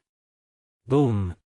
Its 8 legs were far longer than those of land spiders, slender like bamboo poles, while its body was cylindrical, resembling a massive stone pillar. Not good. It's free. The group's faces turned pale, staring in horror at the sight. Don't let this beast escape. Open fire. Rat-a-tat, an even denser barrage of bullets rained down on the sea spider. As the round struck its body, a layer of brown light appeared on its gray furry hide. The bullets, as if hitting a hard steel wall, crumpled and fell from the air.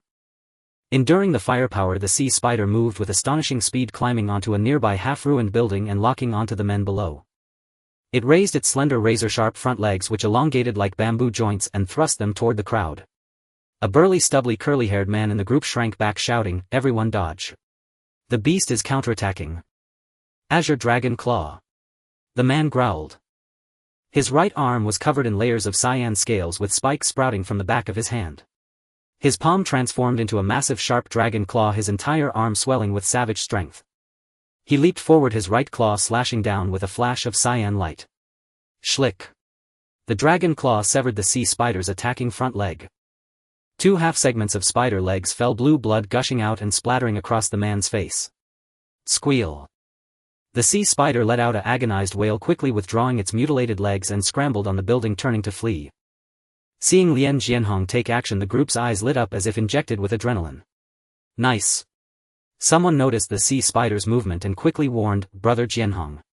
It's trying to escape." "I know." Lien Qiongqi's eyes were sharp as a blade, tracking the sea spider's movements. He raised his azure dragon claw and slashed at the building, sending out a series of fierce cyan claw beams. Boom. Smoke filled the air and terrifying tremors echoed in succession. This powerful strike cut through and collapsed the already ruined building. The sea spider lay in the smoke, gravely wounded, blood streaming from its entire body. Lien Qiongqi spat and shouted, "Almost there, finish it off." Rat-a-tat, the rear forces quickly opened fire. After about a second of this hail of bullets, the sea spider let out a feeble shriek and all 8 of its legs collapsed to the ground. Thud. Lien Qiongqi landed steadily, covered in the sea spider's blue blood, looking like a man drenched in gore. His right arm returned to normal, the sleeve of his shirt torn to reveal powerful muscles. Seeing this, Lien Qiongqi raised his hand to stop the firing. "Enough, these bullets are expensive. The sea spider is dead." The men behind him were overjoyed, exclaiming excitedly, "We avenged them. This damn thing came out of the sea the day before yesterday and killed so many of our brothers. Dying like this is too easy for it. We can go back and report to the boss." Lien Qiongqi fumbled in his pocket, carefully pulled out a crumpled cigarette and lit it with a lighter. Click. Puff. He lowered his head, took 2 deep drags and let out a long, satisfied sigh before speaking. "All right, clean up the battlefield. Bring back the sea spider's crystal core and anything useful." Lien Qiongqi exhaled a puff of smoke, then added casually, "Everyone worked hard this time. Sneaking a little for yourselves is fine, just keep it within reason. Don't let Brother Zhou find out." At these words, the men's eyes burned with greed. This was a 5th-tier sea beast, its body full of treasures. "Thanks, Brother Qiongqi. I knew it. Brother Qiongqi is the most loyal. Let's go." They eagerly grabbed their guns and ran off, leaving Lien Qiongqi standing alone. After they left, Lien Qiongqi lowered his head, smoking the cigarette down to the butt, then tossed it to the ground and crushed it out. His gaze flicked toward a pile of rubble nearby and he spoke suddenly. "You've been here a while, brother. Time to show yourself, don't you think?" Lien Qiongqi tucked away his lighter with his left hand while his right hand lightly swept a claw toward the pile of rubble. With a thunderous roar, a sharp azure claw light shattered the debris into dust. At that moment Chen Mo stepped out from behind the ruins, his expression calm. He had just arrived upon hearing the commotion, never expecting to find someone hunting sea beasts here. Raising an eyebrow at the sight of such a young man, Lien Jianhong frowned, slightly puzzled. He could detect not a trace of panic on the other's face. Who are you? Why are you here? Have you been lurking in the shadows spying on us for a while? Chen Mo glanced at the distant corpse of the sea spider, speaking with evident interest. I happened to hear the noise and came to check. Oh. Lien Jianhong chuckled, his gaze turning icy. You wouldn't be from the Shark Blood Gang, would you? Seeing us of the black whale hunting sea beasts here, you want to seize our territory. Two factions dominated Nei's city, the Black Whale led by Zhou Tao and the Shark Blood Gang.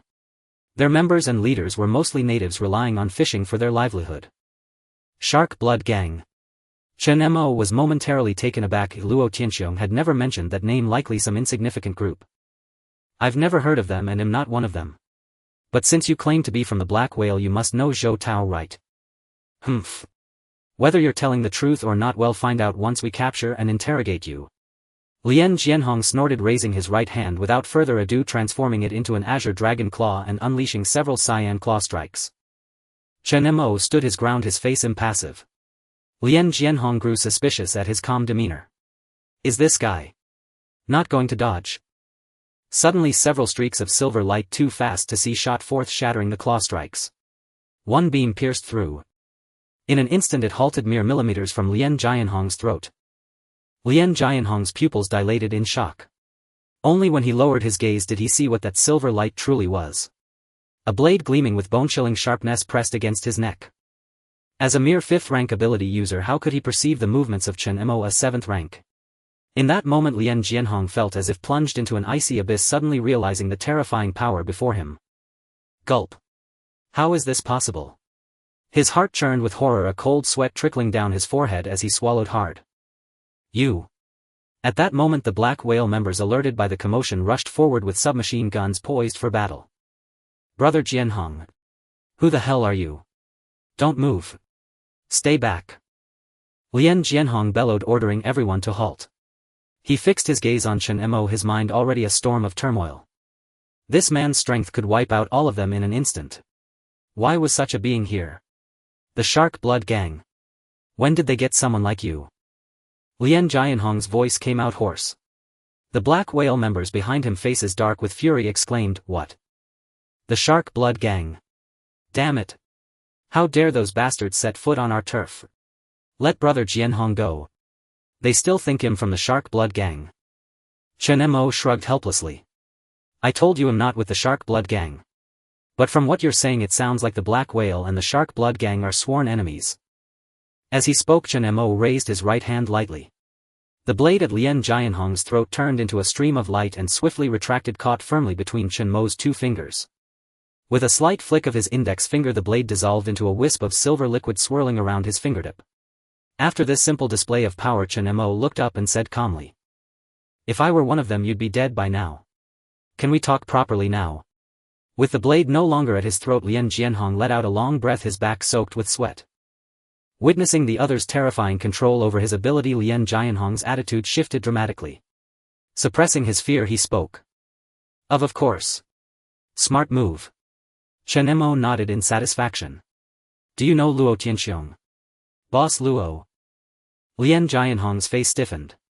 You're one of Lion's men. Chen Mo thought for a moment. You could say that. Lien Jianhong stared wide-eyed at Chen Mo, muttering to himself as he recalled something. Wait, Lion Boss Luo. Metal manipulation. He suddenly slapped his forehead in realization. You wouldn't be the legendary Chen Mo that Boss Luo talked about, would you? Damn it. All of you put your guns down. He's one of us. Lien Jianhong turned and shouted to the others. The Black Whale members exchanged bewildered glances, disbelief etched on their faces. They stared at him as if he were a rare specimen. He's Chen Mo. He's so young. Didn't you see the medal? It's him, no doubt. Seeing their astonished reactions, Chen Mo scratched his cheek, muttering, Am I that famous? Unbeknownst to him, in his absence Luo Tianxiong had already expanded Lion to a terrifying scale. With the covert support of Guoliang, who the head of the 6th War Zone Lion had become the undisputed underworld ruler across the 4 provinces of the zone. Just a few months ago they had revealed their true might for the first time, dispatching over 60 ability users to annihilate the mid-sized faction Putai, shaking the ability user communities of all 4 provinces. Now no one dared to overlook Lion's power. Even high-ranking officials within the war zones were reluctant to provoke such a troublesome force, repeatedly urging Guoliang to curb Lion's growth. And many had heard whispers of the one whom even Luo Tianxiong revered. Upon learning it was Chen Mo, Lien Jianhong's demeanor transformed completely. A misunderstanding. He hurried over, pulling from his pocket a crumpled cigarette he had treasured for days, smoking only one every 2 or 3 days. "Brother Chen, why didn't you say it was you? Here, have a smoke." Lien Jianhong eagerly flicked his lighter, offering to light it for Chen Mo. Despite never having met this man, his overwhelming enthusiasm left Chen Mo a bit flustered. Chen Mo waved his hand in refusal. "No thanks, I don't smoke. Keep it for yourself." Lien Jianhong was taken aback and cautiously put the cigarette back into his pocket. The members of the Black Whale gang gathered around, curiously examining the legendary figure. "So young. It doesn't seem like it. Is this the legendary figure the boss mentioned? Looks about the same age as my son." Seeing the expressions of this group, Lien Jianhong's face immediately turned cold and he coughed loudly, shouting, "Get the hell out of the way.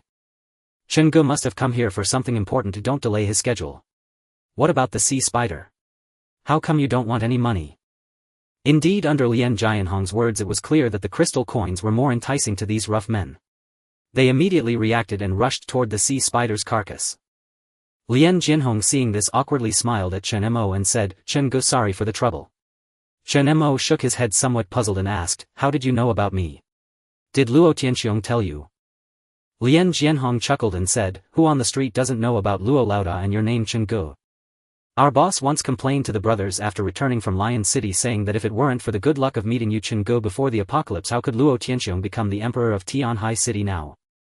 He probably would have been dead long ago. Chen Ge, I was just ignorant and didn't recognize a great person, please forgive me." Just a casual display of power left Lien Jianhong in awe.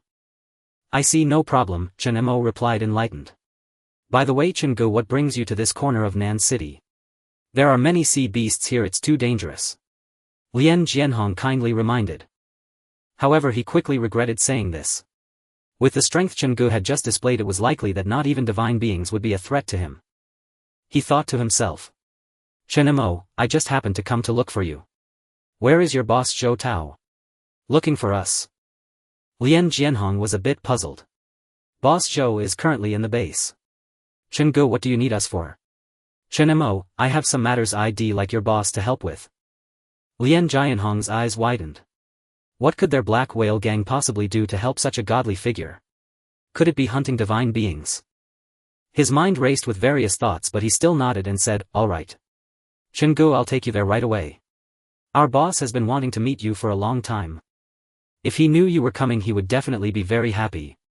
Please wait a moment, what about the sea spider?" Chen Mo glanced at the sea spider in the distance.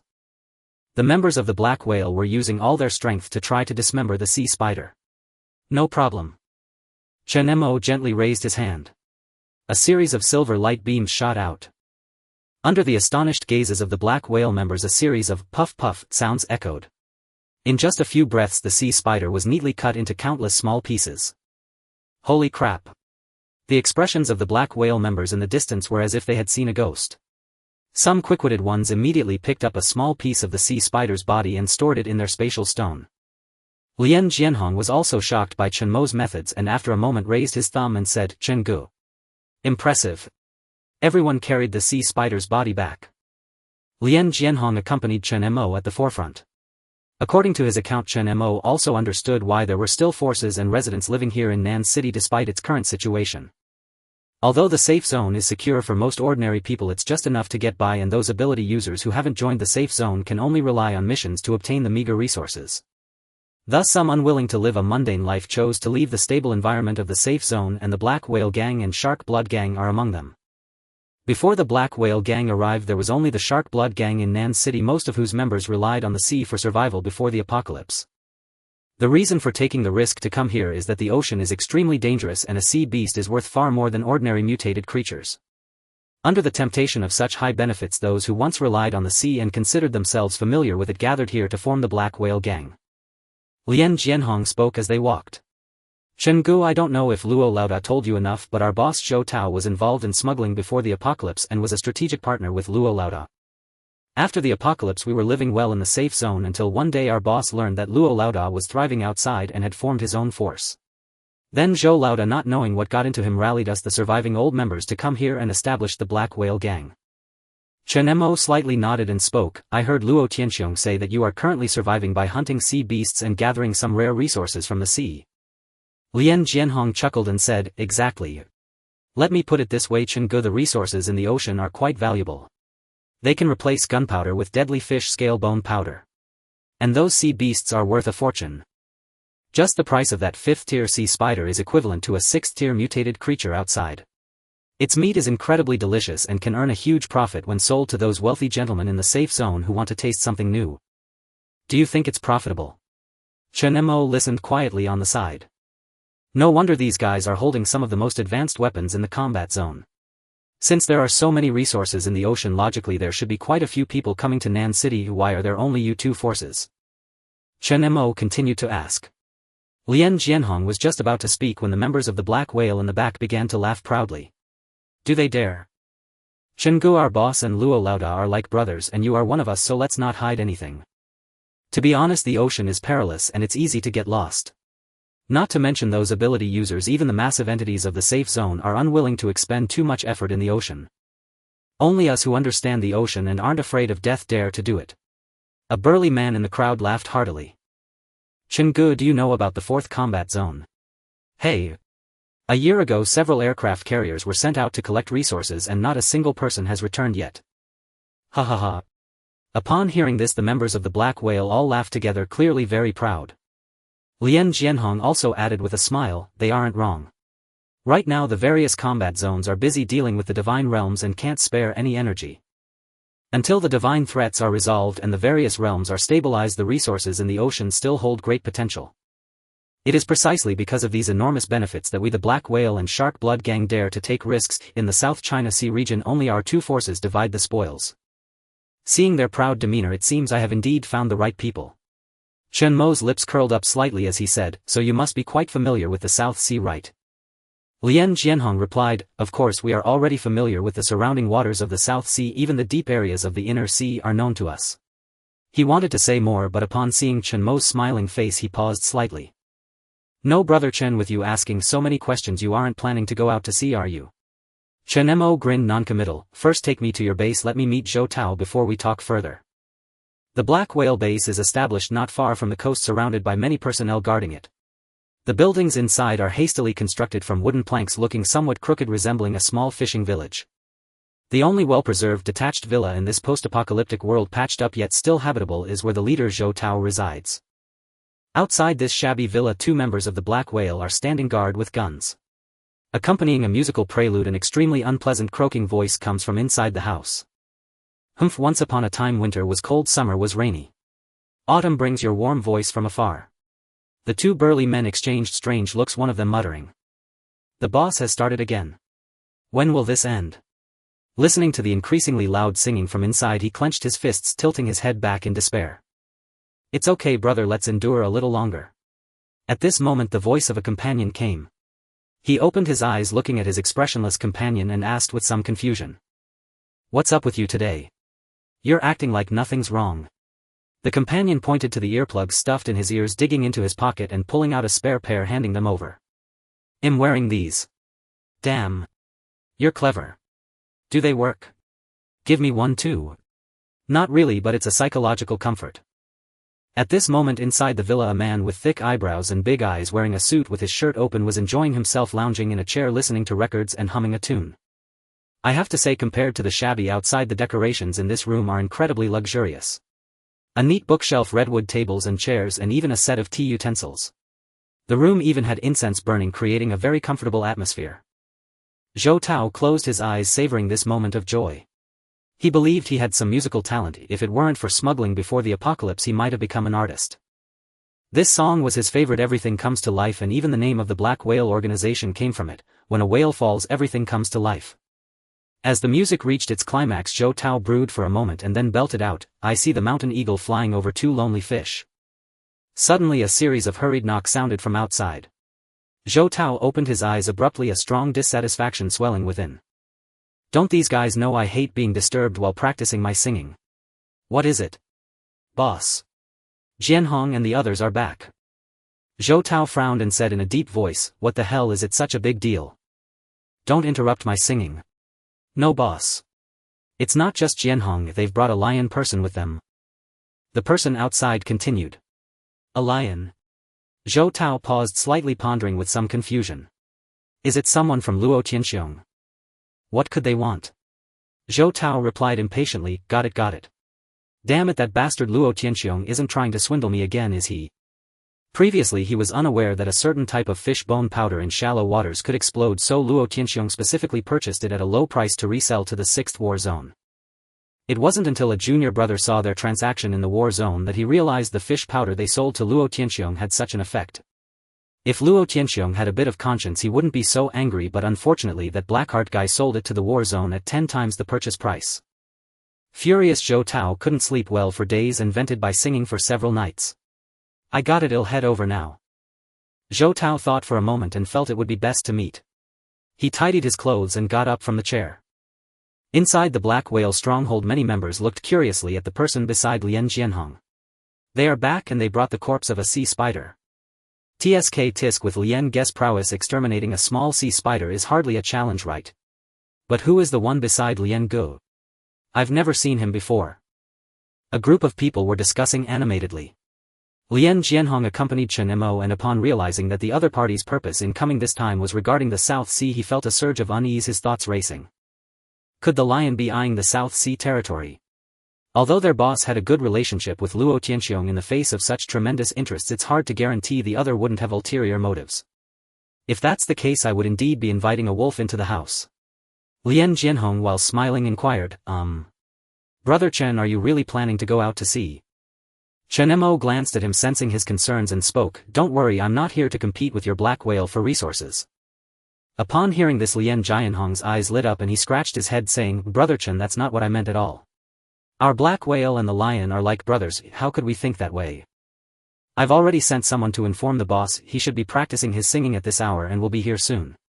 "Practicing singing?" Chen Mo inquired, a bit puzzled. Lien Jianhong replied, Our boss doesn't have many hobbies, his greatest love in life is singing." Suddenly a loud voice came from afar. "Are those lackeys of Luo Tianxiong here? Those bastards still dare to send people here. Haven't I told him before? That fish scale bone powder will not be sold to that Blackheart guy even if it's scattered in the sea." Zhou Tao led a group of underlings over. Chen Mo frowned and glanced at Lien Jianhong. Wasn't it said that the relationship between the Black Whale and the lion was quite good? Why does it look like the visitor means trouble? Lien Jianhong's eyes widened and his expression changed. "Oh no, how could I have forgotten about this?" Ever since realizing he was tricked by Luo Tianxiong, the boss had been downcast for several days, filled with hatred for the other party. "Brother Chen, wait here for a moment. I'll go over." Fearing that his boss might say something disparaging about the lion, Lien Jianhong hurried over to Zhou Tao. "You're back. How did the sea spider situation go?" Zhou Tao said indifferently upon seeing him. "What about the lion's people?" Lien Jianhong, "Boss, the sea spider has been dealt with. The lion's men have arrived and this time it's a big shot." "A big shot?" Zhou Tao snorted coldly, "Is it that lackey Jiang Dong? What are they here for?" No.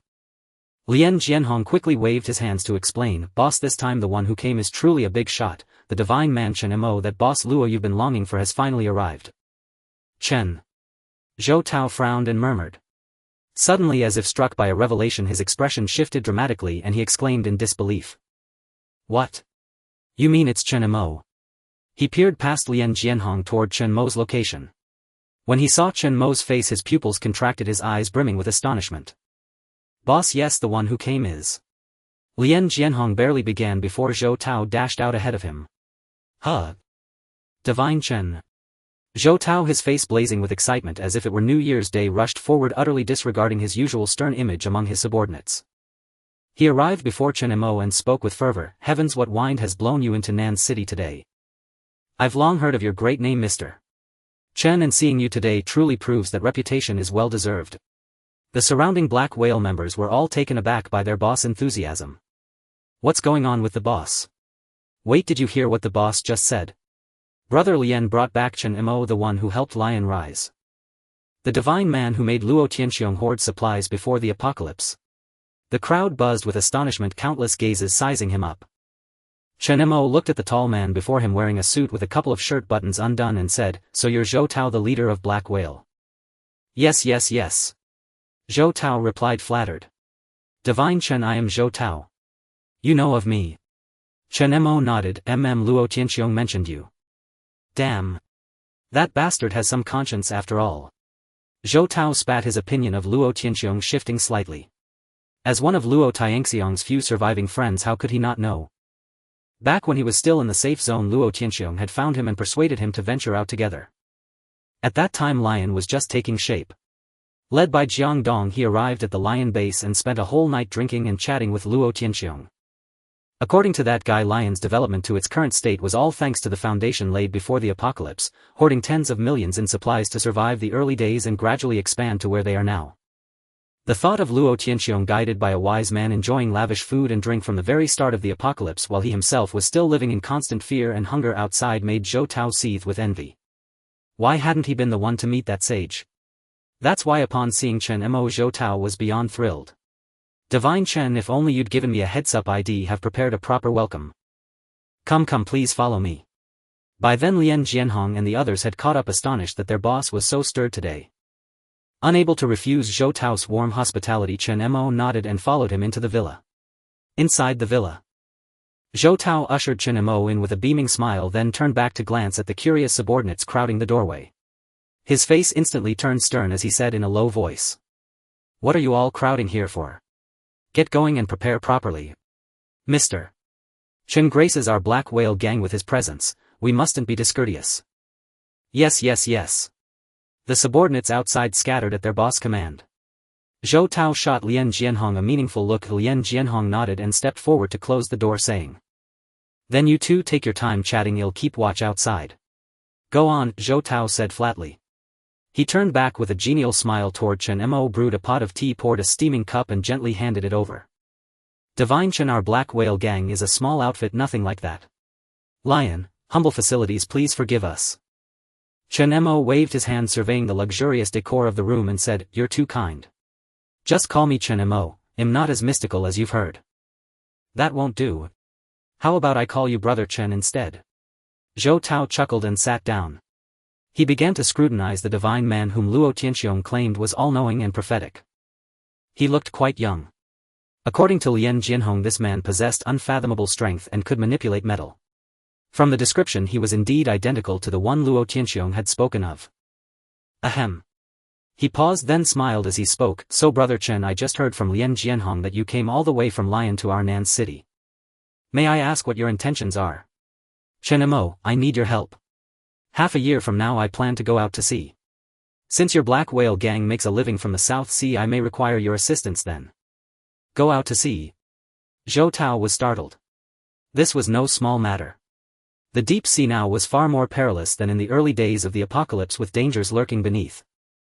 Even powerful mutants with flight abilities struggled to cross the South Sea, let alone travel on its surface. This. "Brother Chen, if I may be so bold, what exactly are you planning to do?" Chen Mo saw no reason to hide it and said bluntly, "To find an island." "An island?" Zhou Tao grew even more puzzled. "Where exactly?" Chen Mo shook his head. "I don't know yet for now, but I'm certain the island lies within the South Sea. In half a year I should be able to pinpoint its exact location." The mysterious merchant Mia had said the island was in constant motion and even she would need time to track its movements. "If you agree, name your price, nothing is off the table," Chen Mo said calmly, as if testing whether Zhou Tao took him seriously. Zhou Tao paused, then smiled wryly. "Brother Chen, if I could help I certainly wouldn't refuse. But since an incident half a year ago, our Black Whale gang hasn't ventured into the deep sea for a long time. We only gather and hunt in the shallow waters." Chen Mo frowned. "What incident?" "Zhou Tao, the truth is the reason our Black Whale gang and the neighboring Shark Blood gang have survived in Nan City by relying on the sea is that both factions possess unique survival methods. The Shark Blood Gang has an ability user who can emit special sound waves to drive away and detect lurking sea beasts in the deep-sea areas, avoiding risks in advance. As for Black Whale, we rely on my ability Whale Taming to command and drive nearby whales to protect us from sea beast attacks when we go out to sea. At this, Zhou Tao abruptly shifted the subject, a faint trace of worry clouding his expression. But ever since half a year ago something inexplicable has occurred in the deep-sea zone. Marine beasts have grown increasingly agitated and perilous, and colossal black birds have begun appearing in the skies above the ocean. The marine beasts themselves pose little direct threat to us, but those black birds attack indiscriminately, striking down anything they lay eyes upon. Worse still, recent reports confirm that these black birds have even been sighted near the shallow waters. Black birds? Chen Mo's brow furrowed slightly as he fell into quiet contemplation. He recalled that Luo Tianxiong and Xian Yu had both mentioned this phenomenon on multiple occasions. Could these black birds be linked to the awakening deity? Continue. Ever since the black birds appeared, our Black Whale Gang, and even the neighboring Shark Blood Gang, have ceased all deep-sea expeditions. We now survive solely by hunting sea beasts that stray ashore. As you've seen, most within the Black Whale Gang are ordinary humans, only a handful possess abilities. To safeguard my brothers, I, as their leader, cannot afford to take reckless risks. Chen Mo nodded thoughtfully. From their earlier campaign against the sea spider, he remembered only Lien Jianhong possessed abilities, and even he was merely at the 5th tier. So Brother Chen, it isn't that I refuse to assist you, it's simply that these black birds have left us utterly paralyzed. How could I knowingly lead my men into certain death? Zhou Tao sighed helplessly. Chen Mo lowered his head in silence for a moment, then spoke calmly. If you agree, I will handle the black birds myself. I require only 1 or 2 individuals intimately familiar with the Southern Sea to accompany me. Our Black Whale Gang has thrived here precisely because we know these waters like the backs of our hands. Sending 1 or 2 men is certainly feasible, though. Noticing Zhou Tao's hesitation, Chen Mo spoke quietly. Rest assured, your safety is guaranteed under my protection. And upon successful completion I shall offer you this sum. As he spoke, Chen Mo raised his index finger. This. Zhou Tao blinked in surprise, staring at the number Chen Mo indicated. 10,000. No. Chen Mo shook his head, his gaze serene and unwavering. 1 million. At that figure, Zhou Tao's pupils contracted sharply. 1 million. His eyes flickered rapidly as calculations raced through his mind. After all, this man before him was none other than the divine figure revered even by Luo Tianxiong, the very presence who had enabled Luo Tianxiong's extraordinary rise in this apocalyptic age. Aligning with such a being was something Zhou Tao desired deeply, even without reward. And now there was also the matter of 1 million crystal coins. Suddenly. Bang! The door burst open violently. Lien Jianhong, who had been eavesdropping outside, barged in with blazing eyes and shouted.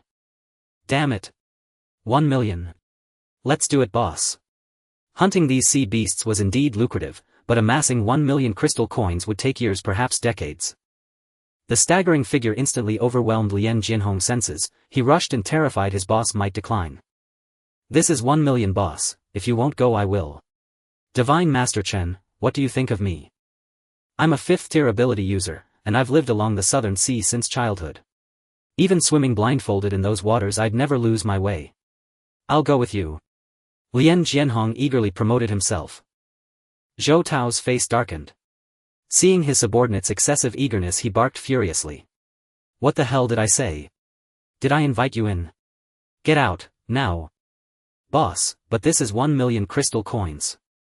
It's just one voyage with Divine Master Chen, and given his power those black birds won't even be a concern. 1 million crystal coins for a single sea voyage. Such fortune fell from the heavens, rare beyond measure. Refusing would be sheer folly. Zhou Tao's voice hardened, his eyes glinting with cold sharpness. Lien Jianhong, when I say, out, do you not understand human speech? Sensing his boss's genuine anger, Lien Jianhong shrank back, fell silent and slunk out meekly. Zhou Tao cleared his throat twice, then turned to Chen Mo with mild embarrassment. Ahem, Brother Chen, please forgive the spectacle. Chen Mo waved dismissively, think nothing of it. That 1 million is merely the fee for the voyage. Should you successfully guide me to that island, an additional reward awaits. What say you, Chief Zhou? Additional reward? Zhou Tao paused, astonished by Chen Mo's extraordinary generosity. He had not expected such sincerity from this divine figure, and now found himself genuinely torn. This. Brother Chen, may I ask for time to consider? I must weigh this carefully. Chen Mo nodded and rose. Very well, I shall remain here no longer than tomorrow morning. I expect your answer by then. Should you still decline, I shall seek others. After all, the Black Whale Gang is not the only faction in Nan City familiar with the Southern Sea. The Shark Blood Gang knows these waters equally well. With that, Chen Mo strode out of the room.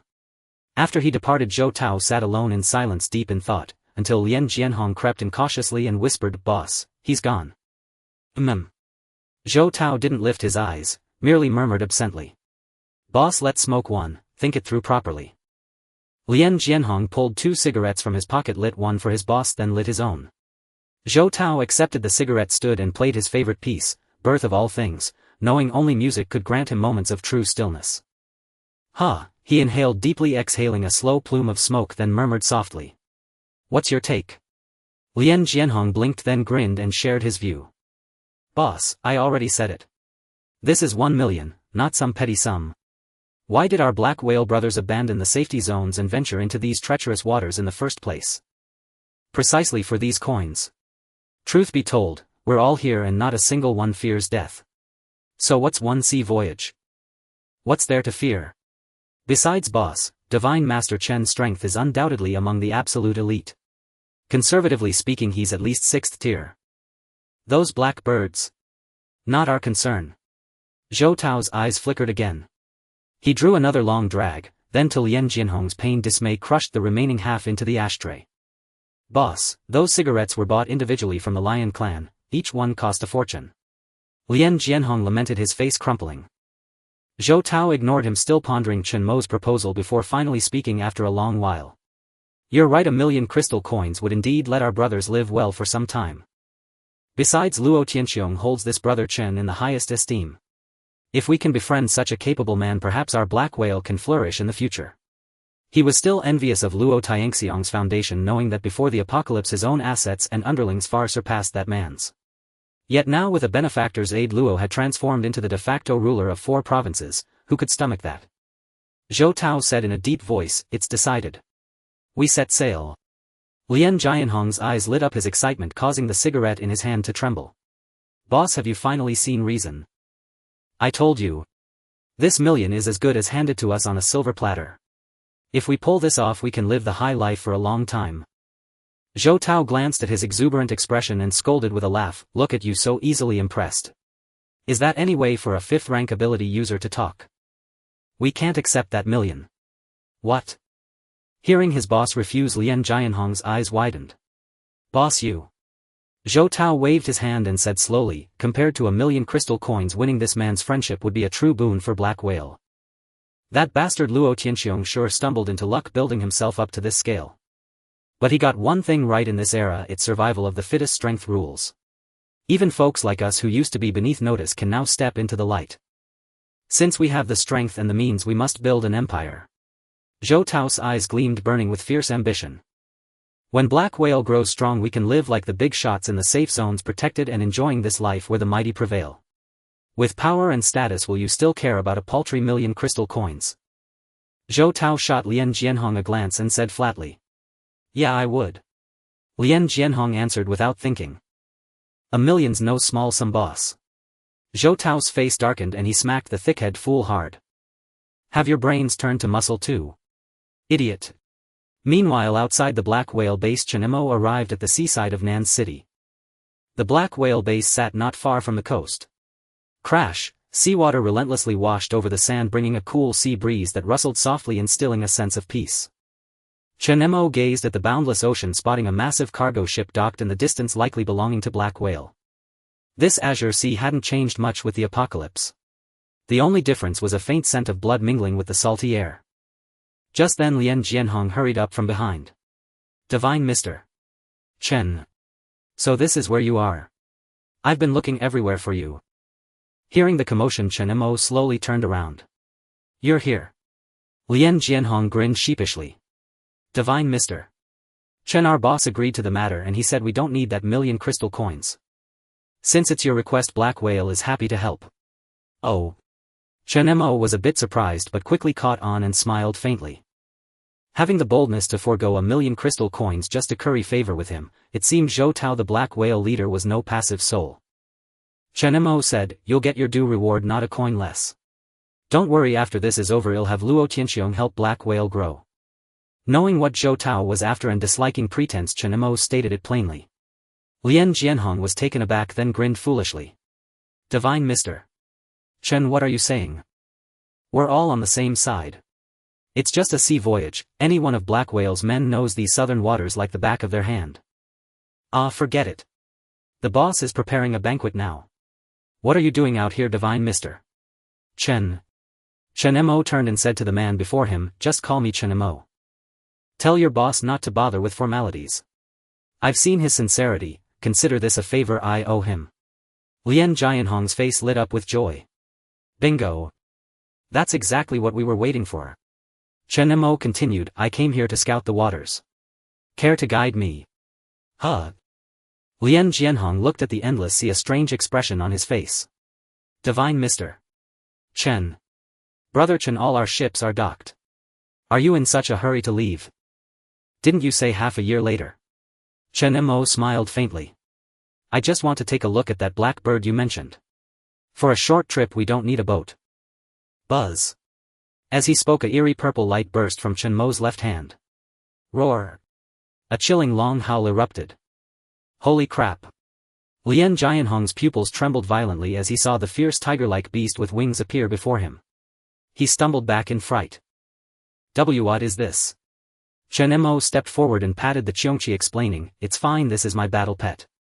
Its name is Qiongqi. You'll ride on it and well scout the southern seas together. Battle pet. Gulp. Lien Jianhong swallowed hard, his mind reeling with shock. Judging by this, it seemed the man before him was a dual ability user. Any problem? Chen Mo asked. Lien Jianhong shook his head stiffly, his speech faltering. No. If it can fly, I suppose a look is doable. Chen Mo chuckled. Then get on. Lien Jianhong approached the Qiongqi with trepidation, suppressing his fear to pat it. Hello there, brother Qiongqi. Roar. The Qiongqi shook its body and wings, responding lazily. Seeing that the terrifying creature seemed docile, Lien Jianhong breathed a silent sigh of relief. Carefully he climbed onto its back, and from atop the majestic beast his view suddenly opened wide. A flicker of excitement lit Lien Jianhong's eyes as he murmured, this is so cool. He turned to Chen Mo beside him and asked curiously, Brother Chen, aren't you coming up? I'll take you ahead, there should be plenty of black birds there. Chen Mo grinned, and with a whoosh, a strange metal flowed, unfolding a pair of sharp gleaming metallic wings from his back, lifting him into the air. Lead the way. Let's go. Lien Jianhong's mouth fell open, staring in utter astonishment at the scene before him. Lord Chen could also fly. Good heavens, just how many more tricks did Lord Chen have yet to reveal? A battle pet, a dual ability user, and now this pair of metallic wings. He suddenly seemed to understand why the Lion King Luo Tianxiong held this man in such profound reverence and respect. So what's the plan? Which way should we go? Chen Mo asked with a faint smile. Lien Jianhong snapped back to reality and said instinctively, actually going straight ahead is fine, but we shouldn't venture too deep into the dangerous waters. Even on the outskirts there are plenty of those black birds. Chen Mo nodded. Alright, well, take a look and then head back. With that he flapped his metallic wings and shot forward like a straight arrow. Behind him the Qiongqi also beat its wings and followed closely. Just then a group of people rushed over from a distance, several members of the Black Whale organization. Brother Jian. Brother Jian. The boss is calling for you. They hurried over only to see Lien Jianhong riding on the back of the Qiongqi, flying far away into the distance. Their mouths hung wide open, frozen in shock. Went over there. Wait, what's going on? How did Brother Jian fly away on some mutant beast? Before they could react, Lien Jianhong's shout echoed from the distant sky. All of you go back. Tell the boss I'm taking Lord Chen for a spin around the South Sea and we'll be back. Following Lien Jianhong's guidance, the two set off, gazing at the boundless azure sea. Chen Mo spread his metallic wings and hovered in midair, surveying the scene below. Beneath this tranquil sea he had already sensed several formidable auras the moment they arrived. The Qiongqi caught up from behind, and Lien Jianhong, riding this flying mutant for the first time, wore an excited expression. Seeing Chen Mo stop, he asked with some confusion, Brother Chen, why have we stopped? If I remember correctly, those black birds are still ahead.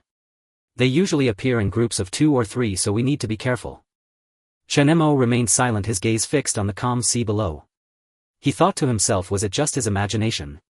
Ever since they left the shallow waters he had felt something watching and following them. There seems to be something down there, Chen Mo said. Lien Jianhong was taken aback then chuckled, oh brother Chen, this area teems with sea life. Further ahead is the deep sea, so there must be sea beasts below.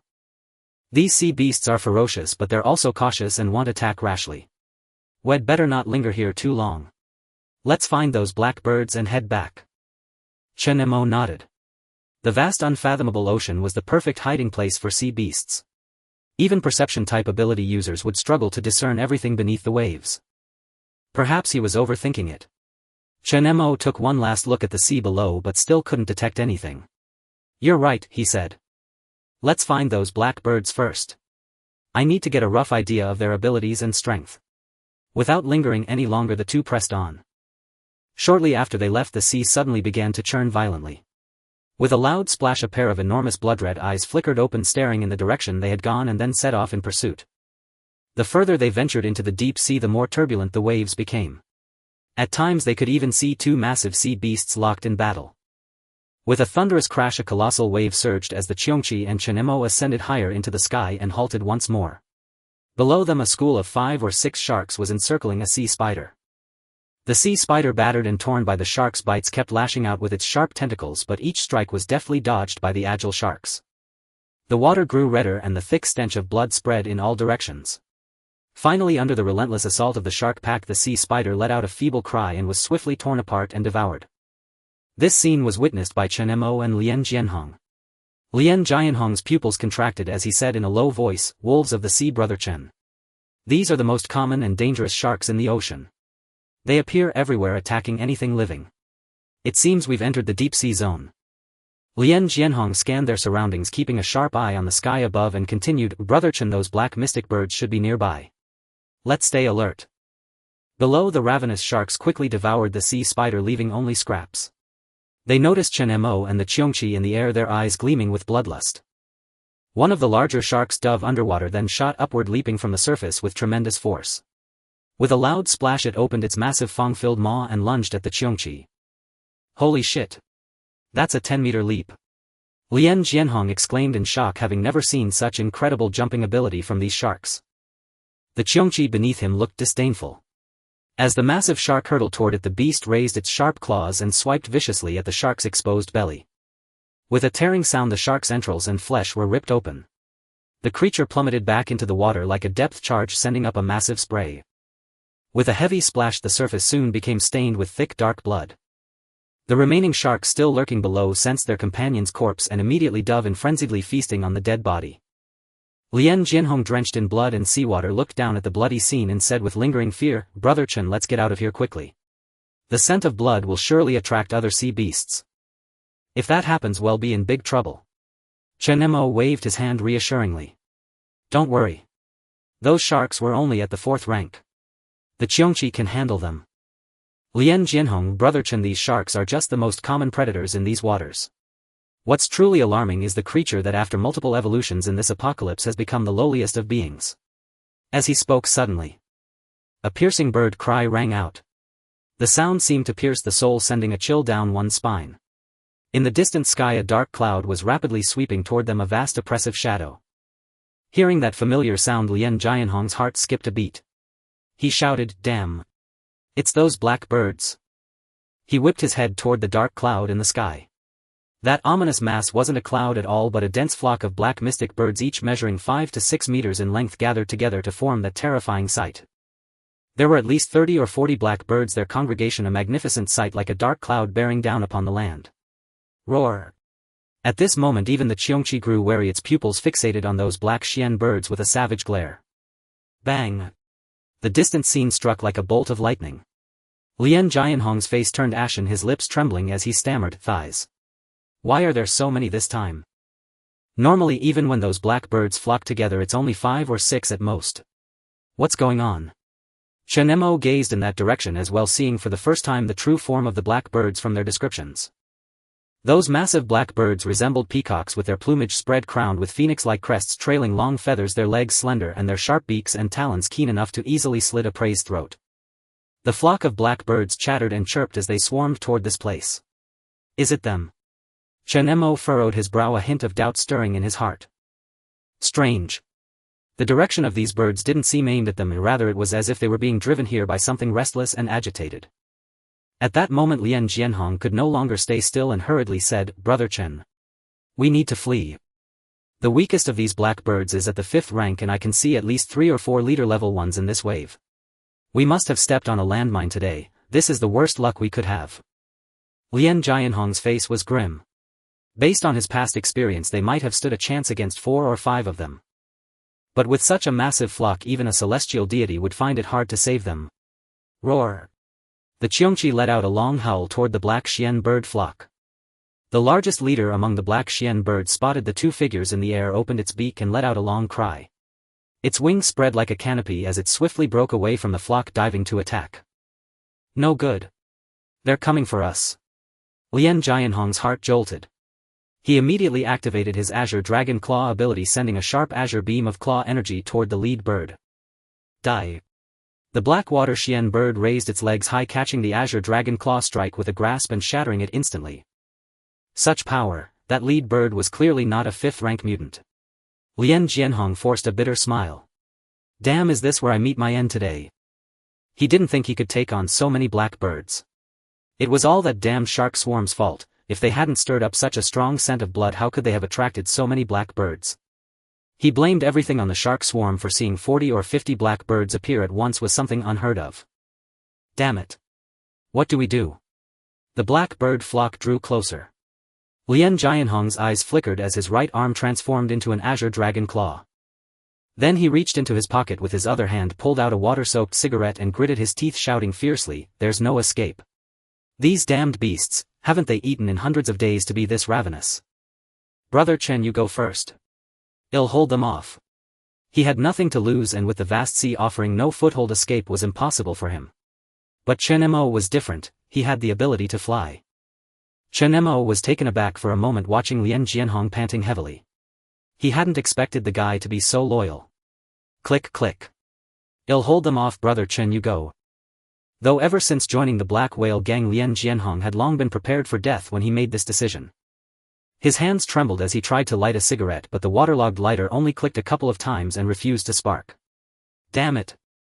In a foul mood, Lien Jianhong tossed away the lighter and the cigarette, spat and shouted loudly, "When you get back, tell the boss to bring me a carton of Huazi and a bottle of Matai when he sweeps my grave next year, no other brands." Azure Dragon Claw. With that he roared, veins bulging on his forehead, and fiercely unleashed a terrifying claw strike. Boom. The Azure Claw blade swept toward the Blackwater Xian bird leader. This time the blade struck heavily against its feathers. A large swath of black feathers drifted down and a deep wound opened on its right wing, blood pouring freely. The Blackwater Xian bird grew even more enraged. It let out a long cry, summoning the flock behind it to whip up a storm and charge toward them. "Hell, looks like you're not at the 6th rank yet." Lien Jianhong grinned. "I'll fight you all to the death. Save that line to tell Zhou Tao when you get back." Chen Mo flapped his wings behind him, speaking calmly. Huh. Seeing that Chen Mo still hadn't left, Lien Jianhong's face twisted with anxiety. "Brother Chen, why aren't you running? With so many blackbirds, even a 6th rank ability user would meet their end here." Chen Mo said nothing, instead facing the flock and slowly raising his right hand. Humming softly. He activated his Dominion ability and strands of silver liquid converged there. Lien Jianhong froze, murmuring in disbelief, "Brother Chen, you're not going to go." Chen Mo uttered a single word. Suddenly a dazzling silver light burst from his palm, overwhelming and dense. Countless metallic blades shot forth in a terrifying torrent, like a rain of metal swords sweeping through the sky. Countless blades pierced through the bodies of the Blackwater Xian birds ahead, surging toward the flock behind. In the blink of an eye the scene turned into a massacre. It was as if a rain of blood had fallen. Feathers of countless black birds drifted down and the air was filled with tragic, piercing cries. Plop plop, one by one the Blackwater Xian birds plunged into the water. What? Lien Jianhong's pupils trembled violently, his eyes unblinking as he watched the rain of blades. He rubbed his eyes in disbelief, his pupils wide, his face filled with shock, his heart pounding wildly. This. How is this possible? Swish swish, the silver blades sliced through the air. They pierced through the bodies of each Blackwater Xian bird, and the sea surface was covered with countless black feathers, the water itself stained red. As the lead bird at the front let out a mournful cry, its wings drooped weakly as it tumbled into the water. Thighs. It's over. Lien Jianhong turned to look at Chen Mo, whose expression remained calm, his mind reeling. It was as if he were gazing upon an omnipotent deity. He had never imagined that a situation he thought was certain death could be so easily overturned by Chen Mo. What rank of ability user was this divine Chen? Lien Jianhong thought in terrified awe. But at that moment Chen Mo showed no joy of victory. Instead he looked down at the bloodstained sea, his eyes flickering faintly as he whispered. Ride the Qiongqi and hide to the side for now. This place. It might not be over so soon. What? Lien Jianhong was utterly perplexed. But before he could inquire further, the Qiongqi beneath him let out a long roar, flapping its wings and soaring to a greater height. Suddenly, from the depths of the seabed a pair of enormous blood-red eyes blazed into existence. Accompanied by an ancient and desolate moan, the surrounding sea surface instantly became turbulent and fierce. Woo! The churning seawater boiled, transforming into a vortex that swept the carcasses of the black Xian birds into its depths. What is that? Lien Jianhong exclaimed in shock, staring fixedly at the massive whirlpool, his pupils filled with dread as he shouted. That vortex swallowed the black birds' bodies. Chen Mo's eyes were sharp. Through the blood-tinged seawater he seemed to discern a colossal creature lurking beneath the waves. So it was you all along. Following us here, and now you finally show yourself. Humph. Chen Mo's face turned cold as he flicked his wrist, commanding the blades to pierce downward through the water's surface. A series of small splashes erupted on the sea. From within the enormous whirlpool a thick suction cup-covered tentacle lashed out violently toward Chen Mo. Splash. Brother Chen, watch out. Lien Jianhong above swept his azure dragon claw, unleashing a flash of cyan light that struck the tentacle, leaving only faint scratch marks. Another octopus. Chen Mo murmured with a frown. His metallic wings flapped as he effortlessly dodged the strike, then swung his blade Wusiki to cleave horizontally at the tentacle. With the sharpness of Wusiki he cleanly severed the tentacle. The severed half crashed into the water, sending up a massive spray. Plop. The sea below churned into an even more turbulent vortex. The ancient desolate sound echoed once more, with waves and surges growing terrifyingly fierce. Within the deep whirlpool spanning hundreds of meters, hundreds of thick tentacles emerged. Lien Jianhong's eyes were filled with terror. What is that thing? The tentacles flailed wildly against the sea surface, churning the raging waves. Following them a creature of immense size, as terrifying as a mountain, appeared, a giant octopus. It was drenched all over, covered in a slimy membrane that shimmered with an eerie deep blue light. The tentacles, densely packed with suckers, were attached to its head, atop which a pair of narrow blood-red eyes coldly fixed on Chen Mo in the air. Roar! The giant octopus let out a low growl at the two, a sound that seemed to come from the abyss, sending shivers down their spines. This is... Lien Jianhong's eyes widened as he gazed at the horrifying creature on the sea.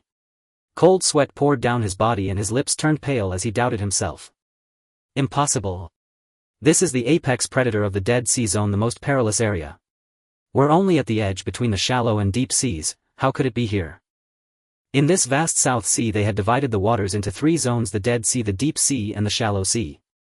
The Shallow Sea was the safest, closest to the shore.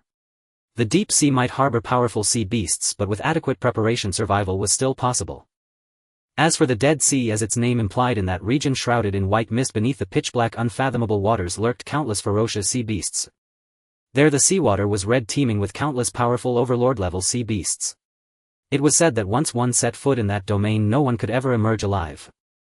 Even their black whale gang and the neighboring shark blood gang had never dared to venture there to explore. A year ago Zhou Tao led a group hoping to explore the Dead Sea, but when they reached the deep sea outside it they witnessed a horrifying sight. Within the thick fog of the Dead Sea, two terrifyingly massive sea beasts were locked in a deadly battle. The earth-shattering commotion and deafening roars filled everyone who had made it there with despair and fear. None dared to take another step forward. They could only slink away, never again entertaining the thought of entering the Dead Sea.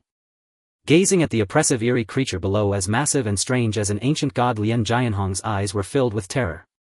He swallowed involuntarily. It's him. 1 year ago when the boss and I saw from afar the two creatures fighting in the Dead Sea, one of them was this very giant octopus. Brother Chen. Run. This thing is one of the overlords of this sea. It shouldn't be here at all. Overlord. Chen Mo stared intently at the octopus below. The giant octopus waved its countless tentacles, each like a massive serpent. It reached for the black bird carcasses floating on the sea, curling them around its tentacles. Beneath those blood-red eyes the tentacles lifted nimbly, revealing a circular mouth lined with sharp fangs. The giant octopus stuffed the black bird carcasses into its mouth, emitting a chilling crunching sound as it crushed the bones. The Qiongqi above bristled slightly, its fierce eyes wary as it watched the giant octopus. So many black birds, and it devoured them all in one go. Lien Jianhong's breath quickened, a wave of intense fear washing over him. The giant octopus chewed loudly right before their eyes. Its terrifying tentacles writhed all over its body. The corners of its mouth curled slightly as it emitted a bone-chilling eerie sound at the two. The sound felt almost like mockery. Is it laughing? Hearing the giant octopus laughter, Lien Jianhong suddenly felt a chill, a creeping dread. Chen Mo watched the octopus feeding on the black birds with an impassive expression. Recalling the earlier strangeness of the flock as if something had startled and driven them here, he mused, so was this your doing too? This disgusting creature wanted to use his hands to hunt food for itself. Interesting. Chen Mo's wings flapped rapidly, bringing him directly above the giant octopus head. He activated his dominion ability and streams of silver liquid gathered before his palm, coalescing into a colossal metal greatsword. Rumble, striking from above, leveraging the height difference to maximize the power of his ability, had always been his forte. The giant octopus continued chewing the black bird carcasses. It looked up at the metal greatsword blocking the light above. Dozens of tentacles shot out simultaneously, lashing at the great sword with astonishing force. Bang! Bang! Each tentacle strike against the metal greatsword produced a tremendous reverberation. Yet this could not budge the colossal metal sword in the slightest. Under the naked eye the metallic giant blade coalesced larger and larger until it finally crashed down upon the enormous octopus below like an entire mountain bearing down. Given the sword's speed and weight, a direct hit would surely pierce the giant octopus from head to tail. The octopus, possessing no small intelligence, saw that its tentacles could not wrench the metal sword away and withdrew them once more. This time, however, it chose not to clash head-on with the sovereign ability. Instead, just as it was about to meet the descending metal sword, it twisted its tentacles with incredible agility, evading the strike and coiling directly around the blade of the plummeting giant sword. Slap! Dozens of tentacles wrapped around the metal sword, their suckers clinging tightly to the blade as the appendages began to constrict, emitting a sticky grating sound. With dozens of thick tentacles exerting force in unison, the metal giant sword gradually shifted direction under its control, falling heavily into the waters to one side. Boom! The terrifying weight plunged from the sky into the water, exploding like a bomb and sending up a massive spray. The giant octopus retracted its tentacles, lifting its head to gaze at Chen Mo's position in the air. Once again it emitted that mocking sound from before, its hundreds of tentacles dancing as if in delight. Chen Mo grinned, speaking with interest, "Quite clever, aren't you? Then try this." With that, even more metal giant swords materialized in the air. A gleam flashed in the giant octopus pupils. It let out a whimper, ceasing its attack. Instead it raised a thick tentacle, pointing first at Chen Mo and Lien Jianhong, then at a direction across the sea. Then, like a child who had grown tired of play, it slowly sank beneath the surface. Chen Mo frowned. What was this about? This astonishing scene made Lien Jianhong, perched atop Qiongqi, widen his eyes. He gazed thoughtfully in the direction the giant octopus had indicated, murmuring. "That's the way we came. Is this creature telling us to leave?" Chen Mo knitted his brows, watching the giant octopus below slowly submerge into the water. It seemed the creature had no intention of continuing the fight, so had it fled. The sea below gradually calmed. Through the crimson waters the faint outline of the giant octopus could still be seen lurking beneath. It hadn't gone far, its long scarlet pupils fixed upon the two men on the surface. Seeing this, Lien Jianhong breathed a sigh of relief and shouted joyfully to Chen Mo. "Brother Chen, it's going down. It seems to want us to leave, not to fight us." Chen Mo did not let his guard down. With a slight twitch of his index finger he discreetly activated his sovereign ability to compress and forge a sharp blade, then turned his head. "Alright, let's go." But the moment Chen Mo turned around, the giant octopus below, as if sensing the opportune moment, rapidly lifted dozens of tentacles and burst up from beneath the surface. With lightning speed it lashed out violently toward Chen Mo. This sudden unexpected turn made Lien Jianhong's breath catch and his heart nearly stop. "Brother Chen, watch out. Behind you." Chen Mo, who had been prepared, sneered just as the tentacles were about to strike. His metal wings beat hard. He soared upward, and at the same time the silver blade he had been condensing in his hand for so long was slashed out. "Playing such petty tricks, are you?" Like a shooting star the swift silver light swept through, neatly severing those dozens of tentacles. Blue blood gushed forth and the sea below suddenly boiled over with an agonized shriek. Splash, the giant octopus which had supposedly departed surfaced once more. Now utterly enraged it raised hundreds of tentacles and struck at Chen Mo in unison under the sky. Lien Qianhong instantly understood what was happening, his face burning with fury. Bastard! This beast even knows such tricks. Everything just now, it was all an act. Unlike other savage sea monsters, this giant octopus clearly knew what it was doing, seeming to revel in the pleasure of deceiving humans. Under normal circumstances, any human it encountered would be at its mercy. Unfortunately for it, this time it had crossed paths with a 7th-tier ability user. Chen Mo's expression remained calm as his wings of alien metal continuously dodged the tentacle assaults. Seeing its hundreds of tentacles miss time and again, the giant octopus grew furious. It shot a jet of pitch-black ink from its ink sac. Evading another attack, Chen Mo raised a hand. Around him razor-sharp metal wheels materialized, studded with spikes and spinning at high speed, better suited than blades for severing these tentacles. The wheels whirred and sliced into the tentacles, accompanied by the sound of flesh and blood parting, thwack thwack. One after another, thick tentacles were cleanly severed. In mere breaths the giant octopus had lost hundreds of its appendages. Roar! The giant octopus let out a pained cry, its eyes filled with a very human-like panic. The surrounding waters churned as it dragged its massive body, desperately trying to flee into the sea. Chen Mo was about to strike it down when the ecstatic voice of the she-beast rang out in his mind. Master! Let me deal with this one. Chen Mo paused for a moment, then nodded after a brief deliberation. Alright, since that's the case, go ahead. This was a perfect opportunity to settle the she-beast into the ocean. Chen Mo slowly raised his left hand, which suddenly erupted with an eerie, dazzling purple light. Roar! A terrifying creature's cry resounded, sending up massive splashes. Boom! The she-beast, its face ferocious, pounced from the air onto the giant octopus body. Crunch! It bit down hard on one of the octopus tentacles, tearing and chewing it to pieces. Its scales bristled, spewing thick black mist that overwhelmed the giant octopus, leaving it utterly unable to resist as it was forced back into the water. The sea surface churned violently, vast patches of deep blue blood welling up. Amid countless bubbles and surging waves, the giant octopus' agonized roars came from beneath the water, deafening to the ears. Tentacles shot up from under the sea, slapping the surface weakly. Boom boom. Lien Qianhong was utterly stunned. He had only seen a massive creature plunge into the water and then nothing more. His face full of confusion, he asked. What just happened? Did something go down? Where's that giant octopus? Chen Mo hovered in midair, sensing through his Qiongqi ability. He could feel the exhilaration of the she-beast now returned to the ocean. This creature was originally a denizen of the sea. After so long away, the moment it re-entered the water, it was eager for a kill. Under the absolute suppression of the she-beast's power, the giant octopus had nowhere to escape. Its struggles and cries grew weaker and weaker until blue blood stained the sea for hundreds of meters around, and the raging turbulent waves finally began to subside.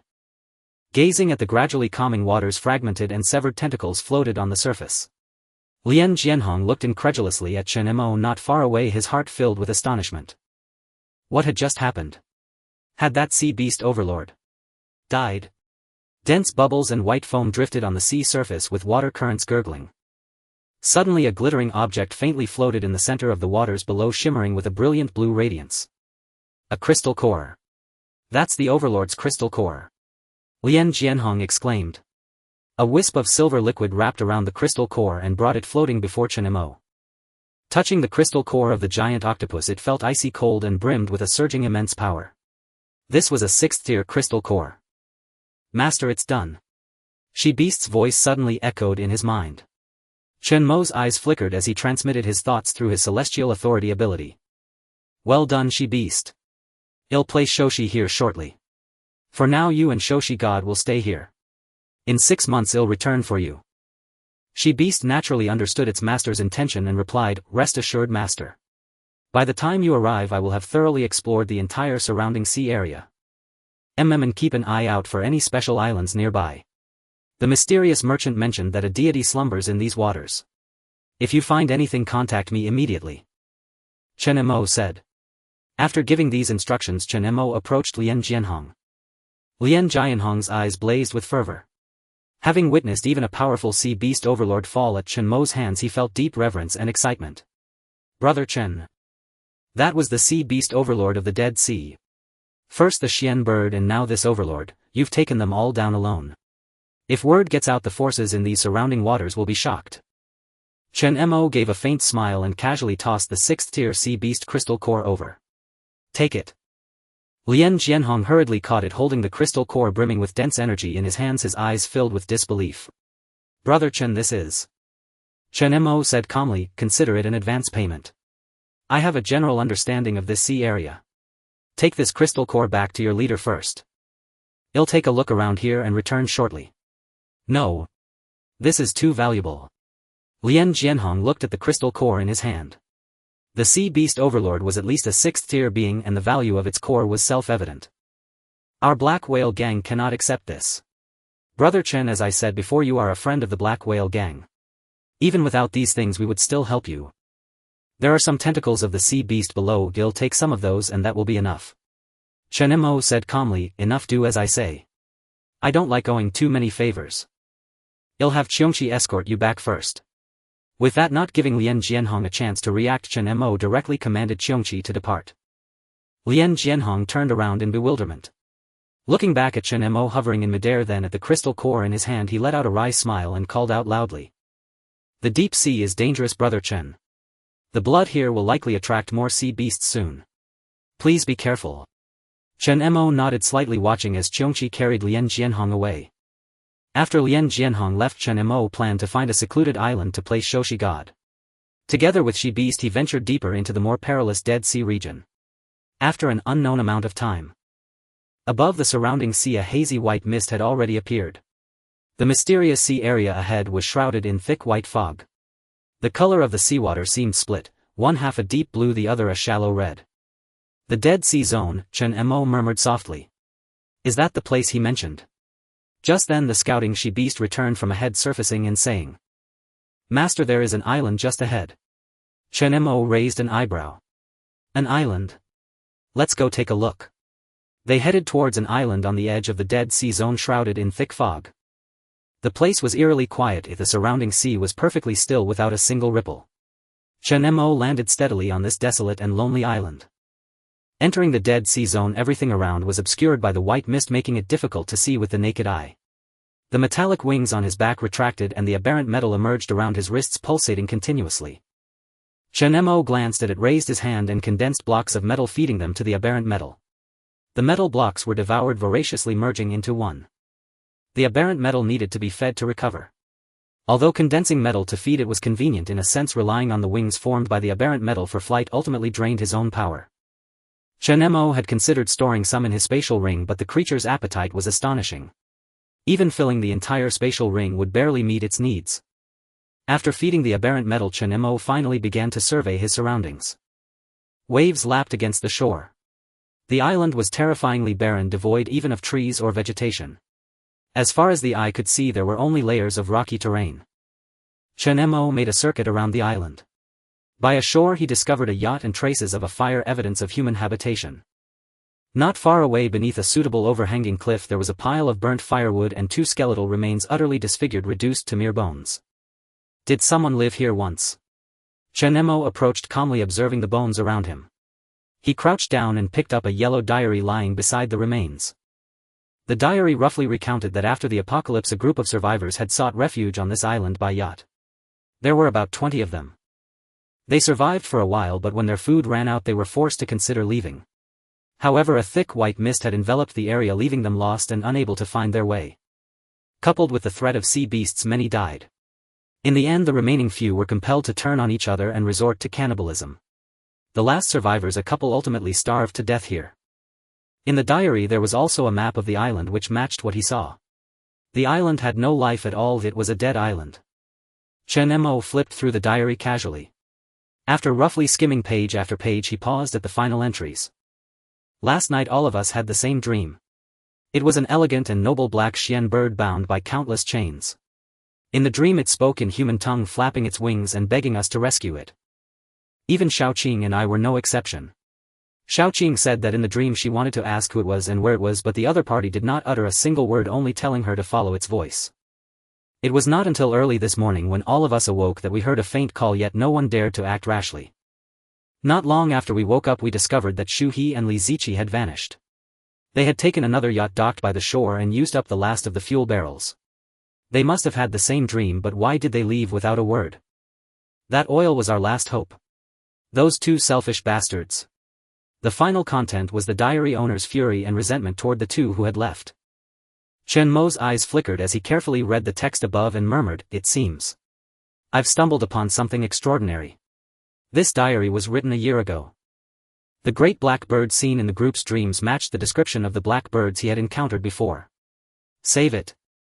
Combining everything he had learned, the black mysterious bird that needed saving was likely connected to the apocalyptic deity about to awaken. After all, those powerful apocalyptic deities could only revive by borrowing the strength of others. If this was from a year ago. Chen Mo frowned as he looked at the diary in his hand. Shu He Li Ziqi. The apocalyptic deity on the verge of awakening had most likely been prematurely roused by the two individuals mentioned in the diary. If that were true, things might get troublesome. Snap. He closed the diary and stored it in his spatial ring. Chen Mo surveyed the barren land and muttered to himself. Well, even if it has awakened, it hasn't been long. It can't have regained its full power.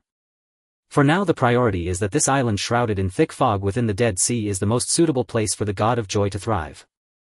Twilight Beast. The massive majestic creature following behind paused, slightly lowering its head. Master, what is it? Chen Mo said calmly, "I'll leave the God of Joy here. Since the ocean is your domain, it'll trouble you to work hard over the next 6 months. Hunt some sea beasts to help the God of Joy break through to the 7th rank." As he spoke, Chen Mo raised his left hand and opened his palm, radiating a dazzling purple light. Rumble, the entire island trembled as if mountains were collapsing. One could even clearly feel the island sinking slightly. Nestled within the hazy mist, the colossal obese creature standing hundreds of meters tall was simply too horrifying to behold.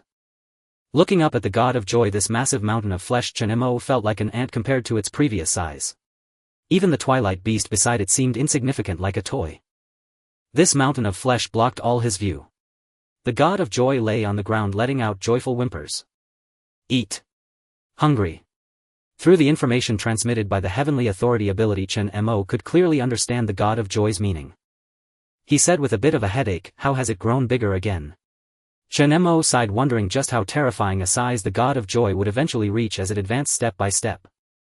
The twilight beast raised its massive head, staring fixedly at this plump mountain of flesh, and said, "A worm about to reach the 7th rank.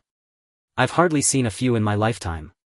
I'm afraid even that glutton Taotie with its sky-devouring earth-consuming ability couldn't swallow such a huge creature in one go, could it?" Thinking of the task its master had assigned, to be responsible for this creature's food, the twilight beast felt immense pressure.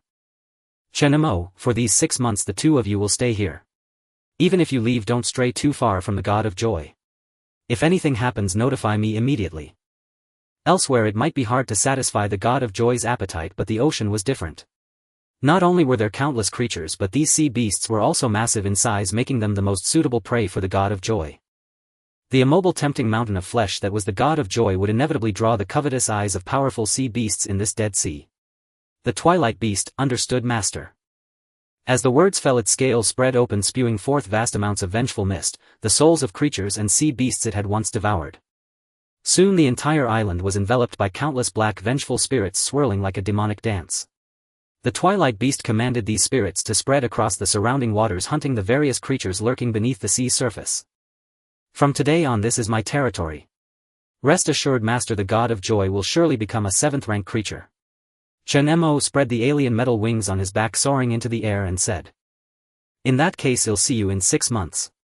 Don't disappoint me."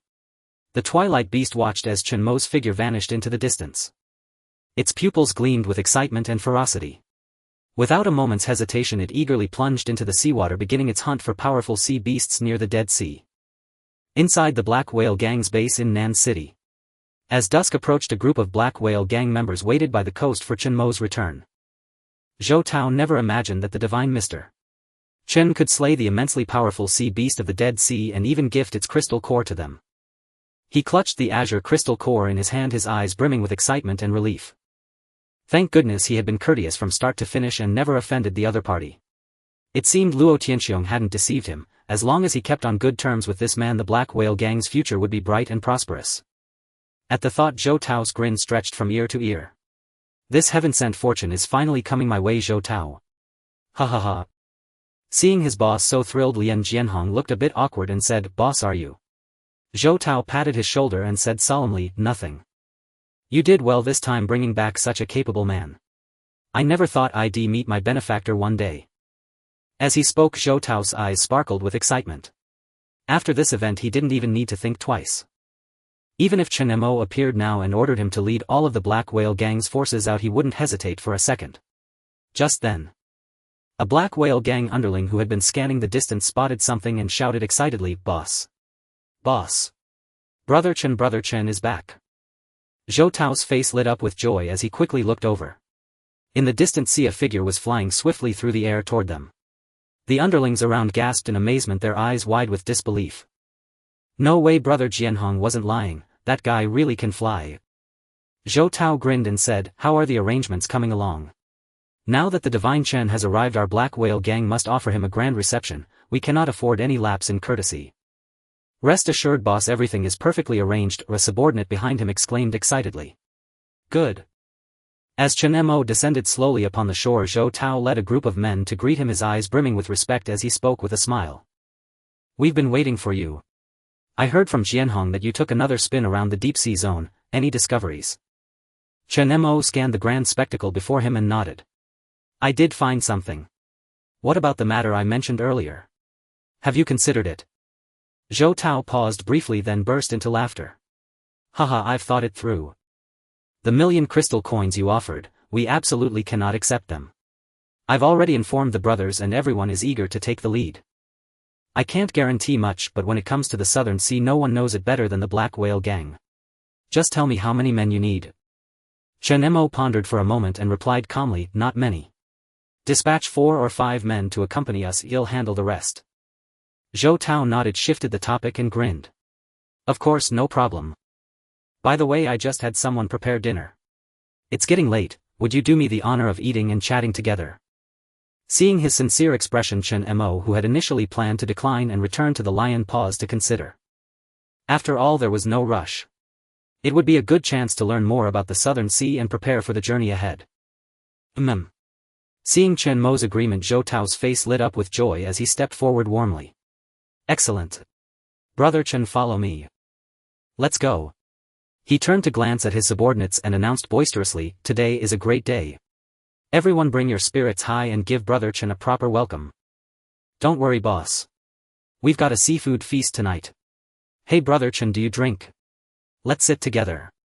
A crowd of Black Whale Gang members gathered around enthusiastically, all grinning and joking. Inside the gang's stronghold, smoke curled from cooking fires. A bustling crowd of Black Whale Gang members assembled there preparing for the banquet. Several men carried a massive platter 2 to 3 meters long laden with the freshest seafood and sauces. Careful. These foods would be worth a fortune in the safety zone. The boss said today we feast to our heart's content. Lien Jianhong patrolled the stronghold overseeing the members transporting the food as he gave instructions. In the open area of the stronghold, tables had been set up.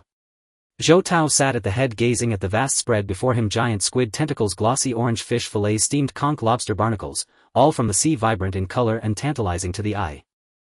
The rich savory aroma of seafood permeated the entire Black Whale Gang base. Such a lavish feast would have been a luxury even before the apocalypse. After it, with the ocean's dangers, these delicacies were even more precious. Zhou Tao, living by the coast, rarely indulged, usually selling them to other factions. The wooden table stretched at least 10 meters, enough to seat all the Black Whale Gang members. Chen Mo looked at the sumptuous food with surprise, his mouth watering slightly after so long without such seafood, his eyes glinting.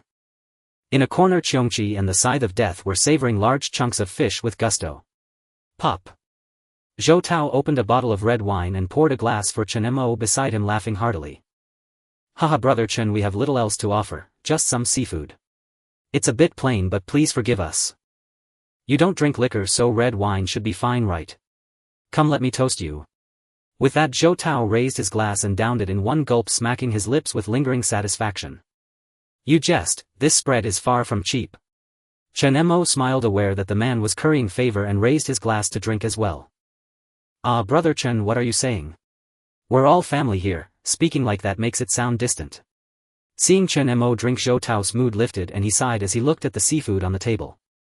If there's one good thing about this apocalypse, it's that these sea creatures are much bigger and tastier, and they stay fresh longer. These were caught recently, guaranteed fresh. I had them all steamed. You can dip them in sauce or eat them plain. As he spoke, Zhou Tao pushed a plate of unassuming coarsely arranged food toward Chen Mo. It looked like a pile of vermicelli or noodles. He looked at Chen Mo expectantly. Brother Chen, try this. Alright.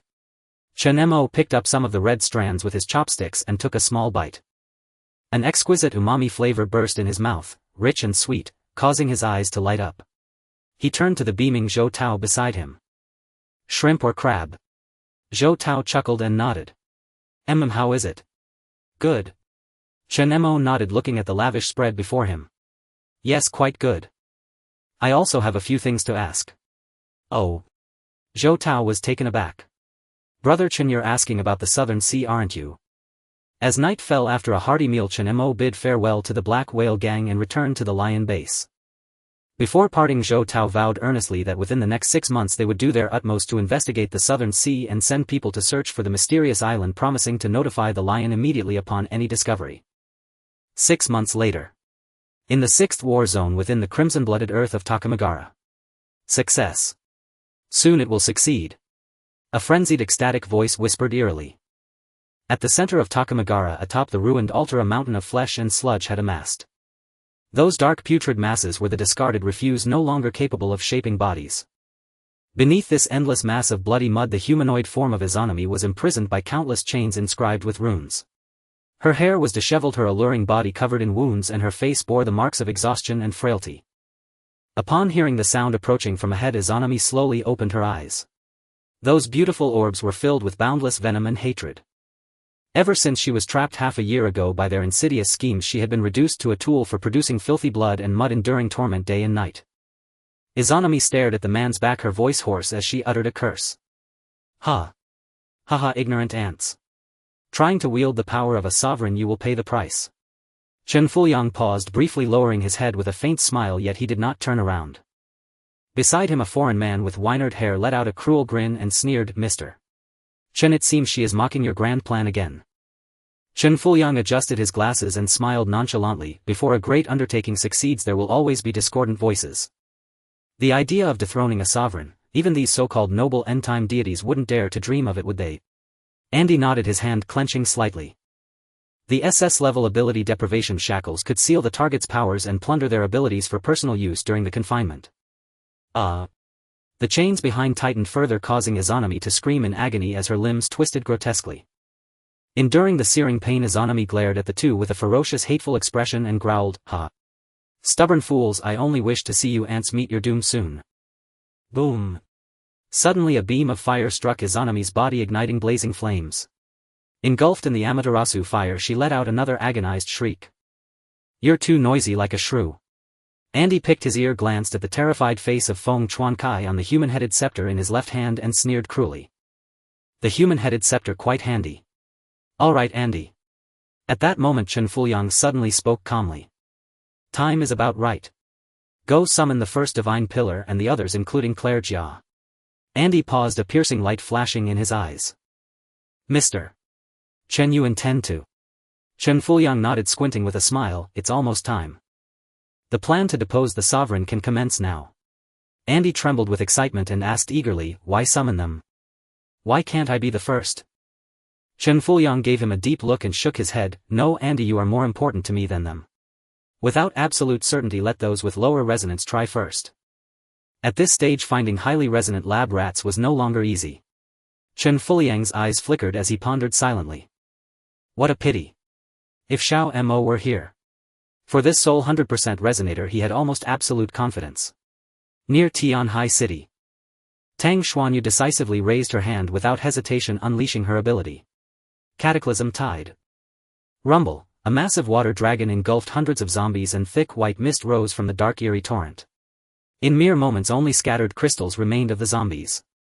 Chen Ran and the others, surrounded by thousands of zombies in the distance, witnessed this terrifying scene and exclaimed in awe. Senior Xuanyu seems to have grown stronger. Lu Huaqiang nodded. Under his muscle monster ability, his form was now even more massive, akin to the Hulk. We can't fall behind. Chen Ran, the left side is yours. With that, Lu Huaqiang threw a fierce punch, shattering a zombie's sternum and sending it flying like a cannonball along with dozens behind it. Bang! Chen Ran laughed heartily, burning body. Taste the flames, little zombies. Boom. He hurled dozens of raging fireballs at the horde, igniting them. Half an hour later the zombie tide was cleared by the trio and Chen Ran and Lu Huaqiang cleaned the battlefield. Lu Yi gazed at the chaotic scene, her beautiful eyes tinged with worry as she said to Tang Xuanyu. The zombies around Qiongqi City are increasing. I've heard it's the same elsewhere. These zombies have lain dormant for a year and are now attacking again. What's the reason? Tang Xuanyu's eyes glimmered. After half a year of trials and crises she had grown much more mature. It's said that highly intelligent zombie kings have appeared everywhere.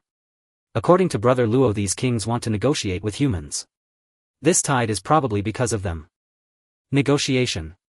Zombies are becoming more like a species now, Lu Yi murmured softly. But speaking of which, I haven't seen Brother Chen in the base for a while. Xuanyu, where has he gone? To Nanja City again. Ever since Chen Mo returned he had gone to Nanja City almost every month. Tang Xuanyu replied, I'm not sure. He said an acquaintance came to see him this time, not to Nanja City but farther away. According to Chen Mo's plan, the day after tomorrow was when he would set out for the sea. If his previous trips to Nanja City were to gather news about the South Sea for future preparations, then leaving Qiongqi at this moment, even she couldn't fathom what Chen Mo intended to do. At that moment on a highway hundreds of kilometers from Qiongqi City, Chen Mo sat atop Qiongqi, frowning deeply as he replayed Bai Yin's words in his mind. Izanami was under someone's control. Moreover, in Takamagara he sensed the imminent awakening of a sovereign. Controlled. Was it Chen Fuliang and his group? But Izanami was a 9th-tier deity. How could they possibly control a god like the Qiongqi ability? Chen Mo's expression darkened. After pondering for a long time he said somberly, I heard from Bai Yin that you discovered this. Tell me, what did you see when you went to shape your body that day? Sure, Yuan. Chen Mo turned to look at the young man beside him, with a crew-cut, a handsome chiseled face, and spoke. Bai Yin had learned of the aftermath of his battle with Izanami. Upon leaving that place, Shi Yuan was dispatched by the other party to assist him. Shi Yuan's expression remained calm as he recalled the scene of his visit to Takamagara where Izanami had forged a body for him. Slowly he spoke, Lord Bai Yin sent me to Takamagara to have a new body created. But it was not Izanami who forged my body. Who? Chen Mo's eyes narrowed as he asked in a low voice. Shi Yuan replied, a red-haired foreigner. He held a scepter topped with a human head. Red hair. A foreigner. It was certain that this person was an esper brought back by Chen Fuliang. And from Shi Yuan's account it seemed this individual could also wield Izanami's ability over flesh and mud. Shi Yuan added, and several others. I didn't find Izanami there.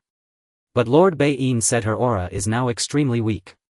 Though I don't know how they managed it, it seems she has indeed fallen under their control. I think it might be similar to one of your abilities. After all, you seem capable of commanding these apocalyptic deities as well. Chen Mo was momentarily stunned, then chuckled, my ability isn't about controlling others. Forget it.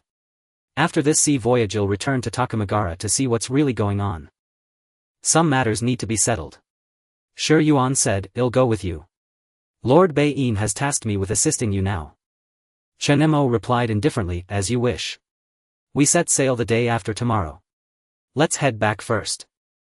Now that the map obtained from the mysterious merchant was in hand and Qiongqi had broken through to the 7th-tier creature using those potions, everything was ready. The final step was to find the deity on that island. 2 days later. On the coast of Nanja City. Chen Mo led a group of carefully selected espers from the Lion base to a colossal ship. Per Luo Tianxiang's wishes, seeing the abundant marine resources, he had specially instructed them to bring a large batch of spatial stones to hunt aggressively once Chen Mo set sail. According to the mysterious merchant, the island housing the apocalyptic deity drifted unpredictably, appearing in any area at any time. The more people involved, the higher the chance of finding it. Having already warned them and knowing that those who chose to come were mentally prepared and unafraid of death, Chen Mo said no more. But Zhou Tao looked at the group before him, over 50 in number. He opened his mouth, muttering in astonishment. Brother Chen, are we taking this many? Among them were Tang Xuanyu and the Chen Ran squad, mostly espers handpicked by Luo Tianxiong from the Lion base. Chen Mo nodded slightly, yes, these people will accompany us. Behind him Chen Ran and the others gazed curiously at the ship on the sea, their faces filled with wonder. Damn. We're really going out to sea. I heard the ocean is incredibly dangerous and thrilling. I've heard the sea is rich in resources. If we make it back safely, well, I'll be rich. Humph, you'd better be careful or you might not even know how you die. The lion base espers murmured among themselves, but each was brimming with excitement. Chen Mo raised his hand to quiet them. His authority within the lion base was such that the espers fell silent immediately. Zhou Tao looked at the crowd with a headache. He had prepared 4 ships and had planned to bring more of his own Black Whale gang members aboard. Now it seemed he would need a few more vessels. Cough. That's not impossible. Brother Chen, about the island you're looking for roughly where? Chen Mo stepped forward, pulling out several copies of a South Sea map he had prepared earlier and handed them over. Here. The areas marked with red circles are where it might appear. Zhou Tao took the map. Lien Jianhong leaned in to look, and when he saw the red circled areas his pupils dilated. These are all in the Dead Sea and Deep Sea zones. Zhou Tao was also startled, staring intently at the map.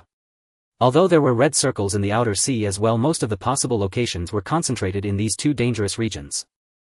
Sensing their apprehension, Chen Mo said calmly, "Your Black Whale gang people can explore the outer sea. If you find anything, contact us immediately via communicator. As for the Deep Sea and Dead Sea zones, my people will handle them separately."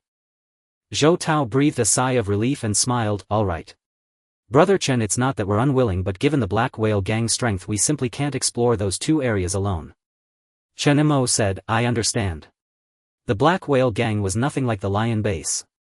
From his half-year of contact he knew that their only 2 6th-tier espers were Lien Jianhong and Zhou Tao himself, both recently advanced.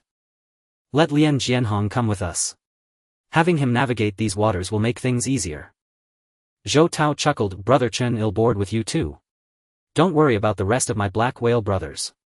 They've been in the South Sea long enough. If danger strikes they'll run faster than rabbits. I'll give them the maps now." Chen Mo, good. Zhou Tao took several maps and selected 2 pre-planned teams from his members, assigning them to explore different areas of the outer sea. Meanwhile the Lion base members on Chen Mo's side began to murmur among themselves. Shi Yuan spoke flatly, "Can't you just fly? And you have Qiongqi. Why make it so complicated?" Chen Mo glanced at him. "Don't we need a place to land? If I went alone, who knows how long it would take? We're setting out now. Conservatively it'll take at least a month." Shi Yuan gazed at the vast ocean and the excited crowd, his eyes flickering. Lord Bai Yin once said that the ocean is the most dangerous place in this apocalypse. These people are likely to die here. Yes. Chen Mo didn't deny it, speaking calmly. "I told them of the risks before they came. It was their choice. Besides, danger always comes with great opportunities. If they return alive, each of them will receive a handsome reward." Shi Yuan nodded, saying nothing more. Half an hour later. Under Zhou Tao's arrangements, Chen Mo and his group boarded his private vessel, the Black Whale 1. Meanwhile Lion divided into 3 teams, each intermingling with Black Whale gang members as they boarded 3 smaller ships. Amidst ecstatic shouts and a fervent crowd the 4 ships set sail, cutting through the waves and heading in different directions into the distance. "This is so cool." Chen Ran stood by the railing on the deck, turning back to gaze at the receding continent, his eyes burning with passion. "This is my first time on a ship. The smell of the sea." Louis lounged on a chair, dressed in a cool short-sleeved shirt and shorts, a hat perched on her head. She teased, "Are you really that excited? After all you study in Tian High. You've never been on a boat?" "I've always wanted to but never had the chance." Chen Ran turned around and seeing Louis with a hat she had somehow procured, he gave her an odd look. "Sis, are you treating this like a vacation?" Louis rolled her eyes at him. "Mind your own business." Chen Ran seemed to think of something, then sighed. "What a shame. If only Qiongqi were here. That guy just seasick, what's the big deal?" He recalled Lu Huaqiang's terrified expression when he heard about the sea voyage, refusing to come and staying behind at Lion's base. As the ship sailed steadily along the route, Chen Ran suddenly felt dizzy, his stomach churning, and he let out a gag. Ugh, he quickly covered his mouth, his face paling as he thought in alarm. "Oh no. Don't tell me him also." Louis saw this from behind and chuckled, "Look at you talking about him. It hasn't been long and you're already feeling seasick. It's still calm now. When we hit rougher waters it'll only get worse." Chen Ran shot her a glare, gripping the railing and crouching to fight the nausea. Meanwhile Chen Mo and Zhou Tao were in the ship's cabin studying a map on the table. Tang Xuan, Ehuang, Yurui and Shi Yuan were also present. "This is the direction we're heading, right?" Zhou Tao pointed to a route on the map which passed through several territories of fierce sea beasts. Their destination was the Dead Sea Zone. Tang Xuanyu stared at the markings murmuring, isn't this too risky? There are safer routes that could also lead to the island. Chen Mo didn't comment. He had chosen this route because it passed the island where he had left Shoshi Shen and She Beast, allowing him to retrieve them into the celestial ability space as quickly as possible. It had been nearly half a year. According to She Beast's messages, Shoshi Shen had reached the 7th rank and its transformation seemed significant. Don't worry, I've seen the sea beasts here. The overlords in the outer and deep seas are no match for our combat strength. We can hunt some crystals and carcasses along the way.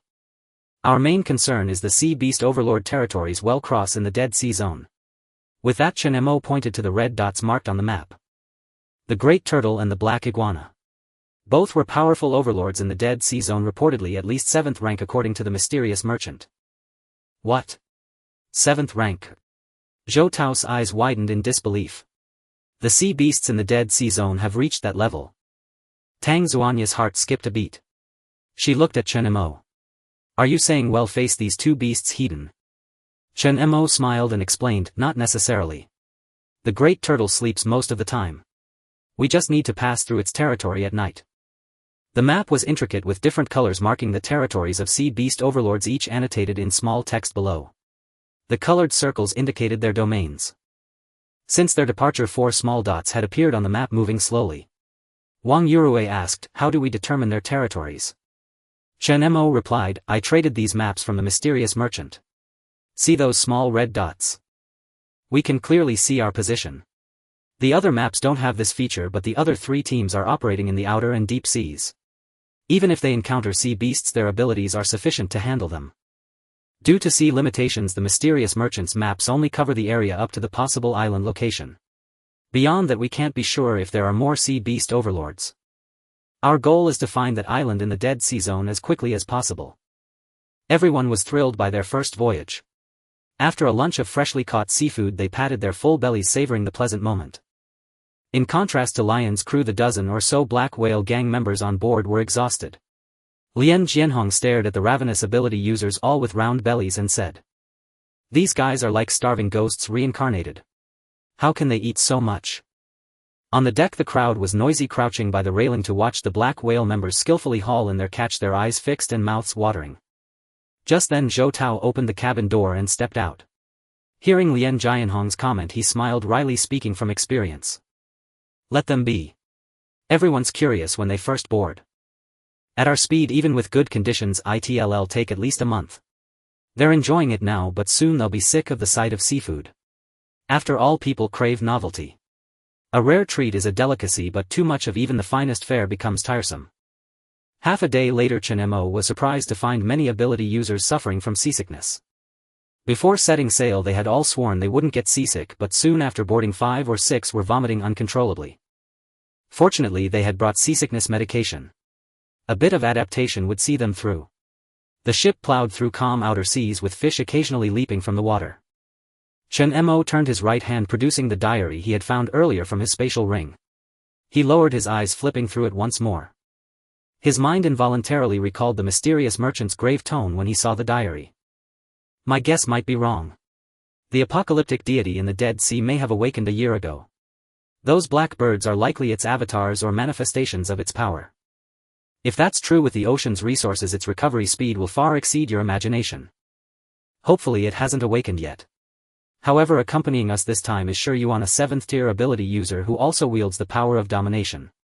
I suppose there shouldn't be any major issues. Chen Mo withdrew his thoughts, musing inwardly. Just then Tang Xuanya's voice suddenly sounded beside him. Chen Mo, what are you doing here? Chen Mo turned around and smiled. Just taking in the view of this vast ocean. It's quite beautiful. Tang Xuanyu was momentarily taken aback. Gazing at the endless blue sea behind him, she tucked a strand of hair behind her ear as a gentle sea breeze swept by and smiled. It is beautiful. But it seems our people aren't quite able to appreciate this scenery. As she spoke, her eyes glinted with amusement as she glanced at the group lying prostrate on the deck, writhing in agony. Even after taking seasickness pills, there was little improvement. Everyone came so confidently, but if we actually encounter any sea beasts now, I doubt we can count on them. She said half-jokingly. Chen Mo shrugged. We haven't reached the deep sea yet. There aren't any ferocious sea beasts in the outer waters. They'll get used to it in a few days. Enough about that, where's Zhou Tao? I haven't seen him around. Tang Xuanyu replied, Brother Zhou is in his room.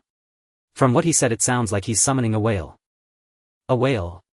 Suddenly massive waves surged ahead on the sea surface. A member of the black whale gang standing guard on deck immediately noticed this through binoculars and shouted, everyone be careful. A sea beast might be approaching up ahead. At these words everyone on board instantly became alert. Even those suffering from seasickness scrambled to their feet supporting themselves as they stood up. A sea beast. Where is it? Chen Ran sprang up from the ground as if injected with adrenaline, looking around nervously. In just a few moments everyone had gathered on the deck. Is a sea beast coming? Tang Xuanya's expression shifted. Woo, a deep resonant whale call echoed from afar. Boom. A kilometer away from the ship a colossal whale at least 30 meters long leaped from the water. Amidst countless cascading streams its graceful blue body traced a beautiful arc through the air before crashing heavily back into the sea. That is. Everyone's pupils constricted. A whale. It's a sea beast. It's a blue whale. Should we attack? The members of the Lion clan looked toward Tang Xuanyu. Meanwhile several members of the black whale gang seemed to recall something. That blue whale. It seemed to be the one their leader had tamed. Wait, boom. The door to the rear cabin burst open as Zhou Tao rushed out, seeing everyone poised to strike, and shouted, Stop. That's the blue whale I summoned. What? The Lion clan members' faces changed in disbelief as they turned to look back. Your ability. Zhou Tao grinned and explained to everyone, yes, my ability is whale domination. It allows me to call and command the whale-kind creatures of the ocean. That fellow just sensed my presence and came over from the nearby waters. The blue whale in the distant waters, sensing Zhou Tao's appearance, let out an even more joyful call. It swiftly swam toward the ship. When it reached the vessel it didn't make any aggressive moves, instead it revealed its broad back and raised its tail high, slapping the water's surface. It really is. That whale doesn't seem to intend to attack us. Zhou Tao walked to the railing, looked down at the blue whale and leaped over the barrier, landing on its back. Smiling he looked up at the crowd and said, Don't worry. It understands my intentions and won't harm us. Seeing Zhou Tao standing on the blue whale's back, the Lion clan members' eyes lit up and they itched to join him. Tang Xuanyu also breathed a sigh of relief. I thought a sea beast was coming, she said. So it's Brother Zhou's blue whale. Chen Mo smiled. Having long known about Zhou Tao's ability, he wasn't particularly surprised. He said calmly, he mentioned that there are 3 or 4 blue whales in these waters under his command, mostly at the 5th tier sea beast level. With these whales scouting ahead, this journey will be a bit safer.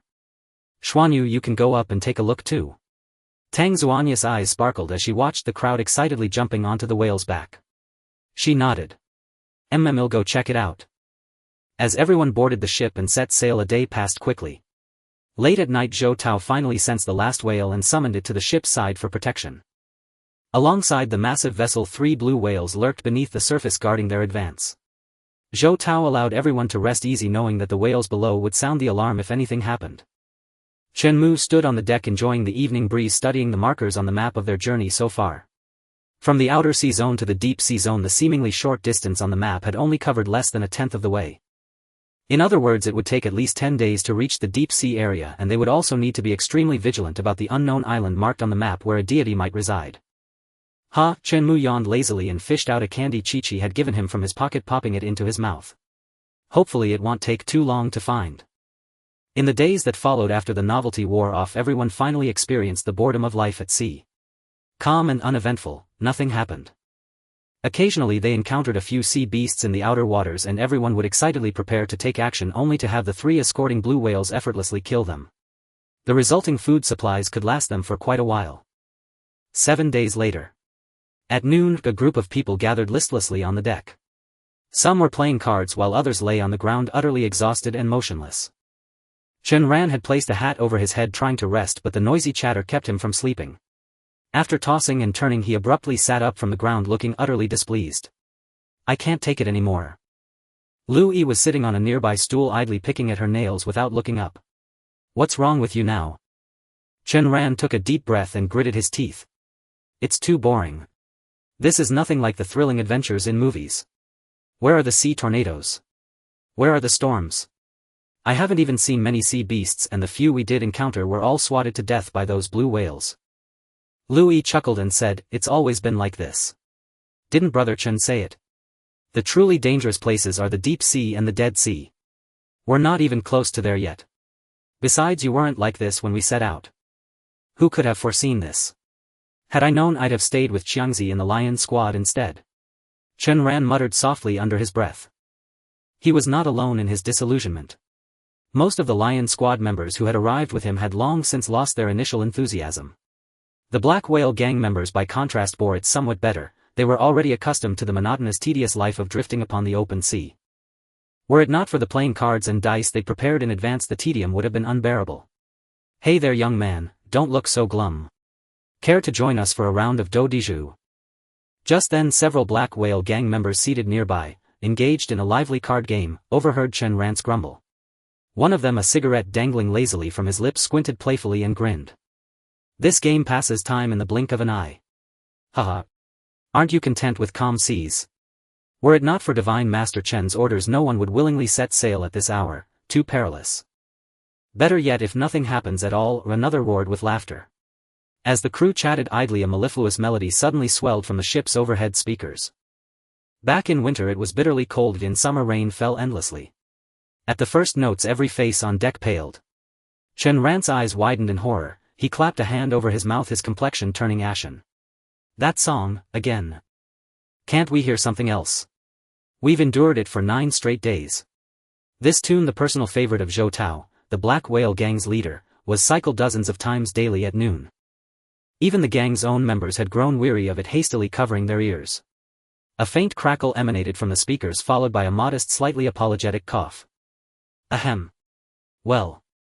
I realize many of you have found these days rather dull, so during this quiet interlude allow me the honor of treating you to a solo performance, a humble display of talent." "What?" The word struck like a deep-water depth charge, far more terrifying than a level 7 sea beast. Every Black Whale gang member froze mid-breath, faces contorted in ghost-struck disbelief as they stared upward at the speaker. "Wait, did the boss just say he's singing? We're doomed." Meanwhile the Lion Squad members exchanged intrigued murmurs. "Isn't that the Black Whale gang's leader? He sings." Curiosity flickered across their faces, until Zhou Tao opened his mouth for the first note. Instantly every soul aboard the vessel broke down.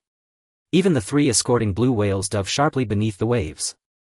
Inside the cabin, Tang Xuanyu, who had been studying a nautical chart alongside Chen Mo, also heard the singing. Her expression twisted into something profoundly bizarre as she remarked, "Well, I never knew Brother Zhou could sing." Chen Mo remained bent over the map, intently tracing the vessel's course, unfazed by the auditory assault. According to the chart, the ship would soon enter the deep sea zone, much sooner than he'd anticipated. They would likely cross into it before day's end. Their 4 possible locations existed where the mysterious island might appear. A circumnavigation of those coordinates would determine whether it lay hidden within this zone, or whether they must press onward toward the Dead Sea region. Chen Mo offered a faint smile. Honestly, I hadn't expected it, and it's rather off-key." Tang Xuanyu blinked, then burst into unrestrained laughter, clutching her stomach, as she gasped, "You saying that with such a straight face is absolutely hilarious." "Me?" Chen Mo pointed to himself, then explained, "I merely thought the voyage felt too stifling. Having him sing might lift everyone's spirits. Besides, we'll soon reach the deep sea zone. We must remain vigilant for nearby sea beasts." His gaze shifted back to the markings on the chart. Current projections placed 2 apex sea beasts in that sector, the tiger-headed fish and the sea serpent king, both ranked at tier 6. As denizens of the deep they were formidable underwater, far beyond the reach of any lone or even pair of awakened individuals. Tang Xuanyu nodded in agreement. "You're right. Though we've yet to encounter any truly fearsome sea beasts, complacency remains our greatest danger." She noticed Chen Mo had spent hours poring over the map and journal laid out on the table, and shook her head with gentle exasperation. "Chen Mo, don't you ever grow restless cooped up in here? It's time you stepped outside for some fresh air." Chen Mo looked up, paused thoughtfully, then replied, "You're quite right. Let's go, see how the others are faring out there." No sooner had they risen than the deck heaved violently beneath them, and a chorus of thunderous whale songs erupted from all directions. Whoa! Objects rattled wildly across the cabin floor. The 2 staggered, struggling to keep their footing. Tang Xuanyu's expression tightened. "What's happening?" At that very moment Zhou Tao, who had been singing over the intercom, abruptly cut off. In the control room he stiffened sensing the disturbance and barked urgently into the microphone. Sea Beast attack. Unidentified Sea Beast, imminent assault. All hands, stand ready for combat. On deck the awakened operatives, previously lounging and playing cards, now burned with fierce anticipation. Gazing toward the churning surging waves ahead they showed neither panic nor fear, only exhilaration. Damn, after all this waiting it's finally here. My fists have been itching for action. Let me take it, I'll handle this beast.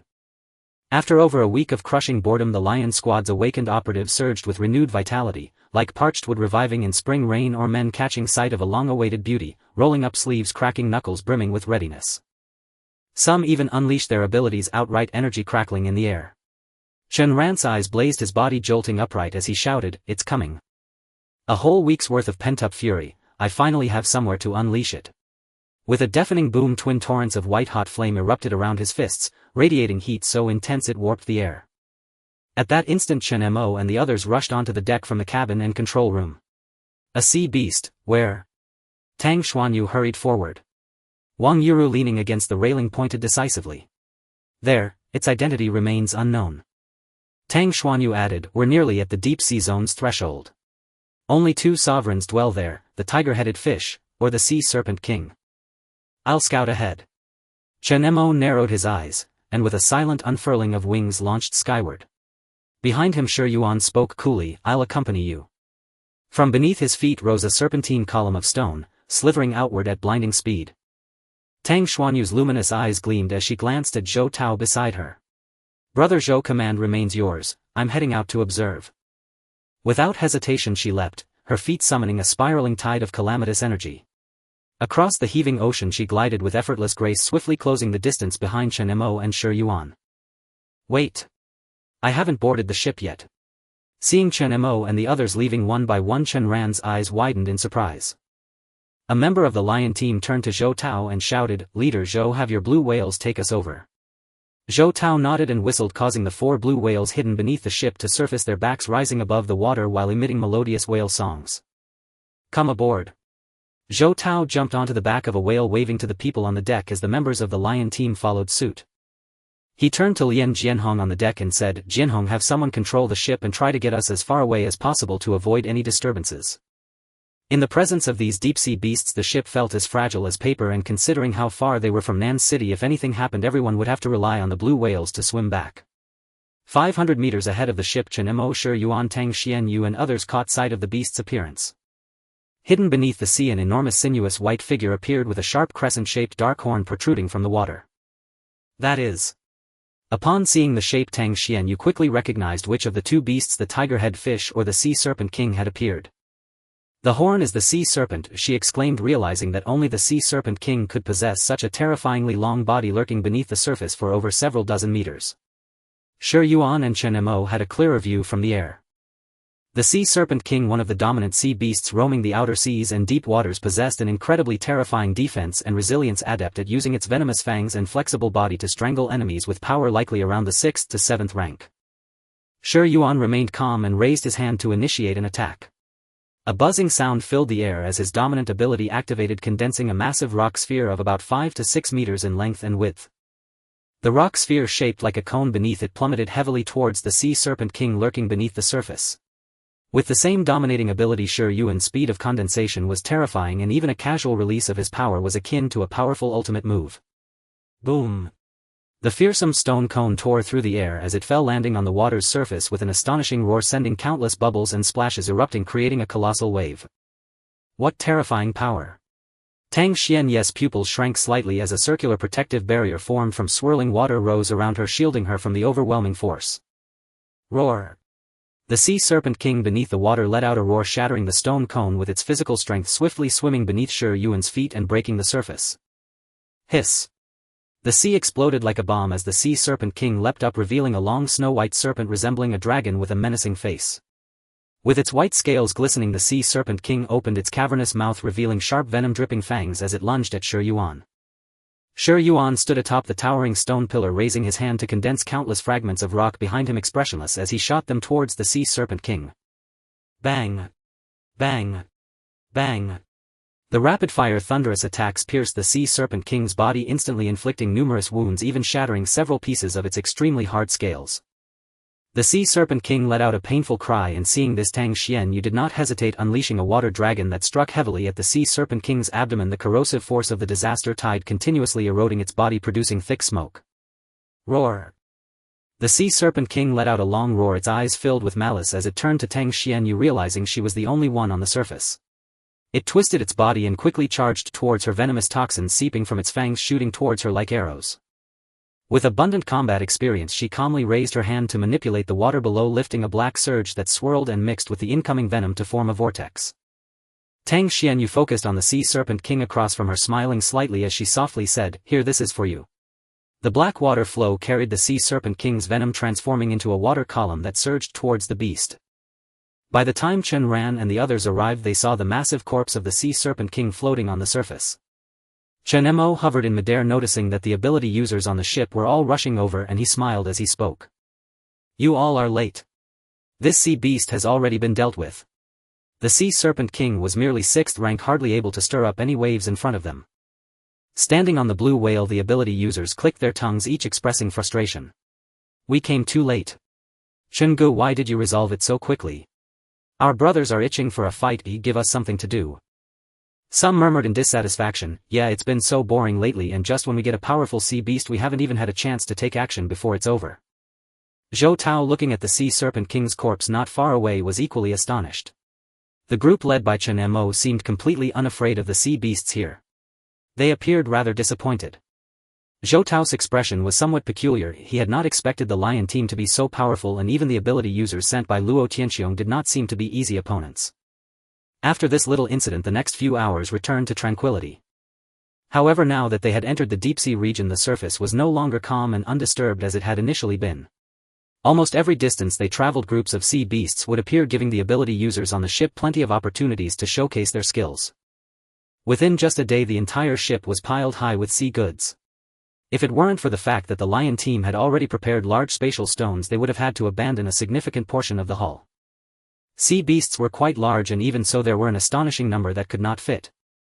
Zhou Tao looked at the ship full of various sea goods, his expression filled with excitement.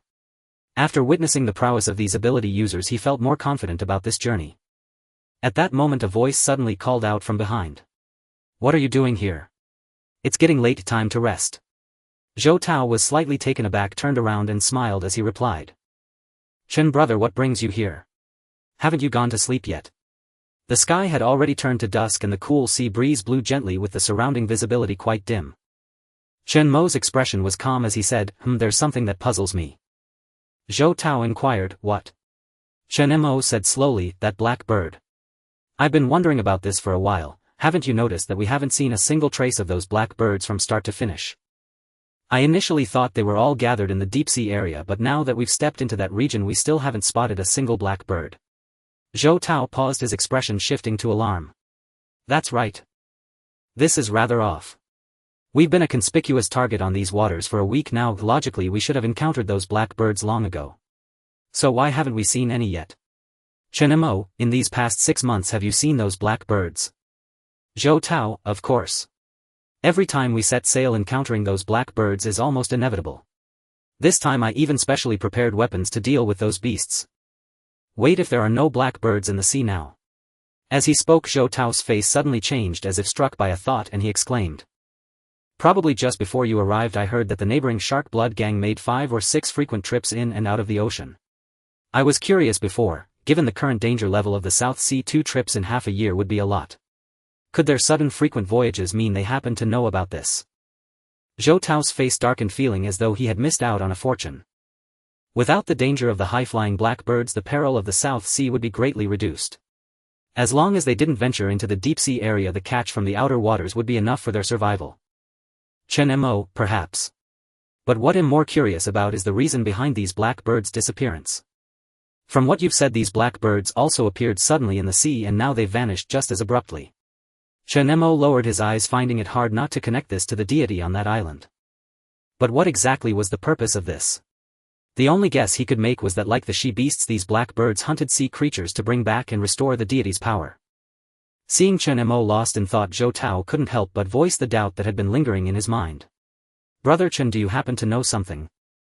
What exactly is that island you mentioned? Chen Mo looked up at him and said, I was hesitant before, afraid you might worry, but now I don't want to keep it from you any longer. What I'm really searching for isn't so much the island itself but rather the apocalyptic deity on that island. An apocalyptic deity. At these words Zhou Tao's pupils contracted sharply and he cried out in shock. Brother Chen, are you planning to? He suddenly understood why they had to bring so many people and prepare for half a year before setting out. Chen Mo's voice continued. When I came with Lien Jianhong to investigate earlier, I stumbled upon a diary from someone who had fled to an island after the apocalypse. These black birds that suddenly appeared at sea might very well be connected to the deity I'm seeking.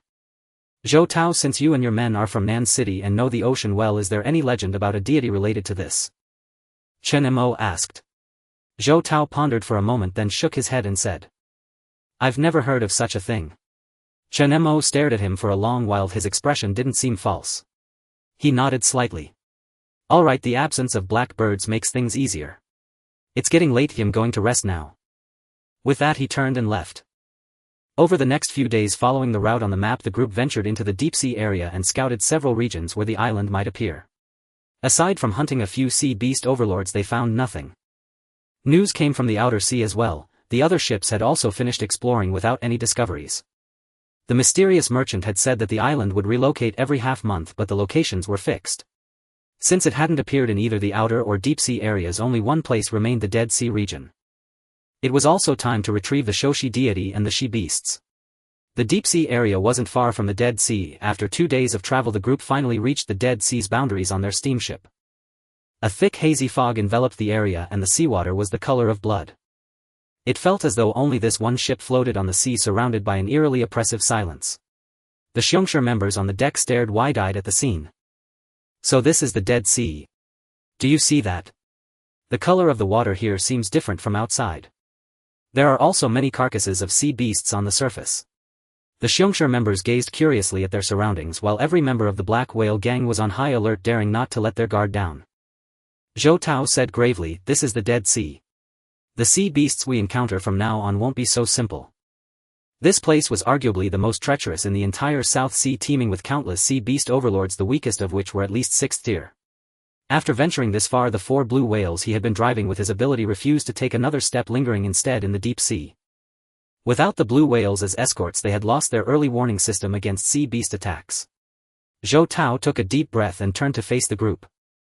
From now on, we'll assign people to keep watch in shifts, constantly monitoring the sea movements. If you find anything, sound the alarm immediately.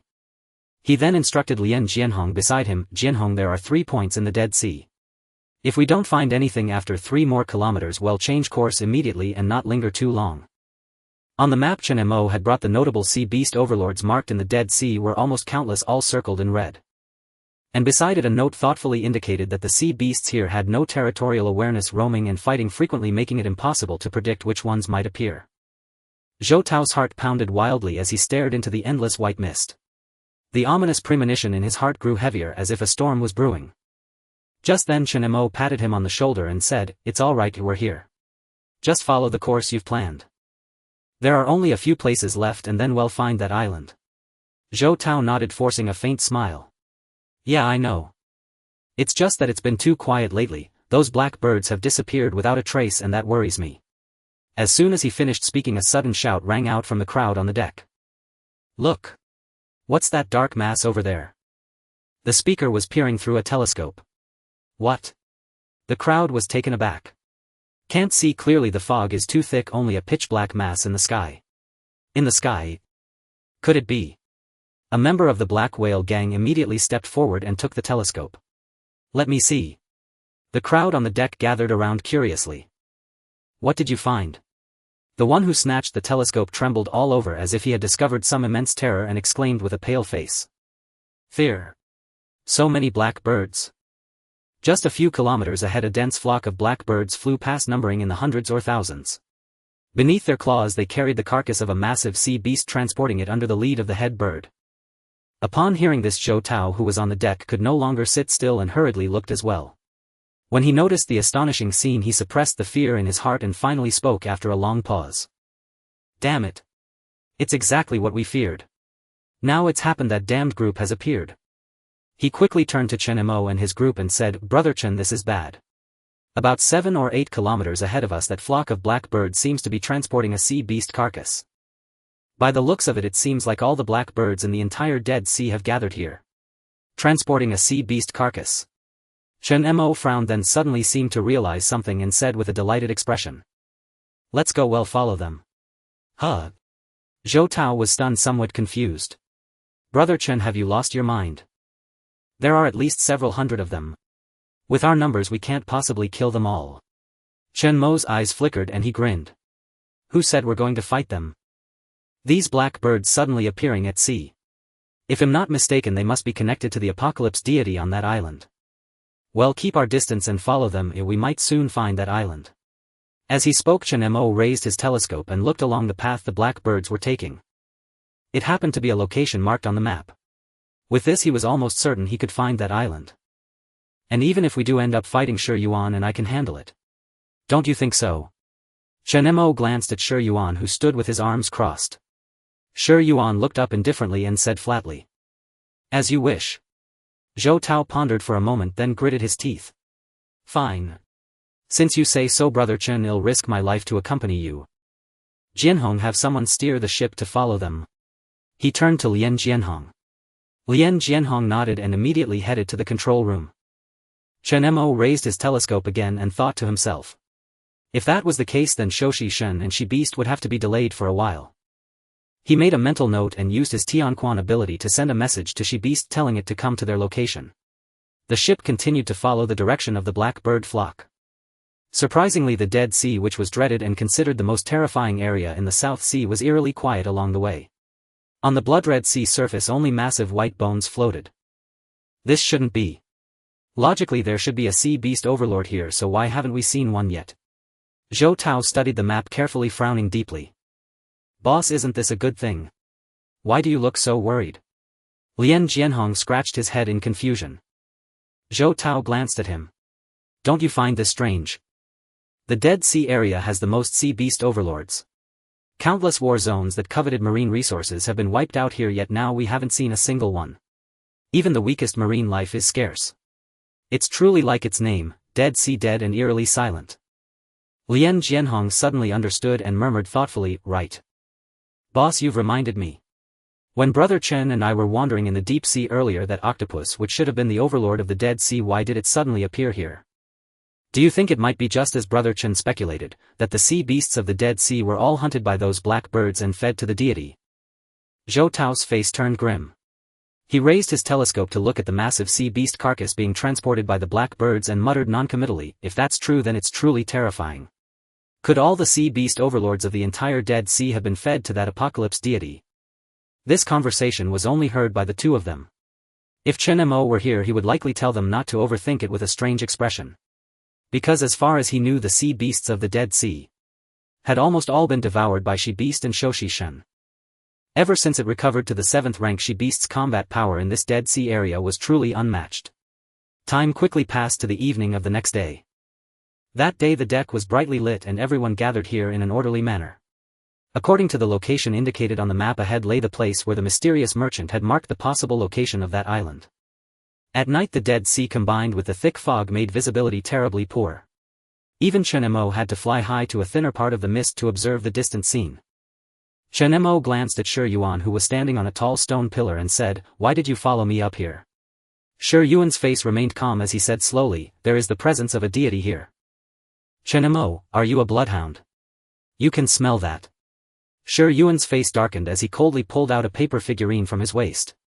The figurine seemed to have a soul, its expression terrified, trembling in his hand. "This is a paper figurine given to me by Lord Baiyin to locate deities. Whenever it senses the presence of a deity it becomes increasingly fearful. You have quite a few treasures." Chen Mo grinned, looking at the terrified and twisted expression of the paper figurine in Shi Yuan's hand, and continued, "Judging by that expression it's very close, isn't it?" Shi Yuan squinted, staring into the distance. His vision naturally allowed him to see much farther than the ability users below, but it was still quite limited. He could only vaguely make out that ahead in the sea there was even denser fog as well as storms and lightning. "The wind is picking up." Going further ahead will be very dangerous. Ehuang turned to Chen Mo. Many below will die. Chen Mo spoke with an expressionless face. I have already made it very clear when we arrived. They should know why they are here. Besides, isn't there your ability, the City of the Dead? In the worst case scenario, they can directly return to Fengdu Ghost Realm through the City of the Dead. This is also why Ehuang decided to follow me and I did not stop him. Ehuang shook his head and said softly, it's useless. Not to mention that this place is too far from Fengdu. Even if we take a step back, Fengdu is not a place that the living can enter. It doesn't sound particularly impressive, does it? Chen Mo stroked his chin and teased with interest, tossing the telescope to Ehuang beside him. I have found what I was looking for, so I will head down now. After saying this, Chen Mo flew directly towards the ship below, leaving Ehuang alone in the air holding the telescope, raising his hand to look ahead. In that sea area filled with dark clouds and storms there existed an isolated island cut off from the world. The lonely island was surrounded by thunder and storm, and the sky was filled with densely packed black mystical birds. They seemed to be crying out, dragging the corpse of a sea beast hovering in the sky for a long time without landing. Is this the island where the gods reside, as he mentioned? On the deck below, upon seeing Chen Mo return, Zhou Tao approached curiously and asked. How was it? Is it here? Chen Mo nodded and said, the black birds have stopped. Everyone has worked hard. I have found the place we need to go. The journey ahead is very dangerous, so be prepared. We are about to step into the domain of the gods. Upon hearing this, the faces of everyone present turned tense as never before. If the sea beast they encountered before was just a minor challenge, then the gods they were about to face would be the main event of this voyage. Chen Guyu, decide what to do. Big brother Luo told us to follow your orders this time. Yeah. It's just the apocalyptic gods. I've never fought against them before, it's a good opportunity to experience it. The members of the Lion's Pride spoke casually, but their expressions were extremely serious. Tang Xianyu stepped forward and whispered, is this the place? It seems you were right, if these black birds are indeed the creations of that god. Chen Mo looked at her gently and said, if anything dangerous happens later, come to me immediately. Safety comes first. The road ahead will not be easy. Tang Xianyu paused slightly and smiled, saying, don't worry, if any real danger occurs I won't be foolish enough to seek death. Chen Mo nodded and began to prepare everyone by recounting everything he had seen from the sky. That island is about 10 kilometers away from us. The waters ahead are extremely perilous, filled with storms and lightning, and the waves are very turbulent. Visibility at night is poor, and combined with the treacherous environment, danger is most likely to occur. We will rest here for one night and set off early tomorrow. Is that understood? The ability users on the deck replied in unison, understood. Chen Mo nodded, his eyes sparkling. The weather at sea is unpredictable and fleeting. Actually, the best course of action is to quietly wait here for the thunderstorm to pass. However, according to the mysterious merchant, that island may suddenly disappear and reappear in other waters. Based on the information provided by the mysterious merchant, calculating from the last time it disappeared and reappeared, this island has been in the Dead Sea area for 5 days now. This means it will disappear again in 2 days. Time is pressing. Chen Mo said, in that case everyone should go rest. Have someone keep watch in shifts to monitor the movements of the black bird flock ahead. The members of the Black Whale gang will stay behind. After arranging everyone, Zhou Tao stood with a few members of the Black Whale gang looking somewhat puzzled. Lian Jianhong asked, Chen Gu, why do you want us to stay here? Chen Mo replied, we don't yet know what the situation will be. Your Black Whale gang relies on the sea for survival, so the members of the Lion's Pride will still need to depend on you here. The members of the Black Whale gang who came this time are mostly ordinary people, and there aren't many ability users in their ranks, so they have never heard of ability users needing their help. Thus the men of the Black Whale gang laughed heartily. Don't worry, brother Chen, nothing will happen with us here. It's just rain and thunder, right? We've survived until now, who hasn't experienced such scenes? Ha, that's right. As night fell, the anchored ship settled steadily on the sea surface, gently swaying with the waves. To prepare for the early morning, most of them had already started resting early. After days of drifting, the members of the Lion's Pride who had initially felt somewhat uncomfortable gradually got used to it. On the open deck, listening to the familiar and loud snoring beside him, only Chen Ran lay back, staring blankly at the unseen sky, lost in thought. Tomorrow they might have to face the legendary apocalyptic gods directly. He pondered aimlessly, tossing and turning, unable to fall asleep. Suddenly, Chen Ran sat up abruptly, feeling a bit restless as he approached the railing, leaning against it and blowing in the sea breeze. He took a lollipop out of his pocket and popped it into his mouth. At this hour why aren't you sleeping? A deep voice came from behind. Chen Ran was slightly taken aback and turned to look. In the deep darkness of night a rugged man holding a lantern had appeared behind him without him noticing. The newcomer was Lien Jianhong. Brother Lien. Chen Ran sighed. I can't seem to fall asleep. But what about you, Brother Lien? Why aren't you sleeping? Lien Jianhong slowly lowered the lantern in his hand, walked over casually and said, It's my turn to keep watch. He pulled out a cigarette from his pocket, lit it with a pop and said with a smile. Kid, you look so worried. Are you worried about going to that lonely island tomorrow? What are you scared and can't sleep? Chen Ran's expression darkened. Smelling the smoke wafting from Lien Jianhong, he took a few steps to the side. Who's scared? I can't wait to fight against those apocalyptic gods. Haha. Lien Jianhong laughed heartily, leaning against the railing, enjoying his cigarette, and exhaled deeply. You're still so young, it's normal to be afraid. Don't think it's just you, I'm scared to death too. Chen Ran was taken aback and stared closely at Lien Jianhong's face, unable to see any signs of fear. You are scared? Of course I'm afraid. Lien Jianhong made no attempt to deny his fear, leisurely smoking a cigarette. Those are apocalypse deities after all. You must have heard plenty about them, right? Any single one of them could annihilate an army of tens of thousands and raze an entire city to the ground. The Central Command and the various war zones have been handling their suppression, but every time they return the losses are devastating. I'm not as powerful as you guys, it would be ridiculous to say I'm not scared. When real danger comes, I'm counting on you to protect me. Chen Ran's eyes widened in disbelief at the burly man's shameless words. After a long pause he finally spoke. Bro, how can you rely on me? I can handle some sea beasts, but against an apocalypse deity we'd still need Brother Chen and the others to step in. Lien Jianhong, look at you, always picking on the weak. What's that about? Chen Ran bristled with anger. Who said that?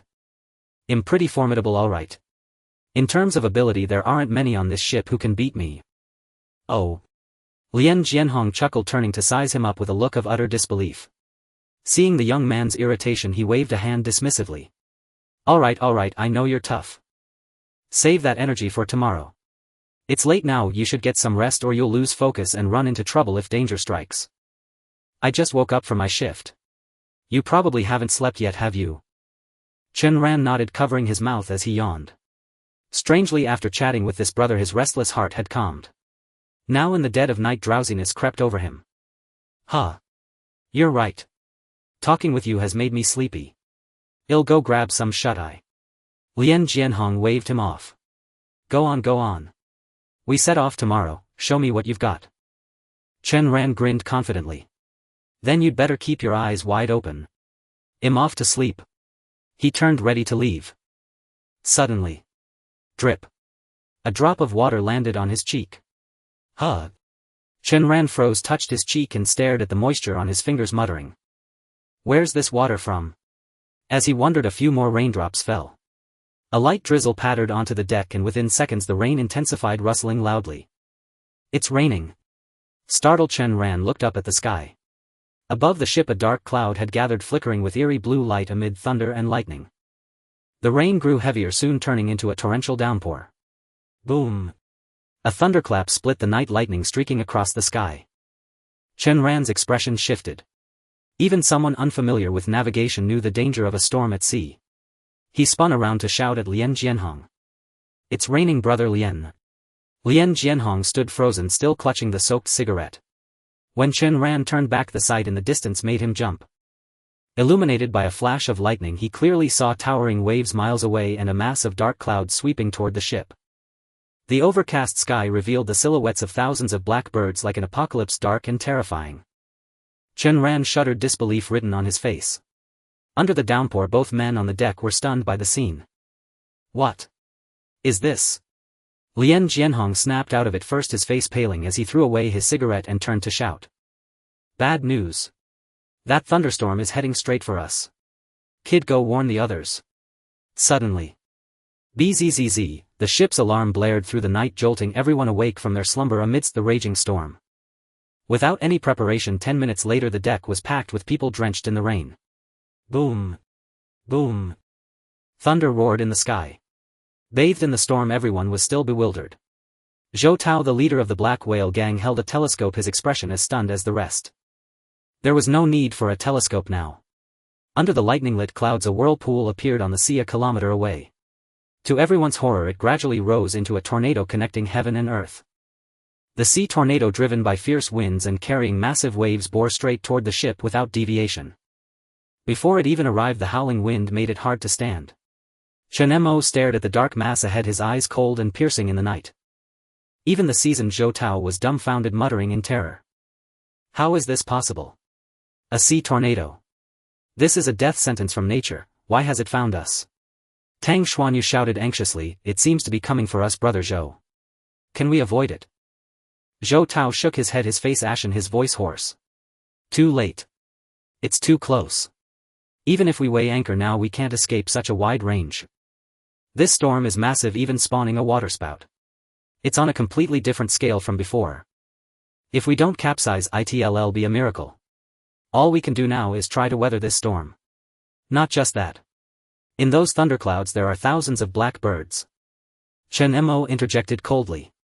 They seem to have spotted us. That waterspout is probably their doing. What? Zhou Tao's face turned even paler. He trembled, soaked by the rain, his pupils shaking violently. Lien Jianhong asked in terror, Brother Chen, are you sure those black birds are there? Chen Mo nodded slightly. Yes. Lien Jianhong's breath caught in his throat. He could barely speak. Black birds. Thousands of them. Boss, what do we do now? Everyone's eyes turned to Zhou Tao. There's no escape. Damn it. Zhou Tao gritted his teeth and roared through the rain, this is going to be a bloody battle. Listen up. Get out all the sea beast carcasses you stored in your space stones to stabilize the ship and prepare for battle. Facing this formidable natural disaster, everyone steeled themselves and began to act upon Zhou Tao's orders. Boom. Boom. With flashes of white light and tremendous noises, the marine beast carcasses stored within the spatial stones were all released. The entire ship sank a few centimeters into the water, stabilizing somewhat against the turbulent waves. As the rain poured down, drenching everyone, Zhou Tao forcibly activated his ability, concentrating to summon the blue whale toward the Dead Sea. Yet all he received was resistance and silence. Seeing the tsunami and tornado drawing ever closer, Zhou Tao cursed inwardly in frustration. Damn it! This useless ability, called whale taming, but I can't even fully control those blue whales' movements. And even if I succeed in summoning them now, it seems too late. His speculation was correct. The surging waves roared like mountains toppling and seas overturning, fierce and terrifyingly fast. If they tried to steer the ship away now, they would surely be shattered and capsized by the violent waves before they could escape. Seeing the ship gradually stabilize, Zhou Tao's eyes flickered and he shouted. With so many ability users here, let's all attack the waves and see if we can break through. The rest with defensive abilities protect the ship. I'll do it, my ability is Absolute Barrier. As the words fell, someone among the Lion members raised a hand, releasing a transparent barrier enveloping the entire ship. Meanwhile, the elemental ability users activated their powers and launched attacks at the distant waves. Boom! Brilliant resplendent lights bloomed in the stormy night. After traveling hundreds of meters, those abilities struck the waves like stones sinking into the sea, barely stirring a splash or a flicker. Too far. By the time they reached there, the power of the abilities had nearly dissipated. Zhou Tao furrowed his brow. The hurricane howled sharp as blades scraping across faces. Above, beneath the oppressive dark clouds, the cries of birds echoed. Black water mystic birds arrived in flocks, countless in number, diving in a pouncing posture, outpacing the waves and the rear tornado to strike the lone ship first. Chen Mo's eyes turned cold. He raised his hand and activated the Qiongqi ability, unleashing the 7th-tier creature Qiongqi. Its pitch-black wings blotted out the sky, its form majestic and imposing. A fearsome creature stood proudly amidst the torrential rain. Qiongqi's pupils were a chilling crimson. After breaking through to the 7th tier, it exuded an aura of authority that commanded respect without anger. Roar! It let out a long thunderous bellow at the flock of birds, the deafening tiger's roar scattering them in panic. They halted their flight, watching from a distance in fear, daring not advance. Is this Qiongqi? Many of the lion members trembled inwardly at the sight of the majestic, powerful creature hovering in midair. Since Qiongqi had consumed the bone marrow potion, they had rarely seen this terrifying battle pet in the lion base. Now the aura and power it radiated were comparable to the legendary apocalypse deities. Even Shi Yuan's eyes flickered as he looked at Chen Mo, whose expression was stern, filled with astonishment. With a whoosh, Chen Mo spread his metallic wings, soared into the air surrounded by silver streams of light, and spoke calmly to Zhou Tao. "I'll handle those black birds." With that, Chen Mo looked down at Shi Yuan and said, "Shi Yuan, I leave this place to you." Shi Yuan replied calmly, Go ahead." As he spoke, grey-white spectral forms of the dead emerged from the turbulent sea surface. Within the territory protected by the absolute defense, countless spirits leaped from the water coiling around the ship. His second ability, City of the Dead. Tang Xuanya's beautiful eyes were full of worry as she called out, "Chen Mo, be careful." Chen Mo glanced at the spirits around him, nodded and grinned, "Don't worry." With that, amid the lightning and thunderstorm, he departed with Qiongqi. Man and beast soared directly over the towering waves below. The flock of blackbirds seemed to sense the impending danger, emitting shrill warning cries. Flying in midair, Chen Mo's face was icy cold. He raised his hand and instantly condensed countless blades of floating life, slicing through the rain and sweeping toward the blackbirds. Thud thud. Silvery radiance flickered in the sky, piercing through the bodies of the blackwater mystic birds. Qiongqi, unwilling to be outdone, roared fiercely and charged like a tiger into a flock of sheep directly into the densest part of the swarm. Each swipe of its claws carried the force of 1,000 June, sending black feathers flying, blood splattering, and cries of agony echoing endlessly. Back on the ship, everyone was on high alert, waiting for Zhou Tao's command to launch the next attack. Watching the waves draw closer, so close they could already feel the earth-shattering power. Lian Jianhong shouted anxiously, "Boss, what do we do now? Should we attack?" Zhou Tao's eyes widened, his gaze piercing as he stared at the towering waves pressing in, silently calculating the distance. "Not yet. Save your strength. Let it come closer, only then can we unleash the full power of our abilities and converge them to break a hole through." But what about the tornado behind? If even these raging waves capsize the ship, we'll all end up feeding the fish. Forget the tornado, let's get past this hurdle first. Zhou Tao roared, constantly telling himself to stay calm. Amid the tense crowd, only Shi Yuan remained composed, quietly watching Zhou Tao without a word. 300 meters left. Boss. If we don't act now, we'll be swallowed by the waves. Not yet. 200 meters. Urgent voices rang in his ears. Everyone awaited Zhou Tao's command, but he remained silent with a cold face. As the tsunami waves drew nearer, they surged toward them, wave after wave. Under the dark night, the howling hurricane was like the roar of the sea itself. Only those who had truly witnessed such a tsunami could understand how insignificant humans were before this natural calamity. The violently rocking ship in the torrent was like an ant. Boom! Another thunderclap resounded. In the flash of lightning, everyone saw the approaching tsunami even more clearly. Almost there. Zhou Tao thought to himself. Boss. Urgent shouts urged him. At the same moment, Zhou Tao gathered all his strength and bellowed. Everyone attack now. Defensive ability users protect the ship. Hum hum hum. The tense crew, upon hearing the command, exerted every ounce of their strength to unleash their abilities. A myriad of resplendent colors burst forth in the pitch-black night under the torrential rain as countless supernatural abilities converged and struck against the towering waves before them. Defensive ability users erected layer upon layer of barriers to shield the ship. The moment this terrifying strike was about to smash into the colossal wave and tear a breach through it, suddenly a piercing roar echoed. Amidst the storm and lightning, countless water droplets exploded, and from within the surging waves emerged two colossal, fearsome beasts of primeval might. These were two ancient creatures of terrifying stature, a giant turtle and an iguana. The giant turtle appeared from the tornado, behind its visage fierce and sharp, with a head like a flood dragon and a tail like a soaring serpent, moving as if carrying a mountain on its back. The other, an iguana, rose from the giant wave, revealing only its upper body, its form covered in blue cracks resembling the Godzilla from the movies. Witnessing this, everyone on the ship was stricken with terror, their faces pale with horror. All hearts seemed to stop as they stared in disbelief at the two monsters dwelling within the waves. Is that the giant turtle and the black iguana brother Chen mentioned? How can they be here?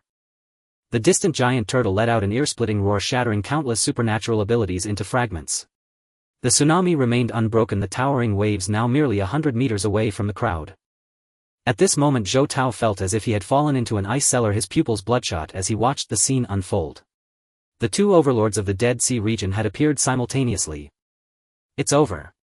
That was his final thought. Just then, Tang Xuanyu on the deck seemed to notice something. She fixed her gaze on the other sea beast overlord, the black iguana within the waves. The iguana's mouth was gathering a terrifying blue energy poised to erupt. Tang Xuanya's delicate face changed color and suppressing her fear she cried out sharply, not good. That black iguana is about to attack. Tide of calamity. She swiftly conjured a black current that rose around the ship. The destructive energy burst from the black iguana's mouth, a horrifying blue beam shooting directly toward the ship. In the blink of an eye, dozens of defensive barriers surrounding the ship, both inner and outer, were shattered. Several lion ability users who had been channeling their powers were struck and flung backward. After breaking through, the energy slammed into the water wall formed by the tide of calamity. Thick steam rose as the black torrent enveloping the ship began to dissolve. Tang Xuanya's face turned pale and the tiger serpent bracelet on her wrist let out a long resonant cry. The shadow of a tiger serpent leaped forth like a swimming dragon, piercing through the water wall and crashing into the blue energy. An astonishing shockwave rippled outward, lifting the ship high into the air, nearly capsizing it. Numerous sea beast carcasses on the deck were swept into the water by the force. In the distance, the black iguana, its attack interrupted, retracted its energy and roared at the ship. With another bellow, it plunged into the water, its sharp dorsal fin cutting through the surface as it swiftly swam toward the vessel. What are those monsters? Two of them, the two overlords of the Dead Sea. Senior Xuanyu. Suddenly exclamations broke the stunned silence of the crowd, who had been lost in shock. Chen Ran and Lu Yi arrived beside Tang Xuanyu. Lu Yi supported her and quickly handed her a recovery potion. Chen Ran's face was also filled with extreme anxiety. Tang Xuanyu waved her hand and said softly, "I'm fine." She glanced at the tiger serpent bracelet on her wrist. Without its power, she doubted she could have withstood the black iguana's attack. Just as Chen Ran was about to speak, a member of the Black Whale gang shouted angrily, "Boss! It's not over yet. The waves are still surging toward us, only 50 meters away. And the black iguana is still heading our way." These words jolted everyone back to reality. Zhou Tao snapped to attention, staring at the oncoming waves that blocked his view. The sheer force would surely destroy the ship and kill everyone in an instant. He steeled himself and roared through the rain again. "Smash these waves!" All the ability users once again summoned their powers, preparing to strike at the torrent. Just then Shi Yuan on the deck spoke coldly, "I'll deal with that one." He locked onto the black iguana underwater and leaped off the ship. As he was about to land on the turbulent sea, a thick stone pillar rose from beneath the surface, carrying him directly toward the black iguana. Shi Yuan raised a hand, conjuring a massive wall underwater. The swiftly swimming black iguana crashed into the hard stone barrier in surprise, shattering it instantly, and an enraged roar echoed from beneath the churning sea. With a tremendous splash, the black iguana emerged from the water. Shi Yuan snorted coldly, forming a huge earth cone in midair and hurling it down at the beast. The heavy stone cone plummeted onto the black iguana's head, exploding into countless fragments on impact, dealing it a devastating blow. But Shi Yuan manipulated those fragments into earthen spikes, attacking the black iguana once more. Countless bloody holes burst open on its body and the beast let out a pained howl. Even as an overlord of the Dead Sea, it was merely a 6th-tier existence, utterly no match for the 7th-tier ability user Shi Yuan. While battling the black iguana, Shi Yuan even found the leisure to summon countless Fengdu undead to swarm toward the distant giant turtle that was stirring the tornado.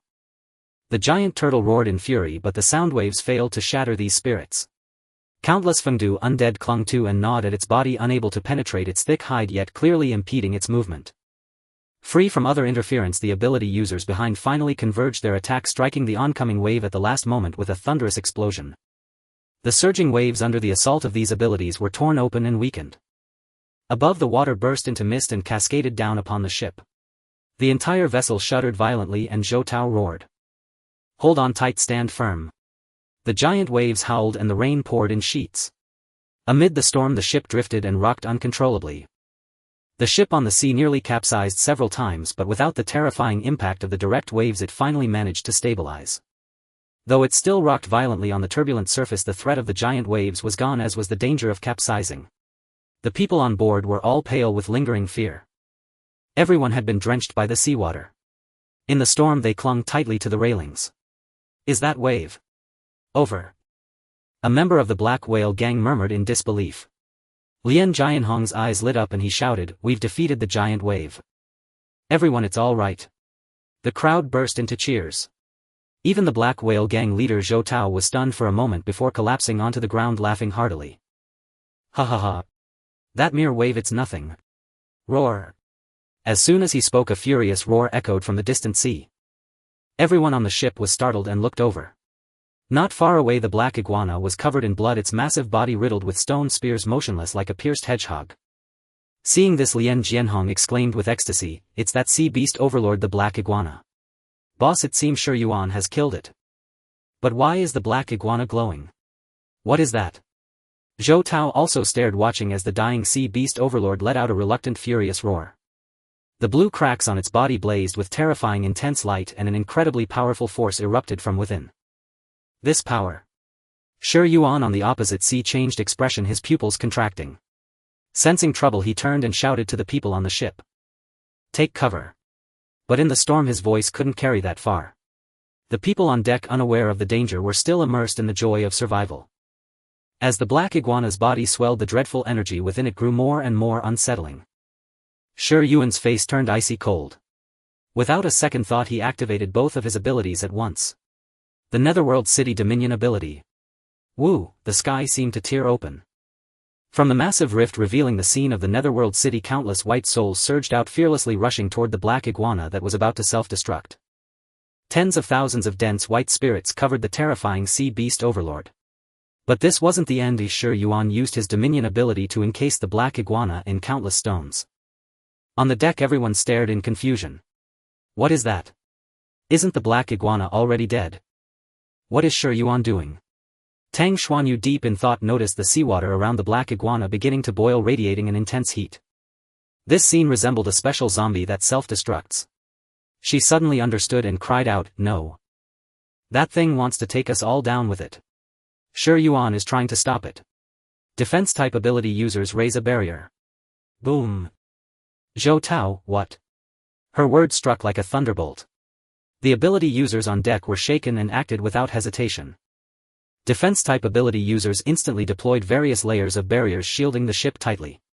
In the distance the black iguana was wrapped in countless souls and stones. Beams of blue light melted the souls, bursting through the gaps in the stones. His powers were indeed weakened. Shi Yuan's face was frigid. The next moment a nuclear-like explosion thundered across the sky, sending a massive wave rippling outward in all directions. The powerful blast shattered several layers of the ship's protective barriers. The ship tilted violently, nearly capsizing before finally righting itself. Screams filled the air as everyone on deck uncontrollably slid to the right. Some, quick to react, clung to the railings and held on, but many others crashed into the rightmost railing, dazed, and were thrown into the sea. At the last moment Tang Xuanyu activated her catastrophe tide ability, using the black torrent to stabilize the ship, preventing it from completely capsizing. "Everyone stand firm," Tang Xuanyu commanded as vast black currents surged around the ship, the catastrophe tide devouring the seawater and dyeing it pitch black. "Old Zhao." Lien Jianhong watched as a member of the Black Whale gang fell into the sea. His eyes reddened, and without hesitation he let go and leaped into the turbulent waters, grabbing the man's clothes and lifting him out. Zhou Tao roared, "Lien Jianhong, are you insane? Why did you jump?" In the fierce, relentless waves even the Black Whale gang members who were skilled swimmers couldn't guarantee a safe rescue, let alone those unaccustomed to the water. "Help! Save me!" More voices cried out. Several lion members had also fallen in, choking on seawater and struggling painfully on the surface. Tang Xuanyu, while controlling her ability, caught a glimpse of this and shouted, beads of sweat dripping from her forehead, "You rescue them. I'll hold the ship steady. Hurry. I'm on it." With that, lion ability user Wang Yurue spread 8 thick tentacles from his back, swiftly reaching out to scoop up those in the water. Other ability users also activated their powers, each using their unique methods to save those who had fallen. Roar! In the distance the great AO roared at the stormy sky, its spine-chilling cry unsettling everyone. The sky was pitch black and no one knew what was happening above with Chen Mo. "It's the great AO. That beast is still here. Those storms are coming for us." Though they had barely survived the tsunami triggered by the black iguana, ahead lay the even more terrifying sea hurricane, a devastating tornado capable of shredding everything. The towering tornado sucked up seawater into the sky, and the great owl's massive body was hidden within, only its ferocious head protruding.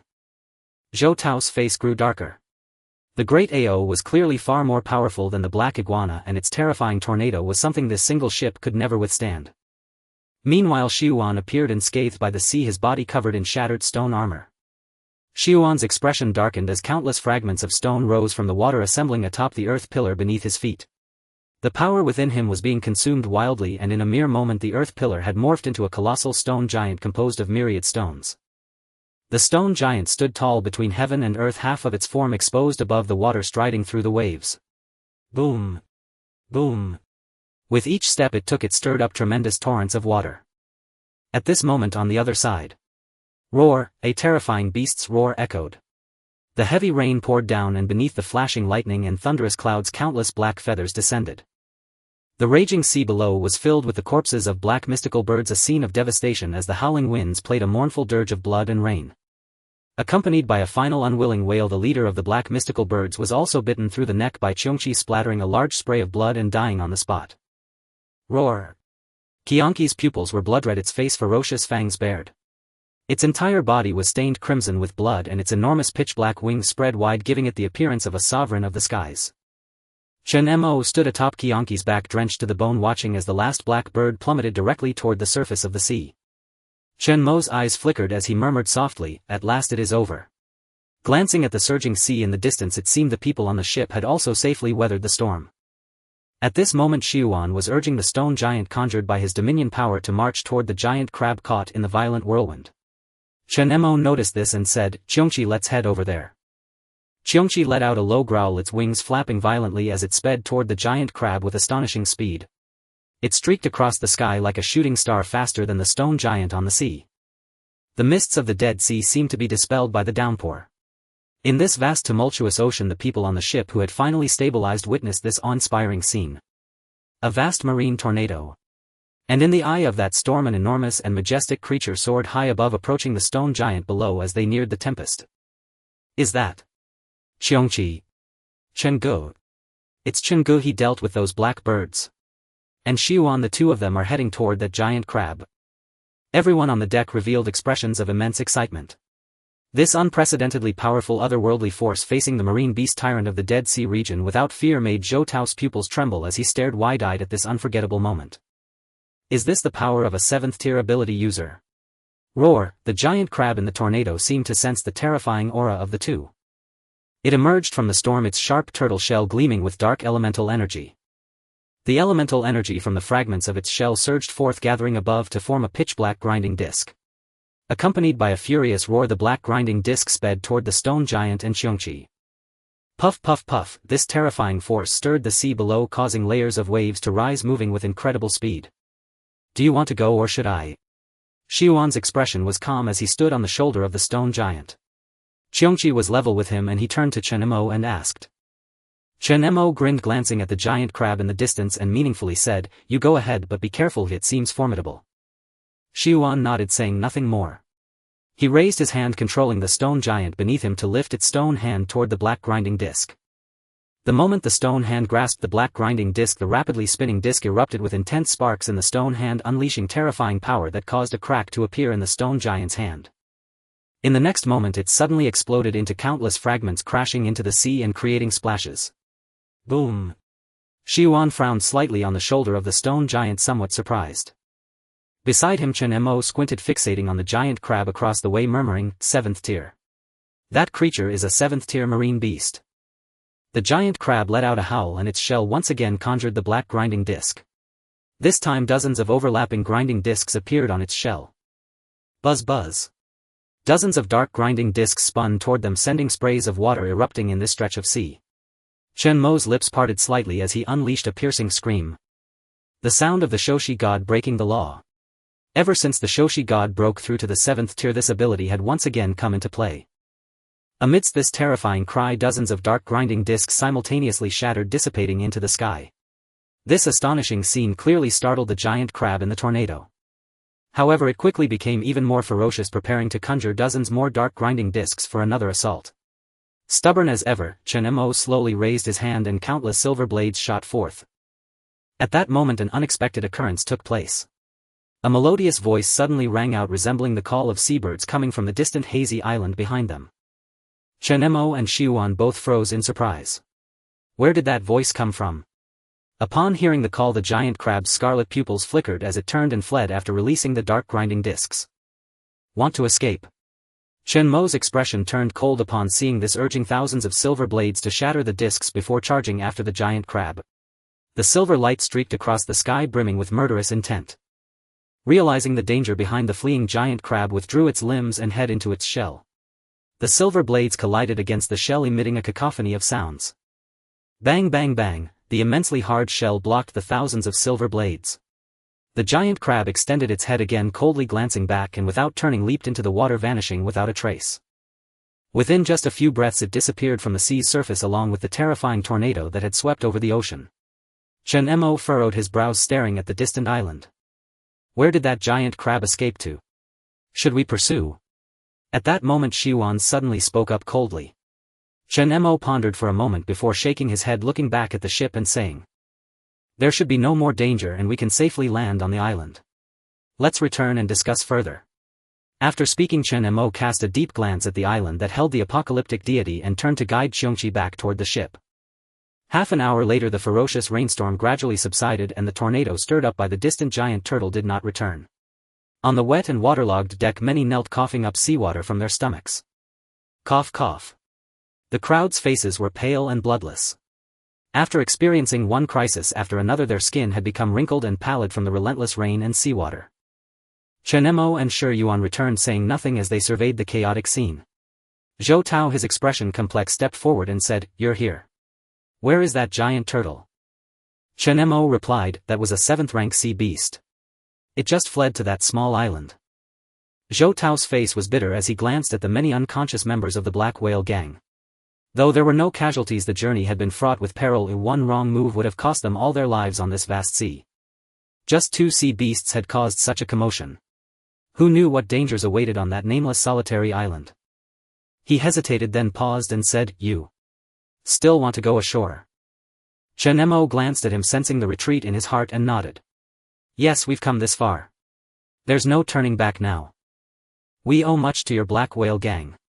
You've saved us from many detours and kept us from being lost at sea. Supplies should still be plentiful. You can wait offshore for us. I'll leave Qiongqi here to guard. There should be no danger." Most of the Black Whale gang were ordinary people. If they encountered danger on the island, they would not only be useless but might even become a burden. Zhou Tao was taken aback, surprised that his thoughts had been so easily read. After a moment of contemplation he said with some resignation, "Brother Chen, I've thought it over. Now that we've found the island, I'm afraid our Black Whale gang can't be of much help to you. Let's do as you say. Well, stay nearby offshore and not go ashore so we can pick you up when you return." "Good." Chen Mo gave a slight nod and turned to walk toward the group of Qiongqi ability users. Most of those present were 6th rank ability users who had not taken the brunt of the sea beast's attack, so few were injured. After coughing up some seawater they quickly recovered. Under everyone's protection the ship had suffered little damage. After a brief rest the group set off again toward the island. After the storm the white mist over the sea had noticeably dissipated. Though the island seemed close, it took over an hour for them to finally approach the shore. Creak, the ship docked at a shore. The island was lush with dense forests, verdant and green like a celestial paradise. From high above the island appeared astonishingly vast, shaped like a giant whale. In the distance ahead a towering peak rose as the island's highest point. Such a secluded haven left everyone amazed and they praised it repeatedly. Zhou Tao and his men chose to stay on the ship awaiting their return, while Lien Jianhong decided to accompany the Qiongqi ability users. His Azure Dragon Claw ability was suited for combat, making him a formidable presence even among them. Over half a month and we've finally set foot on land. As soon as they disembarked the ability users excitedly looked around. You know that deity sure knows how to live, choosing a place like this. The environment is incredible. I wonder if there are any aberrations. Where is the deity? A buzz of discussion arose. Chen Mo, who had just landed, also gazed curiously at the place. So this is it. According to Mia, the deity resided on this solitary island. Just then Chen Ran, who had gone into the small woods to relieve himself, seemed to have discovered something. His voice rang out from a distance, "Look. There's a wrecked yacht here. What's going on?" "Huh? A yacht? Are you kidding? How could a yacht possibly be here?" "I'm not joking. It's really here." Chen Ran's voice echoed from the woods. Chen Mo's heart jolted as he recalled the information from the diary he had found, murmuring to himself. A yacht. Could it be? Let's go take a look. Inside the woods. Everyone gathered and Chen Ran stared wide-eyed at the wrecked yacht before him, saying, "See. I wasn't lying. There really is a yacht here." The ability users were equally astonished. How could such a thing exist on this isolated island home to a deity? Did someone get here before us? But look at this, the yacht seems to have been wrecked for a while. It doesn't look like anyone just arrived. The crowd buzzed with speculation as they examined the ruined yacht. Chen Mo stepped forward and found empty fuel barrels on it. It seemed likely that the two survivors who had left the previous island had indeed come here. Brother Chen, are you sure the apocalypse deity you're looking for is here? Lien Jianhong asked. Chen Mo nodded. No mistake. The black bird and the two sea beasts we encountered earlier clearly wanted to prevent us from landing. I initially thought the deity had fully recovered its strength, but the appearance of those ferocious beasts suggests the apocalypse deity doesn't want uninvited guests like us here. But it seems someone got here before us. Lien Jianhong looked around and asked, which way should we go? Roar. Just as everyone was perplexed, Qiongqi beside them lowered its head, sniffing the ground and letting out a low growl. It had caught the scent of the giant turtle that had fled. Chen Mo grinned and said, just follow Qiongqi. It's picked up the turtle's trail. All right. Lien Jianhong nodded and the group didn't linger long before setting off again. Meanwhile, among the crowd, Tang Xuanyu stood frozen in place as if lost in a trance. Chen Mo looked back and noticed something was off. He walked over and tapped her shoulder, reminding her, what are you thinking about? Time to go. Oh. As if awakened, Tang Xuanyu snapped out of it and quickly responded. What's wrong? Chen Mo noticed her unusual behavior and asked with concern. Tang Xuanyu smiled softly and said, I'm fine. By the way, Chen Mo, did you just hear a sound? A sound? Chen Mo frowned, staring at her for a long moment before shaking his head. No. Did you notice something? Tang Xian's eyes flickered gently as she muttered, her head aching slightly. I don't know if it's an illusion, but just now. I thought I heard something. Chen Mu's heart tightened as he tentatively asked, was it the sound from when that giant turtle fled earlier? Tang Xianyu closed her eyes, carefully recalling her memories. No. At that moment the group ahead turned back and spoke. Brother Chen, sister Xianyu, what are you two still doing back there? Time to go. All right, coming. Tang Xianyu replied, then smiled at Chen Mo. Forget it, I'm fine. Let's go. Finding that apocalyptic deity is what matters now. Chen Mo gave her a deep look and, seeing she was unharmed, earnestly advised. If anything feels off, let me know. This is the apocalyptic deity's domain after all, there might be strange things lurking. Stay cautious.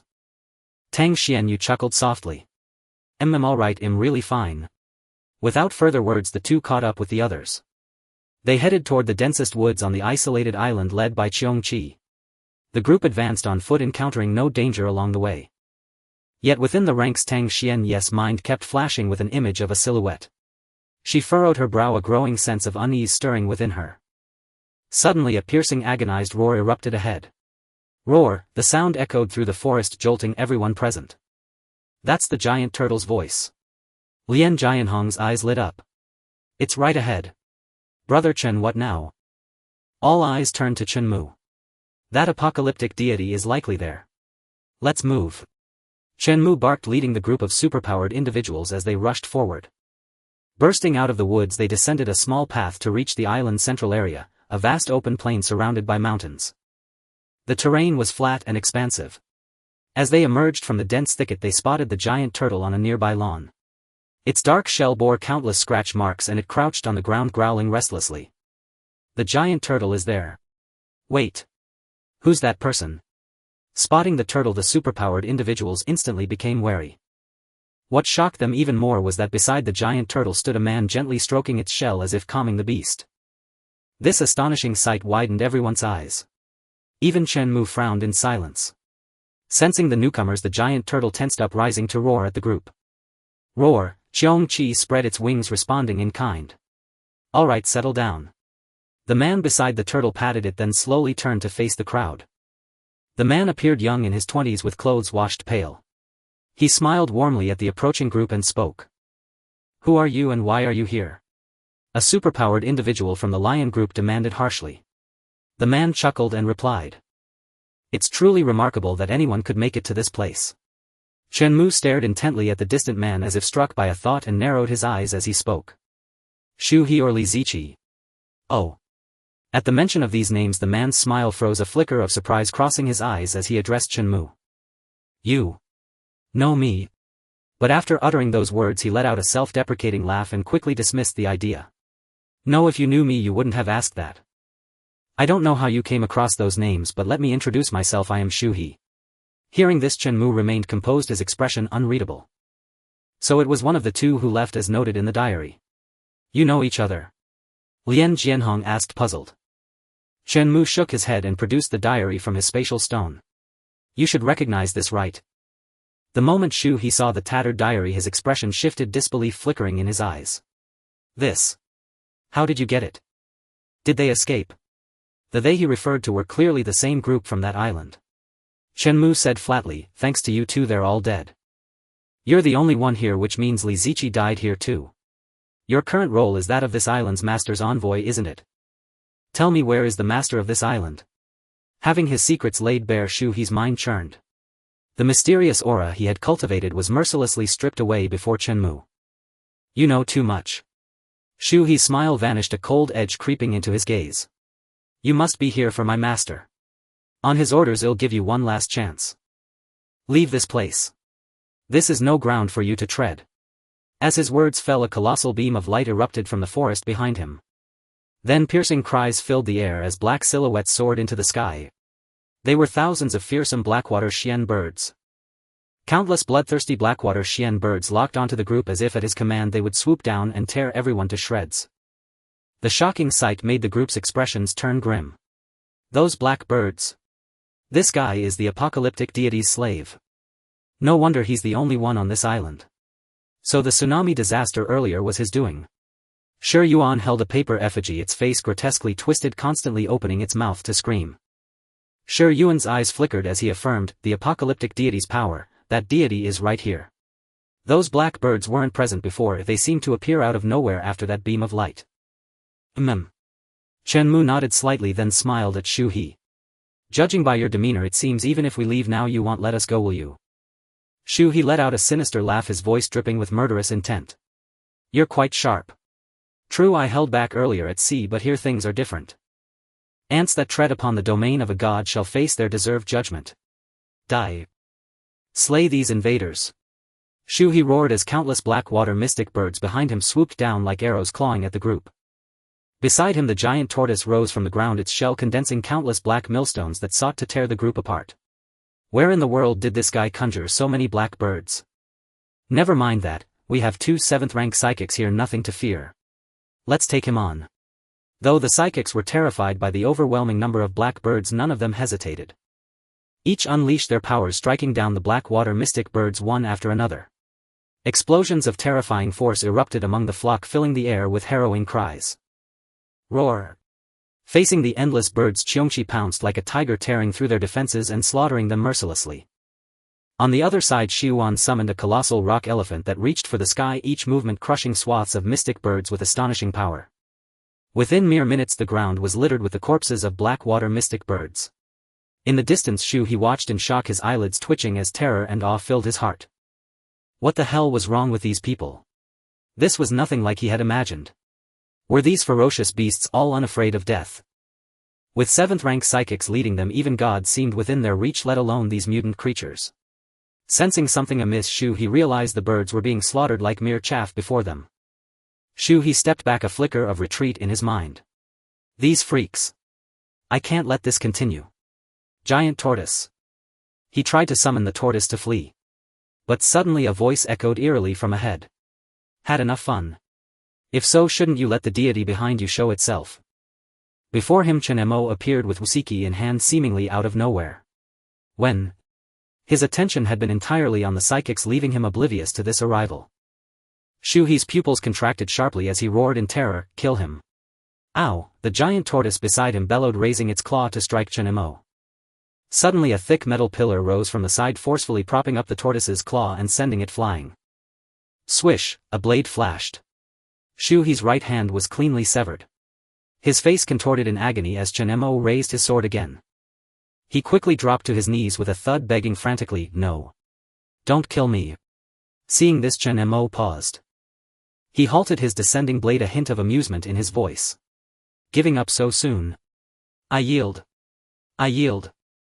Shu He looked up at Chen Mo in terror, then quickly lowered his head, pleading, "I'll take you to that lord. I'll lead you there right now, just spare me." His sudden compliance caught Chen Mo off guard. Chen Mo stared at him for a long moment, then sheathed Wusiki and said flatly, "It better be so. I'm sparing your life. If I don't see what I want, you know the consequences." Shu He was overjoyed, nodding like a chick pecking at rice. "Of course. That lord hasn't awakened yet. I'll take you to it now." The giant tortoise stirred, raising its claw to crush Chen Mo. Startled Shu He quickly shouted, "Giant tortoise! Stop!" The tortoise, as if obeying his command, halted in its tracks. Chen Mo glanced at the monstrous tortoise, then turned to Shu He. "Your psychic power." Shu He gave an awkward, fearful smile. "I have no psychic power. The giant tortoise and the black monitor lizard were ordered by the Lord to obey me. I'm just an ordinary man." Chen Mo was surprised. This man was a far cry from his earlier demeanor, making it hard not to suspect a trap. By now the psychics who had dealt with the bird swarm had caught up, surrounding Shu He with hostile glares. "Brother Chen, we caught him. What do we do with this bastard? He sent those black birds after us, many of our people are injured." Knowing that the earlier disaster and the black birds were his doing, the psychics were itching to tear Shu He apart. Chen Mo raised a hand to calm the agitated group and said, "This guy is still useful. Some of you stay to tend the wounded, the rest follow me." He then looked at Shu He. "Lead the way. And no tricks." Shu He glanced at the silver blades swirling around him, swallowed hard and nodded. "Don't worry, I'll take you there. This island is vast, without me you'd never find the Lord anytime soon." The group followed Shu He as they set off again. To prevent any tricks, Shu He was bound in chains, walking ahead like a prisoner. Under his guidance they arrived at a forest clearing dominated by a massive wooden pillar. "We're here." The pillar, ancient and weathered, was wrapped in red ribbons and marked with unknown symbols. The inscriptions were too blurred to decipher. The crowd grew puzzled. "What is this? Where's this apocalypse deity you mentioned? He's not tricking us, is he?" There was no sign of any deity, not even a bird in sight.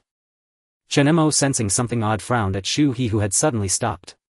"Is this the place?" Shu He hung his head, a foolish grin spreading across his face. Seeing his strange behavior, a psychic stepped forward to reprimand him. "Hey! Brother Chen is talking to you. Can't you hear?" Suddenly the wooden pillar embedded in the soil began to tremble violently. The next moment beams of blinding light shot up from the ground beneath them. The group's faces shifted as they sensed the disturbance, but before they could react, the earth beneath their feet collapsed. Boom! The ground they stood on was hollow. Only the spot where Shu He stood remained intact. He laughed wildly into the abyss, exulting, "Ha ha ha. The Lord said if the mystic birds failed I should lure you here. I didn't deceive you. How strange, the Lord actually took an interest in a human." As he spoke, the ground beneath him also crumbled and his figure vanished into the darkness. In an unknown region surrounded by darkness, everyone was teleported to different places at the moment of falling. With a soft puff, a cluster of flames flickered to life. Chen Mo finally saw his surroundings clearly. He found himself inside a cave, damp all around, with the sound of dripping water echoing in his ears. Looking around, he saw only the Qiongqi by his side. The wuxia at his waist shimmered faintly as if stirred. This was an ability activated only under specific conditions, tearing through space. "So. This is the divine domain." Chen Mo murmured, furrowing his brow. The Qiongqi growled low, vigilantly scanning the surroundings. Chen Mo patted it to calm it down and began examining the area. Strange murals were etched into the rocks, and ahead only a single seemingly bottomless path stretched forward. Suddenly a faint call came from ahead. "Come. Someone." Chen Mo paused, then frowned and followed the voice deeper into the darkness. After walking through the endless gloom for an unknown time, a faint light flickered ahead. What came into view was a vast empty world shrouded in darkness. Before him Shu He stood respectfully gazing at a black water xian bird bound by countless chains, its wings imprisoned in the darkness. This xian bird was vastly different from those outside. Its tail feathers were exceptionally long, its black plumage shimmering with a subtle luster bathed in flowing light, an image of elegance and nobility. What is this? Chen Mo's heart jolted. Before him was likely the deity he sought. The black water xian bird's eyes brimming with wisdom gazed calmly at him. Shu He grinned and said, "My lord, he has arrived." The Qiongqi growled warily, sensing an extremely dangerous aura from the black water xian bird. The Qiongqi of the Four Calamities. The black water Xian bird looked at it in surprise, murmuring, but seemed to notice something and quickly dismissed the thought. No, it is not. Chen Mo's heart tightened as he looked at the extraordinary bird, guessing the truth. He spoke first. Are you the deity of this place? The black water Xian bird's eyes flickered softly, even imprisoned its noble aura remained undimmed. It opened its beak and spoke in human tongue. As you see, I am the deity here, Xuanpa Shi. Xuanpa Shi. Chen Mo frowned, unfamiliar with the name. As it spoke, the black water Xian bird gently flapped its wings. Chen Mo tensed, covertly activating his powers ready for battle. But it seemed to have no intention of fighting. A hazy white mist emanated from its body, coalescing into the form of a woman draped in a phoenix robe. The woman's face was not stunningly beautiful, but every movement was graceful and composed. She parted her crimson lips and spoke. This is my avatar. I am sealed here by the overseer if the time is not yet ripe for my emergence. If not for the Xian birds and sea beasts failing to stop you, you would not have seen me. Chen Mo's heart trembled violently. The overseer. That name stood above monarchs and the very laws of existence, the sole entity. And to be personally sealed here by the overseer. Realizing this, a chill ran down Chen Mo's spine and his mind could hardly remain calm. A monarch. Only a monarch could be worthy of the overseer's personal seal. He looked again at the colossal stone pillar behind the woman covered in runes. Could that be the divine pillar? Chen Mo's pupils dilated. Even a 9th-tier deity was as insignificant as an ant before a monarch. If that was true, then this awakened monarch before him could annihilate him with a single hand. Damn it! Realizing this, Chen Mo didn't hesitate. He leaped onto the Qiongqi and turned to flee. Even at the 7th tier, let alone the 8th, he couldn't contend with such a terrifying being. The Qiongqi understood, spreading its wings wide and charging outward. The woman in the phoenix robe watched silently, making no move. Suddenly a boom. An overwhelming force pressed down like a collapsing mountain or a rupturing river. The crushing power sent the Qiongqi crashing to the ground. The terrifying force filled Chen Mo with dread, confirming his suspicion. Chen Mo's eyes flickered with hidden menace. The mysterious merchant had never mentioned a monarch-level being in this remote sea. Damn it! His mind raced, seeking a way out. Just then the woman's cold voice rang out, the Great War approaches and I have yet to fully break free. I do not wish to waste strength fighting you. This is my domain, you cannot leave human. Why not stay and have a proper talk? I find you quite intriguing. Chen Mo turned slowly, his face unreadable. What do you want to say? The woman stepped forward lightly and appeared before him in an instant.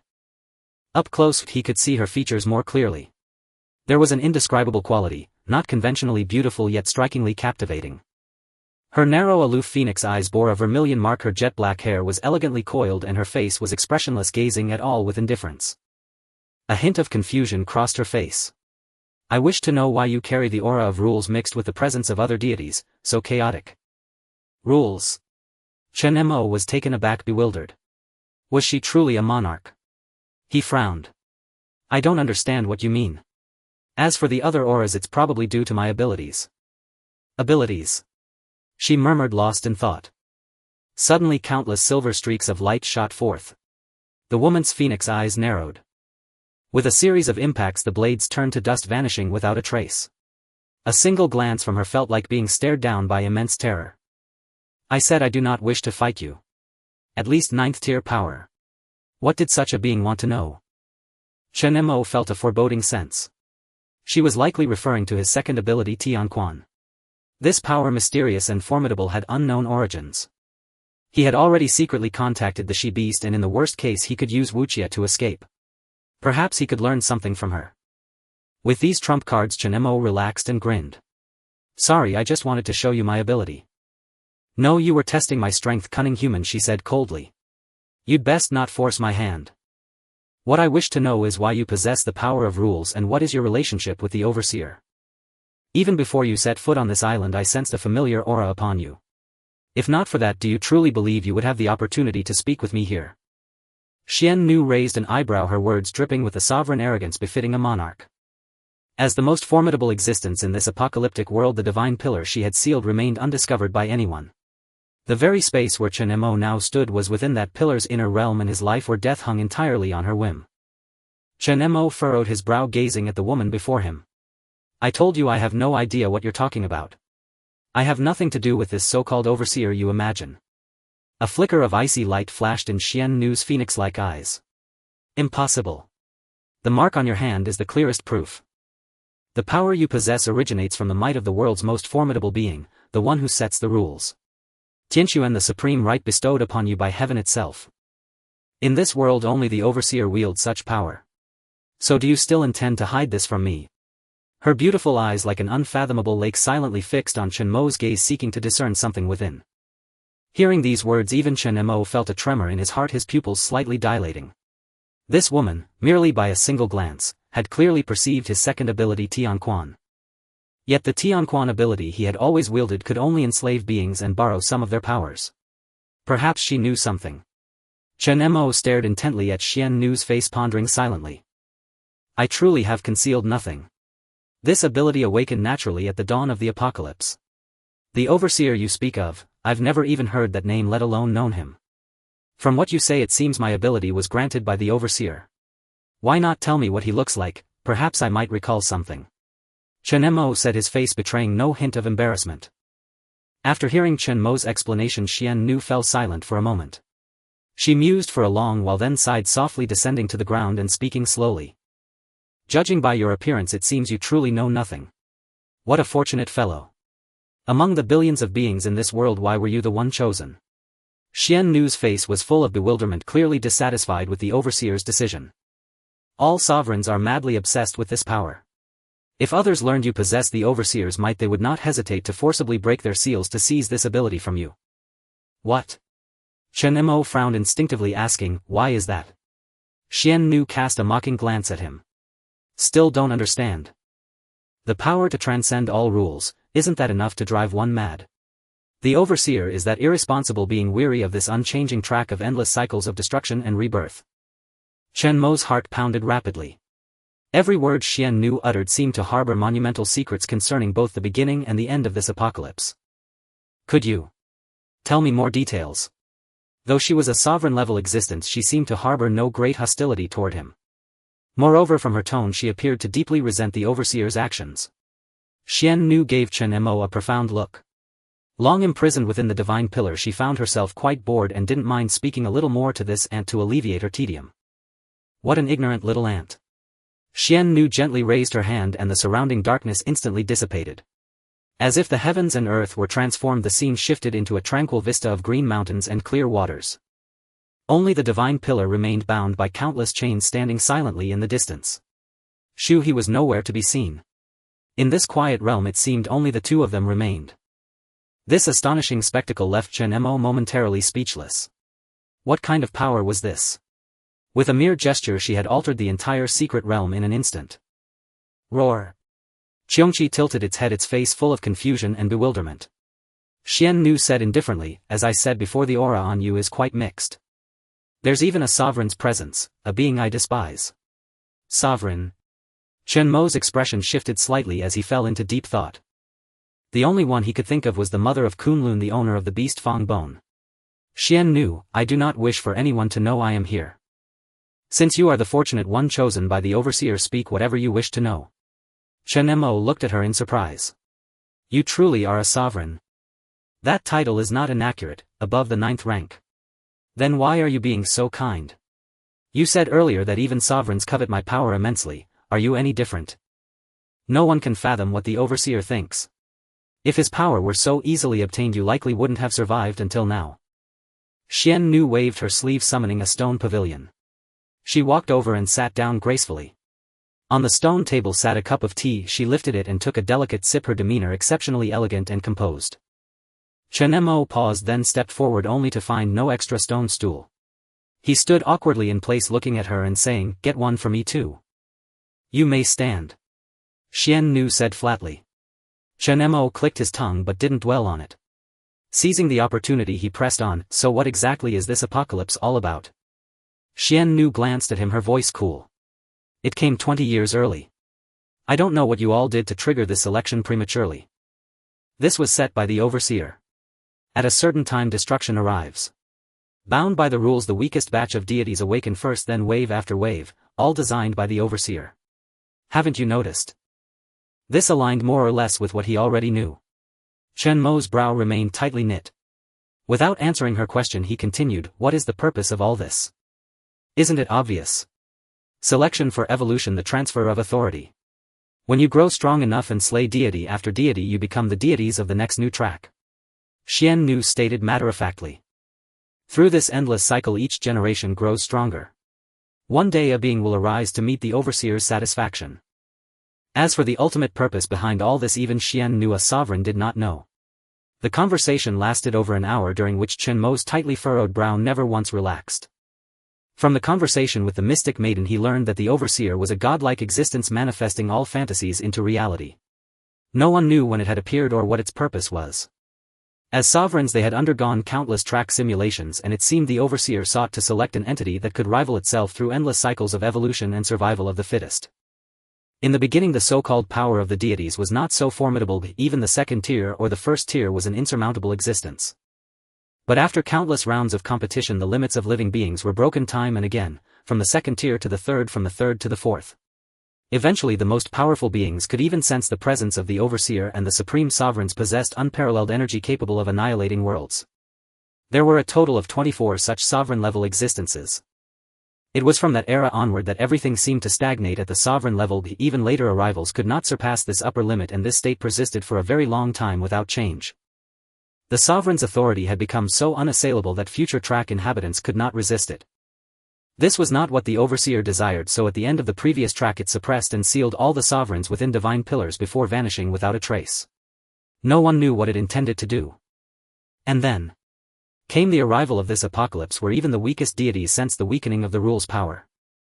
So the voice I heard when my ability awakened came from the overseer, murmured Chen Mo. Why did this power appear in me? The mystic maiden glanced at him and said, it's not just you. I doubt anyone would expect the overseer to bestow its power upon the beings of this track. Perhaps it has grown weary of days where the elite dominate all with no room for improvement, that's why it imprisoned us all at the end of the last era. Maybe it wants you to become the next overseer to take control of this tedious repetitive game. The mystic maiden narrowed her phoenix-like eyes fixing her gaze on Chen Mo.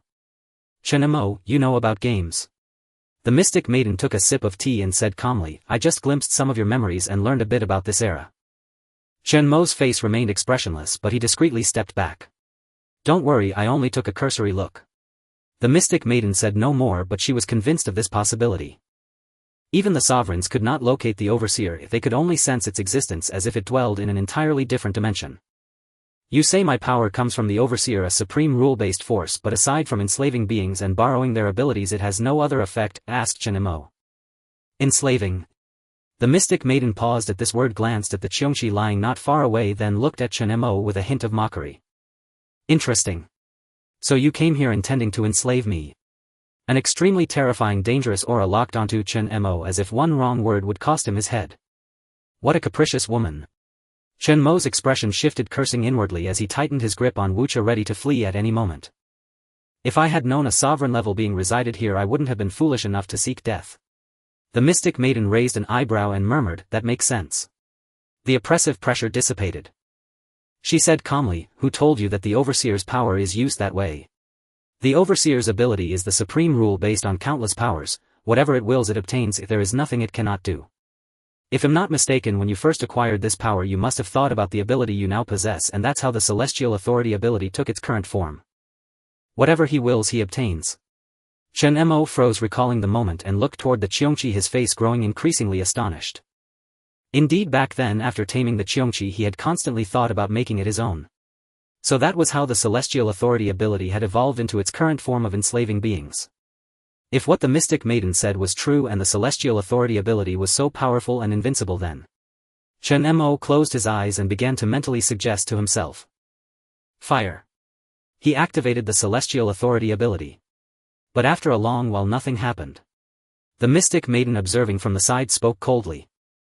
Already trying? Don't waste your effort. If you could truly use any ability at will you wouldn't be trapped here by me. Perhaps when you reach our level you might possess half the overseer's strength. Chen Mo nodded slightly and said quietly. Did you tell me all this just because my power comes from the overseer? The mystic maiden looked at Chen Mo and said slowly, naturally there is a price. Since you possess the overseer's power I need you to help me break the seal left by the overseer on the divine pillar. Chen Mo suddenly understood. So that was it, she had told him all these important matters because she had an ulterior motive. Chen Mo frowned and said, as you just saw, I can't achieve the state of willing anything into being. I don't have the ability to undo the seal on your divine pillar. As if anticipating his response, the mystic maiden interrupted with an indisputable tone. Fail and you die. Right now you can't do it only because your power is insufficient. I will lend you my strength shortly. Agree or disagree? Chen Mo stared at her for a long time and said darkly, if I die I'm afraid no one will ever be able to break the seals of you sovereigns. Ha! The mystic maiden laughed, it was her first smile laced with scorn and disdain. And do you overestimate yourself? Even without your appearance this seal wouldn't hold us for long. It's just a matter of time. Since I've lived here for so long I don't mind staying a while longer. With that she paused as if struck by a thought and looked at the wucha at Chen Mo's waist with a playful smile. Oh, by the way. And I noticed you kept your hand on that blade. A blade that can tear through divine domains, quite impressive. You must have traded for it from the merchant, right? How about you try it? Which is faster, your blade or my ability to kill you? The mystic maiden's beautiful eyes were full of mockery as she laid bare Chen Mo's final trump card. No rush. I'll give you 3 seconds to decide. 3. Boom. Hearing this, Chen Mo's entire body trembled violently, anger flashing in his eyes as he glared at the mystic maiden in the stone pavilion, a surging murderous intent rising within him. She had known all along. Damn it, she must have learned about wucha's function while probing his memories earlier. What a cunning woman.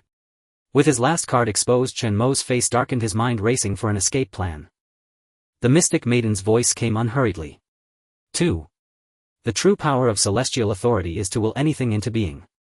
Suddenly, as if struck by an idea, Chen Mo's eyes lit up. 1.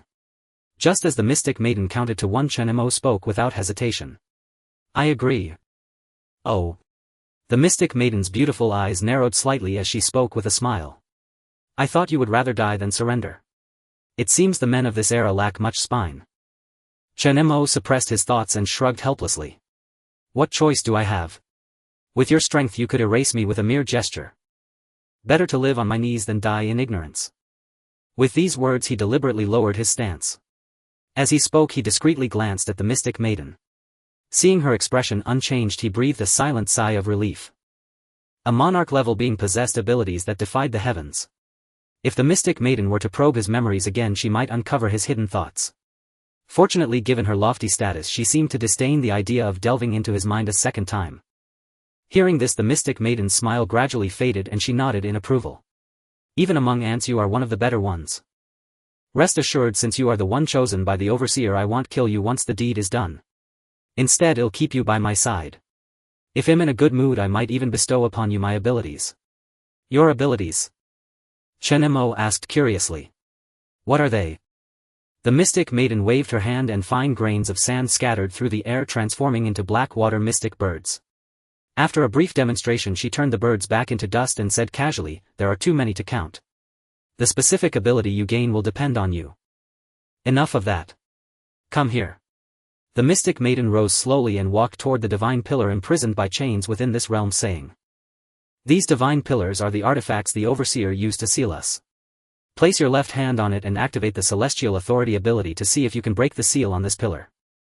Chen Mo said nothing. Following her instructions he obediently stepped past her and placed his left hand on the pillar. The pillar was made of bronze covered in intricate patterns and many unknown symbols. Wrapped in chains it stood firmly on the ground, exuding an ancient and desolate aura. The moment his left hand touched the pillar, the celestial authority mark on the back of his hand burst forth with a dazzling multicolored light. A terrifying vortex gradually rose around them, the heavens and earth stirring.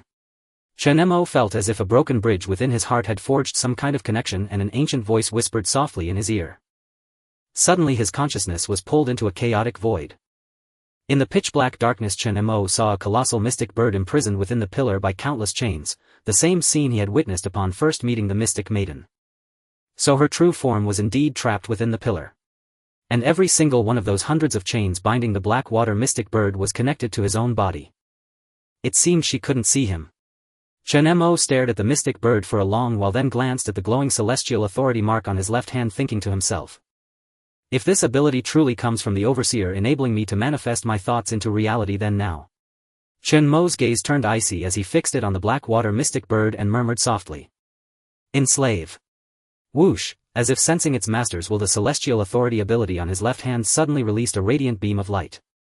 Crack crack crack, from the back of his left hand an extremely thick chain emerged, hurtling straight toward the heart of the mystic maiden's true form, the Blackwater mystic bird, and plunging into it. Boom, a terrifying force exploded in his mind. The moment the chain plunged in, it shattered inch by inch. Chen Mo struck as if by a heavy blow, jolted back to reality. This. The mystic maiden, sensing something, trembled slightly. Just now. Her true form within the pillar seemed restless. The strange sensation led her to believe Chen Mo was trying to unseal her. Her beautiful eyes sparkled and even her gaze toward him softened considerably. How is it? Can you break the seal? Chen Mo came to his senses and looked at her, his vision blurry. The faint connection the celestial authority ability had just established with her was severed in an instant, leaving him utterly drained and pale as a ghost. It seemed, as she had said, his current strength was insufficient to fully manifest the effects of the celestial authority ability. Chen Mo frowned deeply and shook his head. I just saw your true form sealed within the pillar. The chains binding your true form all seem connected to me. I tried to activate the celestial authority ability to break them.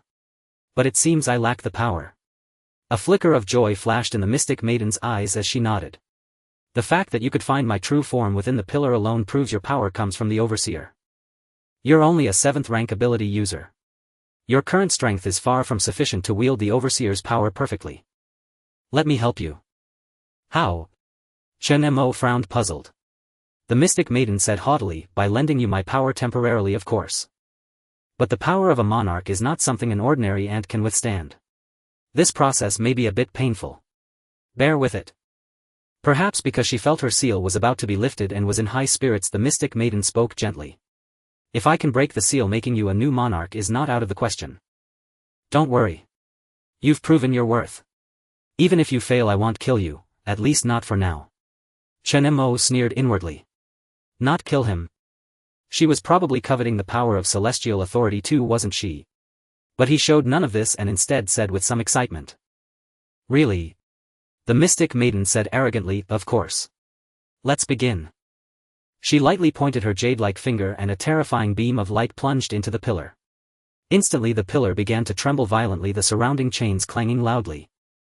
The true form of the Blackwater mystic bird within the pillar let out a long cry, surging forth a dreadful force that swept out from the pillar. This scene was reminiscent of Zhou Shengguang's divine sacrifice, borrowing power from a monarch for temporary strength. The power pouring from the pillar flooded into Chen Mo like a raging river. At first it felt like bathing in a warm spring, the endless energy giving him the sensation that he could unleash several ultimate moves at will. But soon this overwhelming energy filled his every organ. This foreign energy was astonishingly potent. With the mystic maiden's deliberate guidance, Chen Mo's entire body now emanated a hazy white glow, like a cup brimming with water constantly spilling forth energy. Chen Mo's body flushed, crimson veins bulging, his face reddening. He gritted his teeth against the excruciating pain, his eyes bloodshot as he roared at the mystic maiden. What is this? The mystic maiden replied indifferently as if nothing were amiss. I told you it would be a bit painful. Hurry up. The power I lent you won't last long. Right now you can at least unleash the strength of a 9th rank celestial authority. Chen Mo urgently needed a place to release this surging power within him. Upon hearing this, without another word, he placed his left hand on the divine pillar once more. Boom. The scene before him flashed abruptly and his consciousness once again appeared within the inner space of the divine pillar. This time, as soon as he entered, the 100 chains binding the Blackwater mystic bird began to tremble violently. Gazing at these chains, a strange sensation arose within him, as if by merely wielding the celestial authority ability he could shatter them all with a single thought. The celestial authority mark transformed into the shape of an eye. Was this the original form of the celestial authority ability? Chen Mo looked at the radiant mark on his left hand, enduring the pain, and bellowed. If you truly are the omnipotent power of rules, then this time enslave it. Boom. With a mere thought, countless energies surged and converged upon his left hand. Chen Mo felt as if he were a punctured balloon, if the agonizing pain suddenly vanished. His left hand grew scorching hot and the power within him frenziedly poured into and swirled around his left hand. Crack crack crack, the world changed, a white light pierced the darkness. The shackles on the Blackwater mystic bird instantly shattered and burst apart. The mystic maiden sensed the rule power binding her rapidly dissipating. Her eyes blazed with fervor, her heart surging, and she urgently urged Chen Mo, who stood nearby with eyes shut and a face twisted in pain. This power. The seal is weakening. Quick, just a little more. When the last rule chain shattered, a beam of intense light shot up from the divine pillar. Rumble, the entire solitary island floating on the sea trembled violently. A colossal sky-obscuring phantom of the black water mystic bird suddenly appeared above the islet, letting out a piercing cry. Giant waves surged around the island. The sovereign had been unsealed and its terrifying aura and power rippled outward in all directions. At that moment, in the central base thousands of miles away. Buzz, a red alarm blared and the instruments capable of detecting life values exploded in an instant. All the divine pillars sealing sovereigns worldwide went haywire. In the sixth war zone of Takamagara, the severely weakened Izanami suddenly opened her eyes, her pupils filled with terror and dread. This is a sovereign. No, impossible. Chen Fuliang interrupted mid-experiment, led Anderson and Krisha, a few ability users, out to see the frantic Izanami. Haha, they're back. Your doom is upon you. A terrifying howl echoed across the seas. Within the divine domain, cracks began to spread across the divine pillar. Feeling her true self gradually regaining freedom, the mystic maiden's delicate frame trembled uncontrollably as her power rapidly restored. Her beautiful eyes shone brightly and she murmured with ecstatic excitement. It worked. It really worked. The seal imprisoning me has finally been lifted. She had never expected things to progress so smoothly. But one thing was certain: she was undoubtedly the first sovereign to break free, and incredibly fortunate to have stumbled upon a human who had obtained the power of the overseer.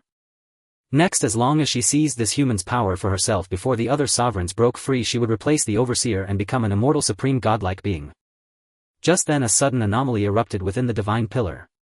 As the final rule chain shattered, the celestial authority mark on Chen Mo's left hand shot out, a mottled pitch-black thick and heavy chain. This black chain shot out like a giant python, stabbing straight into the newly unsealed Blackwater mystic bird's body. The Blackwater mystic bird let out a piercing cry. An invisible chain abruptly bound it tightly, and in Chen Mo's mind a bridge was suddenly established. Outside, the mystic maiden's body jolted, sensing something amiss. Her expression drastically changed as she exclaimed, "What is this?" She who had just regained her freedom was now bound anew by a fresh rule power. She suddenly thought of Chen Mo, her face turning pale as she scolded, "You ant! What are you doing? Stop it!" She tried to reach Chen Mo but was repelled by a powerful force. Within the divine pillar space, the Blackwater mystic bird's true form struggled wildly, crashing into everything. Yet no matter how hard it tried, it couldn't break free from the black chain connecting its chest to Chen Mo. By now Chen Mo felt utterly drained, the immense energy within him was nearly spent. Sensing the connection between the celestial authority ability and the mystic maiden, a faint smile curled at the corners of his exhausted lips as he murmured to himself. I didn't think it would actually succeed. His consciousness faded from within the pillar. When Chen Mo opened his eyes in the outside world, he saw the furious mystic maiden. The mystic maiden's beautiful eyes were filled with hatred. Enraged and humiliated, she raised her hand intending to crush Chen Mo. You wretched ant, how dare you enslave me? Die. A tidal wave of hatred and oppressive force surged forth. But Chen Mo, unperturbed, smiled faintly, shook his left hand and said cheerfully. Sorry, but it seems our roles are about to be reversed. This was no shallow connection like that with the Northern Een god. By briefly using the celestial authority ability with the power lent by the mystic maiden, she had been completely and utterly controlled by him. Any being fully enslaved by the celestial authority ability, whether alive or dead, was at his whim and could never defy his commands. Chen Mo stood still, offering no resistance. Suddenly, the body formed by concentrated power exploded with a deafening bang, boom. With that blast, the mystic maiden's form scattered like a black mist, vanishing without a trace in the blink of an eye. At the same time, the beautiful landscape of mountains and rivers that had been displayed before Chen Mo shattered like a broken mirror, crumbling into nothingness. The entire divine domain plunged back into endless darkness. In this pitch-black hollow world, only a single jet-black Blackwater mystic bird hovered alone. Its blood-red eyes blazed with fury and murderous intent, staring fixedly at Chen Mo below as it let out a roar. You despicable ant, what have you done to me? The voice rumbled like thunder, echoing throughout the space, chilling all who heard it. Chen Mo frowned slightly and said in a deep-voiced silence. Be quiet. As he spoke under the forced control of the celestial authority ability, the Blackwater mystic bird involuntarily closed its beak, its face twisted, unable to utter a single word.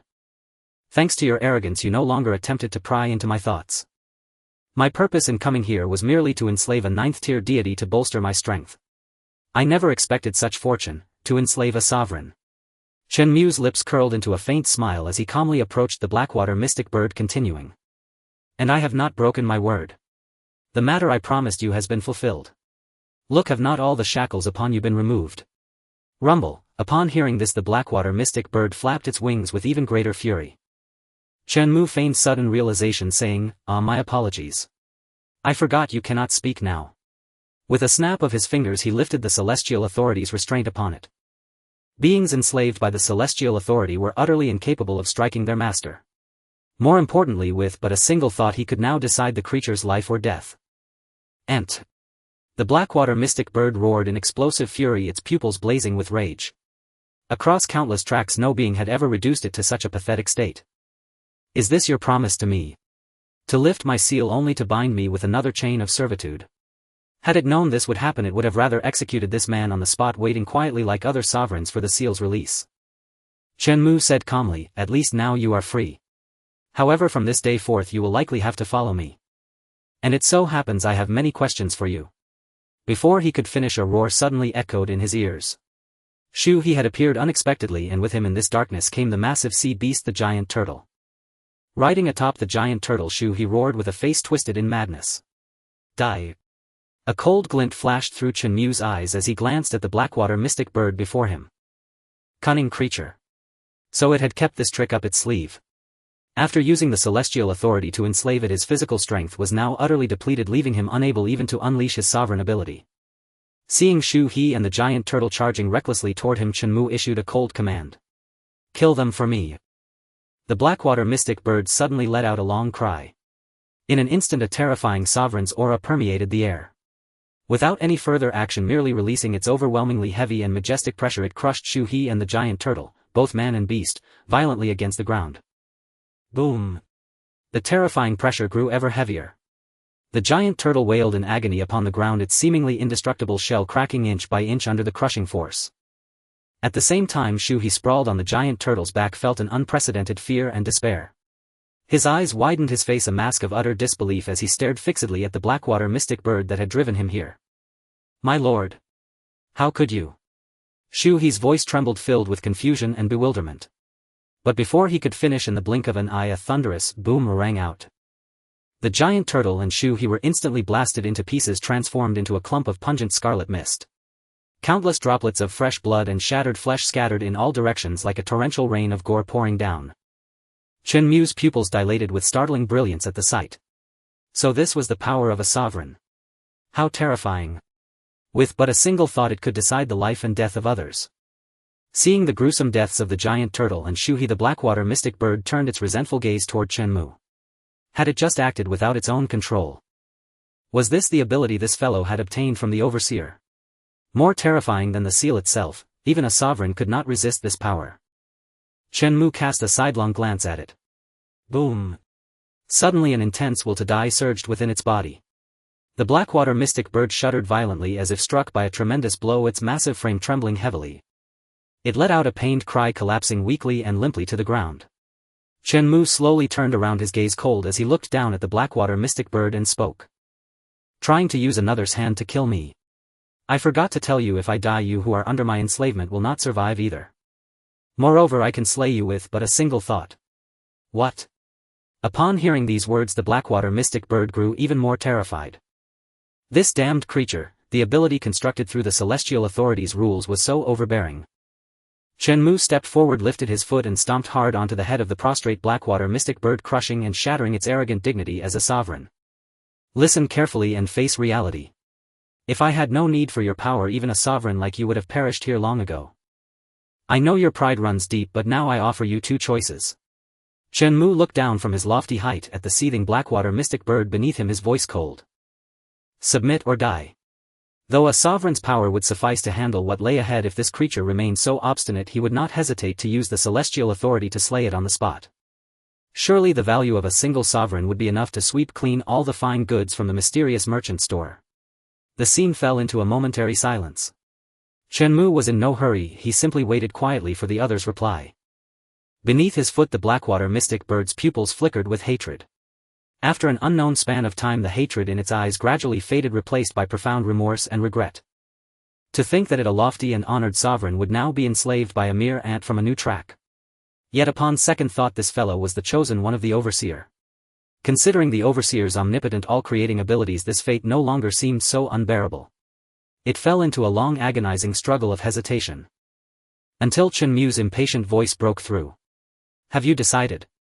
The Blackwater mystic bird lay limp and sickly on the ground, speaking with a feeble tone. I submit. A flicker of joy arose in Chen Mo's heart, but he kept his face impassive and said lightly, what was that? I didn't hear you. Speak louder. These words seemed to touch the Blackwater mystic bird's most sensitive nerve. As if summoning strength from nowhere, it abruptly lifted its head, its pupils blazing with defiance and crimson fury as it roared. Ant. You'd best not push me. Seeing its frantic state, Chen Mo thought to himself that this was enough. Given its pride, its willingness to submit was already a hard-won concession. Pushing further might drive this creature to some insane act. Chen Mo's expression was calm as he offered a faint smile. Since you've chosen to submit, there's no need to be so agitated. By the way, remember to call me master from now on. The Blackwater mystic bird's pupils contracted, a surge of powerless humiliation welling up in its heart. Chen Mo lifted his foot and departed, granting it ample time to accept reality, for after all, this being before him was still a sovereign. After a brief moment, the Blackwater mystic bird finally stirred. White mist emanated from its body, shrouding its immense form. Chen Mo narrowed his eyes and looked over. Oh. The white mist quickly dissipated and the Blackwater mystic bird transformed back into the robed woman from before stepping out. This time there was none of her earlier haughty indifference. Her expression was exceedingly complex, and she could not even bring herself to lift her head and meet Chen Mo's gaze. Chen Mo could not be bothered to offer her psychological consolation and directly asked, "This is your divine domain, isn't it? How do we get out? Also, what about those who came with me from the outside?" The mystic maiden spoke slowly, "They are all fine. Merely trapped within my domain, unable to escape. Do you wish to leave?"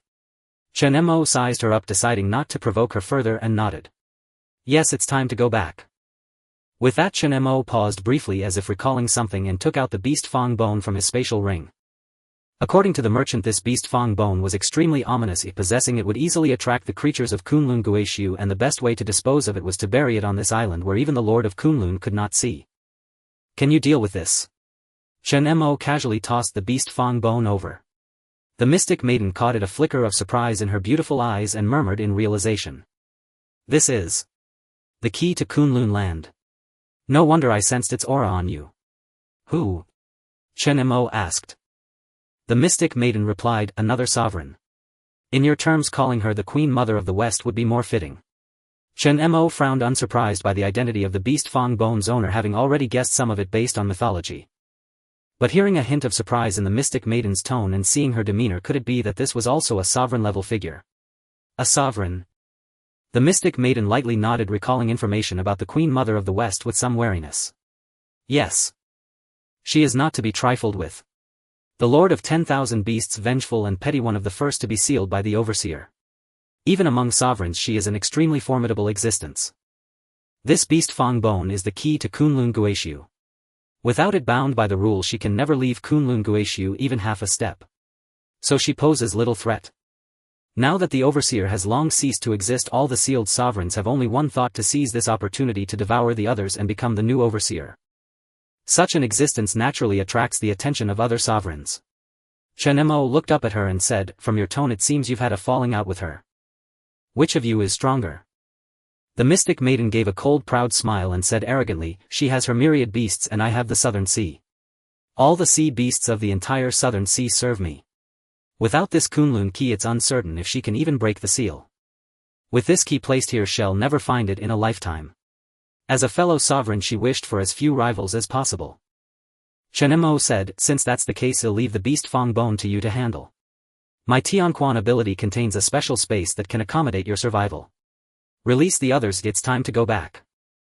The mystic maiden raised her hand and the two of them vanished from the spot together. Meanwhile, the space around the group of Lion's Roar ability users lost in the divine domain also fluctuated violently, and they disappeared one by one. Inside the island, Chen Mo and the mystic maiden left the divine domain together and appeared before the wooden pillar that stood there earlier.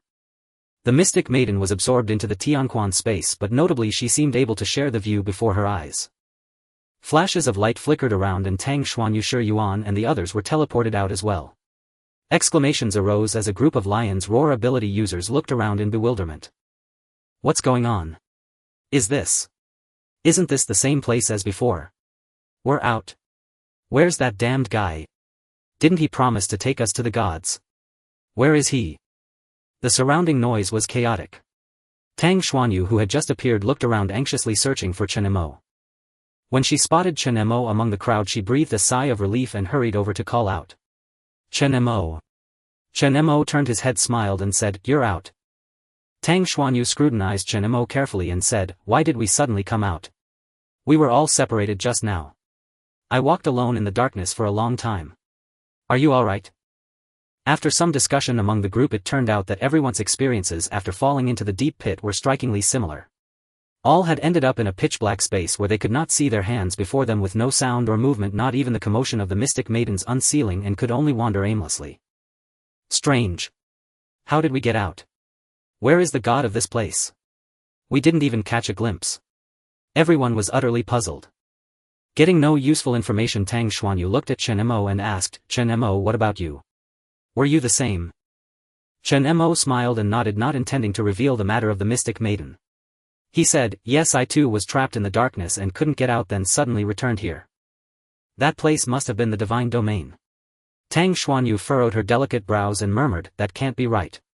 If we entered the divine domain just now, why didn't we see the god at all? Where exactly is the god of this island? In my opinion, that guy probably saw so many of us and didn't dare show his face, so he deliberately trapped us and escaped himself." At that moment an ability user spoke up. This remark immediately garnered agreement from many. Exactly. That's what I think. That god was probably scared and didn't dare to appear. Only Shi Yuan seemed to know something. He looked at the paper effigy in his hand, which wore a terrified expression. Its eyeballs had shifted to the far left, trembling incessantly in extreme fear. And that direction was precisely where Chen Mo stood. Shi Yuan lowered his head, his eyes flickering, lost in thought. The paper effigy's pupils were steeped in profound terror, its gaze fixed unwaveringly upon the direction where Chen Mo stood. By all logic, the spot the paper effigy stared at should have been where the apocalypse deity of this land dwelled, especially since moments ago everyone had indeed been trapped within the deity's domain without exception. Shi Yuan lowered his head in silent contemplation. Seeing him like this, Chen Mo stepped forward with a faint smile curling at the corners of his lips and asked, "What's wrong? Is something troubling you?" Shi Yuan lifted his head, his gaze sweeping over the crowd chattering noisily nearby, and replied in a steady tone, "You've already dealt with that thing here, haven't you?" What he referred to was precisely the deity of this place. Chen Mo paused briefly, his eyes falling on the paper effigy clutched tightly in Shi Yuan's hand. His previously relaxed smile gradually faded before he spoke. Before you were pulled out of that domain, I had already eliminated it." "I see." A flicker of realization crossed Shi Yuan's face, followed by a look of confusion as he pressed on, "In that case, why did you conceal this from them?" Chen Mo grinned, raising a finger to his lips in a shushing gesture, and whispered, "This matter is between you and me alone. The deity here is no ordinary entity. If word gets out, it could stir up no small amount of trouble. A sovereign-level existence was enough to shake the entire world. Let alone a sovereign, even in this era few had likely laid eyes on a 9th-tier deity. As his greatest trump card, the fewer who knew about the mystic maiden the better." Shi Yuan shot him a glance, nodded and said no more. "As you wish. Since you've achieved your goal, shouldn't we be heading back?" Chen Mo smiled faintly. "Of course, but before that there are plenty of good things on this island. Let's plunder a bit before we leave." The most vital crystal core and the tortoise shell of that giant turtle had been stowed away by him. According to the mystic maiden, though no living creatures existed on this island, it was rich in rare plants and mineral veins, all valuable treasures. In the hours that followed, the group searched the surroundings for several more hours but still found no trace of the deity. Along with it, Shu He and the giant turtle had also vanished without a trace. What the hell? Where did that thing go? Why isn't there even a single clue left behind? The lion psionists wore puzzled expressions. Among the crowd, Chen Ran turned to Lu Yi, who was crouched on the ground as if observing something, and asked, "Auntie, did you find anything?" Lu Yi shook her head gently. Apart from what had appeared earlier, even her retrocognition ability yielded nothing. She had discovered nothing. Though no traces of a deity were found, to their surprise the psionists did stumble upon the ore materials Chen Mo had mentioned, as well as some plant-type anomalies on the island. Among the crowd several who recognized these resources immediately began excavating with excitement, each filling their space stones to the brim. For a time everyone forgot that their mission was to find the apocalypse deity. It wasn't until dusk began to fall that Chen Mo remembered his promise to Zhou Tao and led the group away from the place for now. On the sandy beach at the island's edge, Zhou Tao and a few others from the ship were waiting there. Zhou Tao held a telescope observing the distant scene while murmuring to himself. Why aren't they back yet? Boss, do you think something happened to them? Someone beside him said hesitantly. That commotion earlier was no small thing. Could it really have been caused by an apocalypse deity? Another said. Who else could it be? That terrifying power. Just hearing the sound made my legs go weak. It's been so long we don't even know how those lion psionists are doing. Boss, maybe we should go ashore and check. Zhou Tao's eyes flickered and he said in a grave tone, too dangerous. You don't have abilities. If you run into some mutated beast it'd be a death sentence. Let's wait a bit longer. Brother Chen promised he'd be back before evening. If there's still no word after a while. Zhou Tao paused about to continue when figures appeared in the distance. That's. Zhou Tao's eyes lit up as more and more people emerged and he exclaimed in delight, it's Brother Chen and that bunch including Ehuang. They're back. What? The Black Whale gang members all widened their eyes in disbelief. So fast. Damn, did they really hunt down the deity here? Boss, let me see. When Chen Mo and his group rendezvoused with Zhou Tao and the others on the shore, Zhou Tao glanced at the many injured psionists behind them and spoke. Brother Chen, you're finally back. How did it go? Smoothly. We were agonizing on the ship. Earlier we heard sounds from the island center. Was it the deity here? Zhou Tao voiced his curiosity as soon as he approached. The burly men of the Black Whale gang also crowded around, grabbing a lion psionicist and peppering him with questions. Chen Mo chuckled softly, waved his hand and deflected the topic. Though we didn't find it, the trip wasn't a total loss.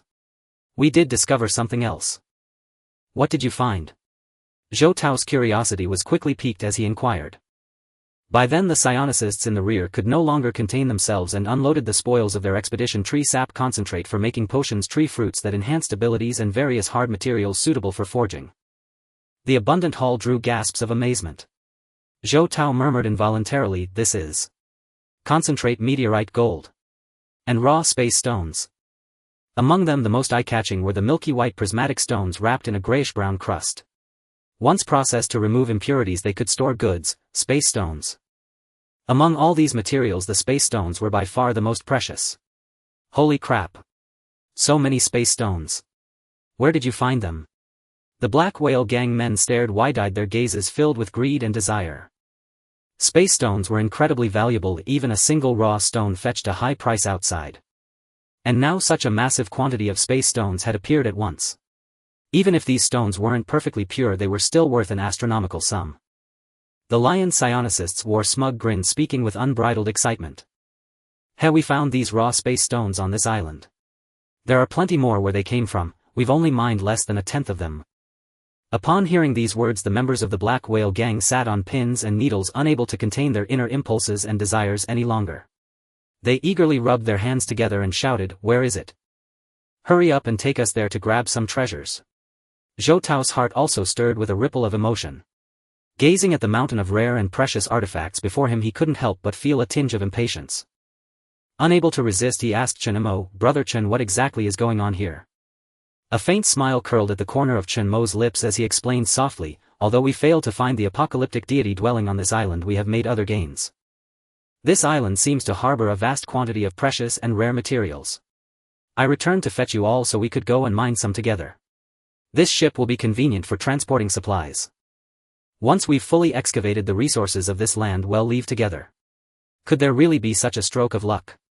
This is truly wonderful. Zhou Tao's eyes immediately sparkled with an extraordinary gleam, his face a mask of incredulous joy. He had never imagined such good fortune would befall him.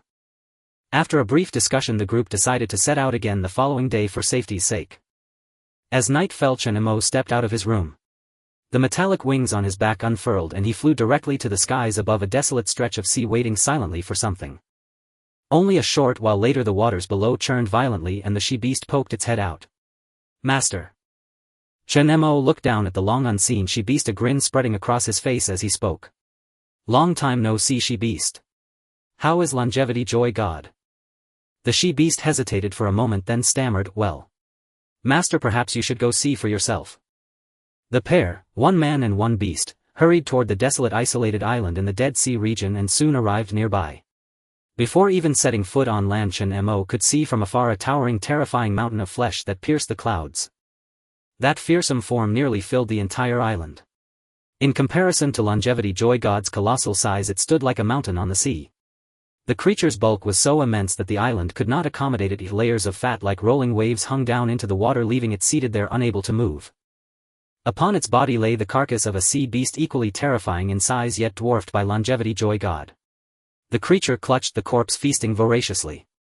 Even Chen Mo was stunned by the sight, unable to resist clicking his tongue in amazement. This longevity joy god's current size far exceeded his expectations, prompting Chen Mo to wonder if it could still be stored within the Celestial Authority's dimensional space. The she-beast below the sea sent a somber voice. Master. This creature, it eats far too much.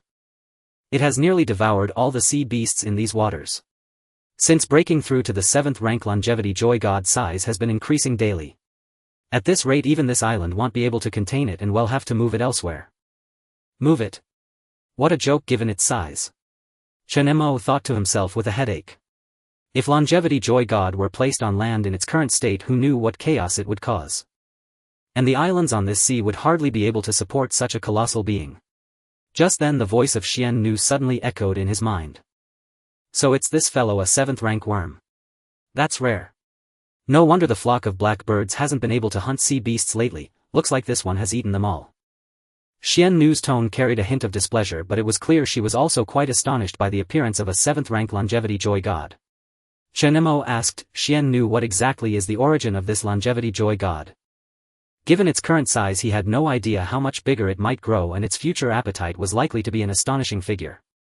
Qian Nu replied, don't worry, this should be its limit. The worm clan emerged alongside the overseers and were once among the most powerful beings. But unfortunately their evolution was far too slow and they eventually became the weakest.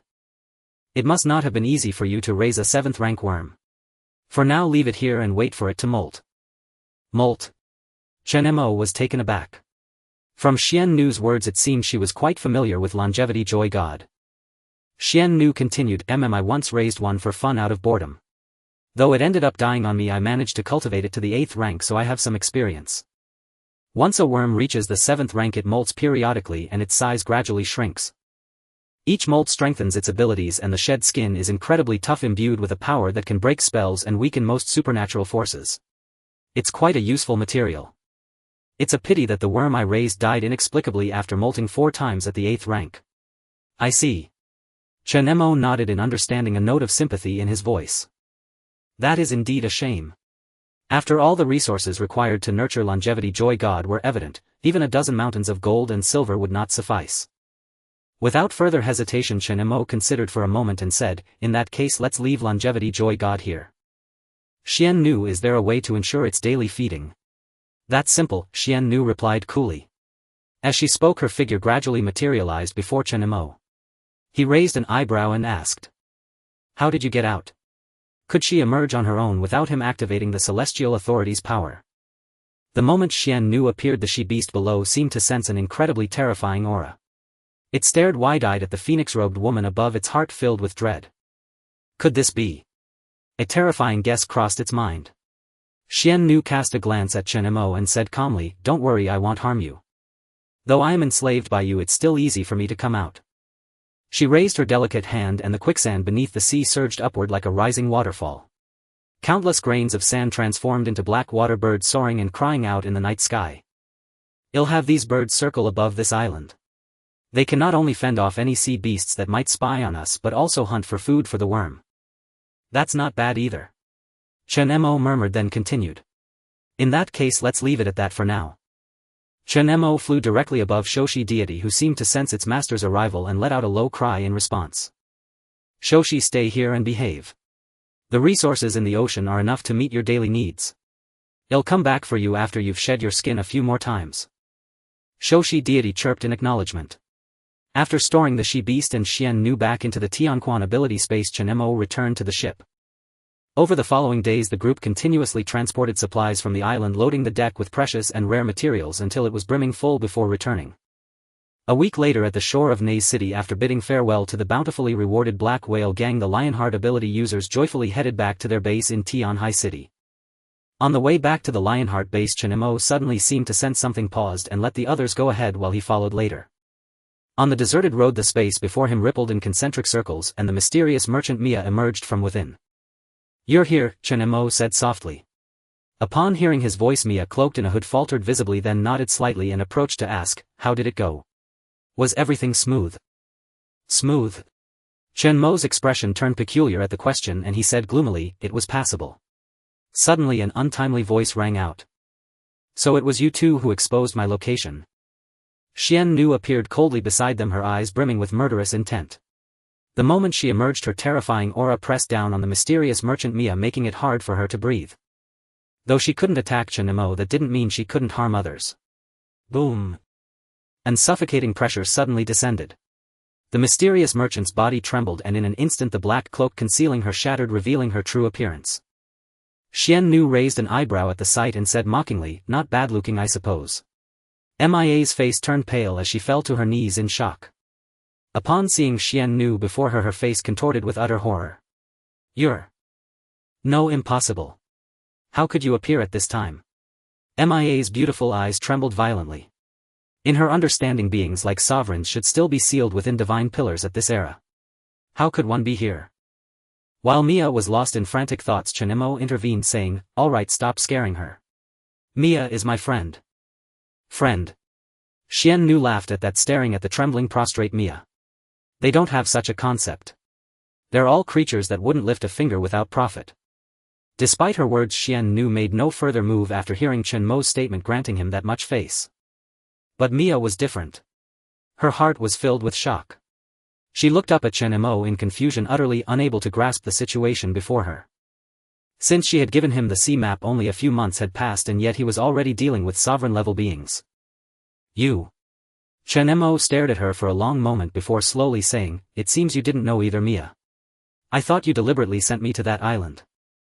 "The island?" Mia murmured softly, then suddenly seemed to realize something. Her pupils contracted in terror. "You mean... this one came from that island?" "Yes." "How is that possible?" Mia exclaimed, then said with a face full of guilt, "I'm sorry. I had no idea." Chen Mo replied calmly, "Though I nearly died there, risk and opportunity go hand in hand. Thanks to you I now have a clearer understanding of this apocalypse. And besides, I gained such a powerful ally." At these words, Qian Nu, standing nearby with her hands behind her back, let out a cold snort. Chen Mo continued nonchalantly, "As for you, Mia, why are you here today without any notice? It's not time for our trade yet. What's the matter?" Mia's pupils flickered as her thoughts wandered. Snapping back to reality at his words, she recalled her purpose, stood up shakily and still dared not look directly at Qian Nu's face out of fear. I do have something to inform you." "Oh." After calming down, Mia said slowly, "Do you remember Shiren? The other merchant you met before?" "Shiren?" Chen Mo frowned, pondering for a moment before recalling that woman. He remembered she had tried to compete with Mia for a trade deal back then. "What about her?" "She stole a treasure from our organization and fled." "What?" Chen Mo was taken aback and asked in confusion, "Isn't she a merchant too? Why would she do that?" "We don't know yet." Mia looked up with a grave expression. "For us merchants to trade goods, it depends on our authority level. Only with the appropriate qualifications can we retrieve items from the vault. Shiren used to have a high rank, but after her contractor fell she plummeted to the bottom. However, a month ago a massive amount of resources suddenly appeared in her hands and her rank even surpassed mine. So she gained access to those treasures."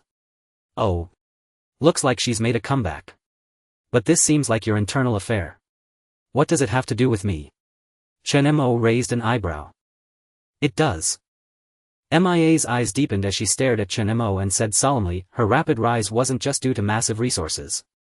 The key was a 9th-tier divine corpse." 9th tier? Chen Mo's pupils contracted and his heart skipped a beat. "Whose?" Mia replied, "Izanami." "How could that be?" These words hit like a depth charge. Chen Mo shuddered and looked at Mia incredulously. "Izanami? How is that possible?" That one is dead. He had gone through all the trouble of sailing out to subdue Qian Nu all to return and challenge Izanami in Takamagara. And now that being had suddenly died. After all, even the Central Forces found a 9th-tier existence extremely troublesome, and Fang Chengming's team had been repeatedly repelled. Could it be? Chen Mo's expression darkened as a figure gradually surfaced in his mind. Even Qian Nu beside him looked slightly surprised and remarked softly, at this time no one should be able to kill a 9th-tier deity. Who did it? Mia shook her head and said, I'm not quite sure either, but this matter has stirred a great uproar among us merchants. Shirlin gained absolute authority using the corpse of that 9th-tier deity and all the resources acquired before, but after obtaining such high authority she exploited it to steal numerous treasures from the organization. Now she has been expelled from the organization and has become a wanted fugitive. All this effort just to steal something. What treasure could possibly be so enticing? Why did she do this? Chen Mo asked in confusion. Wait a moment, the Xian girl interjected. I remember that your lives seem not to be under your own control, right? How is it that under such conditions your organization dares to steal and escape? Mia shook her head, speaking solemnly. Shirlin must have found some way to break free from control, and when she left she took away a large portion of the treasures from the magic box. Xian girl chuckled in schadenfreude and said, interesting, she has quite the audacity. I wonder how your master Pandora will feel when she discovers that a large part of the treasures in the magic box has been stolen. This guy, why didn't she just take the magic box itself along with her? As she said this, the Xian girl murmured in slight regret. Mia. Looking at the Xian girl's regretful expression, Mia's face turned somewhat grim as she said, my lady, please do not joke about this. The treasures stolen by Shirlin were painstakingly collected by our predecessors, and among them are several artifacts. If our master awakens and discovers these treasures are missing, she will surely vent her anger on us. Chen Mo, so you want to find me to help? Mia nodded and said earnestly.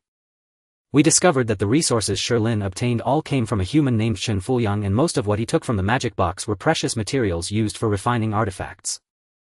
We suspect that he intends to craft artifacts. If you agree, we will unconditionally assist you and provide effective information. Indeed, it's him. Chen Mo's expression changed slightly, his eyes flickering. Mia, however, was not in a hurry and continued to gaze at Chen Mo. They are currently in the high heaven plains. I apologize for the previous matter. You can think about this one and give me your answer in half a month. If you agree, I will provide you with some help in advance. After saying this, without waiting for Chen Mo to ponder further, Mia vanished from sight. Once Mia left, the Xian girl snorted disdainfully and teased. These guys are just as hypocritical as their master. Their mouths are full of lies. Chen Mo turned his head and frowned. Xian girl, what do you mean by that? The Xian girl narrowed her eyes and replied with a smile. Aren't you curious? She said that the traitor cooperated with humans to break free from Pandora's control, but to possess the power to escape Pandora's control they must at least be at the king level. How could it be something you can resolve? Moreover, with the strength and means of a merchant, if they truly wanted to deal with a traitor there would be countless ways. How could they have specifically targeted you? Chen Mo's heart tightened and he also felt some doubt. However, he had always found trading with Mia quite pleasant. If it weren't for the incident on the island causing him some misgivings, he might have continued to view her as a viable trading partner. What do you mean? The Xian girl's lips curled into a sneer and she continued, you were quite clever before able to think of using the overseer's power to counter me. Think it over if this matter is too strange. That mysterious merchant knows so much yet regarding the solitary island. Do you think they really wouldn't have noticed that I was on that island? Chen Mo paused, realizing that Mia's reaction upon seeing the Xian girl clearly indicated she already knew her identity. Furthermore, just from the Blackwater Xian bird alone it would not be difficult for a mysterious merchant with such means to deduce what kind of existence was hidden on that island. Chen Mo pondered silently, his brow furrowing. But if it's really as you say, then what is their purpose in doing this? The Xian girl replied indifferently, the mysterious merchant is backed by a king, and what kings naturally wish to see is the fall of other kings. The only ones capable of killing kings besides kings are the overseers. Previously you had quite a few interactions with them in your memories. They must have long discovered the power of the overseer within you, wanting to use you to eliminate other kings. Chen Mo shook his head and said directly, impossible, that's too far-fetched. If they had already discovered the power I possess they would have acted to rob me long ago. The Xian girl said, otherwise. The rules of the overseer are formidable. If they might have left behind some contingency plan. I tend to think they want to see both you and me suffer, using me to ascertain your details before taking action. What you carry is the best proof of this. As she spoke, the Xian girl slowly raised her hand, and the disaster necklace that could shield perception worn around Chen Mo's neck floated up, pulled away by a force, and hovered in front of her. The Xian girl squinted, a hint of amusement in her beautiful eyes as she gazed at the disaster necklace, and murmured, "This can sense your location at any time. That fellow was able to appear before you because of this. Think about it, when she first appeared here she seemed quite surprised that you were still alive. Did she really come just to tell you about that matter and not to see if you were dead?" Chen Mo's heart trembled slightly, and he remained silent regarding the disaster necklace. Although this was not enough to ascertain anything, the Xian girl's words indeed made him wary of that mysterious merchant. After all, no one wants to be controlled by others, and if it is truly as the Xian girl said, then he indeed needs to carefully consider his relationship with the mysterious merchant. At that moment Chen Mo suddenly broke into a grin and laughed loudly without regard for anyone else. The Xian girl was taken aback and asked suspiciously, "What are you laughing at?" Chen Mo shrugged and replied casually, "I was thinking, even if their goals are indeed as such, it is now futile. You see, standing beside me now is a bona fide king. What do you think, Xian girl?" As he said the last sentence, Chen Mo intentionally turned to look at the Xian girl, a hint of mockery flashing in his eyes. The Xian girl furrowed her brows slightly, then smiled broadly and said, "Not bad, it seems you are quite clever after all. After all, my life is now bound to yours. With me here, nothing in this apocalypse can harm you," the mystic maiden declared with palpable pride. Chen Mo grinned, then suddenly recalling something he asked, "By the way, mystic maiden, there's something I've been meaning to ask you." "What is it? What's the maximum power you can unleash right now?" The mystic maiden squinted her beautiful eyes, staring at Chen Mo with a playful smile for a moment before saying, "Oh. You're quite concerned about this. I suppose I can tell you. With my current abilities I can roughly exert the power of a 9th-tier deity. Take that Izanami who left such a deep impression on you, for instance. Even if she were to recover to her prime, she would be no match for me." Chen Mo's pupils contracted slightly, and upon hearing these words the smile on his face grew ever more profound. He suddenly felt that compared to the peril of this ordeal, subduing the mystic maiden was the most fortunate stroke of luck. With the mystic maiden's vast knowledge and experience, it was akin to possessing an encyclopedia of the apocalypse and an almost invincible ultimate enforcer. Seeing the somewhat fervent gleam in Chen Mo's eyes, the mystic maiden furrowed her delicate brows, stepped back discreetly, and said coolly, "What kind of look is that? Let's get one thing straight. I'm willing to help you in the future, but on the condition that I have my freedom. I don't like that Qiongqi space of yours, it's too stifling." The Qiongqi space was virtually identical to the divine pillar. Having been sealed within the pillar for countless ages, now that she had finally regained her freedom, she had no desire to remain cooped up in a dark, sunless pocket dimension. This. Chen Mo's expression tightened, his eyes flickering as he pondered. Although the mystic maiden's identity was unique, it wasn't as sensitive as that of the she-beast. It was merely an extra person appearing out of nowhere. He could come up with a reason to explain it. Moreover, while he could control her and force her to act, the Qiongqi space didn't seem capable of containing her. With this in mind, Chen Mo nodded and said, "On the condition that you follow my lead out there and don't cause any trouble." The mystic maiden smiled gracefully. "Of course, my master. I am already bound by Qiongqi. What is there for you to worry about?" In the Qiongqi space, she had come to realize that as the first sovereign to be unsealed, she was not without enemies. And Chen Mo, with his ability as a warden, would inevitably draw the covetous eyes of other sovereigns. It was better to use this fellow's hand to eliminate the other sovereigns one by one, and perhaps even seize the chance to transcend the 10th tier and break free from the shackles of the rules. Yet Chen Mo remained oblivious to the mystic maiden's inner thoughts. When he heard the word master, his pupils dilated and a shiver ran down his spine. He stared at the mystic maiden in disbelief for a long moment before finally waving his hand and saying with a touch of melancholy, "It's not that. It's just that you'll need to stay in the Qiongqi space a little longer. Once we return, you can change your clothes before coming out." After all, given the mystic maiden's current attire, it would be difficult not to draw attention. The mystic maiden chuckled lightly. "That's simple. I've already gleaned much about this era from reading your memories, master." As she spoke, a misty white aura enveloped her form. To Chen Mo's astonished gaze, the phoenix robe vanished, replaced by a tall figure clad in a sleek black trench coat, leather boots and sunglasses perched atop her head, a look that was both chic and modern. "Isn't that Liao Ruya's style?" Chen Mo was dumbfounded. The mystic maiden examined her new attire and murmured, "This outfit is quite nice. After much deliberation, this one suits my taste the best. Well, what do you think? No one will think anything odd now, will they?" It was indeed not too out of the ordinary. Chen Mo nodded and said, "All right. Just follow me and keep quiet. Let's go. Qiongqi. With that, Chen Mo summoned the beast and leaped onto its broad back. As Chen Mo rode off on Qiongqi, the smile on the mystic maiden's face gradually faded. She gently flipped her right hand and the beast Fang bone appeared, radiating a searing heat. The mystic maiden lowered her gaze, staring in a certain direction as she muttered to herself, "You've been spying from afar ever since I came ashore. Do you truly believe I am unaware?" Scram. Boom. Dozens of miles away, a blazing horse-like creature galloping wildly suddenly reared up and skidded to a halt, the ground beneath its hooves scorched to ash. The mystic maiden's voice exploded clearly within its mind. This terrifying seventh-tier creature from beyond the Kunlun abyss trembled violently upon hearing the voice, then immediately turned and fled in panic toward another direction. Meanwhile, sensing the creature's departure, the mystic maiden sneered. The beast Fang bone in her hand emitted a sharp howl and she said disdainfully, "Since the key to Kunlun has fallen into my hands, you'd best stay in your abyss and never think of emerging again." 2 days later, outside the lion base, Chen Mo and his group had returned to Tianhai City. As for the newly joined mystic maiden, the lion psychics were initially surprised, but after Chen Mo's explanation they gradually accepted this sudden woman. Except for a few who vaguely guessed the mystic maiden's identity, no one pointed it out. After traveling day and night without rest, the group had finally arrived at Tianhai City, their spirits soaring like victorious soldiers returning from battle. "We've finally made it. Hey, we've gained a lot this time following Brother Chen. Those who didn't come will surely regret it. Haha, yeah. Once we sell these space stones back, breaking through to become a 6th-tier psychic is just around the corner." The group marched boisterously toward the lion base. After a while, when they reached a certain outpost, someone finally noticed something odd about Tianhai City. Around Tianhai City, outposts had been set up with personnel stationed to guard against mutant beasts and zombie invasions. When everyone arrived at one outpost, it was completely deserted. Initially they thought the personnel were out on a mission, but when they reached the next outpost, it too was empty with not a soul in sight. Surrounded by numerous tents, the group exchanged bewildered glances.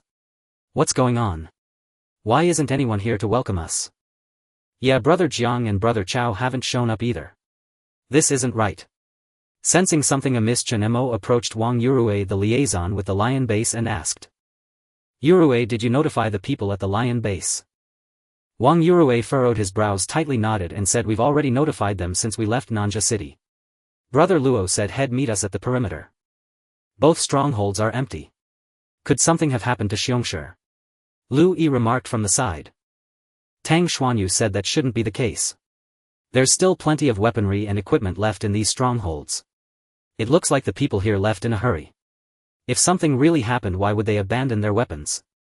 I have a way to contact Brother Luo directly. Let's see what's going on. Wang Yurue took out a second communicator from his spatial stone and attempted to contact the Qiongqi headquarters, but after a long while there was still no response. His expression gradually turned grim. He looked up at the crowd gathering around him and said in a deep voice, "I can't reach Brother Luo. Something's happened within Qiongqi." "What?" The assembled superhumans were all shocked, their eyes wide as they exclaimed, "How is that possible? The surrounding forces have either merged with us or been wiped out by Qiongqi. Who else in the 6th war zone could possibly make a move against us? Could it be someone seeking revenge? Maybe those from Putai? Impossible. Putai disbanded long ago after we crushed them if their leader fled to another war zone. Then who else could it be?" The group frowned, murmuring among themselves. Chen Mo fell silent for a moment, a sense of foreboding rising within him. He looked up at Xian Nu, who had been smiling silently all along, and said, "What do you sense?" Xian Nu replied calmly, "Now you think of me. We've passed quite a few lingering auras of living beings along the way." Chen Mo frowned and said sternly, "Why didn't you say so earlier?" Xian Nu said, "You never asked. Besides, these auras aren't strong, just a few 7th-tier creatures. Oh, and there are plenty of human auras too mixed to count. Probably around 4,000 to 5,000 people." "What?" Everyone present widened their eyes in shock. Where did so many people come from? There must be danger inside the base. Let's go. Before anyone could finish speaking, Chen Mo mounted the Qiongqi and sped toward the Qiongqi base. "Hurry up and follow Chen Mo." Shi Yuan and Tang Xuanyu snapped to attention, shouting to the others as they activated their superhuman abilities and rushed after him. Xian Nu remained where she was, her expression calm as she watched the group vanish in an instant. She said with a hint of amusement, "What's the rush?" Outside the Qiongqi base, over 1,000 well-equipped soldiers were blocking the main gate. Inside the situation was even more dire. The once open space was packed tight and all the superhumans of Qiongqi were detained and suppressed in the center guarded by soldiers with guns. The ordinary people were all confined in the dark underground parking garage. After the lessons of the past, no one dared to resist these suddenly appearing powerful troops. The sound of shackles clicking echoed around them. Luo Tianxiong stood at the front of the crowd, his hands cuffed, his face dark as he stared at the soldiers walking past. These people had appeared in Tianhai City the day before yesterday, 4,000 of them, and even the weakest soldier was a third-tier superhuman. Among them there were 500 sixth-tier superhumans. In just one night they had suppressed the Qiongqi he had painstakingly built. Such terrifying strength was beyond any superhuman organization. From their uniforms it was clear they were elites from a war zone. Luo Tianxiong's eyes flickered as he tried to deduce their identity. Damn it! Which war zone are they from? Why didn't Guolianghu notify me? Had Qiongqi done anything heinous? As Luo Tianxiong pondered in confusion, he heard Chao Fangyuan's angry shout. Which war zone are you from? This is the 6th war zone. Cross-zone arrests are strictly forbidden. The hot-tempered Chao Fangyuan was the first to confront a passing officer. The officer paused, glanced at him, stepped forward, and without a word punched Chao Fangyuan in the gut. Bang! Behave yourself. Don't ask what you shouldn't understand. The man sneered, his gaze mocking as he swept over the subdued crowd. So this is one of the strongest superhuman organizations. A bunch of trash, nothing special. Haha, Hongsheng, don't be so harsh. Qiongqi is a famous superhuman organization in the 6th war zone. Their leaders here, at least give him some face. Another officer chimed in with a laugh. Hongsheng's eyes were filled with contempt. He crouched down, grabbed Chao Fangyuan by the hair, lifted his head and taunted, your leader is the only one who looks decent, an A 6th-tier superhuman. You've been hiding it well. As for the rest of you. Am I wrong? With that he viciously ground Chao Fangyuan's face into the ground. His companion was used to this behavior and after a pause burst into laughter. Ha ha ha, you've got a point. Let Chao go. Luo Tianxiong's face was dark enough to drip with fury. His gaze icy, he stared at the man opposite him and said coldly, you must be from the Central Authority, right? Oh. Hongsheng was visibly startled at this. He turned around looking at Luo Tianxiong with interest and remarked admiringly, as expected of the Qiongqi leader. Your mind works differently from these fools. We didn't wear any insignia this time. How did you guess? The man seemed unbothered about hiding their identity and admitted it outright. Luo Tianxiong's heart skipped a beat, his thoughts racing. So that's it. Only the Central Authority could deploy such massive resources and keep Guolianghu from informing him. Not knowing the reason, Luo Tianxiong wasn't foolish enough to expose the relationship between Qiongqi and Guolianghu. Instead he raised his shackled hands and said coldly, cuffs that seal superhuman abilities, a large number of superhumans and the most advanced weapons, I can't think of anyone else but that place. Hongsheng's eyes narrowed as he clapped in praise. Not bad. No wonder Qiongqi has carved out a place for itself right under the 6th war zone's nose. You have a good leader. I suppose it was your order that made them surrender so quickly last night. Luo Tianxiong's expression fluctuated as he stared at him, speaking in a deep voice. What exactly do you want to do? What do we want to do? Hongsheng grinned, slowly rising and brushing off his sleeves as he casually replied. Rest assured, as long as you behave we won't do anything to you. We are not here to deal with a small player like your lion faction, we have a more important task to accomplish. Oh, by the way, I heard you have some connections with the head of the 6th combat zone, Guolianghu. Heh. Let me remind you, the person coming this time is a big shot. Don't think that just because you are a small lion faction you can offend him. Even Guolianghu would not dare to cross him. If you don't want your hard-earned lion faction to be destroyed, it would be best to cooperate with us. Upon hearing this, Luo Tianxiong's heart trembled. No wonder Guolianghu didn't notify him about such a large group arriving. It seemed that a significant figure from the central government was indeed coming. But who could possess such power? Luo Tianxiong's eyes flickered as his mind raced. Enough talking. Why say so much? The area has been secured. Well, wait for the master to return before making any conclusions, a companion suddenly interjected.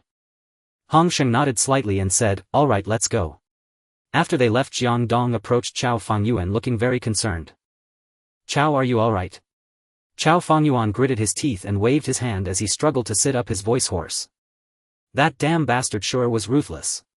Fortunately the opponent didn't use lethal force and Chao Fangyuan only suffered external injuries. Seeing this, Jiang Dong sighed and said, you too. Those people were well-equipped and each one was a powerful ability user. Why did you provoke them? If they had been any harsher you might have lost your life. Chao Fengyuan said angrily, I just couldn't stand it. This group attacked us without warning, what does that mean? Even if they are from the central government they shouldn't act like this, right? Can't we discuss things properly? Enough, Chao. Stop talking. Luo Tianxiong couldn't help but shout, clenching his fists with a gloomy expression.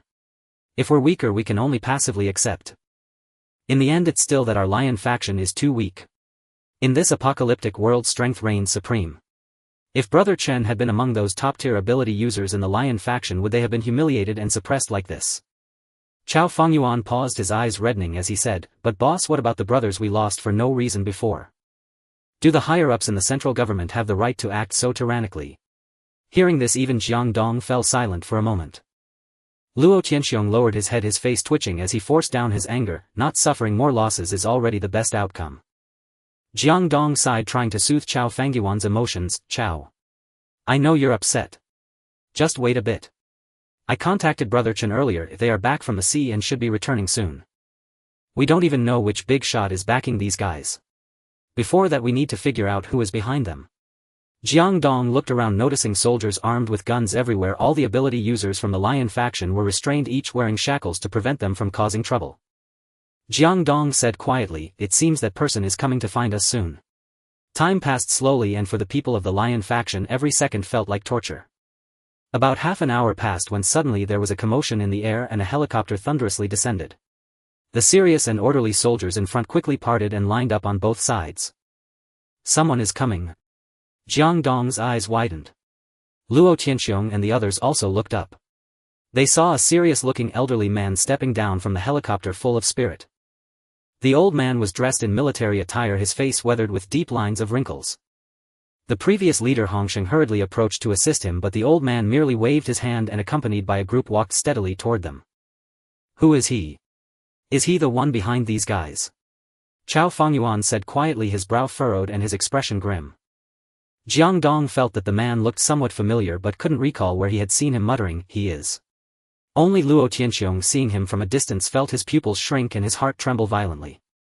Lin Tai.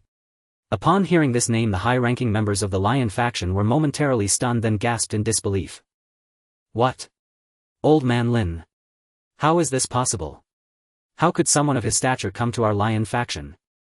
The arriving person was none other than Lin Tai, the second-in-command of the central government. Such a high-ranking figure should have been making decisions in the safest central government, yet here he was in the lion faction, which was shocking. Luo Tianxiong's body jolted as an ominous premonition surged in his heart. Lin Tai, the father of Lin Anha and Lin Shu, was also his grandson. One was missing and the other had met a tragic end at Chen Mo's hands. Realizing this, Luo Tianxiong understood why he had come here. He was here to settle scores. Lin Tai strode over, his gaze sharp and his steps powerful, emanating an iron-blooded decisiveness that made him seem far from being an elderly man. Tat tat. Under the protection of the ability users, Lin Tai entered the lion faction base, glancing around before softly murmuring. So this is the lion faction base. Not bad, it's a rather well-ordered sanctuary in this apocalyptic world. Lin Tai seemed somewhat surprised by the neatness of the lion faction base. Beside him Hongsheng spoke respectfully, old Lin, that is the leader of the lion faction, Luo Tianxiong. He pointed at Luo Tianxiong in the crowd. Lin Tai looked over, his aged eyes glimmering unfathomably deep, making it impossible to grasp his thoughts. Luo Tianxiong was taken aback. He considered himself a local tyrant, but before Lin Tai he felt utterly insignificant. The killing aura emanating from Lin Tai was undoubtedly forged from the battlefield. Lin Tai walked over, slowly fixing his gaze on Luo Tianxiong as he spoke. You are the leader of the lion faction, Luo Tianxiong. I've heard your name in the central government for a long time. To rise from a mere arms dealer to your current status, it seems you are no ordinary person. His identity exposed in a single sentence, the opponent had clearly conducted thorough investigations and arrived fully prepared. Upon hearing this, Luo Tianxiong braced himself with utmost vigilance and replied gravely, Elder Lin overpraises me. Why do you suppose I am here? Elder Lin Tai asked, his expression utterly impassive. Luo Tianxiong feigned bewilderment. Your esteemed presence honors us beyond measure, but forgive this junior's ignorance, I truly cannot fathom the purpose of your visit nor why such measures have been taken. Do you genuinely not know, or are you merely pretending? Elder Lin Tai spoke calmly, his profoundly deep eyes locking onto Luo Tianxiong for a long unblinking moment. Hong Sheng's face stiffened, he bellowed furiously, Luo Tianxiong. Don't mistake courtesy for weakness. Speak plainly, confess now. Luo Tianxiong remained unruffled, raising his voice only slightly, I truly do not know. If the Lion clan has indeed committed any transgression, Elder Lin, I beg you to name it outright. As leader of the Lion clan he maintained composure even before Lin Tai, neither servile nor defiant, his tone poised and dignified. Hong Sheng's pupils contracted sharply, he raised his fist ready to strike, when suddenly Lin Tai lifted a hand. Halt! His gaze settled on Luo Tianxiong, calm and detached. Perhaps as you claim you truly are unaware. Very well, I shall tell you directly. Chen Mo, a name surely not unfamiliar to you. What has happened to Brother Chen? At the name Chao Fengyuan beside Luo Tianxiong shot upright, urgently interjecting. Brother Chao. Noticing Chao Fengyuan's reaction, Luo Tianxiong's breath caught, a flash of anger flickered in his pupils, but was swiftly replaced by profound helplessness.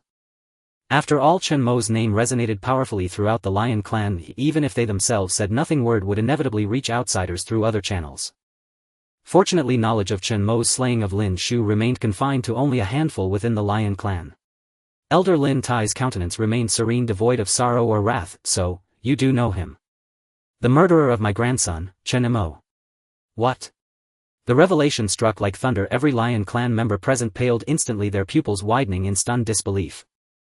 Chao Fengyuan stared blankly, muttering, Brother Chen, killed your grandson. Impossible. We've never heard a whisper of this. Others stood equally shaken and bewildered.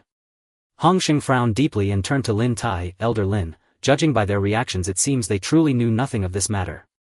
Lin Tai waved a dismissive hand. That no longer matters. Until recently I was preoccupied with resolving the Northern Divine affair, leaving no time to address this.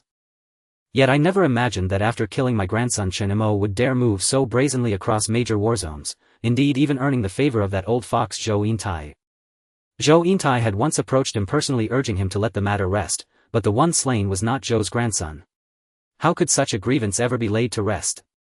I feared that if I delayed any longer that young man might next invoke some towering authority against us. Luo Tianxiong, it is no small feat that you have built the Lion clan to its present stature. You are a shrewd man. Tell me, where is Chen Mo now? Lin Tai fixed Luo Tianxiong with an unyielding gaze. A tremor ran through Luo Tianxiong's core, his eyes darted restlessly. Around him the Lion clan members remained frozen in lingering shock, unable to regain their senses. Speak up, now. Luo Tianxiong. We seek only Chen Mo. Our investigation revealed close ties between your Lion clan and this man. If you possess any information, speak it truthfully and without delay. Otherwise do not blame us for taking harsher measures. Hong Sheng snarled the threat with venomous intent. Luo Tianxiong clenched his fists tightly, head bowed in silence, his mind locked in fierce internal conflict. These visitors bore ill intent, and wielded immense authority. The Lion clan's very survival hung upon his single decision. Brother Chen is not currently within the Lion clan, and given his strength he may well have sensed danger and fled ahead of time. The thought surfaced, and refused to fade. Luo Tianxiong ground his teeth until his jaw ached, when another voice surged forth in his mind, Luo Tianxiong, Luo Tianxiong. The greatest benefactor of the Lion clan's rise is none other than Brother Chen.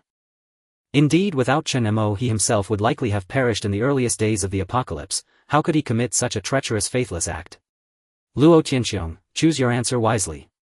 You understand what I mean. Lin Tai's voice cut through the silence once more. Should you mislead us with a false location, the Lion clan will cease to exist. Chief. All Lion clan members turned toward him at once. Luo Tianxiong lifted his head, bloodshot eyes meeting Lin Tai's, his voice hoarse, Elder Lin, we did cross paths with Chen Mo previously, but only in matters of mutual interest and transaction. He moves unpredictably, having visited us over a month ago only to depart swiftly thereafter. At present I have no knowledge of his whereabouts. After a grueling inner struggle, Luo Tianxiong chose silence, refusing to betray Chen Mo's location. Oh. Lin Tai narrowed his eyes slightly, shaking his head with quiet disappointment. It seems the Lion clan's bond with Chen Mo runs deeper than expected. Luo Tianxiong, would you truly sacrifice the lives of all your people for the sake of one man? In an instant, Hong Sheng lunged forward. His right hand clamped like iron around Luo Tianxiong's throat, lifting him clean off the ground, his face twisted with ruthless malice. Leader of the Lion Clan, are you courting death? Chief. Monster, release our chief. In that instant the Lion Clan members' eyes blazed crimson, they charged forward roaring in fury. Thuds echoed, surrounding soldiers surged forward slamming them brutally to the floor. Stay back. Luo Tianqiong's face flushed crimson as he roared. Choking he forced his eyes open, speaking in ragged broken gasps, I have told you all I know. His current location, we truly do not know. Then kill me, right now. Hongsheng's grip tightened further, with the slightest pressure he could snap Luo Tianqiong's neck like dry twigs. Stubborn to the end, no matter.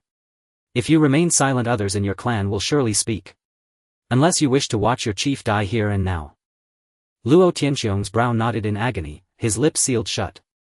The standoff stretched for half a minute, the air itself turning glacial. Finally Qiongdong in the crowd could bear it no longer, yet as he opened his mouth Luo Tianqiong's blood-red eyes locked onto him, each word carved like stone, we truly do not know. The words choked in his throat, swallowed whole. Tears welled in Qiongdong's tiger-like eyes. Watching Luo Tianqiong hover on the edge of suffocation he burst out desperately, release our chief. I know where he is. Bang. Hongsheng instantly released his grip, turned his head and grinned. It seems there are still some sensible people among the lion. Tell us everything you know honestly. If it differs from the intelligence we've gathered, you know the consequences. The reason they appeared here was that they had already secured solid evidence. The only discrepancy was that Chen Mo had left this place with dozens of lion psychics for the South Sea several months ago. Luo Tianqiong knelt on one knee, panting heavily, his tiger-like eyes fixed fiercely on Qiongdong. Dongzi. Boss. Brother Chen's whereabouts are no secret. Even if we don't speak up, others will. Qiongdong's heart was tormented as well. Rather than losing their lives in vain, he would rather be the one to bear the blame. The surrounding lion high-ranking members hung their heads, their faces dark and gloomy. Many secretly agreed with Qiongdong's decision. Lin Tai approached Qiongdong with a stoic expression, looking down at him from above. Speak. You only have one chance. Think carefully before you answer. Click click, as his words fell the soldiers around them all cocked their weapons and aimed at the lion members. Qiongdong's face changed drastically, his pupils trembling violently. He swallowed hard and spoke slowly. Chen Mo. Chen Mo should be in Nan City now. Lin Tai frowned and murmured softly, Nan City. Just then his subordinate Hongsheng stepped forward to explain, Elder Lin, he probably isn't lying. We've transferred personnel files from other war zones and there's no record of Chen Mo's movements. He should still be within the 6th war zone's territory. Nan City isn't far from here. Our people can verify the information quickly. Should we send someone ahead? No need. Lin Tai raised his hand to cut him off, glanced at Qiongdong on the ground, then averted his gaze. His aged deep eyes glimmered faintly as he spoke. This trip was urgent and there are still many matters to handle in the north. We don't have much time left. Bring these lion high-ranking members along. Let's move. He had come without reporting, leading this contingent temporarily. The northern war zone was now in a critical state with deities emerging endlessly.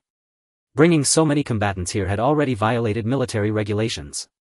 His grandson's death was irreversible. For now the priority was to strike swiftly, exact revenge and return to the front lines to command. Hongsheng paused briefly, then nodded. Elder Lin is right. But what about the rest of the lion? In times of crisis those who refuse to submit to war zone jurisdiction are nothing but renegades. Dispose of them on the spot. Lin Tai spoke with utter indifference. What?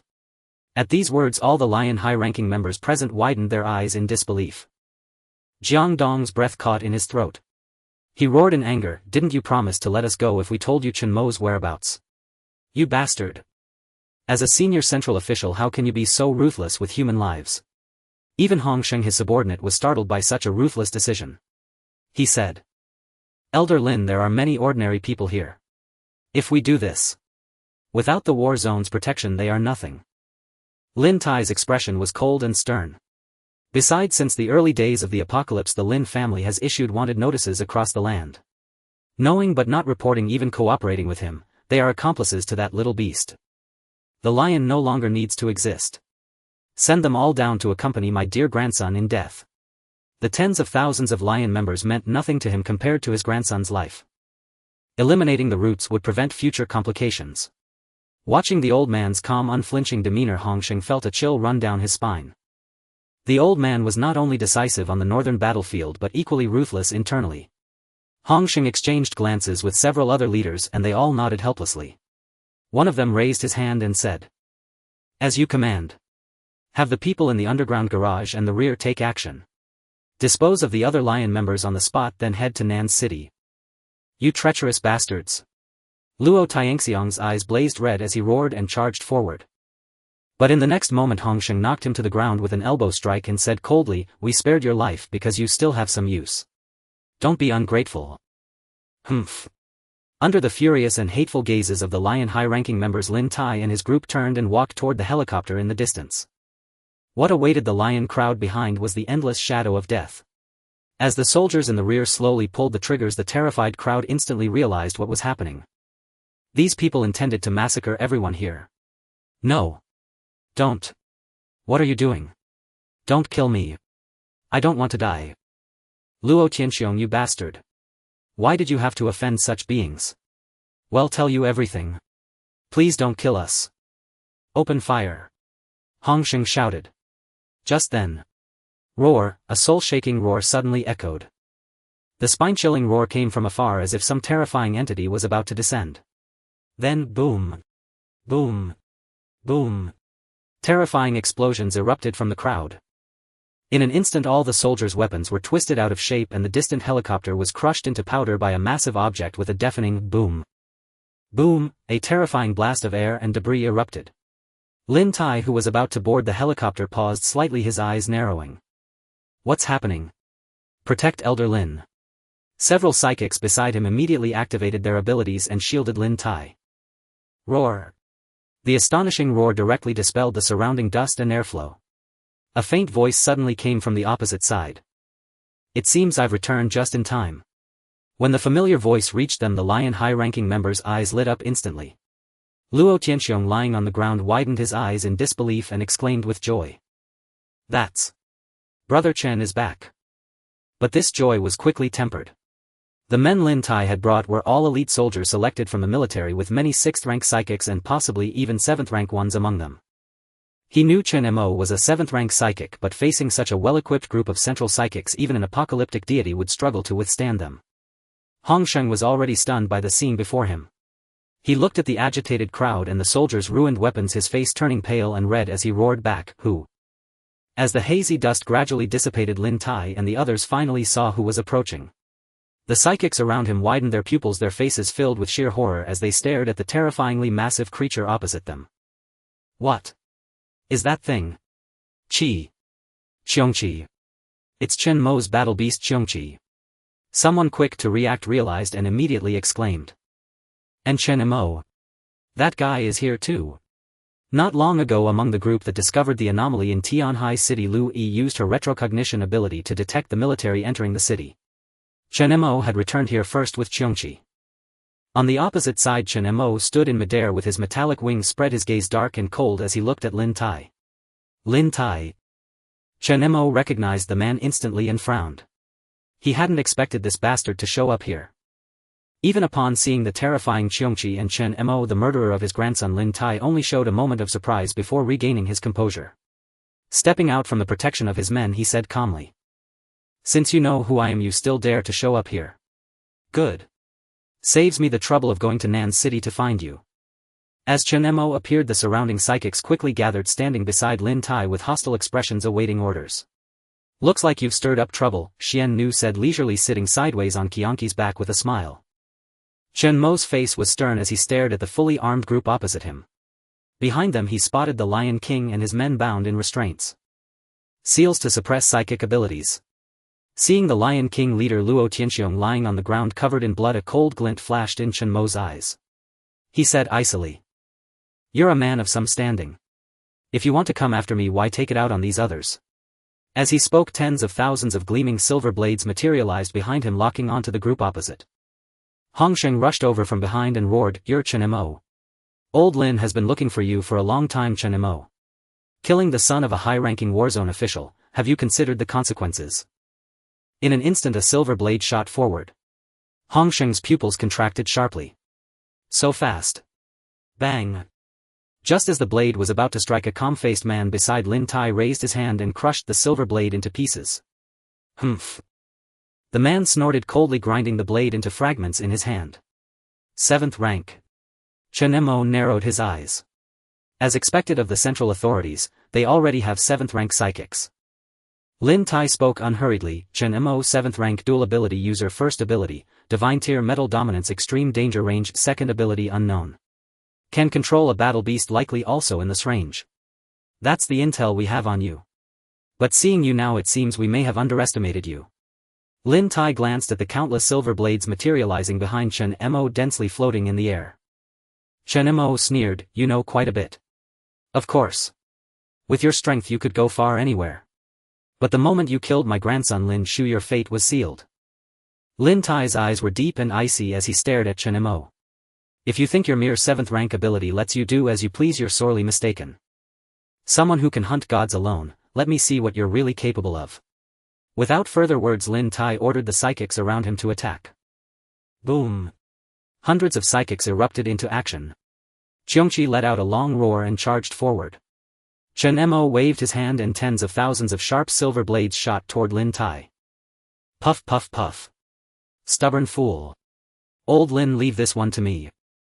Hong Sheng's face was cold as he strode forward, unleashing his ability to erupt with fierce energy that shattered the silver blades.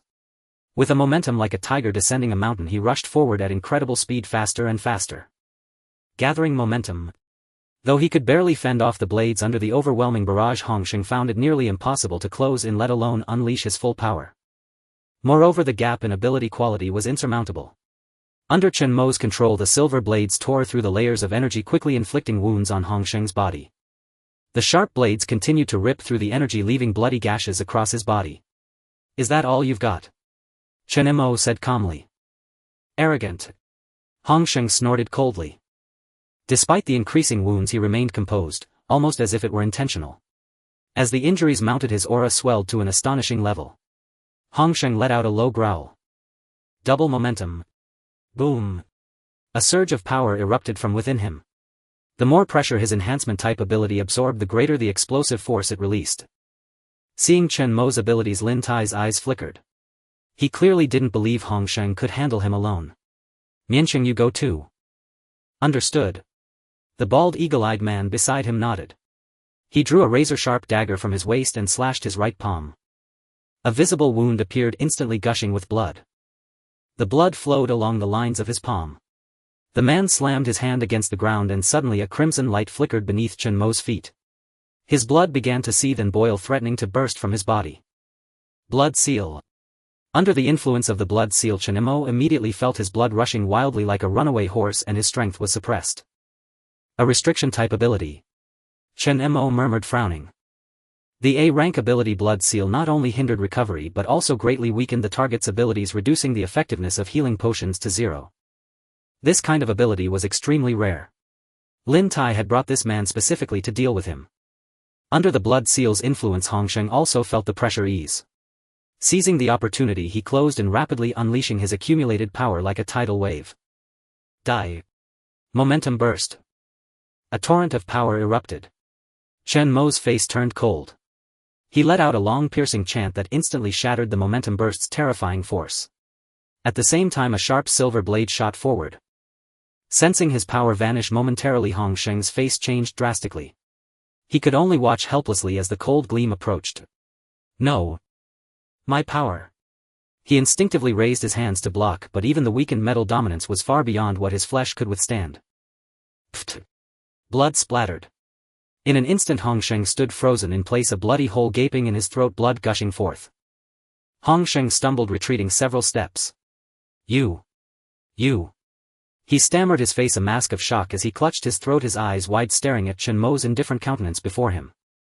Yet he could utter not a single word, only a low guttural whimper. A torrent of crimson blood gushed from his throat, and at last he collapsed to the ground in agony, dead. Bang! Hong Sheng. This bastard. He killed Hong Sheng. A cry of disbelief rang out. At the sight of Hong Sheng's demise, the entire arena fell into a deathly silence. The superhumans on the flank who had been battling the Qiongqi were all stricken with terror, their faces etched with horror. One must understand, Hong Sheng was a 7th-tier superhuman. Never before had he been so utterly defenseless, not even when facing an apocalyptic deity. Even Lu Miancheng standing beside Lin Tai in the distance was seized with immense trepidation. He furrowed his brow and murmured, how can this be? His own superpower blood imprisonment had failed. Lin Tai frowned as if struck by a thought and said, I have heard that this boy possesses a means to nullify superpowers. It seems no wonder Hong Sheng failed. His tone was flat as if Hong Sheng's death was of little surprise to him. The only thing that caught him off guard was that the opponent's strength seemed far greater than the intelligence suggested, capable of slaying even a 7th-tier superhuman with ease. Yet Lin Tai was not worried, for the cards he held were not limited to these superhumans. Shao He, Lin Tai called softly. A young man stepped forward from behind him. With a mere grasp of his hand, the very space beside him was instantly torn asunder. He reached into that spatial rift and forcibly extracted a person who had fainted, dropping them before Lin Tai. The person is here, Elder Lin. Lin Tai gave a slight nod and addressed Chen Mo. Chen Mo, take a good look. Who is this? If you do not cease your attack, her safety cannot be guaranteed. Whoosh. Among the lion faction behind them, when Luo Tianxiong saw the person Lin Tai had produced, his pupils constricted sharply. His face twisted with rage as he roared in a low voice. Chi-Chi. What's going on? Didn't I already order someone to take her away? The person in Lin Tai's grasp was none other than Chi-Chi, who had already left the lion faction. Luo Tianxiong knew how important Chi-Chi was to Chen Mo. Thus, before the lion faction chose to surrender to prevent any mishap, he had already ordered Lu Huaqiang to escort Chi-Chi out of the base. He never imagined how the enemy could have captured her. Chen Mo's expression also shifted, turning instantly into a grim mask of fury. His heart swelled with a murderous intent so vast it seemed to engulf him. Gazing at Lin Tai's aged, placid face, Chen Mo ceased his assault, forcing down his rage, and said in a frigid tone, let her go. Lin Tai squinted and spoke slowly, your abilities are formidable, but it appears you have many vulnerabilities. Earlier upon our arrival, I saw someone from the lion faction leaving with a little girl. I surmised she must be a person of great importance. Chen Mo, if you wish to ensure her safety, obediently put these on. As he spoke, Lin Tai ordered someone to toss over a pair of handcuffs. No. Brother Chen, those cuffs can suppress superpowers. Luo Tianxiong shouted a warning. Don't worry about us. If you put those on, you'll be a lamb to the slaughter. Hearing this, Lin Tai's gaze darkened. He waved his hand dismissively and snorted, enough noise. The young man beside him moved his fingers slightly and a scream instantly erupted from behind. Boss. Stay back. The space around Luo Tianxiong was instantly rent apart, unleashing countless spatial blades. Luo Tianxiong bore the assault with a pained expression, his body drenched in blood and covered with wounds. A 6th-tier class superpower, spatial rend. Lin Tai continued unhurriedly, Chen Mo, this is a personal feud between you and my Lin family. Unless absolutely necessary, I would rather not involve others. What do you think? Chen Mo stared coldly at the restraints, the murderous intent in his eyes growing ever more intense. Yet under the gaze of the crowd he still walked toward the handcuffs. A hint of a smile appeared in Lin Tai's eyes as he murmured, at least you know what's good for you. Your abilities are extraordinary. A single person possesses multiple superpowers. There must be an extraordinary secret hidden within this man. As Chen Mo walked step by step toward the handcuffs that could seal superpowers, the members of the lion faction repeatedly shouted for him to stop, but Chen Mo showed no sign of halting. When Chen Mo crouched down and slowly picked up the handcuffs, Lin Tai's voice drifted over from the distance. These restraints were specially prepared for you. Your powers cannot control them. As long as you cooperate with us, I am willing to overlook all past dealings you have had with everyone here. Chen Mo lowered his eyes, the handcuffs in his grip. He raised his head to meet Lin Tai's gaze, his eyes brimming with disdain. Do you truly believe this thing can bind me? Lin Tai's brow furrowed as a foreboding sense of dread surged within him. What do you mean? Are you refusing? Lin Tai signaled to the man beside him. The superhuman with the spatial rend ability understood immediately. Grabbing Chi-Chi, he tore a thin but fierce spatial rift in front of him and said, without my power to protect her, if she is thrown into this spatial rift, she will be shattered into dust in the blink of an eye, not even a trace left. Are you certain you want me to do this? Chen Mo's face was expressionless, etched with icy resolve. Go ahead and try. Act now, Xian Nu. Behind him, Xian Nu appeared from nowhere, a smile playing on her lips. My turn, is it? It's about time. Elder Lin. That woman behind him. Xian Nu's sudden appearance put all the superhumans present on high alert. But Lin Tai's eyes widened in shock. Hearing Chen Mo's response, he erupted with murderous intent and bellowed. Incorrigible. Then do not blame me for not giving you a chance. Kill them all. Leave no one alive. Boom. As his words fell, even the powerful superhumans beside Lin Tai burst into action.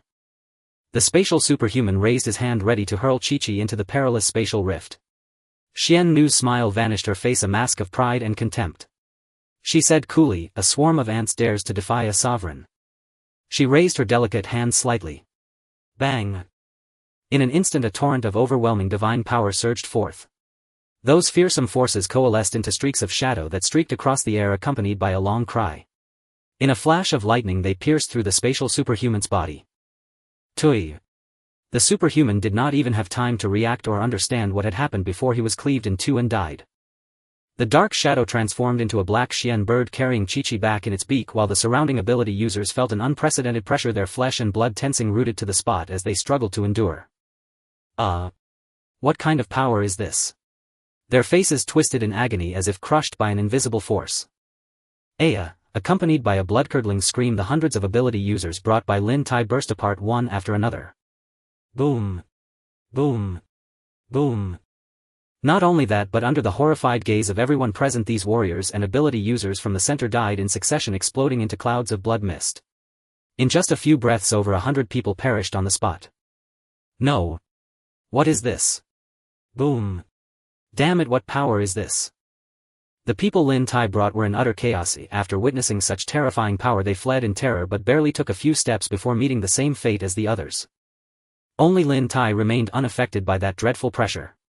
What are you all doing? Stop. Stop. Watching the warriors he brought fall one after another, his heart churned with turmoil, and for the first time he felt an emotional upheaval. Lin Tai stared at the Xian Nu with a pale face. In his eyes she seemed to have transformed into a terrifying demonic deity. Facing a living sovereign, even a seasoned battle-hardened veteran like him couldn't help but tremble uncontrollably. Unable to quell the rioting crowd, Lin Tai speculated uneasily, this power. Could it be? No, this power, the gods, that being, it's definitely an apocalypse deity. Lin, Elder Lin. Run. Even Lu Miansheng and others beside him were flushed, struggling against this terrifying pressure. Boom. Their abilities rampaged wildly within, rebelling against their own bodies uncontrollably. Several of them exploded before Lin Tai's eyes, splattering countless blood blossoms. Splat. A blood blossom precisely splattered onto Lin Tai's cheek. The agonizing screams tore through the sky, and this suppression lasted only a minute. Not a single one of Lin Tai's men survived, they were utterly annihilated. Now Lin Tai stood alone like a commander without an army, isolated in a pool of blood amidst a mountain of corpses with severed limbs and remains scattered behind him.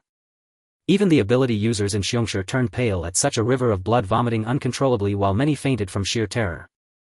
All dead. Jiang Dong's pupils trembled violently, his lips quivering as he spoke. The central ability users and warriors who had suppressed them exploded into clouds of blood mist right before their eyes. The entire Qiongqi was stained blood-red, the ground was littered with damaged firearms and blood.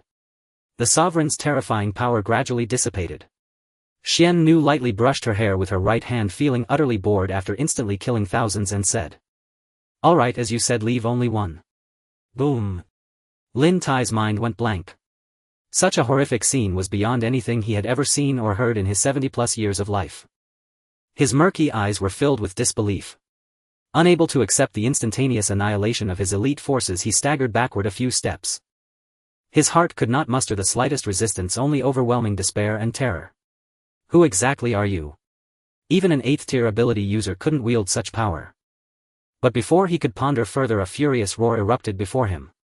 Qiongqi's massive body lunged forward, its right claw pinning Lin Tai to the ground with a thunderous crash. Rumble. Dust filled the air. "All right, Qiongqi, step aside." A voice sounded from afar.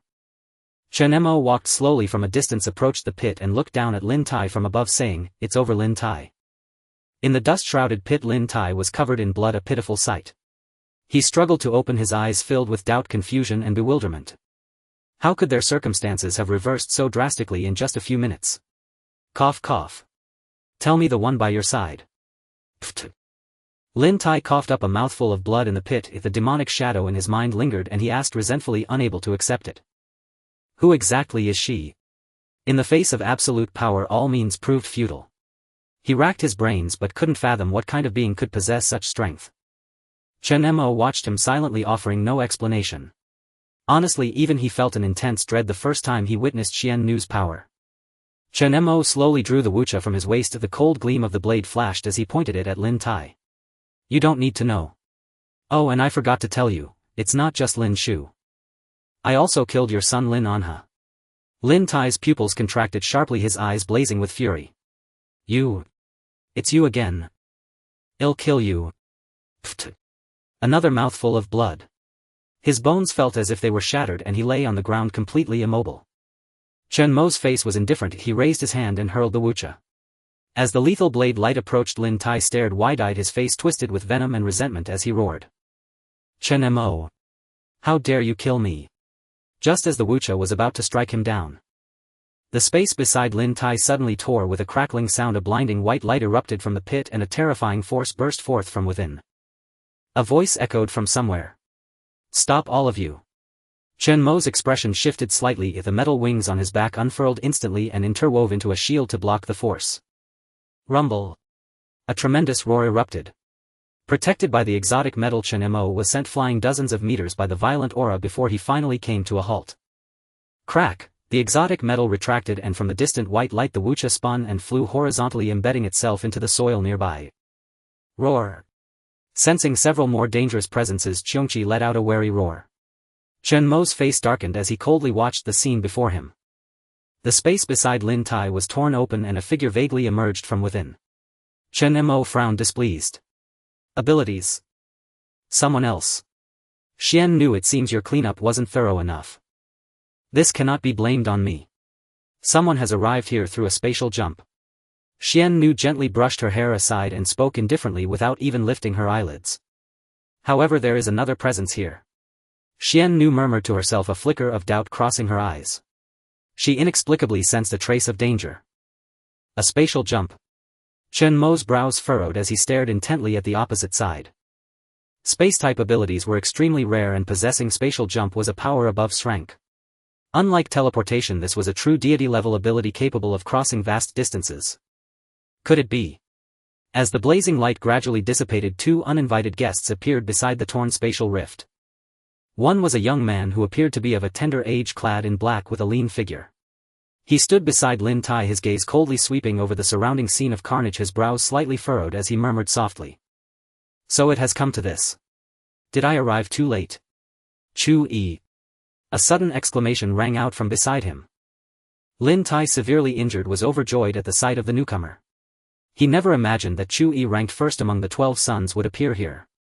Chu-yi glanced at the gravely wounded Lin Tai on the ground, his expression darkening. He crouched down, took out several high-quality healing potions and handed them over. Elder Lin, I am here. Take these potions first. Cough. With Chu-yi's support, Lin Tai sat up shakily. The fear in his heart had largely dissipated with Chu-yi's arrival, for this young man possessed astonishing power, a terrifying dual ability of a restrictive level, and had received the full backing of the central base.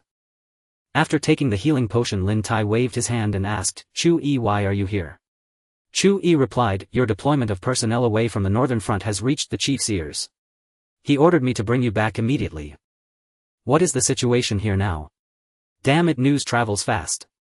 Lin Tai's face darkened as his mind churned with uncertainty. However, Chu-yi's timely arrival was a blessing, otherwise he might have truly perished here. With that thought, Lin Tai glared fiercely at Chen Mo and issued an order. Chu-yi, we were attacked.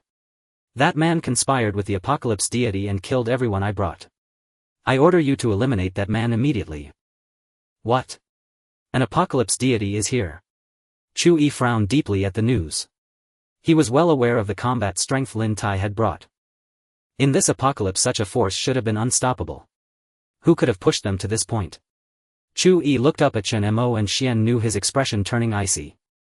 Who are you and why did you attack the central forces? At these words, the lion members behind him could no longer hold back and began to curse in response. Attack. Don't slander us. It was your people who attacked the lion without any reason. Chu-yi's face showed slight displeasure. He had only just arrived and was unaware of the specifics. But the bodies of the fallen soldiers were undeniable. If he had not arrived in time, Lin Tai would have certainly died here. Regardless, an attack on a high-ranking central official by an external force was absolutely unacceptable. Chu Yi tore open a rift in space which gradually swallowed Lin Tai. He said solemnly, "Elder Lin, return to the base first. The chief wants to see you. I will handle this." Lin Tai, knowing Chu Yi's strength, nodded without refusal. His gaze turned icy and murderous as he looked at Chen Mo. "That man is Chen Mo. He is the one who attacked us. Such a rebellious man must not be allowed to live. Chu Yi, I leave this to you." Chu Yi nodded. "Elder Lin, I understand." Seeing the space around Lin Tai beginning to close, Chen Mo's face turned cold. He raised his hand and snorted, "Who said you could leave?" A terrifying metal storm erupted around them with countless silver blades sweeping in from all directions toward the two. Chu Yi roared in anger, "You dare to attack a central official? Do you truly not know Elder Lin's identity? You're asking for death."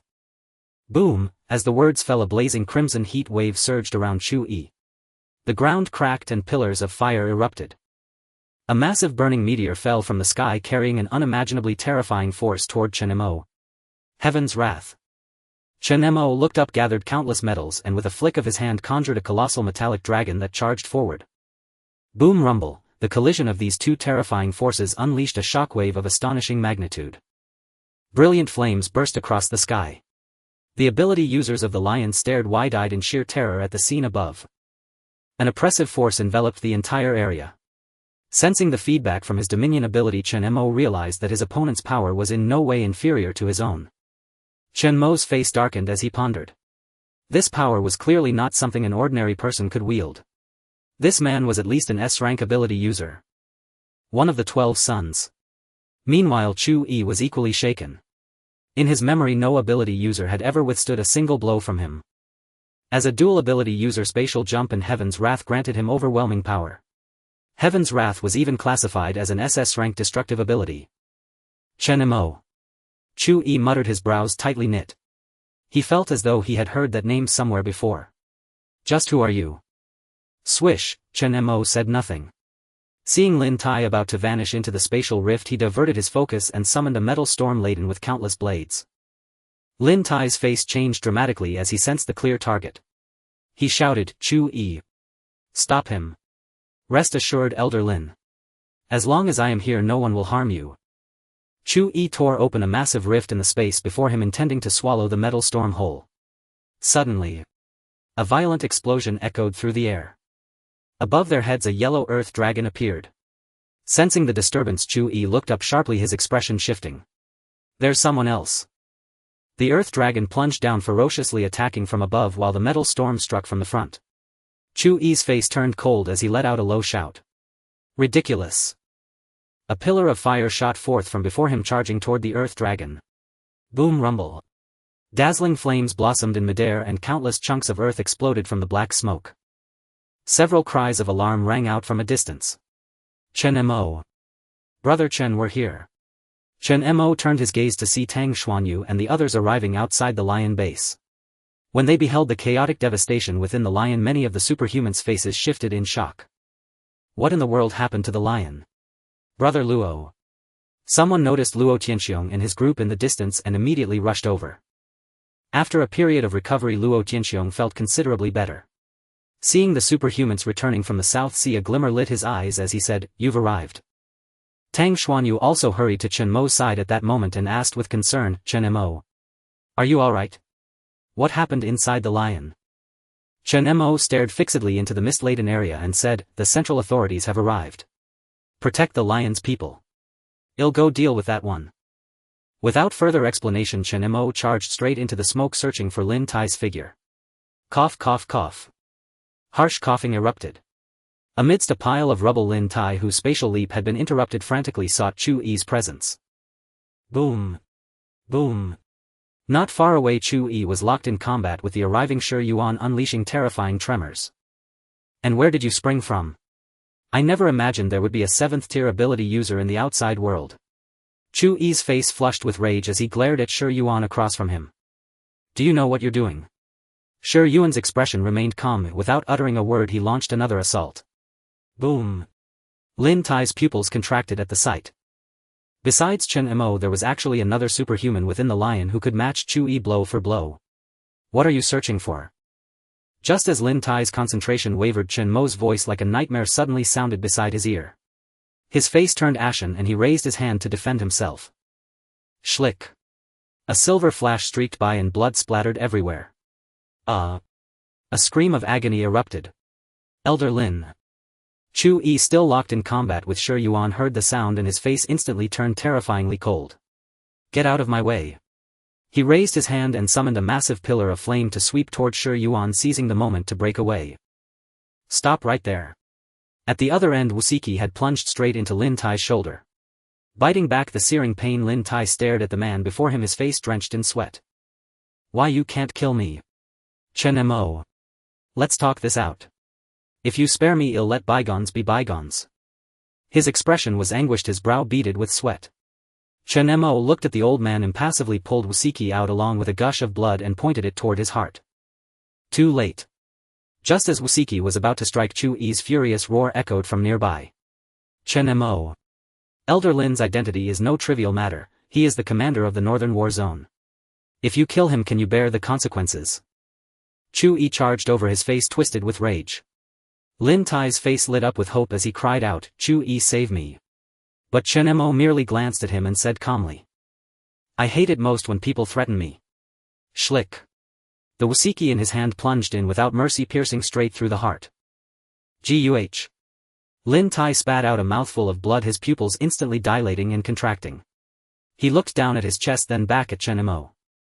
His heart was suddenly pierced through, his face a mask of utter disbelief. You. He stared fixedly at Chen Mo's face, his eyes brimming with boundless hatred. How dare you kill me? Swoosh. Wusiki was abruptly withdrawn, trailing a spray of blood. Chen Mo swung the blade down again. This time the body was severed from the head. Lin Tai's skull tumbled straight to the ground, leaving only a headless corpse in place, thoroughly and utterly dead. Boom. Chu Yi, rushing over from afar, stood frozen like a man struck by lightning at the sight. His face pale with terror and trembling with fury, he pointed a shaking finger at Chen Mo. Do you have any idea who he was? Killing a high-ranking official of the central authorities, the consequence of this is to make an enemy of the entire nation. He's dead, so be it. Chen Mo's gaze was calm. To him, killing a single man stirred little emotion.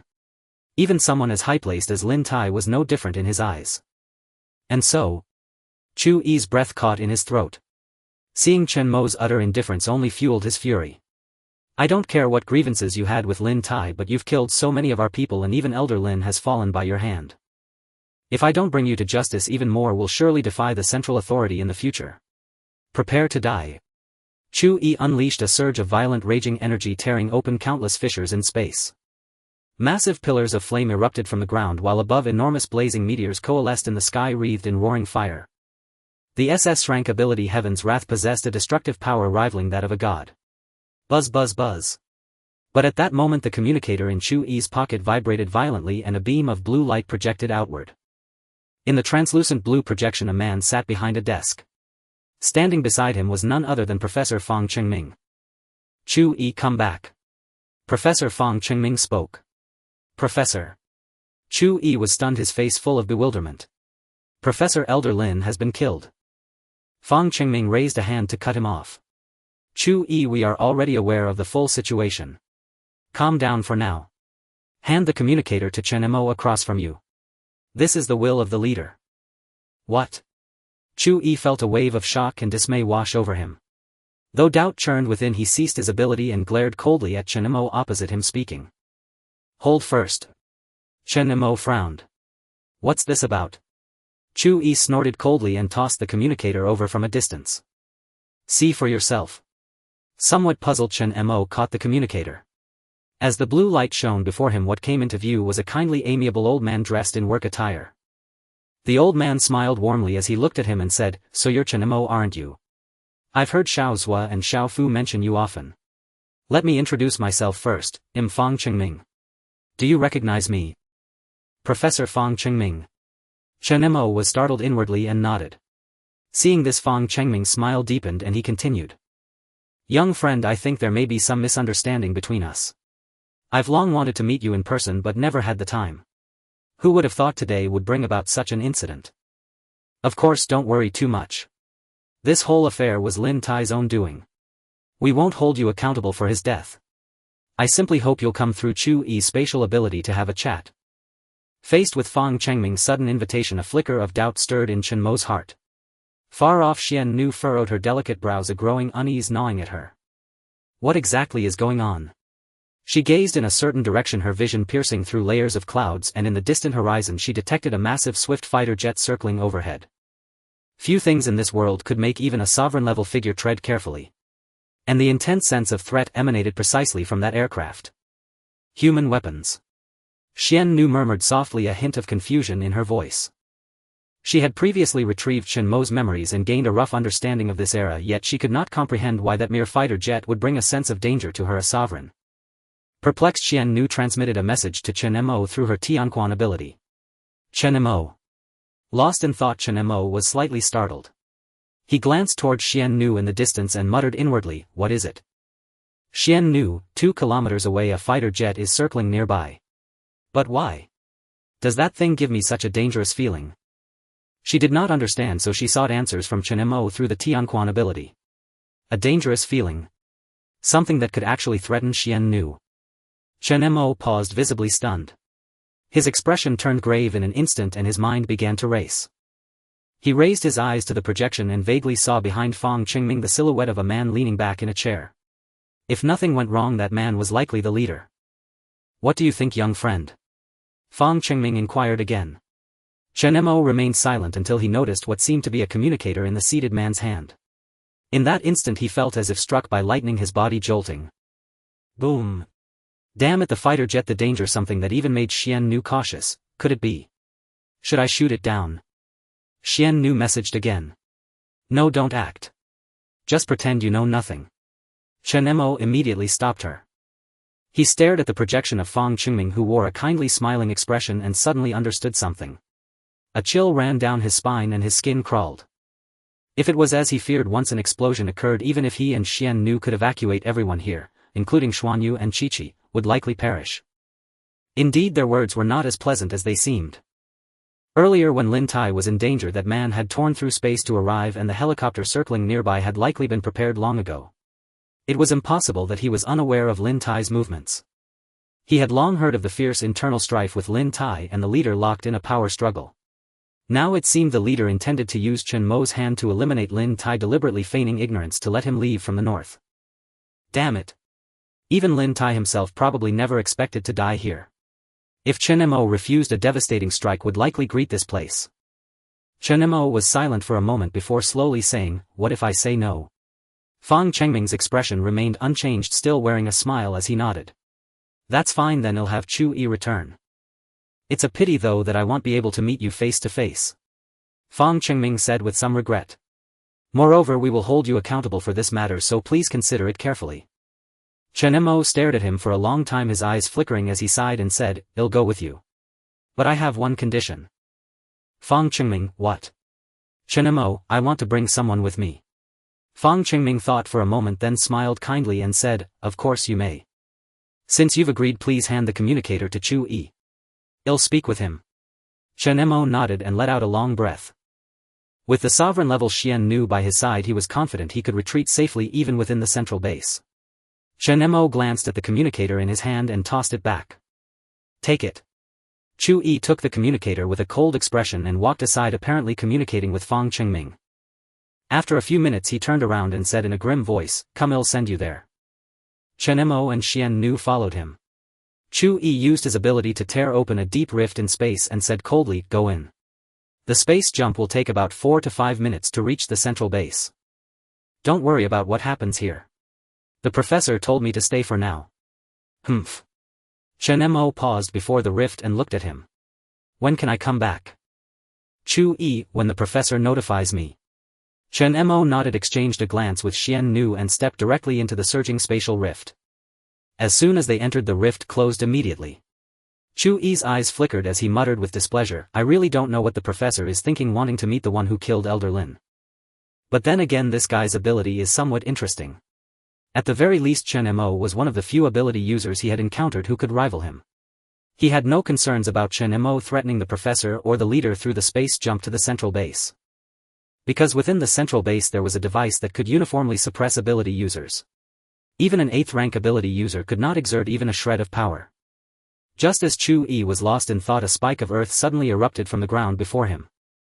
Chu-yi's expression changed and he quickly retreated a few steps.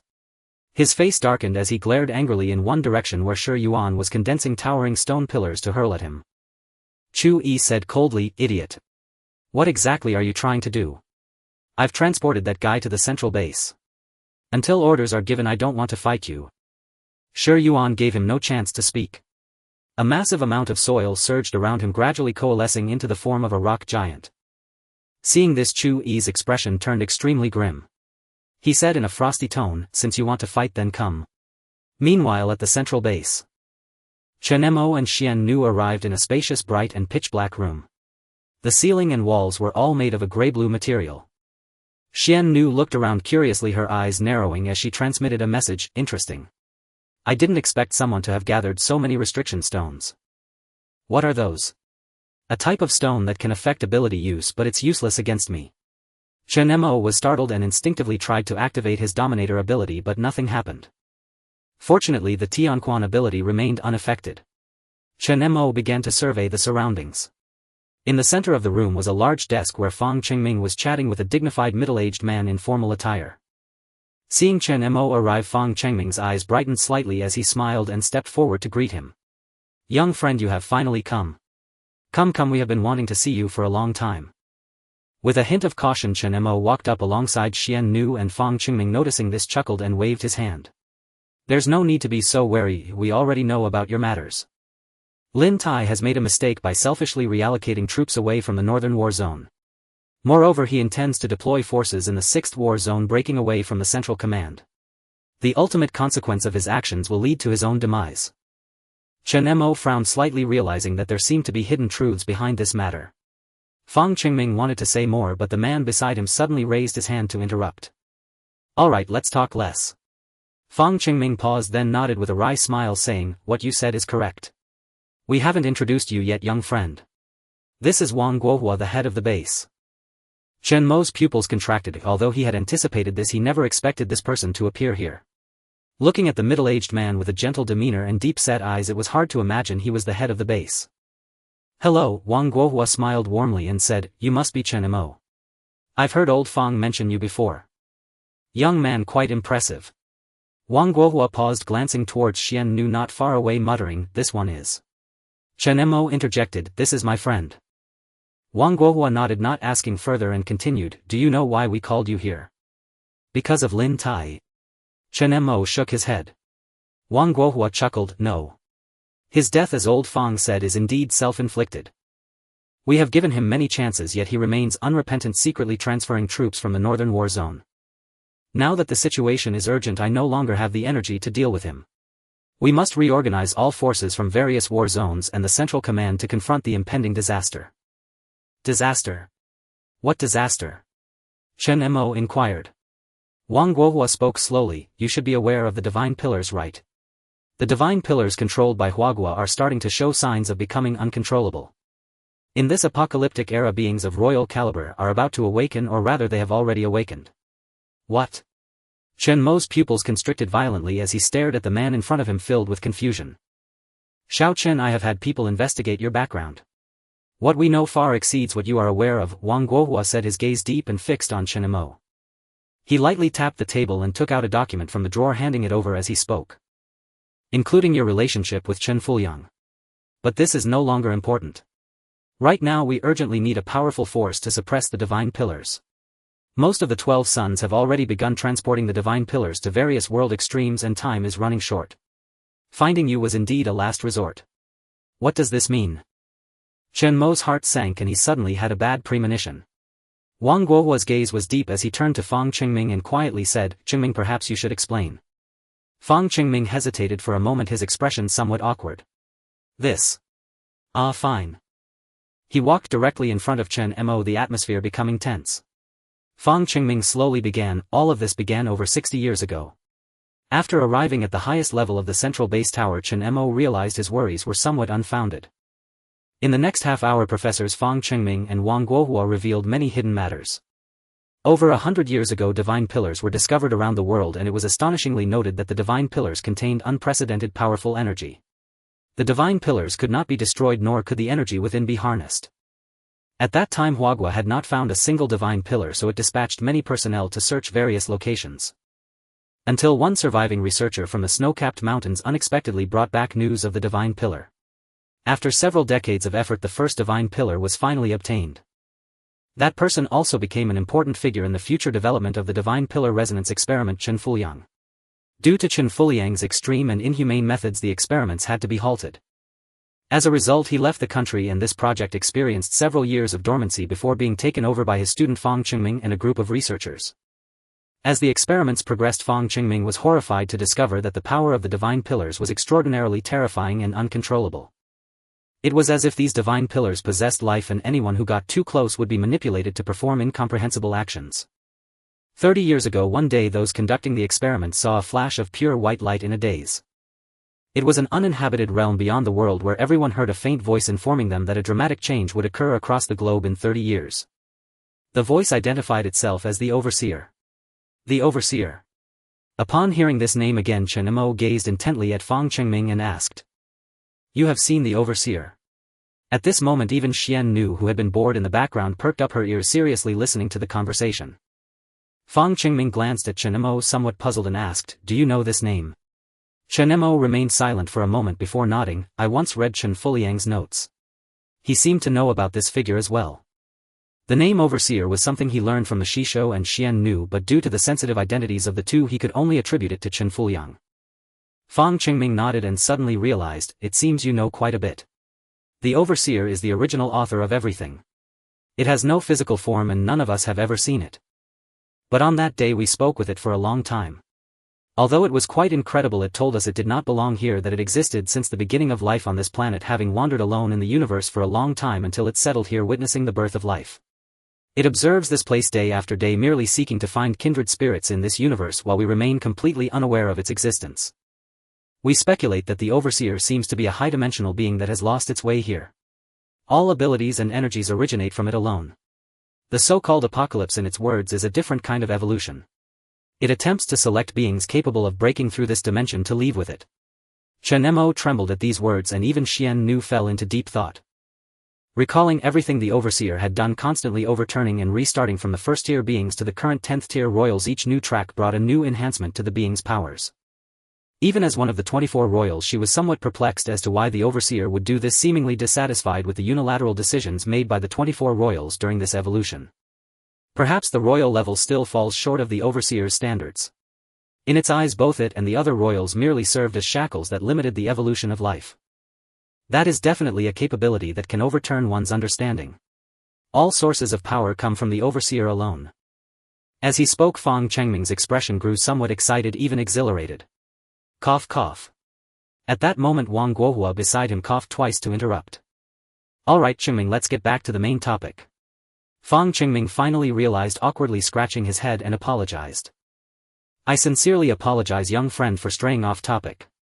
Chen Mo waved his hand, saying, "It's fine." Fang Qingming shifted his tone and spoke in a serious manner.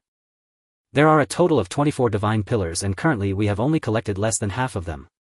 The remaining divine pillars are hidden around the world, their whereabouts unknown. Chen Mo, within these divine pillars are sealed royals, if they represent the final obstacle.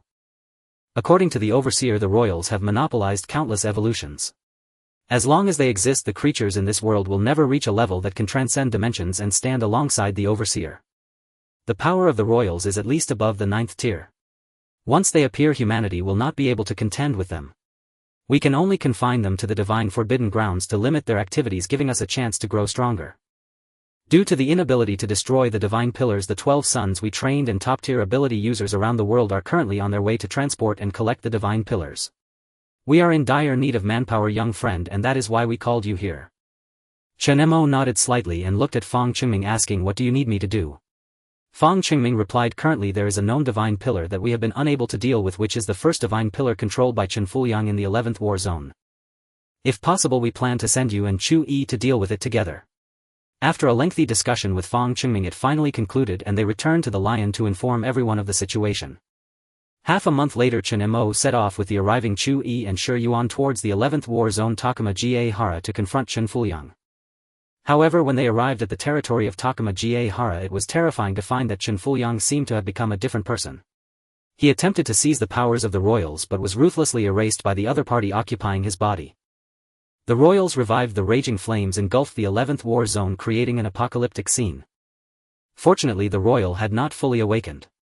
When Chen Mo and Chu Yi arrived, they managed to kill it with the help of Xian Nu and take it back to the central command for processing and placement. In the days that followed, everyone continued to search for and place the divine pillars. Until the last divine pillar was completely secured in the ruins, humanity finally experienced a brief moment of tranquility. However, due to the diminishing power of the rules, even the time limit of the divine forbidden grounds would not last long. According to Fang Chengming's calculations, the power of the rules in the divine forbidden grounds can at least restrain the royals for 10 years. In these 10 years, humanity must possess the strength to contend with the royals. 3 years later. Since the divine pillars were continuously transported away, the world gradually returned to calm. Aside from the occasional appearance of zombie tides, no significant changes occurred. With advancements in technology, ordinary people even began to possess powerful abilities. In Tianhai City, millions of zombies surged forth, and the sounds of gunfire and ear-piercing roars echoed constantly. The hordes of zombies that had been silent for years came rampaging under the lead of a zombie king. Countless people fought against the zombies. Damn, these guys have gotten even stronger. Boss. What about Chen and those ability users? Aren't they out at Kunlun Guishu checking on the situation of the divine pillars? Just as the lion and the soldiers of the 6th War Zone were holding on desperately, a roar reverberated. Roar, a brilliant light surged from afar. A terrifying torrent swept through, instantly drowning tens of thousands of zombies. The rock giant thundered forward, crushing countless zombies with a single step. Above that torrent, Chen Mo spread his magnificent metal wings, summoning a rain of metal swords that descended like a storm, piercing each of the millions of zombies one after another. Puff puff puff. This power. Luo Tianxiong was stunned, looking at the returning ability users from the Forbidden Grounds in the distance, his face filled with ecstatic joy. Brother Chen. You guys are back. Chen Mo smiled slightly, nodding from afar and saying, yes, we are back. The end of the book. Author's concluding remarks: I apologize for disappointing everyone. Writing this concluding chapter has put immense pressure on me. It has indeed fallen apart. Recently, due to personal health issues, I have not been able to update and have been out of the right mindset, feeling very anxious every day. Originally, the plan was to end this at Chen Fuliang's part, missing a major chapter. However, due to poor navigation in the middle, I strayed from the main storyline and became a mess. Moreover, my state has been so low that I decided to conclude it directly. This was a well-considered result. I really need to take some time to recuperate and truly feel sorry for everyone's support. I apologize.